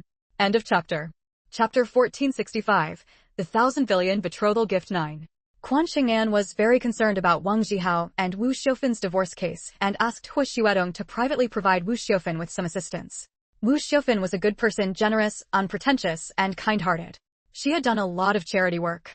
She shouldn't lose the property she was entitled to after being betrayed by her husband. That would be unfair to her. This matter shouldn't make women feel disappointed in love and marriage, causing them to shy away. Hua Xuedong agreed without hesitation, telling her that because property division was involved, the divorce case wouldn't be resolved anytime soon. Apart from wishing Wu Xiufan to get what she wanted, Quan Xingnan stayed at the Hua family mansion reading, exercising, and studying to enrich her life, while also keeping the elderly couple company in tending flowers, planting grass, and fishing. Her days were far too leisurely. None of them were willing to accept outside interviews, so the only way was to stay indoors. The Hua family mansion had been heavily fortified inside and out, leaving no gaps. Without permission, paparazzi simply couldn't get in. Anyway, the Hua family mansion covered a vast area, with a swimming pool, gym, garden. They could easily find a place to spend an entire day without feeling bored at all. If you can't go out, then come back first, Lin Xiaoxue said to her daughter over the phone, rubbing her forehead as she spoke. Although information in the capital was a bit behind, there were too many people in Hong Kong connected to the capital, and countless rumors had already spread. She now had to face countless visitors every day asking for their views on the matter. You two really are something. You didn't even give a heads up. Ah Tong proposed, and you didn't say anything. Ah Tong gave you all his assets, and you still didn't say anything. Lin Xiaoxue complained. Though her words were reproachful, she felt happy for her daughter deep down. As old Madame Hua had said, women's thoughts were universal. Wasn't life about finding a devoted lover? Luckily, Tong's parents are magnanimous and told outsiders they respect any decision their youngest son makes. It would be a lie to say they weren't surprised. No one had expected Hu Xuedong to make such a decision. As parents, old Master Qin and old Madam Qin didn't object. When Yuan Ziyuan and Lin Xiaoxue discussed it privately, they could only smile bitterly. If Hu Xuedong came to propose and they refused, they would surely be scolded by the world for not knowing what was good for them. When a prospective son-in-law had gone this far, and the in-laws still refused, wouldn't that be pretentious? Sure enough, no businessman without cunning, no cunning without business, a true profiteer. Lin Xiaoxue couldn't help muttering under her breath. What's Tong's nickname in the business world? Well-deserved, not wrong at all. Quan Xin An stuck out her tongue. Deep in love, she didn't want to leave Hu Xuedong. Not even a single step. Mom, please bear with us a little. I'm being hounded here with questions. Would going back to the capital really bring me peace? There are too many curious people in the world, and that doesn't change just because the place is different, Quan Xin An said seriously. Lin Xiaoxue snorted. You and Tong find time to come back. Things have reached this point. If you don't settle the marriage, will you let people gossip behind our backs? Even though you're still a bit young by age, you've reached the legal marriage age in Hong Kong. With the two of you so lovey-dovey, who knows what might happen? Settling it will put everyone at ease. They wanted peace of mind, afraid that something untoward might happen before the wedding. The Qin and Hu families wanted peace of mind because Quan Xin An hadn't taken the money and run off. Start. Chapter 1466, 1,000 billion betrothal gift 10. Upon hearing this, Quan Xin An hurriedly said, I heard you, Mom. I'll go back with fourth brother right now. Wait for us. Humph. Lin Xiaoxue snorted heavily, again and again. Just now you said you wouldn't come back if you couldn't find peace. Why the sudden change of heart? Aren't you worried that you'll still face prying from outsiders when you return to the capital? Quan Xin An grinned cheekily and said, Mom, I miss you, that's all. My longing for you and Dad is like the mighty Yangtze River, endless and unceasing. So after careful consideration, I immediately changed my mind. I feel I should go back. It has nothing to do with anyone or anything else. Really, you have to believe me. I'm your own daughter. Lin Xiaoxue laughed and scolded her before hanging up the phone. Then, she let out a sigh and said to Grandpa Yan, Grandma Yan and Quan Shuang, a grown daughter is hard to keep. Keep her too long, and she becomes a resentment. Hu Laosi is devoted to her, and she is equally devoted to him. Let's not be the villains here. When they come back, the two families can sit down and talk, discuss the next steps. Grandpa Yan and Grandma Yun both knew that their granddaughter had ties with Hu Xuedong in her past life, and that her actual age was not the 19 she appeared to be, so they had no objections to their daughter-in-law's words. Quan Shuang hesitated for a moment. Isn't Nanan too young? She's only 19. A 19-year-old girl, still budding, hasn't even finished her studies yet. At this point, it's no longer up to us to decide what we want, Lin Xiaoxue said, spreading her hands. That old fox Hu Laosi has thought of everything. He knew all along what position we'd be in once this came to light. Giving away assets worth over 100 billion, putting Nanan in the position of Hong Kong's richest person, it's absolutely staggering. Everyone is waiting to see what happens next, waiting for our reaction. Even if we wanted to play hard to get, we can't drag it out too long, or there'll be gossip about Nanan taking the money but not wanting to marry, or that we've taken everything Hu Xuedong has but are putting on heirs. People like him think too complicatedly and scheme too far ahead. He truly treats Nanan well, and has given her everything. But if Nanan marries him, she'll never be able to outmaneuver him. Hearing Quan Shuang's words, Lin Xiaoxue burst into laughter. What's there to fight about between a married couple? With the way he feels about Nanan, we don't need to worry about her not living well. Besides, he's given her everything.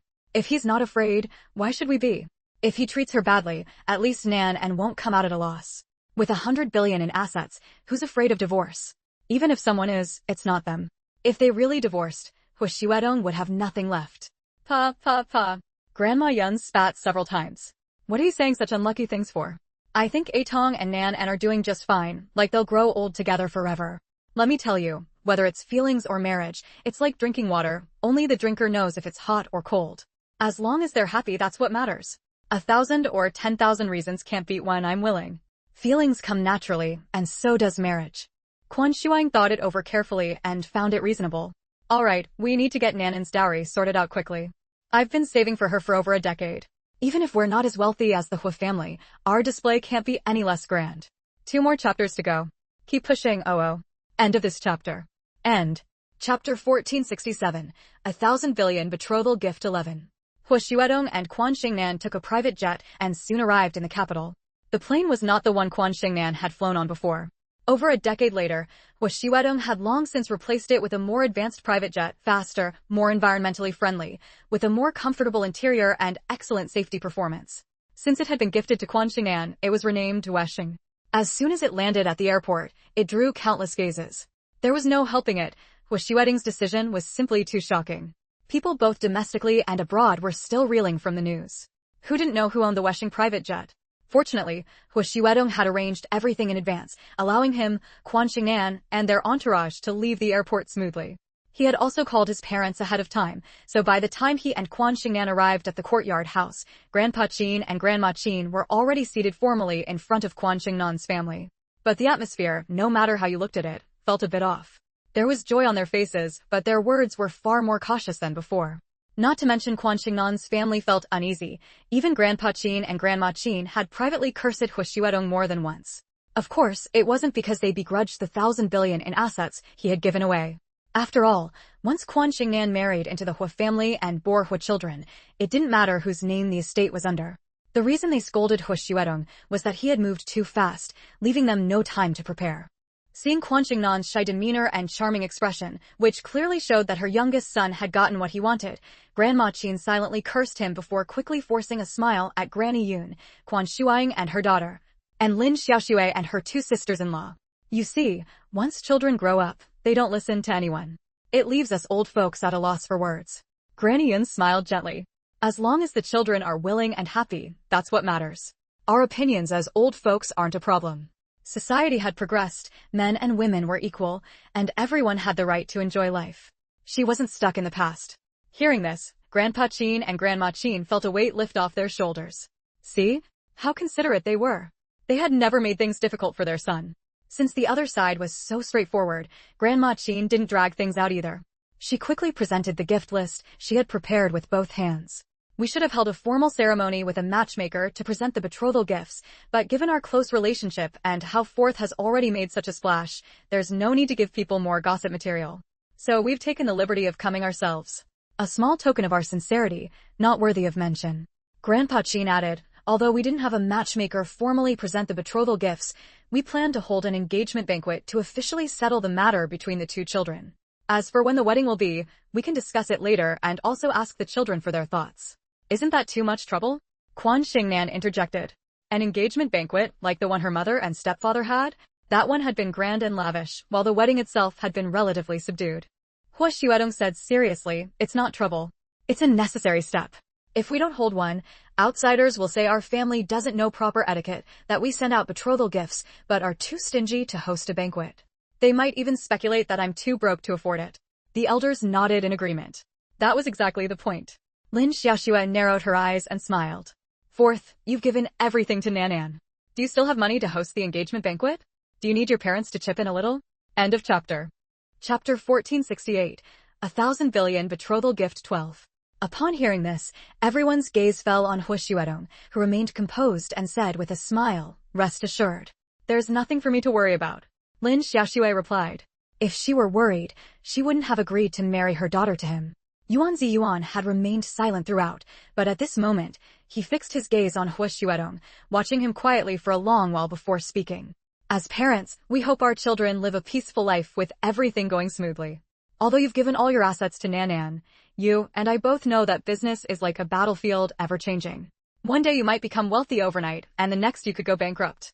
We don't ask for any promises from you. We only hope you cherish everything you have, lean on each other, and never abandon one another. Hwashiwedong said solemnly, rest assured, as long as I'm here, I will never let Nan and get caught up in any trouble. With that, he presented the gift list he had brought. What is this? Lin Xiaoxue asked. This is part of the betrothal gift prepared by my uncle, aunt, and me. Since my uncle and aunt are old and it's inconvenient for them to travel, they couldn't come in person. Please forgive us. Don't think he came empty-handed to propose. Showing up empty-handed would be unsightly, and others would say he was inconsiderate. Although he had given all his assets to Quan Xingnan, the betrothal gifts he had prepared in advance were not included in that. These betrothal gifts included real estate, jewelry, antiques, cars, luxury watches, clothes, shoes, socks, handbags, cosmetics, and more. They weren't numerous, but all were of the highest quality, with a total value of around 1 billion. The Hua patriarch and matriarch had many private collections, and the betrothal gifts they prepared were no less in value. Only the Qin patriarch and matriarch, due to their different status, had prepared very ordinary betrothal gifts. Aside from a few sets of jade and gemstone jewelry brought out by the matriarch, the rest consisted of clothes and gold, nothing else. With so few items, they were packed into 2 red leather suitcases, all placed in the hall. As for the gifts prepared by the Hua patriarch and matriarch and Hua Xuedong, they were too numerous and valuable to bring back to the capital, so they could only be represented by a gift list. Mainland cultural relics cannot be taken out of the country without permission, and many things from Hong Kong cannot simply be brought back either. Additionally, considering that Quan Xingnan would settle in Hong Kong after marriage, whether those items were brought back or not made little difference. After all, they didn't care much about such formalities. After reading the list, Lin Xiaoxue sighed. With such a heavy betrothal gift, how do you expect us to prepare the dowry? If the dowry falls too short of the betrothal gift, both the bride and her family would lose face. What we seek is the person Nan, not the dowry, Hua Xuedong interjected. Nanan's worth alone is 1,000 times greater than any betrothal gift. We could laugh in our dreams. His words made Quan Shuang unable to hold back a laugh. Listen to him, what a silver tongue. Whether sincere or not, the words were pleasant to hear. The Qin patriarch and matriarch blinked. Was this really their youngest son? Had he been swapped? Though they knew he was good with words and actions, they hadn't expected him to toss out sweet talk so effortlessly. Look, Quan Xingnan was listening with a blissful expression, and even they, the old folks, were moved. That's true, but we can't just be stingy and give nothing. How could we be stingy? Chen Boying and Ling Qiushui arrived, travel-worn. Nan is also my daughter. Of course, I should contribute to her dowry. 12 chapters completed. Time to sleep. Actually, today the power was out for half a day at home because the village was installing utility poles and wires. In the afternoon, there was no internet, so I ended up using my phone's hotspot to connect to the computer to post this. End of this chapter. Chapter 1469, Stabilizing the Nation and Securing the State 1. Chapter 1469, Stabilizing the Nation and Securing the State 1. Chapter 1489, Application for Registration 1. Chen Boying and Ling Qiushui were extremely generous, presenting 12 sets of jewelry and countless luxury watches, clothes, shoes, handbags, antiques, and other items as Quan Xingnan's dowry. At the same time, they also gave her a building in Hong Kong Island, 3 shopfronts, and a standalone house. At current market prices, the total value was around 1 billion. Such a lavish gift to Quan Xingnan, who was not related by blood, was nothing short of astonishing. That building has 36 units. Nan definitely won't need them all, but she can be a landlady, Chen Boying said with a grin. Landladies in Hong Kong are highly sought after, not just anyone can become one. If you ever have a falling out with old Fourth Hua, you can go live in the standalone house Dad gave you. We've got the confidence and a backup plan. Although Quan Xingnan refused to call him Dad, he still regarded himself as her father, leaving everyone present both amused and exasperated. However, he truly doted on Quan Xingnan and had always publicly claimed to have both a son and a daughter, completing the character for good. His son was Quan Onan, and his daughter was Quan Xingnan. Everyone knew this. When others criticized him behind his back for being too good to Quan Xingnan, he would retort without hesitation, saying that he earned money precisely to spend it on his children. Gradually, no one brought it up anymore. Lin Xiaoxue was both exasperated and amused. Brother Chen, with such a grand gesture, how are we, her biological parents, supposed to measure up? Chen Boying waved his hand. It's fine. You officials don't have money, so there's no need to compare with me. Your safety and well-being are the best dowry for Nan. That's right, Ling Qiushui agreed, gazing tenderly at Quan Xingnan. Parents who were strong and held status were a daughter's greatest support and best dowry, far more important than money. That said, Lin Xiaoxue wouldn't actually leave her daughter without a dowry.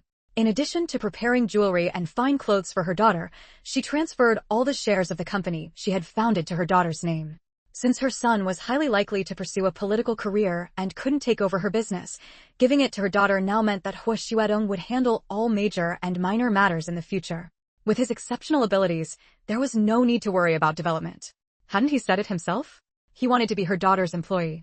Quan Shuang had started saving for her daughter's dowry long ago. Although her business was insignificant compared to the wealthy and powerful, she still managed it with great care. She divided the shares into 3 parts and the properties into 3 parts as well, 1 each for Quan Onan, Wang Hui, and Quan Xingnan. However, the more valuable jewelry was all set aside as her daughter's dowry. Over the years, old Master Yun had picked up many antiques through bargain hunting. He had long stated that aside from a portion for his grandson, everything else would be his granddaughter's dowry. Compared to his grandson, who was more socially accepted because of his gender, his granddaughter needed the dowry more as a form of support. Now that the Hu family had sent such a substantial betrothal gift, they had to work even harder to prepare the dowry. They absolutely couldn't let outsiders say they were selling their daughter. Even if all their assets combined couldn't match the Hu family's, they would still give their all, leaving no room for others to gossip behind their backs. All of Quan Xingnan's assets were her dowry. This was everyone's consensus. A careful tally showed that the amount seemed roughly equivalent to the betrothal gift. He Deming, who had rushed to the capital upon receiving the engagement invitation, punched Hu Xiuedong on the shoulder. Hey, if you ask me, you're the most cunning one. You gave away a business empire and on the surface, it looks like you took a loss. But in reality, you came out ahead, you gained a wife, and the betrothal gift and dowry she brought back all ended up in the Hu family's hands. I got up at 5 to write and got confused, mixing up the two families. Fixed it now, but I can't change the title. End of this chapter. Chapter 1470, Applying for Registration 2. Quan Xingnan, who was welcoming He Deming alongside Hu Xiuedong, said discontentedly upon hearing this, Martin, you can't say that about fourth brother. Fourth brother treats me sincerely and gives me everything he has. You must not misinterpret his intentions. She really disliked hearing comments like, $1 billion bride price in exchange for double the return, or Hu Xiuedong is shrewd and formidable. Seriously, when Hu Xiuedong transferred all his assets to her, they had already become her premarital property, hadn't they? Legally, premarital property does not convert into marital property. No matter how many assets she held under her name when she married into the Hu family, they had nothing to do with Hu Xiuedong anymore. All right, I won't say it. But you can't control other people's mouths, and you'll still hear such remarks in the future, He Deming said. Seeing Quan Xingnan defend Hu Xiuedong, a hint of approval flashed in his eyes. He gave Hu Xiuedong a thumbs up, as if praising his judgment, that he hadn't loved the wrong person, hadn't trusted the wrong person, and hadn't given away $1 billion fortune in vain. After learning about the dowry Quan Xingnan's family had prepared for her, many people's first thought was that Hu Xiuedong had made a huge gain. Especially the curious media, who had long ago tallied up Quan Xingnan's net worth. Although it was all premarital property, wouldn't it eventually be passed down to the Hu family's children? It had to be said that when it came to money, people's thoughts shared a lot in common. Some had already started calculating how much wealth the child of Hu Xiuedong and Quan Xingnan would inherit, saying the baby wouldn't just be born with a golden spoon, but would carry a diamond mountain on its back, becoming the richest infant in the world. He Deming smiled and faithfully repeated the contents of Hong Kong's gossip magazines to Hu Xiuedong and Quan Xingnan. Quan Xingnan was instantly stunned. Aren't they thinking way too far ahead? Quan Xingnan said, her eyes wide. Not far at all. It's a perfectly normal thought. Wouldn't you have children after marriage? When I was as old as Mr. Hua, my son was already in his teens. Since love and marriage are progressing naturally, it's only normal for $1 billion baby to attract attention, He Deming teased, looking at the perfect couple before him. Quan Xingnan remained silent. She simply wasn't prepared for that, was she? Perhaps the things she and Hui had bought together could come in handy, she thought. Hu Xiuedong gave He Deming a refined smile. I appreciate your kind words. He Deming waved his hand. You're just an employee now, not the mountain looming over me. I won't talk to you. I want to shake hands with the new richest woman, Miss Annie. You can step aside. He made a gesture as if reaching for Quan Xingnan's hand. Quan Xingnan, feeling playful, shook his hand. Please guide me, Mr. He. Of course. We'll see each other often. He Deming laughed heartily. Hu Xiuedong watched his girlfriend with adoring eyes, unbothered by He Deming's words. Their families had grown close enough that such playful banter didn't matter. At the prearranged hotel, just as Hu Xiuedong and Quan Xingnan were about to leave, He Deming suddenly called out to them. Have you set a wedding date? Will you announce it at the engagement ceremony? Quan Xingnan glanced at Hu Xiuedong, who shook his head and said, Not yet. We'll settle the status first. Once the wedding date is decided, we'll inform all our relatives and friends. The engagement ceremony wasn't planned to be grand, just a banquet to let everyone know. But the wedding was a major life event. The wedding carried all the beautiful hopes he and Quan Xingnan shared. The phoenix crown he had commissioned dozens of master craftsmen to create for Quan Xingnan was not yet finished, and the embroidered wedding robe he had dozens of seamstresses sewing for her was still incomplete. Naturally, he couldn't rush to set a wedding date. Just a heads up, I'll update once around 6 something, then go work out for 2 hours. After that, I'll come back and continue writing, updating the remaining chapters before 11 p.m. This chapter ends. Chapter 1471, Application for Registration 3. The engagement ceremony was indeed simple, so simple that it surprised many of the guests present. They thought that given the status of Hu Xiuedong and Quan Xingnan, even an engagement ceremony would be grander and more spectacular than anyone else's wedding. Who would have expected it to be held at Club Number 6, with all media workers banned from entering and taking photos? The outside was heavily guarded, and several old gentlemen who had retired long ago without any news sat in high seats. Many people saw them and didn't even dare to breathe too loudly. Although the ceremony was very simple, none of the attendees were ordinary. Elites from all walks of life gathered here, both domestic and international, powerful figures, wealthy businessmen, all prominent and top-tier individuals. Outside, many people worth billions were unable to gain entry. "Oh, dear Annie, you're still so young, and you're about to step into the halls of marriage?" Edward hugged Quan Xingnan and gave her a cheek kiss, his wrinkled face beaming like a flower. "Terrence is so lucky to have pursued and won a lovely person like you, an angel. If I were a few decades younger, I would declare war on him and demand fair competition." "Sorry, Edward, you've already missed your chance." Huoxueding lightly and naturally pulled Quan Xingnan to his side, his movements smooth and leaving no trace. Edward glanced at him. "Terrence, don't you people advocate respecting the elderly and cherishing the young?" Huoxueding smiled faintly. "When facing a competitor who declares war on me, I won't be soft-hearted, Edward." Edward was left speechless. He turned to Quan Xingnan and said, "Dear Annie, although I regret your engagement because you're so young, I still have to say congratulations on your engagement." "Thank you, Edward. Welcome to you. I feel very honored." Quan Xingnan had just finished speaking when she saw Edward beckon his bodyguard to bring over 2 gift boxes with almost identical packaging. "Annie, in your words, this is just a small token, not worthy of much respect." "Thank you." Quan Xingnan and Huoxueding took them with both hands. The 2 boxes were very large, and they held them in their arms. Edward said with a smile, "You can open them and see if you like them. Is that okay?" "Wouldn't it be impolite?" Quan Xingnan asked. "Of course it's okay. The gift I gave you is now yours. You have the right to do with it as you please." In truth, Edward was looking forward to seeing Quan Xingnan's reaction when she opened the gift box. Since he said so, Quan Xingnan placed the box on the nearby table and unhesitatingly pulled off the ribbon. When the box was opened, the people present were curious and gathered around to see what was inside. Upon seeing the contents, they all gasped. It was too precious. Who among those present didn't have good taste? One box contained a coral bonsai with a small leaf red sandalwood base. The coral stood about 1.5 feet tall, entirely vermilion in color, with large branches spreading horizontally and small branches diverging. Its shape was elegant, its texture smooth and lustrous, filling the room with an air of festivity. Edward said, "In recent years, I've often studied your country's culture, and I have to say it's very profound.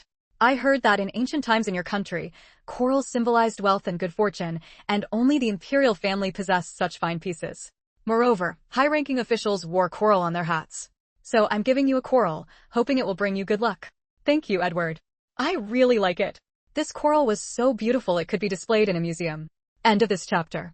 Chapter 1472, Application for Registration for. Having witnessed the preciousness of the coral, many people urged Quan Xingnan to open the other box. Since Edward had given 2 boxes, the gifts inside must be of similar value. Quan Xingnan smiled slightly and obediently opened it. The first box contained red coral, and this one held green jadeite. Exclamations of surprise rose and fell one after another. A jadeite watermelon, a lifelike jadeite watermelon. It was carved from a relatively fine waxy jadeite into an unopened oval watermelon. The emerald green stripes on the rind looked just like the real thing, and above it coiled several relief-carved vines and leaves, a true masterpiece of craftsmanship. Jadeite watermelon. Could it be the missing jadeite watermelon of Empress Dowager Cixi? Quan Xingnan glanced at it and said it was not. Empress Dowager Cixi had a pair of jadeite watermelons buried with her, but they were not like this one. "This is also a treasure from your country's royal family," Edward said proudly. "An old friend of mine went bankrupt, and I bought many of his collections. I saw reports about you, saying you really like jadeite, so I picked out this watermelon for you. Red coral, green jadeite, red and green are the main colors of your country. I thought you would like it."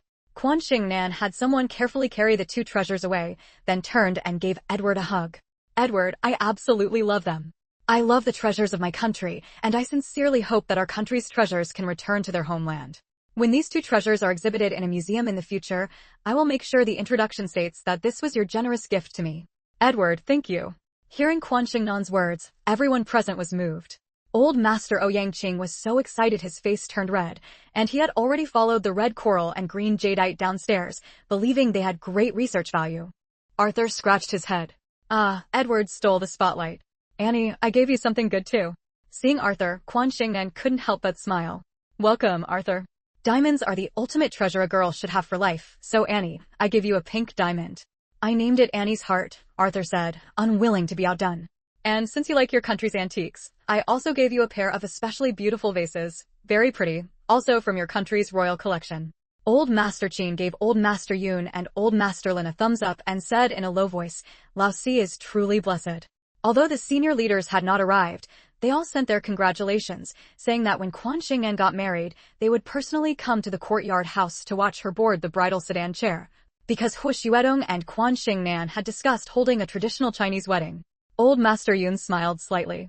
Only with a country can there be a home, only with a home can there be her. Retrieving the country's lost cultural relics, though it could not be forced upon the people, every citizen should know that these relics belong to the nation, representing thousands of years of splendid culture and holding great research value. Old Master Lin added, in poverty, one should cultivate one's own virtue. In prosperity, one should help the world. Isn't that also our motto from back then? Although Quan Xingnan was young, she had achieved this. Perhaps many found it incredible.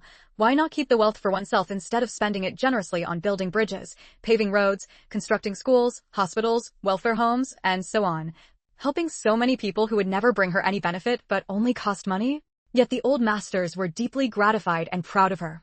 If everyone gave a little love, the country would become the most beautiful world. The good karma she had sown brought many distinguished guests to the scene today, and in the future, many would thank her for her kindness. End of chapter.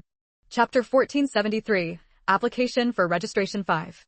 Although it was only an engagement and no betrothal gifts were accepted, most of the distinguished guests brought valuable engagement presents.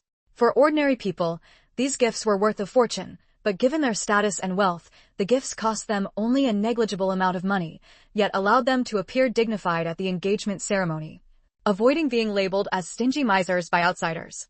Moreover, socializing is about reciprocity. They had all received generous gifts from Hu Xuedong before.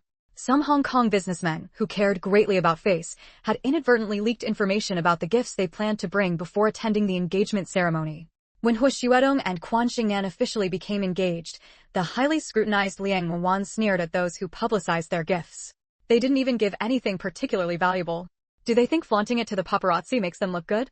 Edward and Arthur gave gifts worth tens of millions, even hundreds of millions, and they didn't accidentally leak anything to the media. He Deming coughed to prevent her from sweeping most of their peers into the same net. Sylvia, what did you give? Everyone's being so generous, it's putting pressure on me. He had already delivered his gift to Hu Xuedong and Quan Xingnan on his second day in the capital, so he had nothing to offer at the moment. Liang Wenwan raised her meticulously painted eyebrows and lifted her chin. I'm not telling you. With that, she walked away. He Deming was taken aback for a moment, then broke into a smile. The world is especially forgiving toward the wealthy. Liang Wenwan had backed down wisely, and she seemed to have changed a bit. Though her sharp tongue remained as caustic as before, she had made progress in other areas, and even a small improvement earned her abundant praise from the Hong Kong media. As long as she didn't meddle in her own marriage or Hu Xuedong's love life, the two sides could cooperate well. Glancing at the guests showing off their gifts to Hu Xuedong and Quan Xingnan, He Deming found a seat and sat down on his own. Wang Dazhuang, whose daughter-in-law had received lavish wedding gifts when she married, was the most straightforward. He directly presented a pair of solid gold boy and girl figurines, solid all the way through. The server receiving the gift nearly dropped them from the weight. At that moment, this self-made billionaire was huddled in a corner, his eyes wide with shock. One prominent figure after another appeared, and he had grown numb from watching. He felt his own status was far beneath theirs, and though Quan Xingnan had never looked down on him, he dared not go near them and make a fool of himself. When Zhong Xiafeng and An Hui got married, they had received a lavish gift worth millions from Hu Xuedong, and this time, they returned the favor with a gift of equal value. Nian Nian is too young, and Josephine can't leave her, so please forgive her for not being able to attend your engagement ceremony in person. Zhang Xiafeng apologized to Hu Xuedong and Quan Xingnan. But when you two hold your wedding, Josephine and I will definitely not miss it. Hu Xuedong and Quan Xingnan said it was no problem. All the guests had arrived, and the auspicious hour was approaching. The two hurried off to change into their ceremonial attire. Two very simple outfits, a zhongshan suit and a qipao. The zhongshan suit was made of dark red satin with subtle patterns, while the qipao was a bright red yun brocade embroidered with dragons and phoenixes, without any elaborate frills. The purely Chinese-style attire accentuated the man's gentle, jade-like refinement and the woman's elegant, dignified beauty. Quan Xingnan had her hair styled in an elegant bun, adorned with a string of old pit glass-grade imperial green jade beads. Around her neck hung a matching jadeite necklace, and on her wrists were a pair of bangles, with earrings on her ears, a rare display of solemnity. Seeing them look like a perfect match made in heaven, Quan Shuang couldn't help but dab at the corners of her eyes. Left early, 2 chapters unedited. We'll post them when I return. End of this chapter. Chapter 1474. Application for Registration 6. Noticing his wife's sadness, Wang Juanda patted her hand and said softly, "Today is our daughter's happy day. Don't cry and ruin your makeup. You're her mother. You'll need to go on stage later." Quan Shuang shook her head. "I'm not going on stage." Wang Juanda paused, then nodded. "As you wish. I have no objection." Quan Shuang gave him a faint smile, easing her sorrow slightly. What pained her was that she hadn't given much to her daughter, yet she had received so much filial piety in return. Everything she had in life today, food, clothing, shelter, and transportation, was all because of her daughter. She felt deeply sorry for her daughter and unqualified to stand in for her brother and sister-in-law on stage to hand her daughter over to Hu Xuedong. However, Hu Xuedong and Quan Xingnan did not treat the engagement ceremony as a wedding, so the process was very simple. Many steps, such as offering tea to elders, receiving red envelopes, and changing forms of address, were omitted. In their view, those were rituals reserved for the wedding itself. If not for the need to formalize their status, this engagement ceremony wouldn't have happened at all. They would have gone straight to the wedding. Even so, it was enough to make people envious. Fong Fong whispered to Quan Onan, "Xingnan and Mr. Hu really look perfect together. Even though she's a bit young, her temperament doesn't fall short at all. There's a sense of equality between them. And she's gentle, intelligent, steady, and poised, nothing like a 19-year-old girl. Anan, our sister is truly outstanding. You don't need to envy them. In others' eyes, we look perfect together too," Quan Anan said with a smile. As he smiled, Quan Anan felt a bit resentful. Because the gap between his family and Fong Fong's was too large, her family had decided to assess him for a while. Getting married before his sister seemed unlikely at this point. With the betrothal gifts delivered, the dowry prepared, and the engagement ceremony held, Hu Xuedong would surely press forward rather than drag things out until Quan Xingnan finished her studies. Hearing Quan Onan's words, Fong Fong pursed her lips and smiled, her round face looking sweet and particularly appealing. Quan Onan glanced around, noticed everyone's attention was on the couple, then leaned over and stole a kiss from his girlfriend, making her blush and cover her face. "Quan Onan!" Fong Fong exclaimed in mock anger. Quan Onan said seriously, "What are you calling me for? We should focus on Xingnan." Fong Fong shot him a glare, then shifted her attention to the stage. By then, the ceremony was nearing its end. Hu Xuedong placed the pink diamond ring he had used for the proposal onto Quan Xingnan's finger, rather than a separate engagement ring, while Quan Xingnan slipped a simple platinum band onto his. Under the lights, the diamond and platinum gleamed with captivating brilliance. Quan Onan asked, "Like it? Like it or not, what difference does it make?"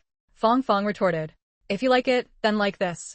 Quan Onan quickly pulled a large diamond ring from his pocket and slid it onto her finger. He lifted her hand, examined it for a moment, and praised, "Very beautiful. Don't take it off." Fong Fong was stunned. Was he a bandit? He had put a ring on her ring finger without her consent. Just as she was about to get angry, Quan Onan immediately shushed her. "Don't say anything. We should give Xingnan and Mr. Hua a round of applause." As his words fell, applause erupted throughout the venue. Hu Xuedong helped Quan Xingnan off the stage, and anyone could see the sweetness and happiness on their faces. End of chapter. Chapter 1475, Application for Registration 7. Wang Hui carried a camera and frantically took photos from below the stage. The handsome man and beautiful woman were a perfect match, and every photo was exquisite enough to be the cover of a best-selling magazine. With so many people outside eyeing the live photos, if I develop these pictures I took, won't those media outlets offer sky-high prices just for the headline? Wang Juanda heard this and shot him a fierce glare. "What are you glaring at me for?" "I'm just saying, I wouldn't actually sell my sister's photos for money." Wang Hui curled his lips, hoisted the camera, and ran around the venue. Sometimes he captured the guests, sometimes he took group photos of the elders, but most importantly, he followed the couple. After the banquet began, the couple changed outfits. Hu Xuedong wore a three-piece suit, looking even more elegant and noble.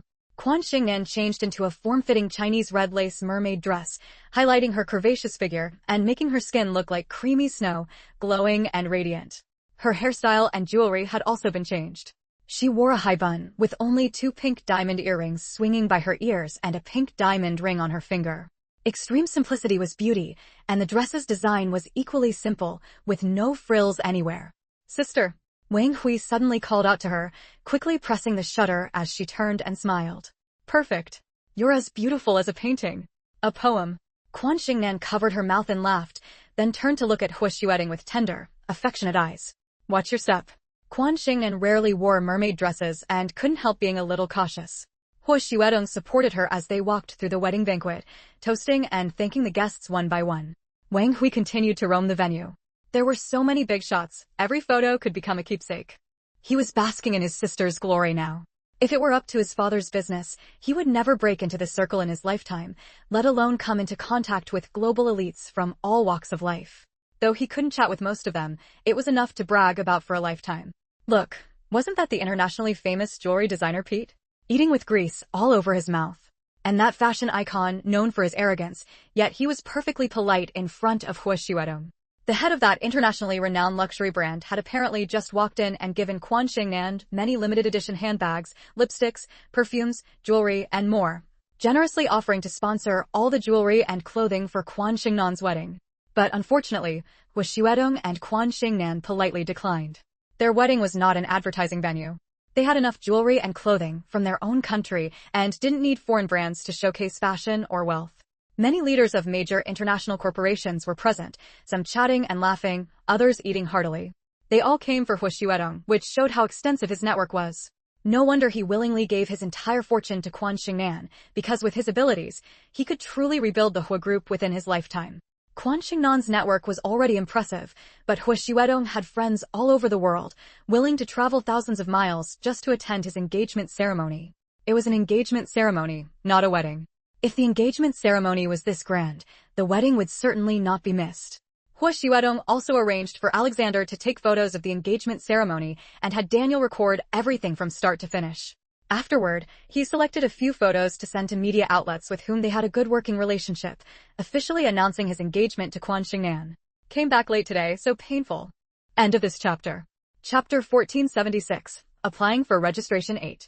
A perfect match, a union made in heaven. That was the first thought that came to everyone's mind upon seeing the news headline. In the photos, Hu Xuedong and Quan Xingnan were truly beautiful. Even celebrities couldn't match their nobility and grace. The Hong Kong media also released the news immediately. Quite a few journalists had followed them to the capital, enduring much hardship under the scorching sun, but they simply couldn't get close to Club Number 6. In high society, an engagement is equivalent to marriage.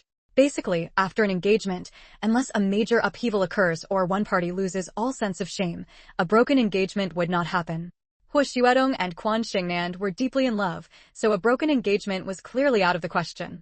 Thus, the citizens of Hong Kong began to wonder when they would return to Hong Kong to apply for registration. Many people apply for registration after the engagement but before the wedding, officially becoming legal spouses. Why mention returning to Hong Kong to register for marriage?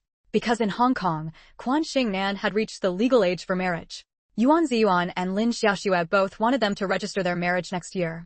After all, being 19 was truly too young and didn't meet the legal age standard. As for Hong Kong's standard, they weren't Hong Kong residents. They had always respected mainland China's marriage laws and hoped their daughter could register in the capital. If they registered in Hong Kong, neither of them could be present at the ceremony. Although national regulations state that military personnel cannot casually travel abroad, neither of them was in the military.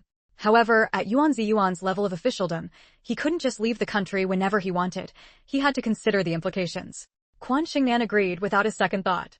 1 year was nothing. She could wait. Having gained her family's consent and blessings and successfully gotten engaged, she was already very content. She believed Hu Xuedong felt the same. Unexpectedly, when they were alone, cuddled together, Quan Xingnan told Hu Xuedong while eating fruit. After hearing her words, Hu Xuedong held her on the sofa, then placed his large hand on her abdomen, frowning. "We can wait, but he can't." Quan Xingnan was confused, following Hu Xuedong's gaze to her own lower abdomen. Hu Xuedong said, "Haven't you noticed? Your period is 7 days late this month. Before, it was at most 2 days early or late." Quan Xingnan had always been healthy, and her menstrual cycle was very regular. Period? Hearing these words, the mango cube in Quan Xingnan's mouth fell out. It rolled from her mouth onto her skirt, then from her skirt to the floor, a bright yellow piece glaringly conspicuous. "It can't be that fast, can it? We took precautions later on." Quan Xingnan exclaimed.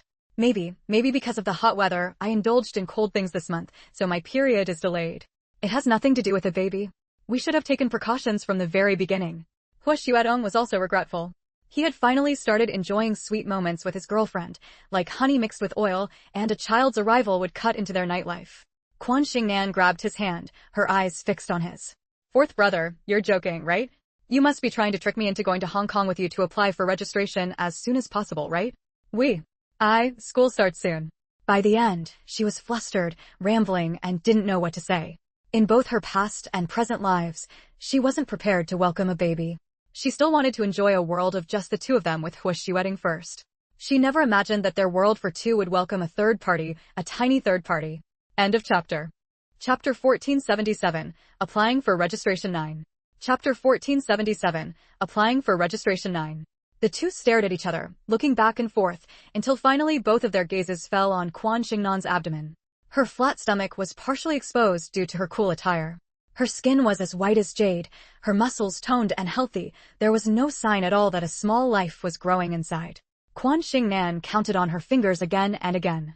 As Hua Xuedong had said, her period was indeed a week late, something that had never happened since she first started menstruating. But a child, it caught her completely off guard and disrupted some of her plans for the future. I'll ask Alexander to buy a pregnancy test. We'll take it tomorrow morning after waking up, Hua Xuedong said. After his initial frustration, his heart was filled with joy.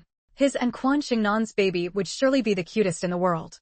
To avoid alarming everyone, they would first try the test, and once the results were in, they would go to the hospital and find a familiar contact through the back door. His third sister-in-law was a doctor, someone they knew inside and out. Quan Xingnan wrinkled her small face. Ask Alexander to buy it? Then he'll know. What if there's no baby and it becomes a joke? No, we should buy it ourselves.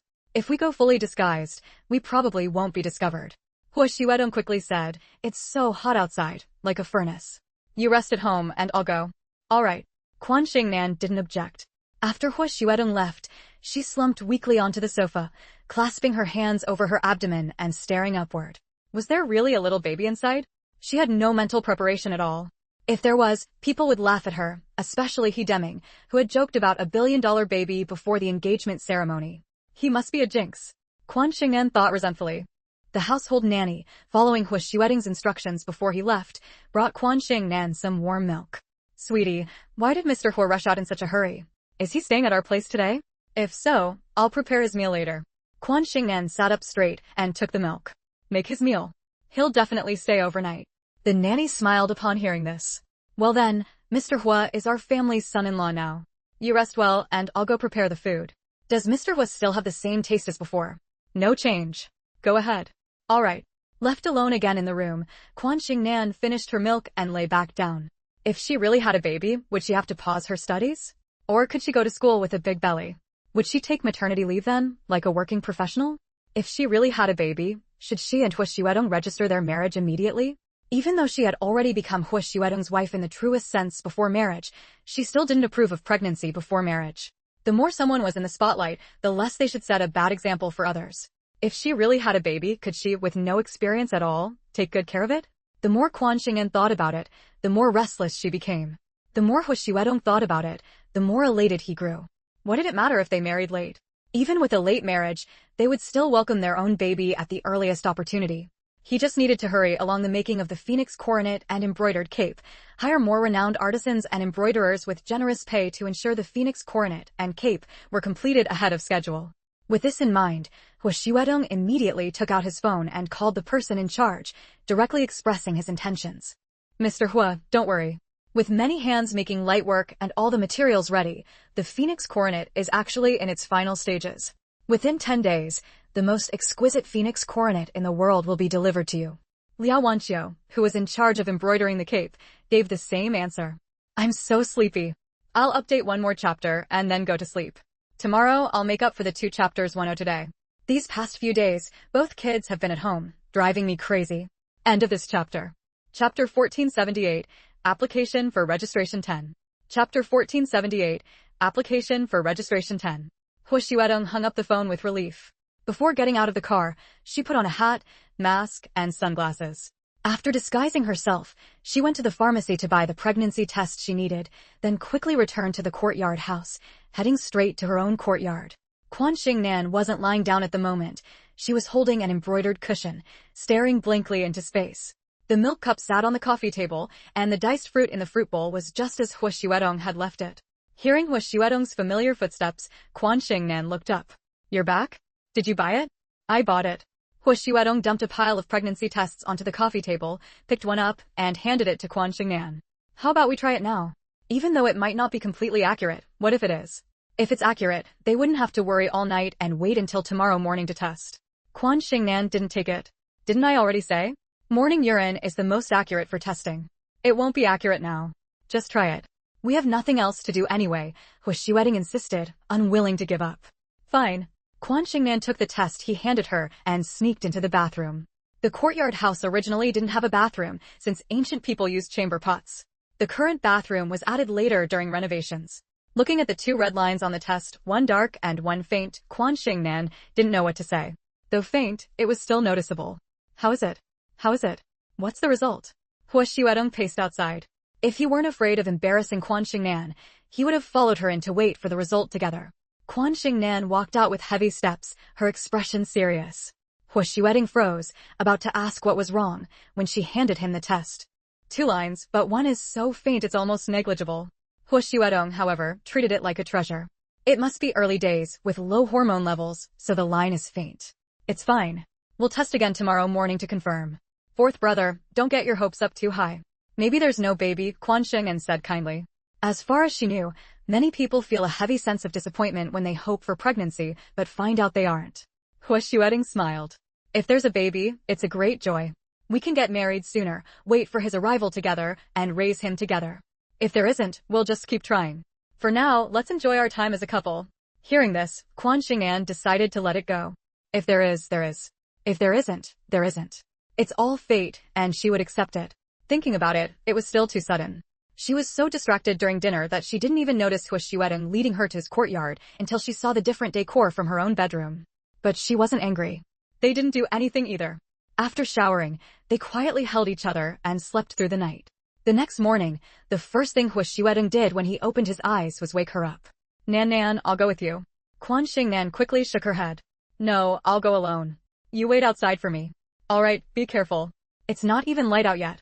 Hu Xuedong quickly turned on the light to illuminate her path. Quan Xingnan went into the bathroom with the test and didn't come out for a long time. Hu Xuedong grew anxious. Nan, why aren't you out yet? What's the result?" After finishing her business, Quan Xingnan came out with the test, which had already shown the result, and held it up in front of him. 2 lines. Very clear 2 lines. 2 chapters short, I'll make them up tomorrow. I'm going to sleep now, I'm so tired. I really wonder how moms with 2 or more kids manage. My sisters each have 1 kid and are yelling all day long.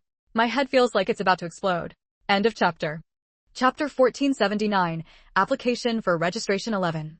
I'm going to be a daddy. Nan, I'm going to be a daddy. Hu Xuedong suddenly hugged her. He was so excited, so happy. At that moment, he finally understood the joy that the word completeness brought, an indescribable feeling.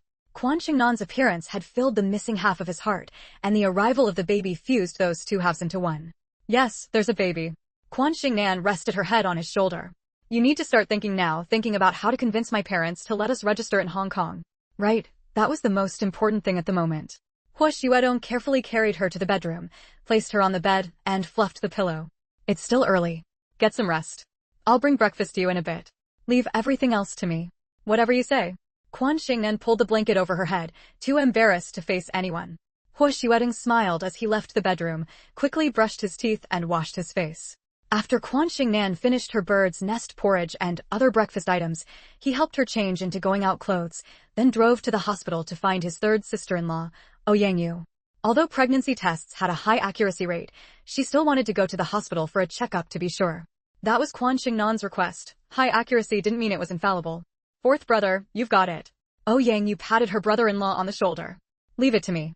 The OB/GYN doctor is an old friend of mine. She won't leak any secrets. With connections, the process moved quickly, though blood and urine tests took time, as did the ultrasound report. But once the reports came out, they were handed straight to Hu Xuedong and Quan Xingnan. Quan Xingnan had studied medicine. She had learned a lot of Western medical knowledge during her Chinese medicine studies, so she could read the reports. She glanced at them and handed them to Hu Xuedong. The pregnancy test and blood test results both show pregnancy, but the embryo probably hasn't implanted yet. There's no gestational sac visible. That's right. You're too early in the pregnancy, so the embryo hasn't implanted. Oh Yang, you took the reports and examined them carefully. Looking at your situation, you're about 5 weeks pregnant. It's perfectly normal for the embryo not to have implanted yet. Come back in a week or two for another ultrasound, and you should be able to see the small embryo. Thank you, third sister-in-law, Hu Xuedong said.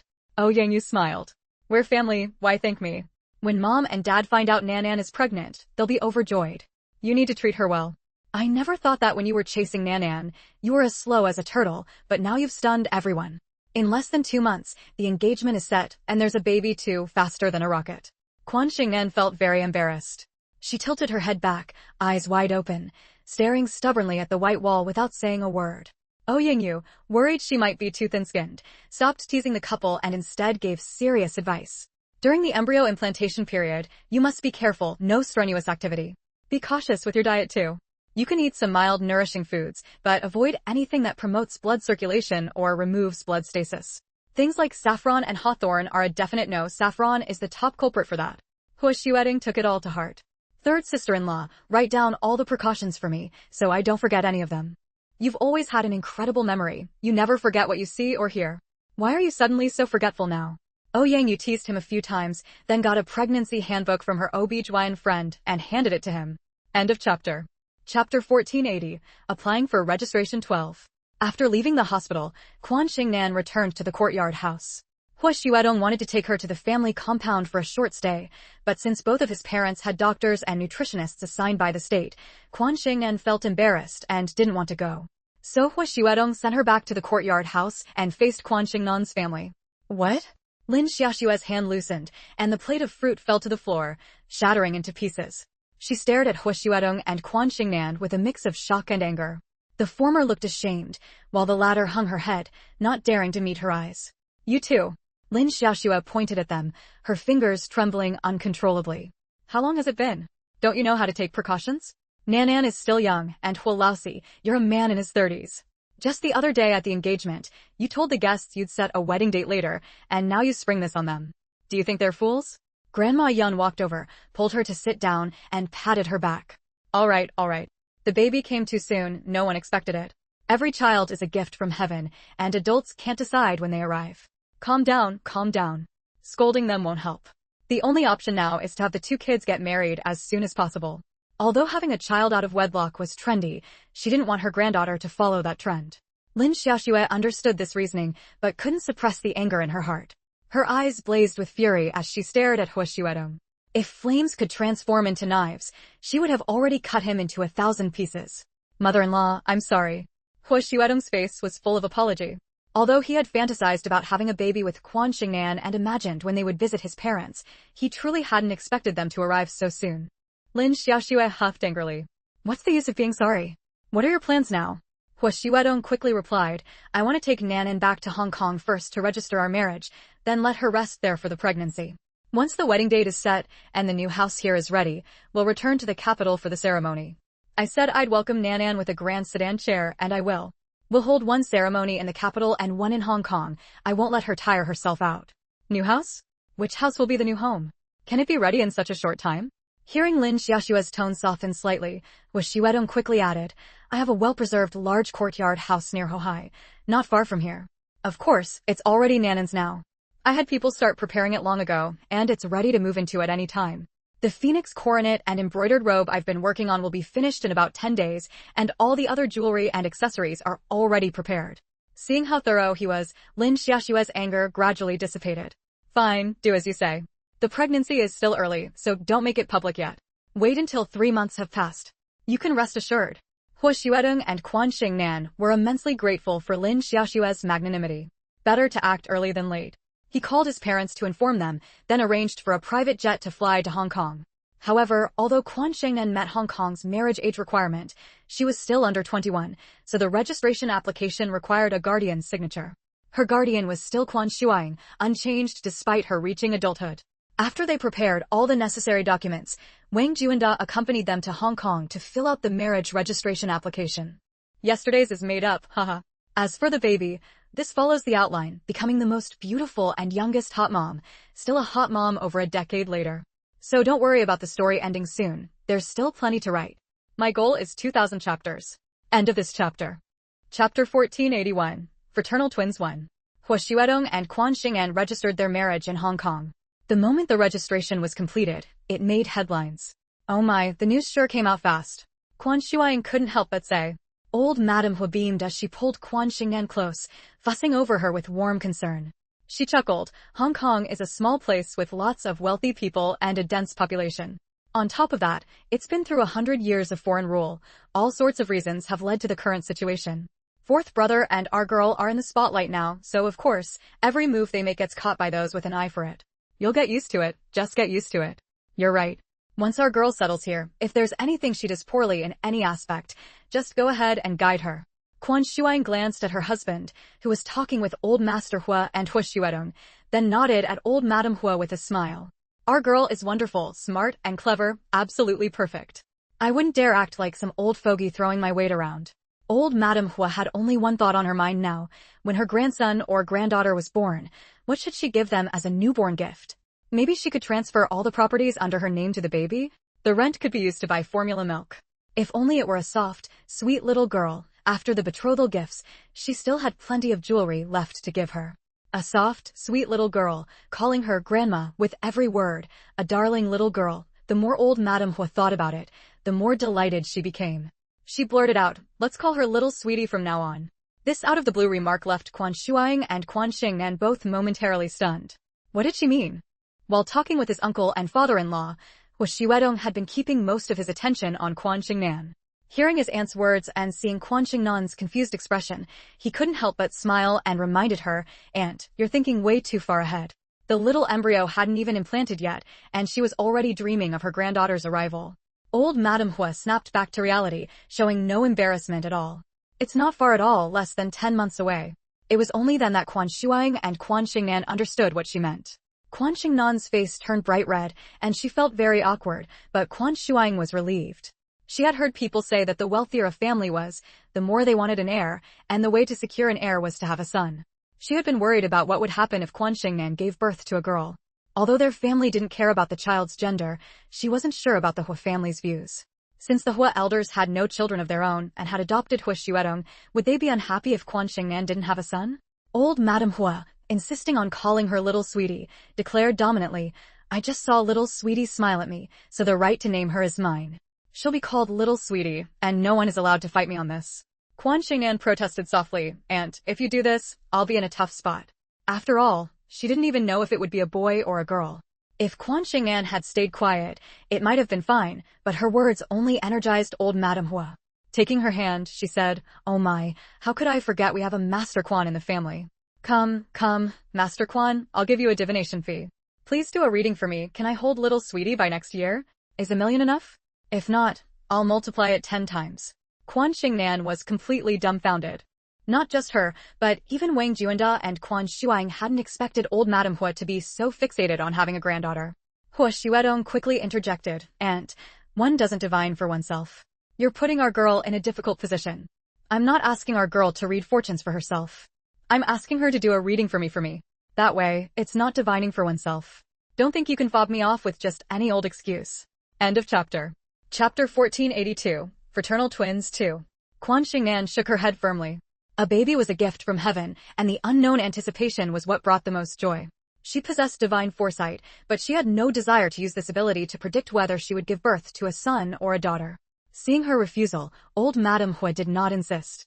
All right, we won't calculate, we won't. Fortune-telling wastes too much energy and effort. Nanan should focus on nurturing the pregnancy at home, and we won't tell fortunes for others either. Upon hearing this, Quan Xuedong felt even happier for her daughter. What delighted her even more was that, despite it being merely a registration, old Madame Hua had still prepared gifts for Quan Xing'an. 4 sets of gemstone jewelry, 1 set of top-grade emeralds, 1 set of top-grade pigeon's blood rubies, 1 set of top-grade cornflower sapphires, and 1 set of top-grade cat's eye stones. The rubies were as red as blood, the emeralds pure green, the sapphires crystal clear, and the cat's eyes bright. All were designed by renowned masters, exquisitely set, radiating splendor that outshone most jewelry in the world. Old Madame Hua acted as if she were giving away something worthless. Your aunt still has plenty of jewelry, and it will all be yours in the future. Thank you, aunt, Quan Xingnan said sweetly. Old Madame Hua beamed with joy. You've called me aunt, so why be so polite? I've had someone prepare bird's nest soup for you. I'll have it sent up shortly. Bird's nest is the most nourishing thing for a woman during pregnancy. Long-term use will give both mother and child excellent skin and promote the baby's development. After speaking, she turned to Quan Shuang. My dear-in-law, you should also have a bowl morning and evening. Stay here for a few more days. Have Lao Si drive you around to explore and buy some local specialties to take back. Quan Shuang smiled. As for the bird's nest, I'll take advantage of Nanan's good fortune and not refuse your kindness. Over the years, I've often eaten the bird's nest Nan and brought back from here. It's truly nourishing. I used to have a chronic cough, but it's completely healed now. However, I can't stay long. There are still many wedding preparations to make. I need to hurry back. She urged Hu Xiuedong to book their plane tickets, and they returned home early the next morning. Before they left, old Madame Hua gave them many supplements to take back. Hu Xiuedong personally escorted the couple to the airport. After they boarded, as he exited, he was surrounded by paparazzi who had been lying in wait. Long lenses and short microphones crowded in densely. Alexander and Daniel, pushed out of the crowd, wiped a few drops of sweat from their foreheads and quickly squeezed back to Hu Xiuedong's side, shielding him from the cameras and microphones thrust toward his face. Mr. Hua, is it true that you and Miss Annie have already applied for registration? We heard that on the day of your registration, all employees of the Hua Group received red envelopes and wedding candies from you. Mr. Hua, when is the wedding date set? Rumor has it that Miss Annie's dowry amounts to hundreds of billions. Do you think you've hit the jackpot? Mr. Hua, both Tongxing Palace and Wesheng Hall have been renamed. Did you start renovating Wesheng Hall long ago in preparation for the wedding? Miss Annie's assets are countless, making her the richest person in Hong Kong overnight. Could she accept an exclusive interview to teach women everywhere how to capture a man's heart and make him willingly give everything? Mr. Hua, are you satisfied with this investment? If a wedding is held, where will it take place? The engagement ceremony was in the capital. Will the wedding be in Hong Kong? Or a destination wedding? Or a beach wedding abroad? Miss Annie is not yet 20 years old. Did you rush to register with her because of an unexpected surprise? We heard that you and Miss Annie visited a hospital in the capital a few days ago. Is that true? End of chapter. Chapter 1483, Fraternal Twins 3. Everyone was talking at once, voices clamoring and buzzing. Despite the scorching heat, they didn't seem to mind, their eyes fixed intently on Hu Xiuedong, unwilling to let even the slightest change in his expression slip by. Hu Xiuedong raised his hand, and with just that one gesture, the media personnel surrounding him fell silent. The entire venue was quiet. First of all, thank you all for your concern. Annie and I fell in love, got engaged, everything happened naturally, and the same goes for our marriage. If we finalize a wedding date, I will certainly announce the specific date and venue to the public to satisfy your curiosity. As for the baby, my wife and I intend to let nature take its course. If there's good news, we won't hide it from the outside world when the time is right. My family is currently discussing the wedding date. I need to go home. Can I be allowed to leave now? Although only partial answers were given, the crowd immediately made way for him. Hu Xiuedong smoothly returned to the Hua family mansion to Tongxing Palace. The economy was developing rapidly, and the business world was changing in the blink of an eye. There was no room for carelessness, because one wrong decision could trigger an earthquake-like upheaval. Unless he absolutely had to go out, Hu Xiuedong tried to bring work home to handle, so he could accompany Quan Xingnan eating meals with her, reading books, taking walks to admire flowers, playing chess, and painting. After more than a week, on the day she reached 7 weeks of pregnancy, the two secretly appeared at the obstetrics and gynecology department of a hospital their family had invested in. Everything had been arranged inside and out. They took the VIP channel, and a middle-aged female doctor, without a word, led her assistant to perform an ultrasound on Quan Xingnan. Hu Xiuedong stayed by the bedside, holding Quan Xingnan's hand, watching the probe glide over her lower abdomen. The cold, slippery sensation made Quan Xingnan feel uncomfortable all over, her heart in turmoil. Although pregnancy tests, urine tests, and blood tests all indicated she was pregnant, as long as the embryo hadn't implanted, she couldn't relax. What if she wasn't pregnant? Everyone would be disappointed for nothing. How would they see her then? A jumble of chaotic thoughts tangled in her mind until the doctor's voice rang out. Congratulations, Mr. Hua. Congratulations, Mrs. Hua. The doctor was delighted. There are 2 very clear gestational sacs. Hua Xiuedong was using a towel he had brought to wipe the sticky gel off Quan Xingnan's abdomen. He paused at the words, and the two stared at each other for a moment. What does that mean? Does it mean twins? The doctor, while printing the report, replied in an excited tone, yes, twins. 2 babies. Unless it was through IVF, the chance of having twins depended on the genes of both spouses. Although stories of twins often made the news, the actual probability of having twins wasn't high. The luckiest billion-dollar babies in the world, 2 of them at once. Mr. and Mrs. Hua are truly blessed, about to welcome 2 lovely babies. Thinking of this, the doctor repeatedly congratulated them. Mrs. Hua is now 7 weeks pregnant. The gestational sacs are very clear, the fetal poles are visible, and the fetal heartbeats can faintly be seen. Since the pregnancy isn't far enough along, the heartbeats aren't very distinct yet. In a week or 2, another ultrasound will be needed to observe them. Hua Xiuedong listened carefully and said solemnly, thank you, Dr. Zhou. Dr. Zhou adjusted the gold-rimmed glasses on her nose, handed them the printed report, and smiled. You're welcome. It's our duty. When you 2 hold your wedding, just invite us for some wedding candy. Of course, of course. Updates will come again at 6. End of this chapter. Chapter 1484, Fraternal Twins 4. Oh my, am I dreaming? Old Madame Hua's yellow rosewood cane fell to the ground without her even noticing. By this time next year, I'll be welcoming 2 grandsons or granddaughters. Oh my, this is truly tremendous news.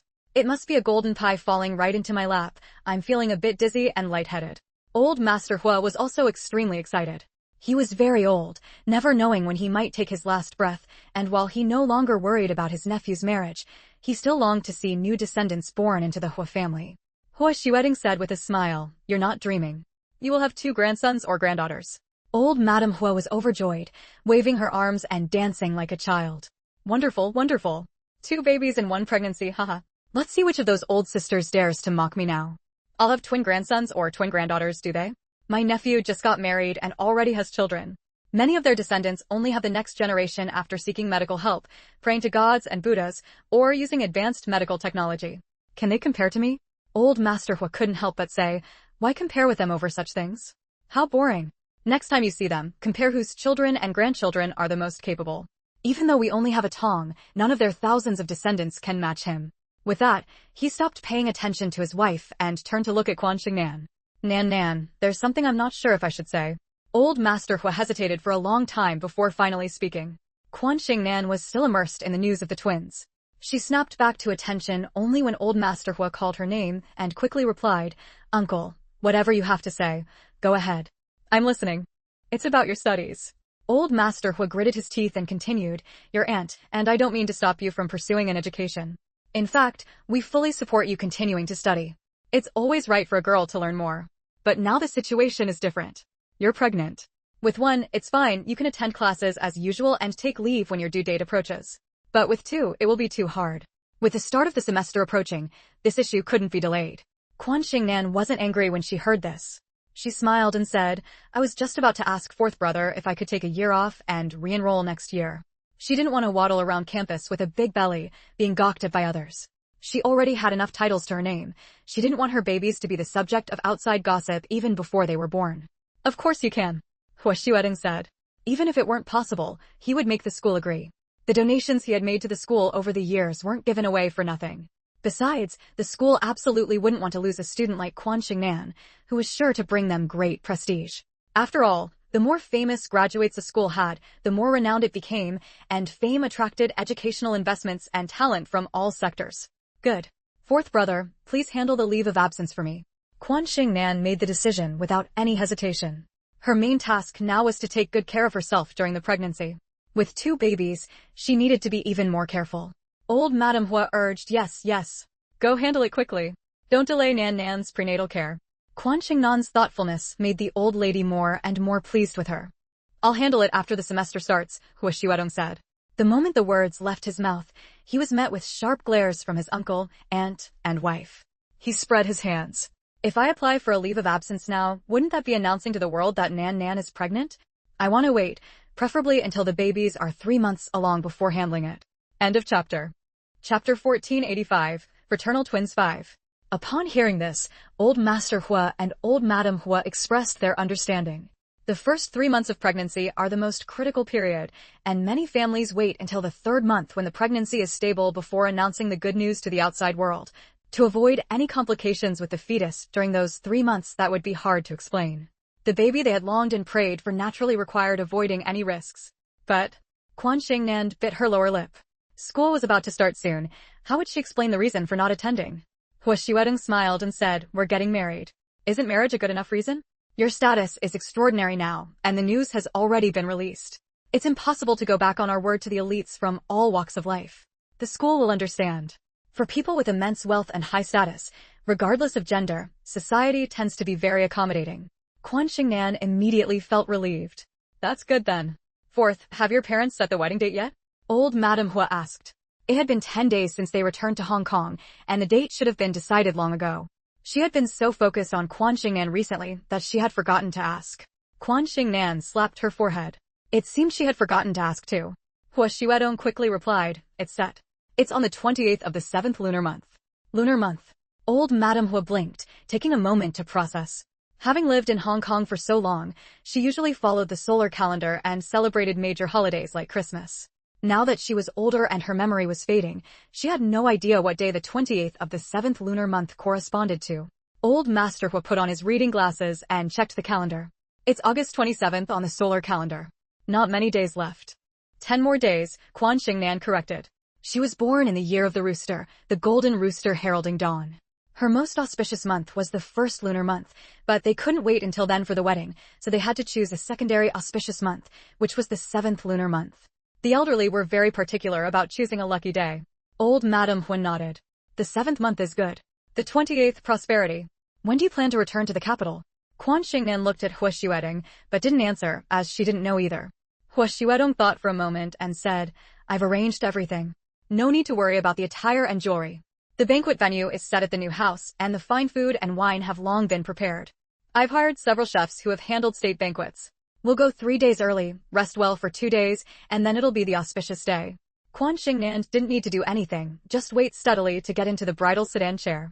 "Whatever you say, just don't tire out our little girl." "She's eating for 3 now," Old Madame Hua said, changing the subject. Although the washing hall has been renovated, a newly renovated house can't be moved into immediately. Wait a year or so before moving in. "Little girl, since you're pregnant now, we can't do major renovations at home. I'm sorry to make you and Fourth stay upstairs, where we can't make changes." Quan Xingnan pursed her lips and smiled. "No need to apologize. I think it's fine where we are now." That was the room Hua Xiuedong had lived in for many years, filled with his scent, which gave her a great sense of security. Besides, it wasn't as if Hua Xiuedong hadn't prepared a new house. It was just that the courtyard house was in the capital. "Big Madame Hua and Big Mr. Hua are so good to you." And we arrived in a flurry to visit. "I heard that Big Mr. Hua transferred a harbor city to your name. My God, what a generous move. Do you know? That harbor city is one of the largest shopping malls in all of Hong Kong. The annual rent alone would be more than enough for a lifetime." End of chapter. Chapter 1486, Fraternal Twins 6. And Hui exclaimed in amazement as she spoke. Harbor City was enormous, encompassing shopping malls, residences, hotels, restaurants, shops, clubs, and office buildings. The land had been purchased at great expense by Old Master Hua when he first came to Hong Kong years ago. After inheriting it, Hua Xiuedong developed it in Old Master Hua's name, and it flourished remarkably, showing strong future potential, something that had always been the envy of many. When Hua Xiuedong gifted assets worth 100 billion to Quan Xingnan, many people said it didn't matter. First, Hua Xiuedong was capable. Second, Old Master Hua and his wife still had considerable properties to pass on to him, with Harbor City being the most notable. No one expected that Old Master Hua and his wife would give Harbor City not to Hua Xiuedong, but to Quan Xingnan. How generous could they be? Yet after the initial envy, some quickly came to terms with it, because Hua Xiuedong and Quan Xingnan were married. So whether the property went to Hua Xiuedong or Quan Xingnan made no difference, they were husband and wife. "Mrs. Hua, do you and Mr. Hua regret giving Harbor City to Annie?" And Hui asked old Mrs. Hua. Old Mrs. Hua smiled. "If we regretted it, we wouldn't have given it away. Nanan is wonderful. We're happy to give her all our assets. Please sit down and catch your breath. Bring Mrs. Chung a glass of juice." And Hui thanked her, sat down, and took a sip of juice. "Annie, why haven't you been going out lately? You should get out and about. Hear all the women across Hong Kong Island envying and jealous of you. Everywhere you go, you'll hear people talking about you, see newspaper headlines about you and Mr. Hua. Today's headline is this property changing hands." Quan Xingnan pursed her lips in a smile, but didn't tell her that it was Old Master Hua's gift for the baby's milk money. "That's right, milk money. The elders thought raising children was hard work, especially with 2 kids, requiring a lot of money for milk powder. So they gave Quan Xingnan the most valuable property under Old Master Hua's name, with the rent used to buy milk powder. It's too hot, and I don't have anything I want to buy, so I've been too lazy to go out, Quan Xingnan said, sipping her juice. And Hui said, it's not that bad. Once you get used to it, it's not so hot. Quan Xingnan smiled. Yes, once you get used to it. But I haven't gotten used to it yet. Besides, 4th brother and I are in the spotlight right now. Do you think I dare go out casually? I'd definitely be surrounded. Don't think I don't know there are paparazzi lurking around. Every time 4th brother goes out or comes back, it's an ordeal. And Hui laughed heartily. Blame your Mr. Hua for being too generous. If he were a bit stingier, the paparazzi wouldn't be so curious. Who told him to put you on top of the richest list? It should get better once you 2 have your wedding. It definitely won't, Quan Xingnan thought, because the media could make a story out of the baby. Aren't you home taking care of Nian Nian? What brings you to see me? Quan Xingnan quickly changed the subject. I came to invite you shopping, and Hui said bluntly. It's almost September. Shouldn't you be getting some autumn clothes? I want to buy some pretty outfits for Nian Nian. Shopping is much more fun than waiting for children's clothing companies to deliver to your door. And you're getting married soon, you should buy yourself more new clothes, new shoes, and new bags. Quan Xingnan thought it over and agreed. She really hadn't gone out in a long time, and she was healthy. There was no need to be overly cautious and stay cooped up at home. Her earlier rest was to wait for the embryo to implant. Now she wasn't so delicate. Old Mrs. Hua also knew that keeping a young girl cooped up at home too long could dampen her spirits, so she didn't stop her from going out. She only reminded her, there are too many paparazzi outside. Bring more bodyguards with you, and try to avoid crowded places. End of chapter. Chapter 1487, Fraternal Twins 7. Rest assured, Auntie, I know what I'm doing. Quan Xingnan nodded in agreement, not refusing old Madame Hua's kindness, which also led to her being under Hui's curious gaze throughout the journey. What are you looking at? Quan Xingnan, about to get out of the car, put on her cap and mask and finally couldn't help asking. And Hui's almond-shaped eyes widened as she looked her up and down, stroking her chin. Flat shoes, a loose dress, constantly protecting your lower abdomen with both hands, and you're radiating that pregnancy vibe I once had. Alexander is driving slower and more steadily than ever. No way? Mr. Hua is that impressive. Was it a one-shot deal or multiple attempts? Pregnant and non-pregnant women, you can tell the difference in their posture at a glance. Moreover, even if a pregnant woman isn't showing yet, she becomes cautious because she knows her own condition. Saying this, and Hui clapped her hands together and suddenly realized, no wonder you rushed back to Hong Kong to register your marriage right after the engagement ceremony. So there's a baby involved? Congratulations, congratulations. Mr. Hua lives up to his reputation.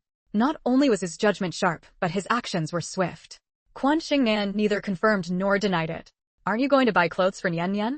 Let's get out early and head inside. So she really had honed her keen eyesight while working at the diamond company? No rush, Nian Nian has plenty of clothes to wear. We have plenty of time to chat. Zhang Xiafeng had only this one heir and had never shortchanged him in any way.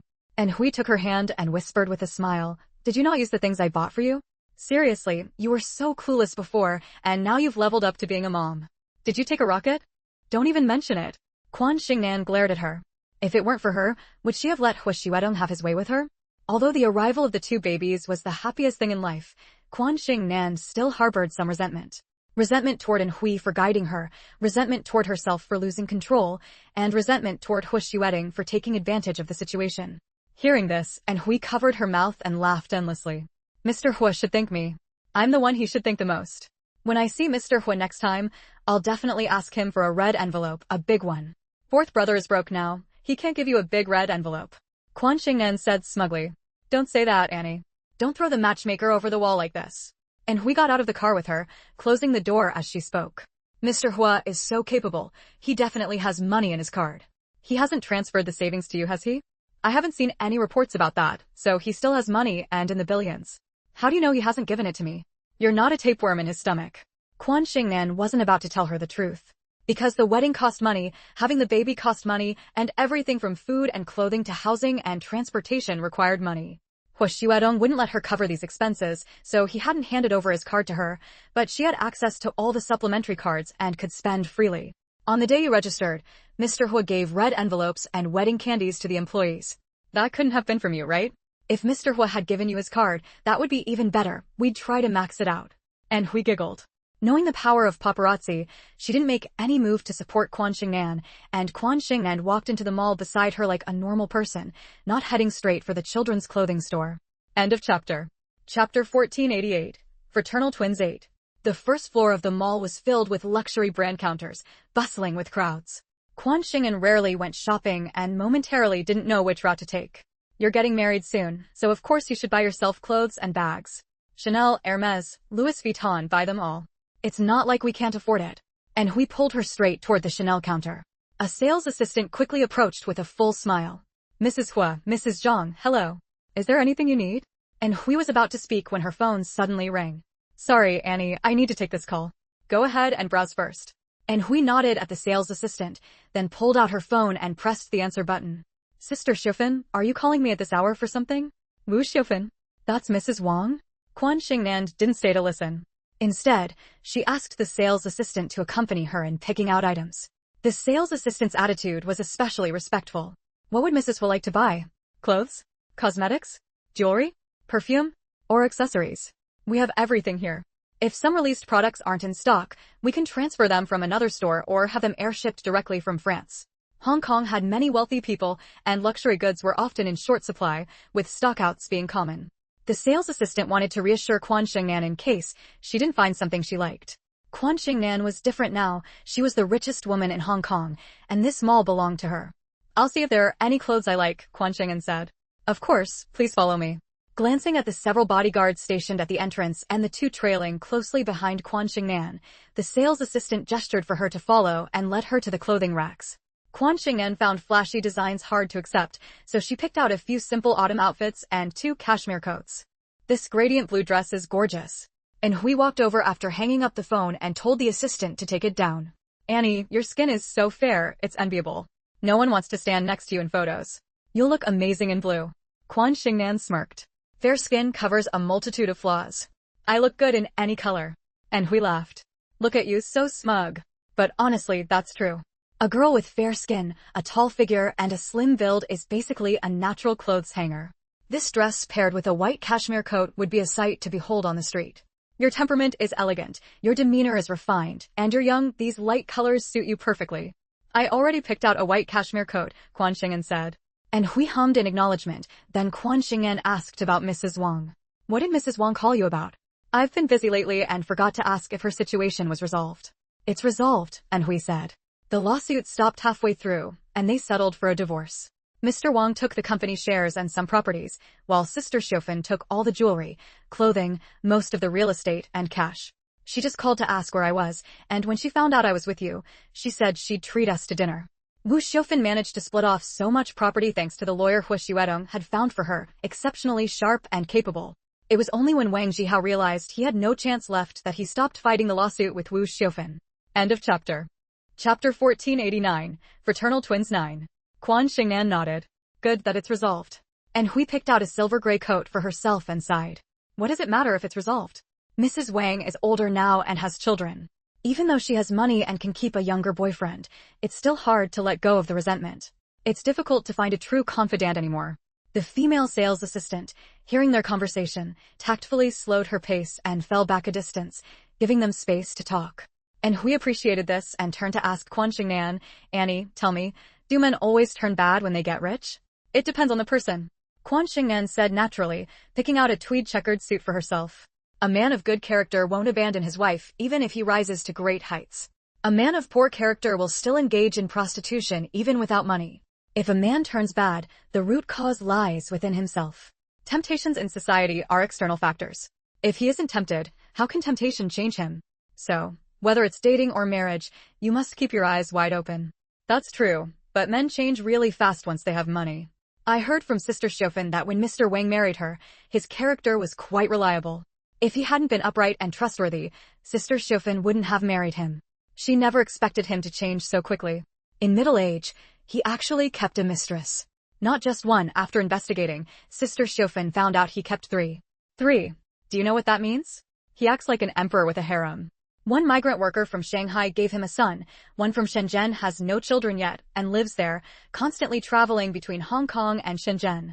Quan Xingnan was taken aback. Yuan Jihong isn't the only one? Yuan Jihong? And Hui caught on and shook her head vigorously. Of course not. Do you know why she managed to latch onto Mr. Wang and get him to buy her a mansion and jewelry? When Sister Xiufan and I learned the truth, we were both disgusted. Quan Xingnan shook her head. She had no impression of Wang Jihao and didn't know much about him. And Hui lowered her voice and leaned in close. Mr. Wang has his eye on Yuan Wei. That's right, Yuan Jihong's daughter. She explained that Wang Jihao, relying on his wealth and power, would never be interested in an older woman. His real target was the daughter, which was why he willingly bought the mansion and put it in Yuan Wei's name, even planning to launch her career. Quan Xingnan nearly threw up her breakfast upon hearing this. Wait, you said launch her career? She meant it in the sense she understood? Yes. Isn't that Yuan Wei a pianist? She seems to play quite well. Quan Xingnan thought for a moment. She's been called a child prodigy pianist by some media and has won many domestic and international awards. She knew well how inflated that title was, since Yuan Wei came from a privileged background, and outsiders unaware of the truth all praised her. Still, Yuan Wei's piano playing was genuinely skilled for her age, or she wouldn't have won so many awards. Sister Xiufan said the girl is very pretty, with a delicate temperament, like a pure white lotus emerging unstained from the mud. If she launched her career, she might really become a huge star. They plan to debut in Hong Kong and then expand to the mainland, but now the mother and daughter can't even leave the capital, let alone come to Hong Kong, and Hui continued. Quan Xingnan immediately knew Hu Xuedong had intervened. As for how he managed it, she'd have to ask him when she got home. End of this chapter.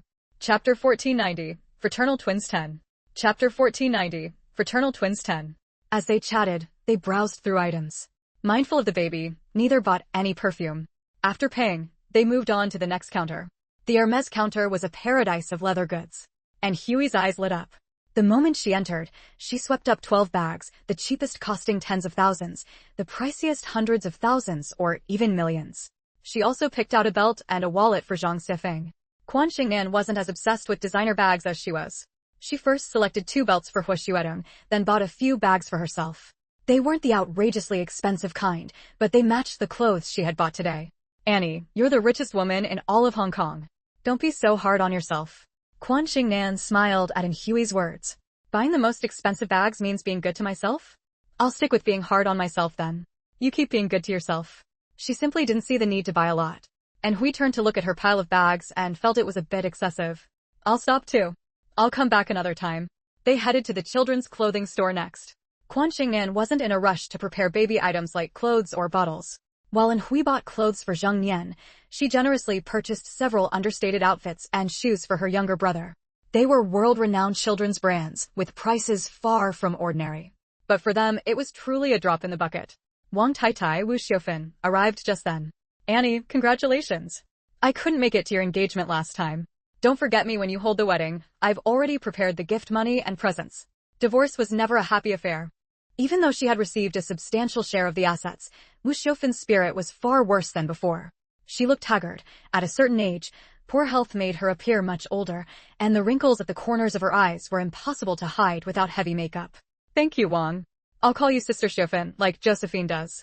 Quan Xingnan quickly corrected herself. Sister Xiufan, rest assured.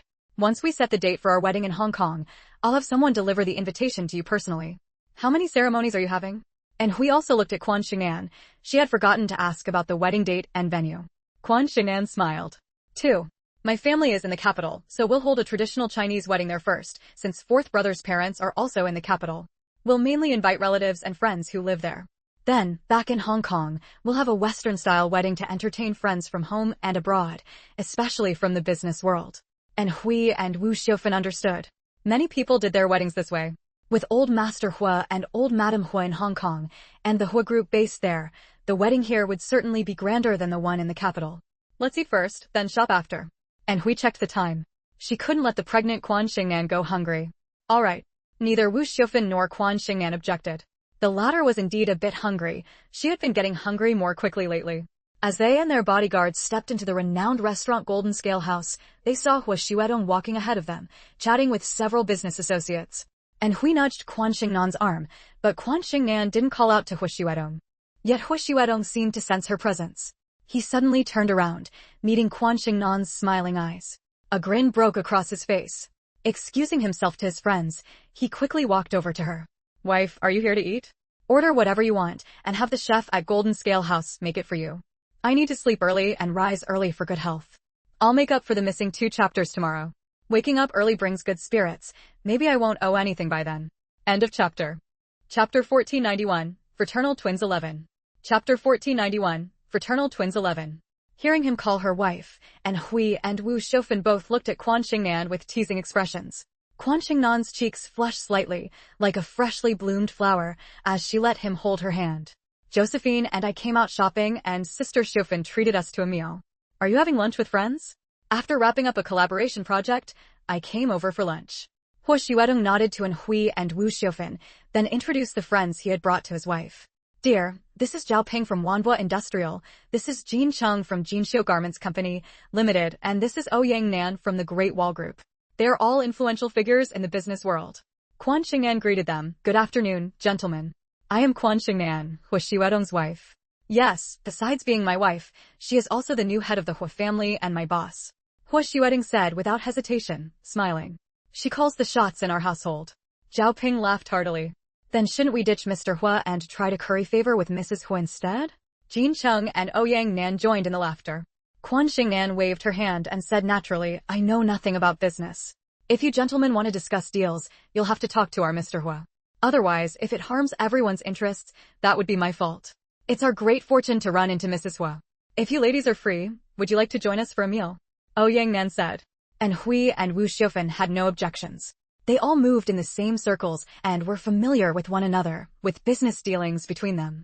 The manager of Jinlin Restaurant rushed over upon hearing the news and personally invited them to the best private room.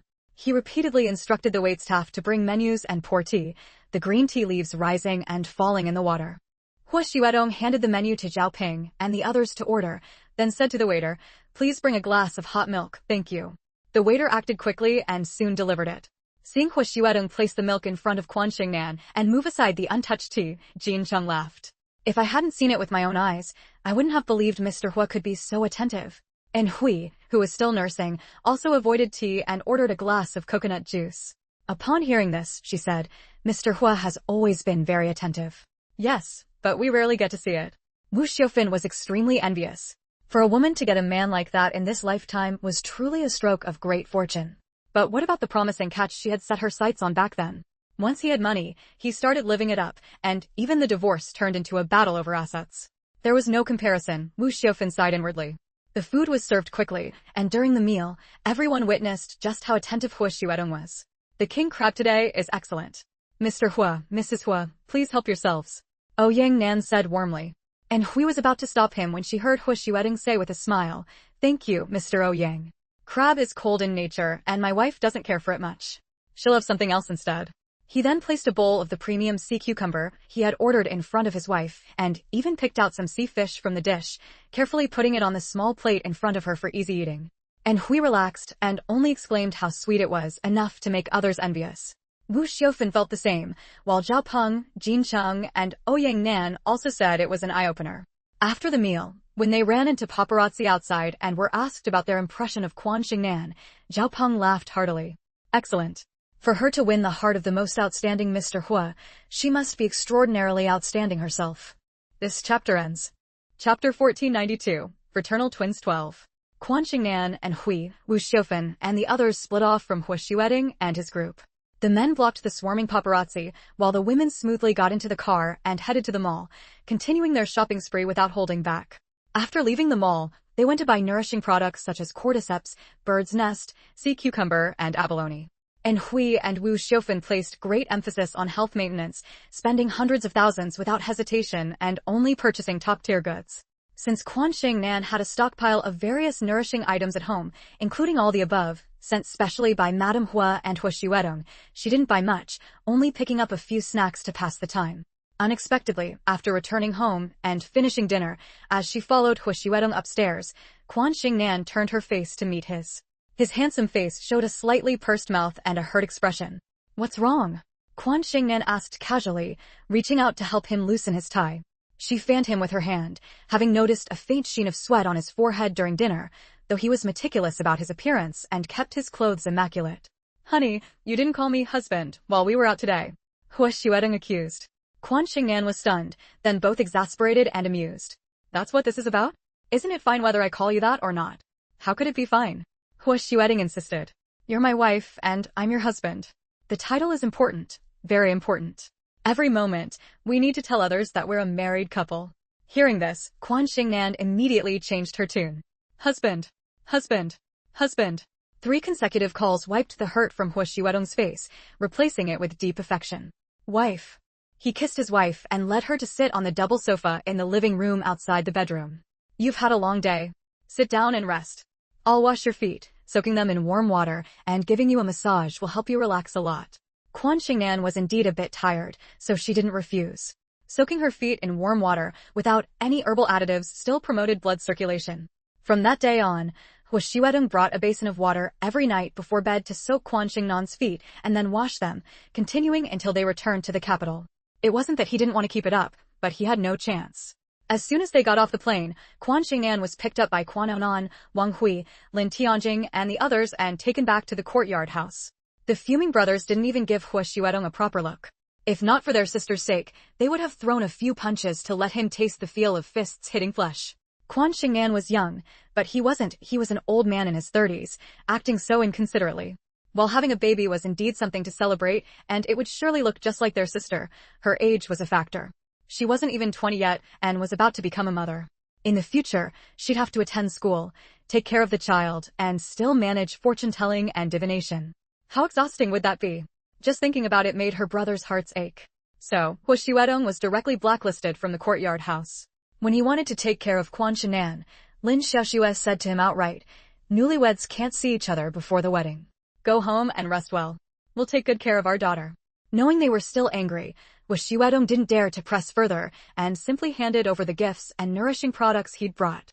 When he got home, his brothers and sisters-in-law, who had gathered to prepare for the wedding, mocked him mercilessly. "Oh, fourth, so you've finally been turned away at the door. Serves you right. You should be grateful they didn't break your legs." End of chapter. Chapter 1493, The Wedding of the Century 1. Faced with his elder brother and sister-in-law's gloating, Hua Xuedong showed no concern, maintaining his refined and courteous demeanor. He handed the ultrasound report he had brought back to his eagerly waiting parents. Old Master Qin and Old Madam Qin quickly put on the reading glasses they had prepared in advance, squinting at the blurry photo in which the tiny fava bean-shaped figure was barely discernible. "Xiaoya, you're a doctor. Come take a look and tell us what's going on." Ouyang Yu walked over upon hearing her in-laws call. The moment she looked at it, she exclaimed, "Fourth brother, you really did it. Nan is pregnant with twins." Twins? Twins? Qin Fingji and the others, who had been teasing their younger brother, froze, their laughter abruptly stopping. Old Madam Qin's eyes widened. "What? Twins?" "Yes, twins." Ouyang Yu pointed at the tiny fava bean-shaped marks to show her mother-in-law. "It's very clear. The medical equipment and technology in Hong Kong are far more advanced than what we have here. Look, you can see 2 gestational sacs, and the fetal buds are clearly visible." Old Madam Qin said in disbelief, "Are they really twins? You're not fooling me." Ouyang Yu smiled and said, "It's captured so clearly. How could I deceive you? If I were lying and fourth brother's wife doesn't give birth to twins in the future, wouldn't you scold me for being full of lies? I'm telling you, next year you'll have a pair of twin grandsons or granddaughters, and there's a very good chance they could be a dragon and phoenix pair." Wait, let me catch my breath first." Old Madam Qin patted her chest, then smacked Hua Xuedong, scolding him for not telling her sooner. She then eagerly asked Ouyang Yu, "A dragon and phoenix pair? Xiaoya, do you mean fraternal twins? Can you even tell that from this?" Qin Fingji and Qin Qiji both nudged their third brother, Qin Wuji, who then looked at his wife. "What do you think?" Ouyang Yu explained with a smile, "Twins are divided into identical twins and fraternal twins. Generally speaking, identical twins are always the same sex, either twin brothers or twin sisters, and they look quite similar. Fraternal twins are different. Twins of different sexes are mostly fraternal, and even if they are the same sex, they tend to look quite different from each other." After saying this, she added, "But Mom, don't get too excited too soon. I'm only saying it's possible, with a high level. Telling me a few days ago would have been just as much of a surprise." Old Madam Qin stretched out her cane, but finding it couldn't reach her youngest son's leg, she gave up and shot him a fierce glare.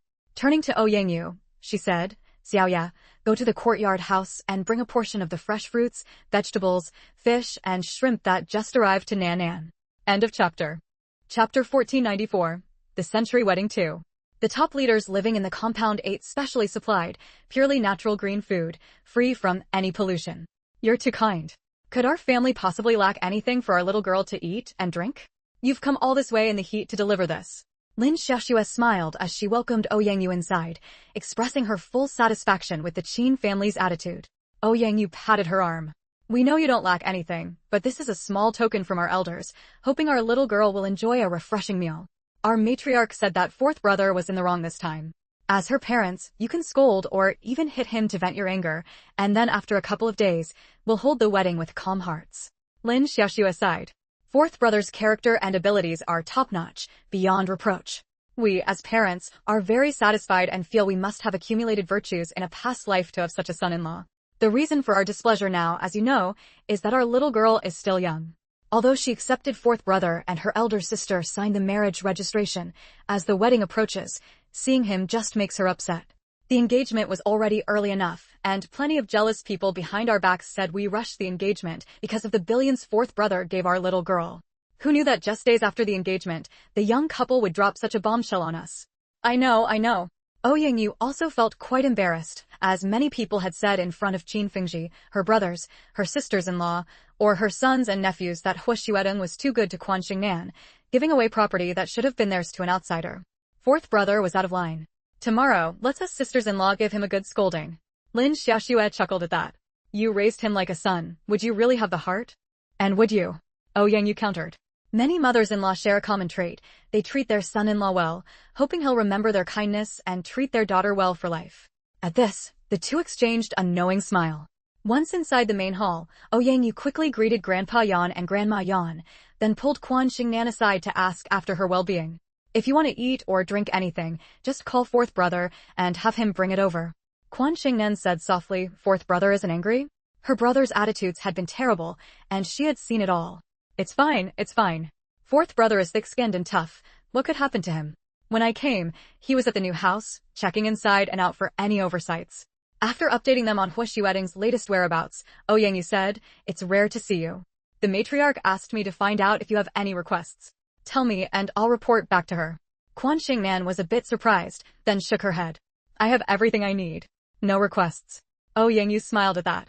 But Lin Xiaoxue said, our little girl has no requests, but I do. Tell me, what request? We'll do our utmost to satisfy you. Ouyangyu patted her chest boldly. On the day of the wedding procession, bring more young people to carry the dowry. Hearing Lin Xiaoxue's words, Ouyangyu was taken aback and cupped her ear. Carry the dowry? Tell me clearly, how many people should we bring to be enough? If we don't have enough hands and can't finish carrying the 10-mile dowry, that would be quite unsightly. Lin Xiaoxue calculated for a moment. Carrying or shouldering at least 100 or so people.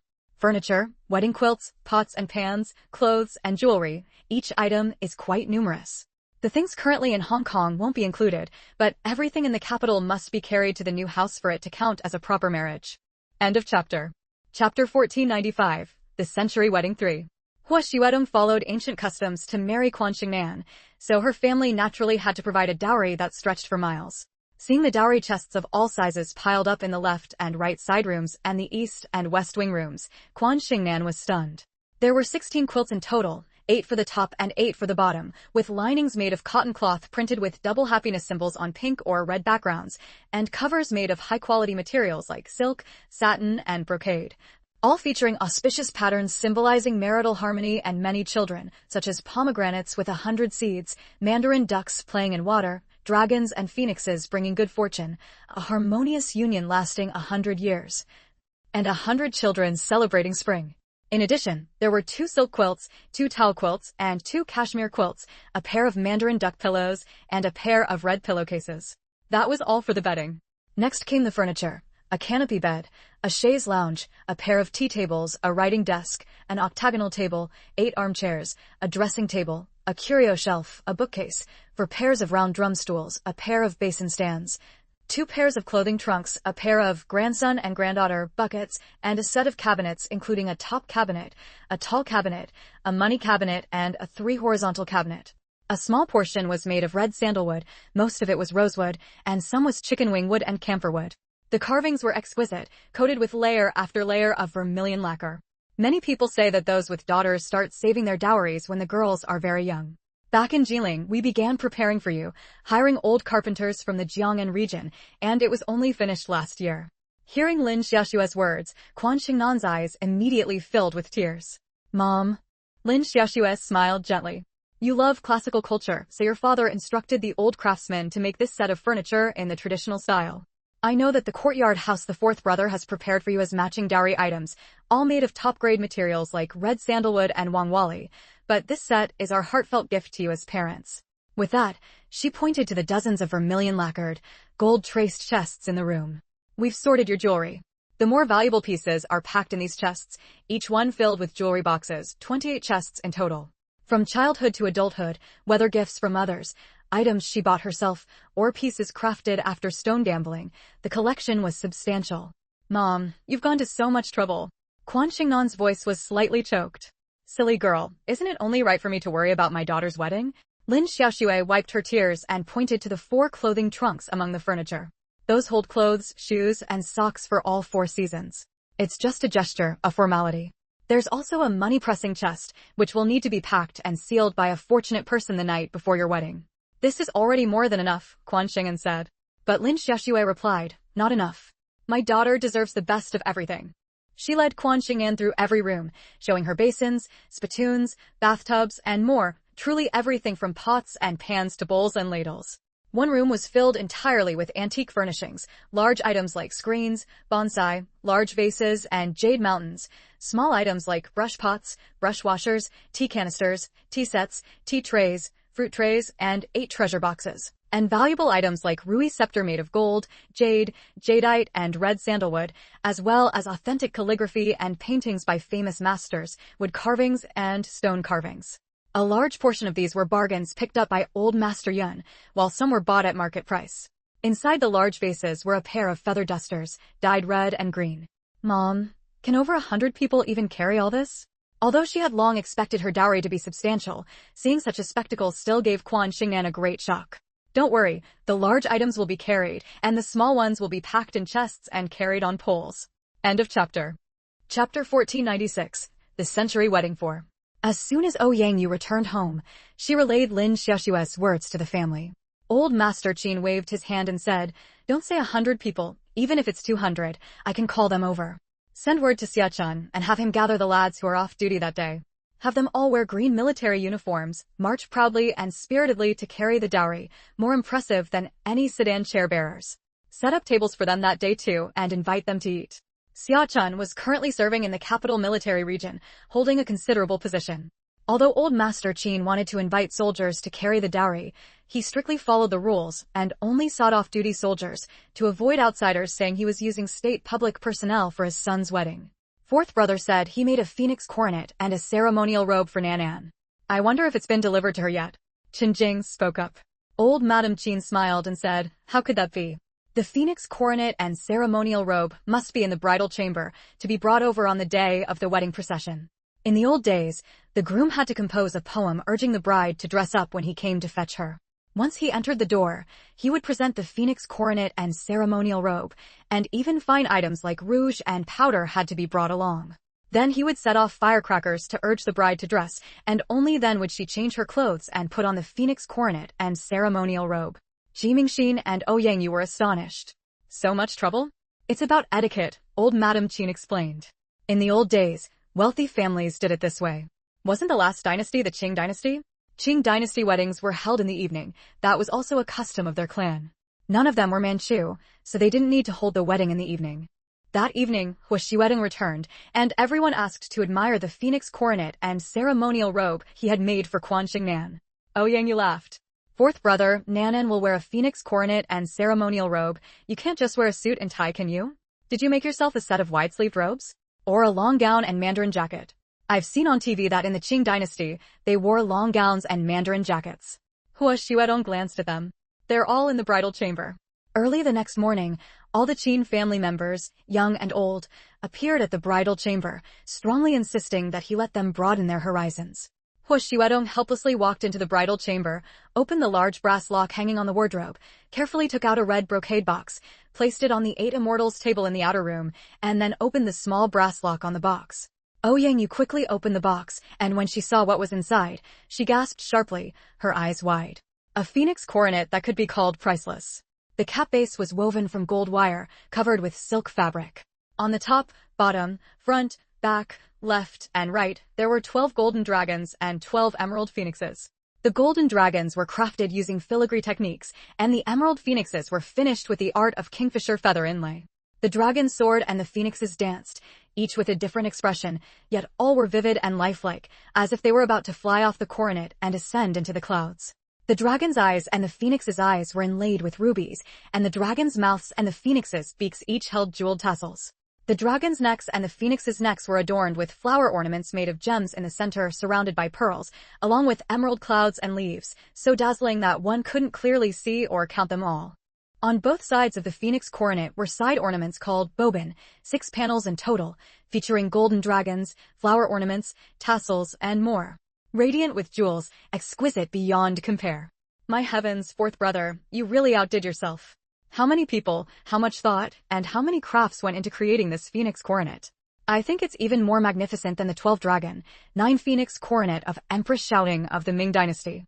Faced with the exclamations from his sisters-in-law, Huashiwedong said lightly, "A wedding happens only once in a lifetime, so of course, I had to put my full heart into it." He didn't tell his family that this phoenix coronet had exhausted all of China's traditional jewelry techniques, filigree inlay, kingfisher feather inlay, gold and silver inlay, and more. The coronet alone contained hundreds of rubies and sapphires, thousands of pearls, and over 100 agates. This chapter ends. Chapter 1497, The Century Wedding 5. On the morning of the wedding day, when Huashiwedong appeared before his family, he was dressed in a wide-sleeved Ming Dynasty robe, wearing a crown hat and a jade belt around his waist, making him appear even more gentle and refined, a true elegant gentleman. "Old Qin, your youngest son really knows how to be original," the old chief couldn't help but say to old Master Qin. The other retired senior officials present nodded in agreement, truly amazed. Old Master Qin smiled and said, "Young people, after all, aren't the young people of our era. It's only natural for them to love romance. Whatever kind of wedding they want to have, let them have it. We older folks just follow along and join in the fun. But Laosi has put a lot of thought into this. I guarantee you won't leave disappointed today." This wedding only invited relatives and friends from the compound. No one from other circles was included. Qin Fingji held a high and powerful position, and every move he made was under public scrutiny. The old chiefs also valued simplicity, so the Qin family had to be cautious. They hosted these guests without accepting a single cent of gift money. Huashiwedong, being a business figure, had fewer restrictions placed on him. Thus, the number of guests present was not large. Only the closest friends were invited, and some, including old Master Lin's entire family, were at Quan Qingnan's place and would arrive when the banquet began. The old chief took a quick glance and saw only familiar faces, no outsiders. His smile widened by another 3 points. "I've heard that your Laosi had a phoenix coronet and a cape of xiape made for his little wife. I wonder how much time and effort it took. They say he hired every famous and skilled old craftsman. When will you let us take a look? You'll see it when the bride enters the house. The effect is quite different when it's in a box versus worn on the head." Old Master Qin tactfully declined the old chief's request. The old chief did not insist and instead turned to observe Huashiwedong for a moment before suddenly laughing. "Your Laosi, dressed in those wide robes and big sleeves, has the air of an ancient scholar. Is he going to ride a tall horse to fetch the bride? I saw an 8-person sedan chair when I came in. Did you have that flower sedan made yourselves?" Old Master Qin nodded. "Laosi arranged it all. This sedan chair surpassed any flower sedan in the world. The wood used was of the finest quality, crafted with techniques such as relief carving, openwork carving, engraving, red lacquer, gold leaf, and silver plating. It had a pagoda-shaped top, with large red silk balls hanging from the 4 corners. The sedan curtains were made of red brocade embroidered with 100 suns and 1,000 grandsons pattern, and the sedan drapes were embroidered with dragons and phoenixes symbolizing good fortune, interspersed with golden double happiness motifs and Lingji Rui patterns. The 8 sedan bearers were all Huashiwedong's bodyguards, each dressed in yellow robes with red vests. Their attire was not Ming Dynasty style, but rather modern imitation ancient clothing, as Huashiwedong had not insisted on strictly following ancient rituals. Thus, Alexander, who was waiting at the door holding a Fergana horse, was still dressed in a suit and leather shoes. At the auspicious hour, a string of firecrackers was set off at the entrance. Amid the sound of the firecrackers, Huashiwedong mounted his horse. The musicians, draped in red and decorated with colorful ribbons, walked ahead. The sedan bearers carried the flower sedan behind him, while 4 bridesmaids holding the phoenix coronet and cape flanked the sedan. Behind them were the groomsmen, Alexander, and the other bodyguards, and neatly lined-up soldiers. The bright red and military green contrasted sharply, making for an exceptionally striking sight. However, the Shikahai area was not a place ordinary people could easily access, and it was home to many Sahyuan courtyards with few residents, so it did not cause too much of a commotion. The distance between the two Sahyuan courtyards was not far, and they soon arrived at Quan Xingnan's doorstep. End of chapter. Chapter 1498, The Century Wedding 6. Everything was handled by the family, leaving Quan Xingnan with nothing to do as she stayed in her parents' room. There was a tradition that a married daughter should leave from her parents' room. Hua Xiwedding informed her that 4 best men and 4 matchmakers would come to escort the bride, all unmarried men and women, so 4 bridesmaids were also invited on her side. Quan Xingnan chose her classmates, Xingman, Dequan, Meng Shuang, and Fu Peipei. Although they didn't attend the same school, their friendship was pure. Some relatives of the Lin family wanted their daughters to be bridesmaids, but Quan Xingnan refused. Why would she have strangers as bridesmaids, only to stare blankly at each other in the bridal chamber? The 4 Ming dynasty made outfits provided by Weixin clothing store, with their hair styled in double buns, looking fresh and lively like flowers. Oh my god, Xingnan, you're way too fast. You didn't even announce you were dating, and now you're getting married. Fu Peipei cupped her face in disbelief. I was right, you and Mr. Hua have quite a story. And your dowry is absolutely stunning, like the legendary 10-mile dowry from novels. Xingman nodded vigorously, having never seen such a spectacle given her humble background. In ancient times, displaying the dowry was important, so all the dowry items were now laid out in the hall and courtyard. Some furniture and boxes were adorned with red double happiness symbols, while others had red flowers tied to carrying poles. Elderly relatives of Quan Xingnan also added to her dowry, including dragon and phoenix bangles and jadeite bracelets, which had already been packed into boxes. The girls were both amazed and educated by the experience. Quan Xingnan smiled softly. We just let things take their natural course. What a natural course! Fu Peipei exclaimed, clapping her hands. If I ever had the chance to hold a wedding like this, I'd willingly walk into marriage naturally too. Just then, the sound of firecrackers erupted outside, followed by a commotion. The girls jumped up and Fu Peipei ran to check the excitement before returning to close the door. Xingnan, you have a 10-mile dowry and Mr. Hua is riding a tall horse with an 8-person sedan chair, just like in TV dramas. But the horse and sedan chair are way more beautiful than on TV, golden and dazzling, with colorful embroidery. Behind him are matchmakers and soldiers, all marching in perfect unison. There are so many people, at least 100 or 2. And Mr. Hua is wearing ancient clothes. He looks amazing, even more handsome than the male leads in TV shows. Fu Peipei said in awe. As soon as she finished speaking, Hua Xiwedding knocked on the door outside. Honey, I'm here to take you home. Home. Hearing that word, Quan Xingnan's eyes suddenly stung. Yes, home, back to the home she and Hua Xiwedding shared, the home belonging to them, and their baby. Fu Peipei and the others had no idea about the proper etiquette for an ancient wedding and just shouted from inside, Give us red envelopes. Give us red envelopes. No red envelopes, no opening the door. Several red envelopes were immediately slipped through the crack in the door. Their straightforwardness stunned Fu Peipei for a moment before she picked up the envelopes, distributed them to the other 3, and opened the door. Qin Binjia, who had rushed over breathlessly, stomped her foot. You fools! You should have made him recite a wedding poem or sing a wedding song. How could you let them in so easily? But she was too late. The groom, matchmakers, and best men had already swarmed in. Fu Peipei widened her round eyes. Who are you? I'm Nanan's cousin-in-law. Qin Binjia blurted out, drawing Quan Xingnan's attention to her. End of chapter. Chapter 1499, The Century Wedding 7. Binjia, so you're my 6th brother's girlfriend? Quan Xingnan said in disbelief. She had long heard that Lin Tianjing had a girlfriend, but she never had the chance to meet her. Back when she learned about it, Quan Xingnan felt sorry for Tan Binjia because she had always harbored a secret crush on Lin Tianjing but refused to confess it.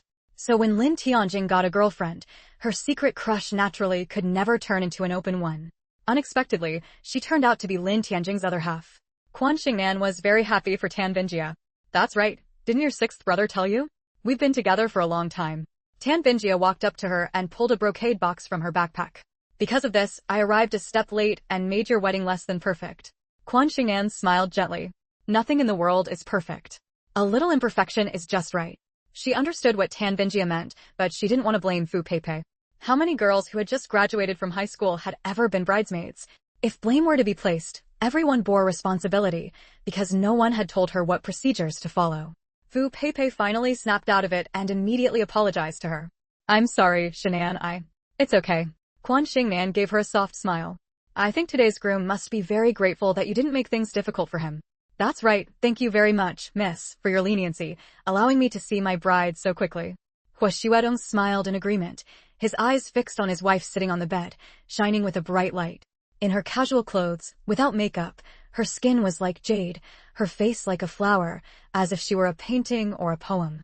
Tan Bingjie declared loudly, even though we're in, the necessary trials must still take place. What trials? Hua Xuedong did not refuse. I heard that you once played a duet with Nanan on the Qin and Shao, and since you can play the Dongxiao, how about a rendition of Qiu Feng Huang? Hua Xuedong called for the best man to bring out the Dongxiao he carried with him, and said, although Qiu Feng Huang has been passed down through the ages, its creator was not a virtuous person. I personally think it's inauspicious, so I'll play by Niao Chao Feng for Nanan instead. In my eyes, Nanan is a phoenix willing to perch on the wudong tree, deserving the homage of all birds. His words drew a round of enthusiastic applause. Fu Peipei, realizing her mistake, clapped especially loudly. Tan Bingjie had no objections, so Hua Xuedong placed the Dongxiao to his lips. By Niao Chao Feng was originally a Suona piece, a folk music composition, and was not among the 10 ancient masterpieces. Clearly, Hua Xuedong's rendition on the Dongxiao must have been rearranged by a master, and he had practiced it for a long time.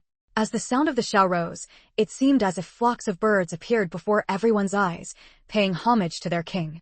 As Quan Xingnan listened, her eyes reddened. What had she done to deserve such a man and such a wedding? When Hua Xuedong finished the piece, he asked with a smile, how is it? Excellent. Tan Bingjie was the first to exclaim. Present the dowry. The bridal attendants immediately stepped forward for in a row. A best man approached and lifted the golden double happiness red silk cloth from the trays held by the attendants one by one. As the cloth fell, exclamations rose one after another. Phoenix crown, embroidered cape, red veil, embroidered shoes. The phoenix crown was magnificent, the embroidered cape exquisite, the red veil embroidered with mandarin ducks playing in the water, and the embroidered shoes adorned with twin pearls at the toes. Oh my! A real phoenix crown and embroidered cape. Truly worth the trip, truly an eye-opener. This chapter ends. Chapter 1500, The Century Wedding 8. Among those accompanying Hua Xuedong were some she had met before and some she hadn't, while none of Quan Xingnan's side knew any of them. So when they suddenly saw such a phoenix coronet and ceremonial robe, after their initial exclamation, they fell into silence, simply absorbed in admiring their beauty. Qin Bingjie was also taken aback. Not a national treasure, but surpassing one. The phoenix coronet worthy of being called a national treasure was the Ming Dynasty's 12-dragon 9 phoenix coronet, yet the one before her was clearly even more exquisite, enough to be a family heirloom, full of commemorative significance. Quan Xingnan covered her mouth with both hands, her gaze fixed on Hua Xuedong. She knew that the phoenix coronet and ceremonial robe Hua Xuedong gave her would be the most beautiful, but it still surpassed her expectations. Hua Xuedong personally carried the phoenix coronet and walked up to Quan Xingnan, kneeling on one knee, and said softly, "Wife, in my heart, you are the best and the only one. You deserve the finest things in the world as ornaments to your life. Though the phoenix coronet and ceremonial robe are mere external possessions, I hope you will wear the coronet and don the robe for me, allowing me to take your hand and walk toward the future of our life together." The women present were deeply moved. The most beautiful love words in the world were no more than this. Bride, say yes to the groom. Yes, bride, will you say yes? Put on the coronet and robe for the groom, hold his hand, and grow old together with him. I do, Quan Xingnan said without hesitation, her voice loud and clear. She reached out to gently touch the lifelike dragons and phoenixes on the coronet, then took it and placed it on her lap, meeting Hua Xuedong's eyes. I do. I am willing to be with you, holding hands and sharing a bed in life, and sharing a coffin in death, for life after life, never leaving, never abandoning. Fu Peipei couldn't help wiping the corner of her eye. She was almost moved to tears. Romantic novels were exciting, but they couldn't compare to the reality before her, the sheer impact. What were 3 lifetimes? Life after life was eternal closeness, never parting, never forsaking. Hua Xuedong heard Quan Xingnan's vow, stood up, and placed a kiss on her lips, leaving her face flushed with redness. Daniel brought forward a small rosewood dressing case intricately carved with dragons and phoenixes symbolizing harmony, and interrupted unceremoniously, "Groom, please let the bride change and put on makeup, or we won't make it back in time for the auspicious hour." They had left at 9:09 and had to enter the door before noon. Hearing this, Shin Binjia quickly shooed Huishi Wedong and the groomsmen out, called in the makeup artists who had been waiting on standby, but didn't let them start until the firecrackers urging the bride's makeup sounded outside. Only then did she have the makeup artists work on Quan Xingnan, using the cosmetics and rouge powder prepared in the dressing case, dye eyebrow ink, peach blossom powder. Everything was available. After the makeup was done, the artist stepped back, and the blessed woman, Quan Xingnan's Aunt Chen Hong, combed her hair. 1 comb to the end, wealth and rank without worry.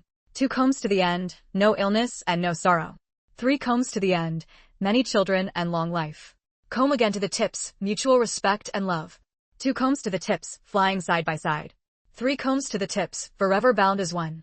From start to finish, sharing wealth and honor in this life. Chen Hong's recitation of the combing song moved many present.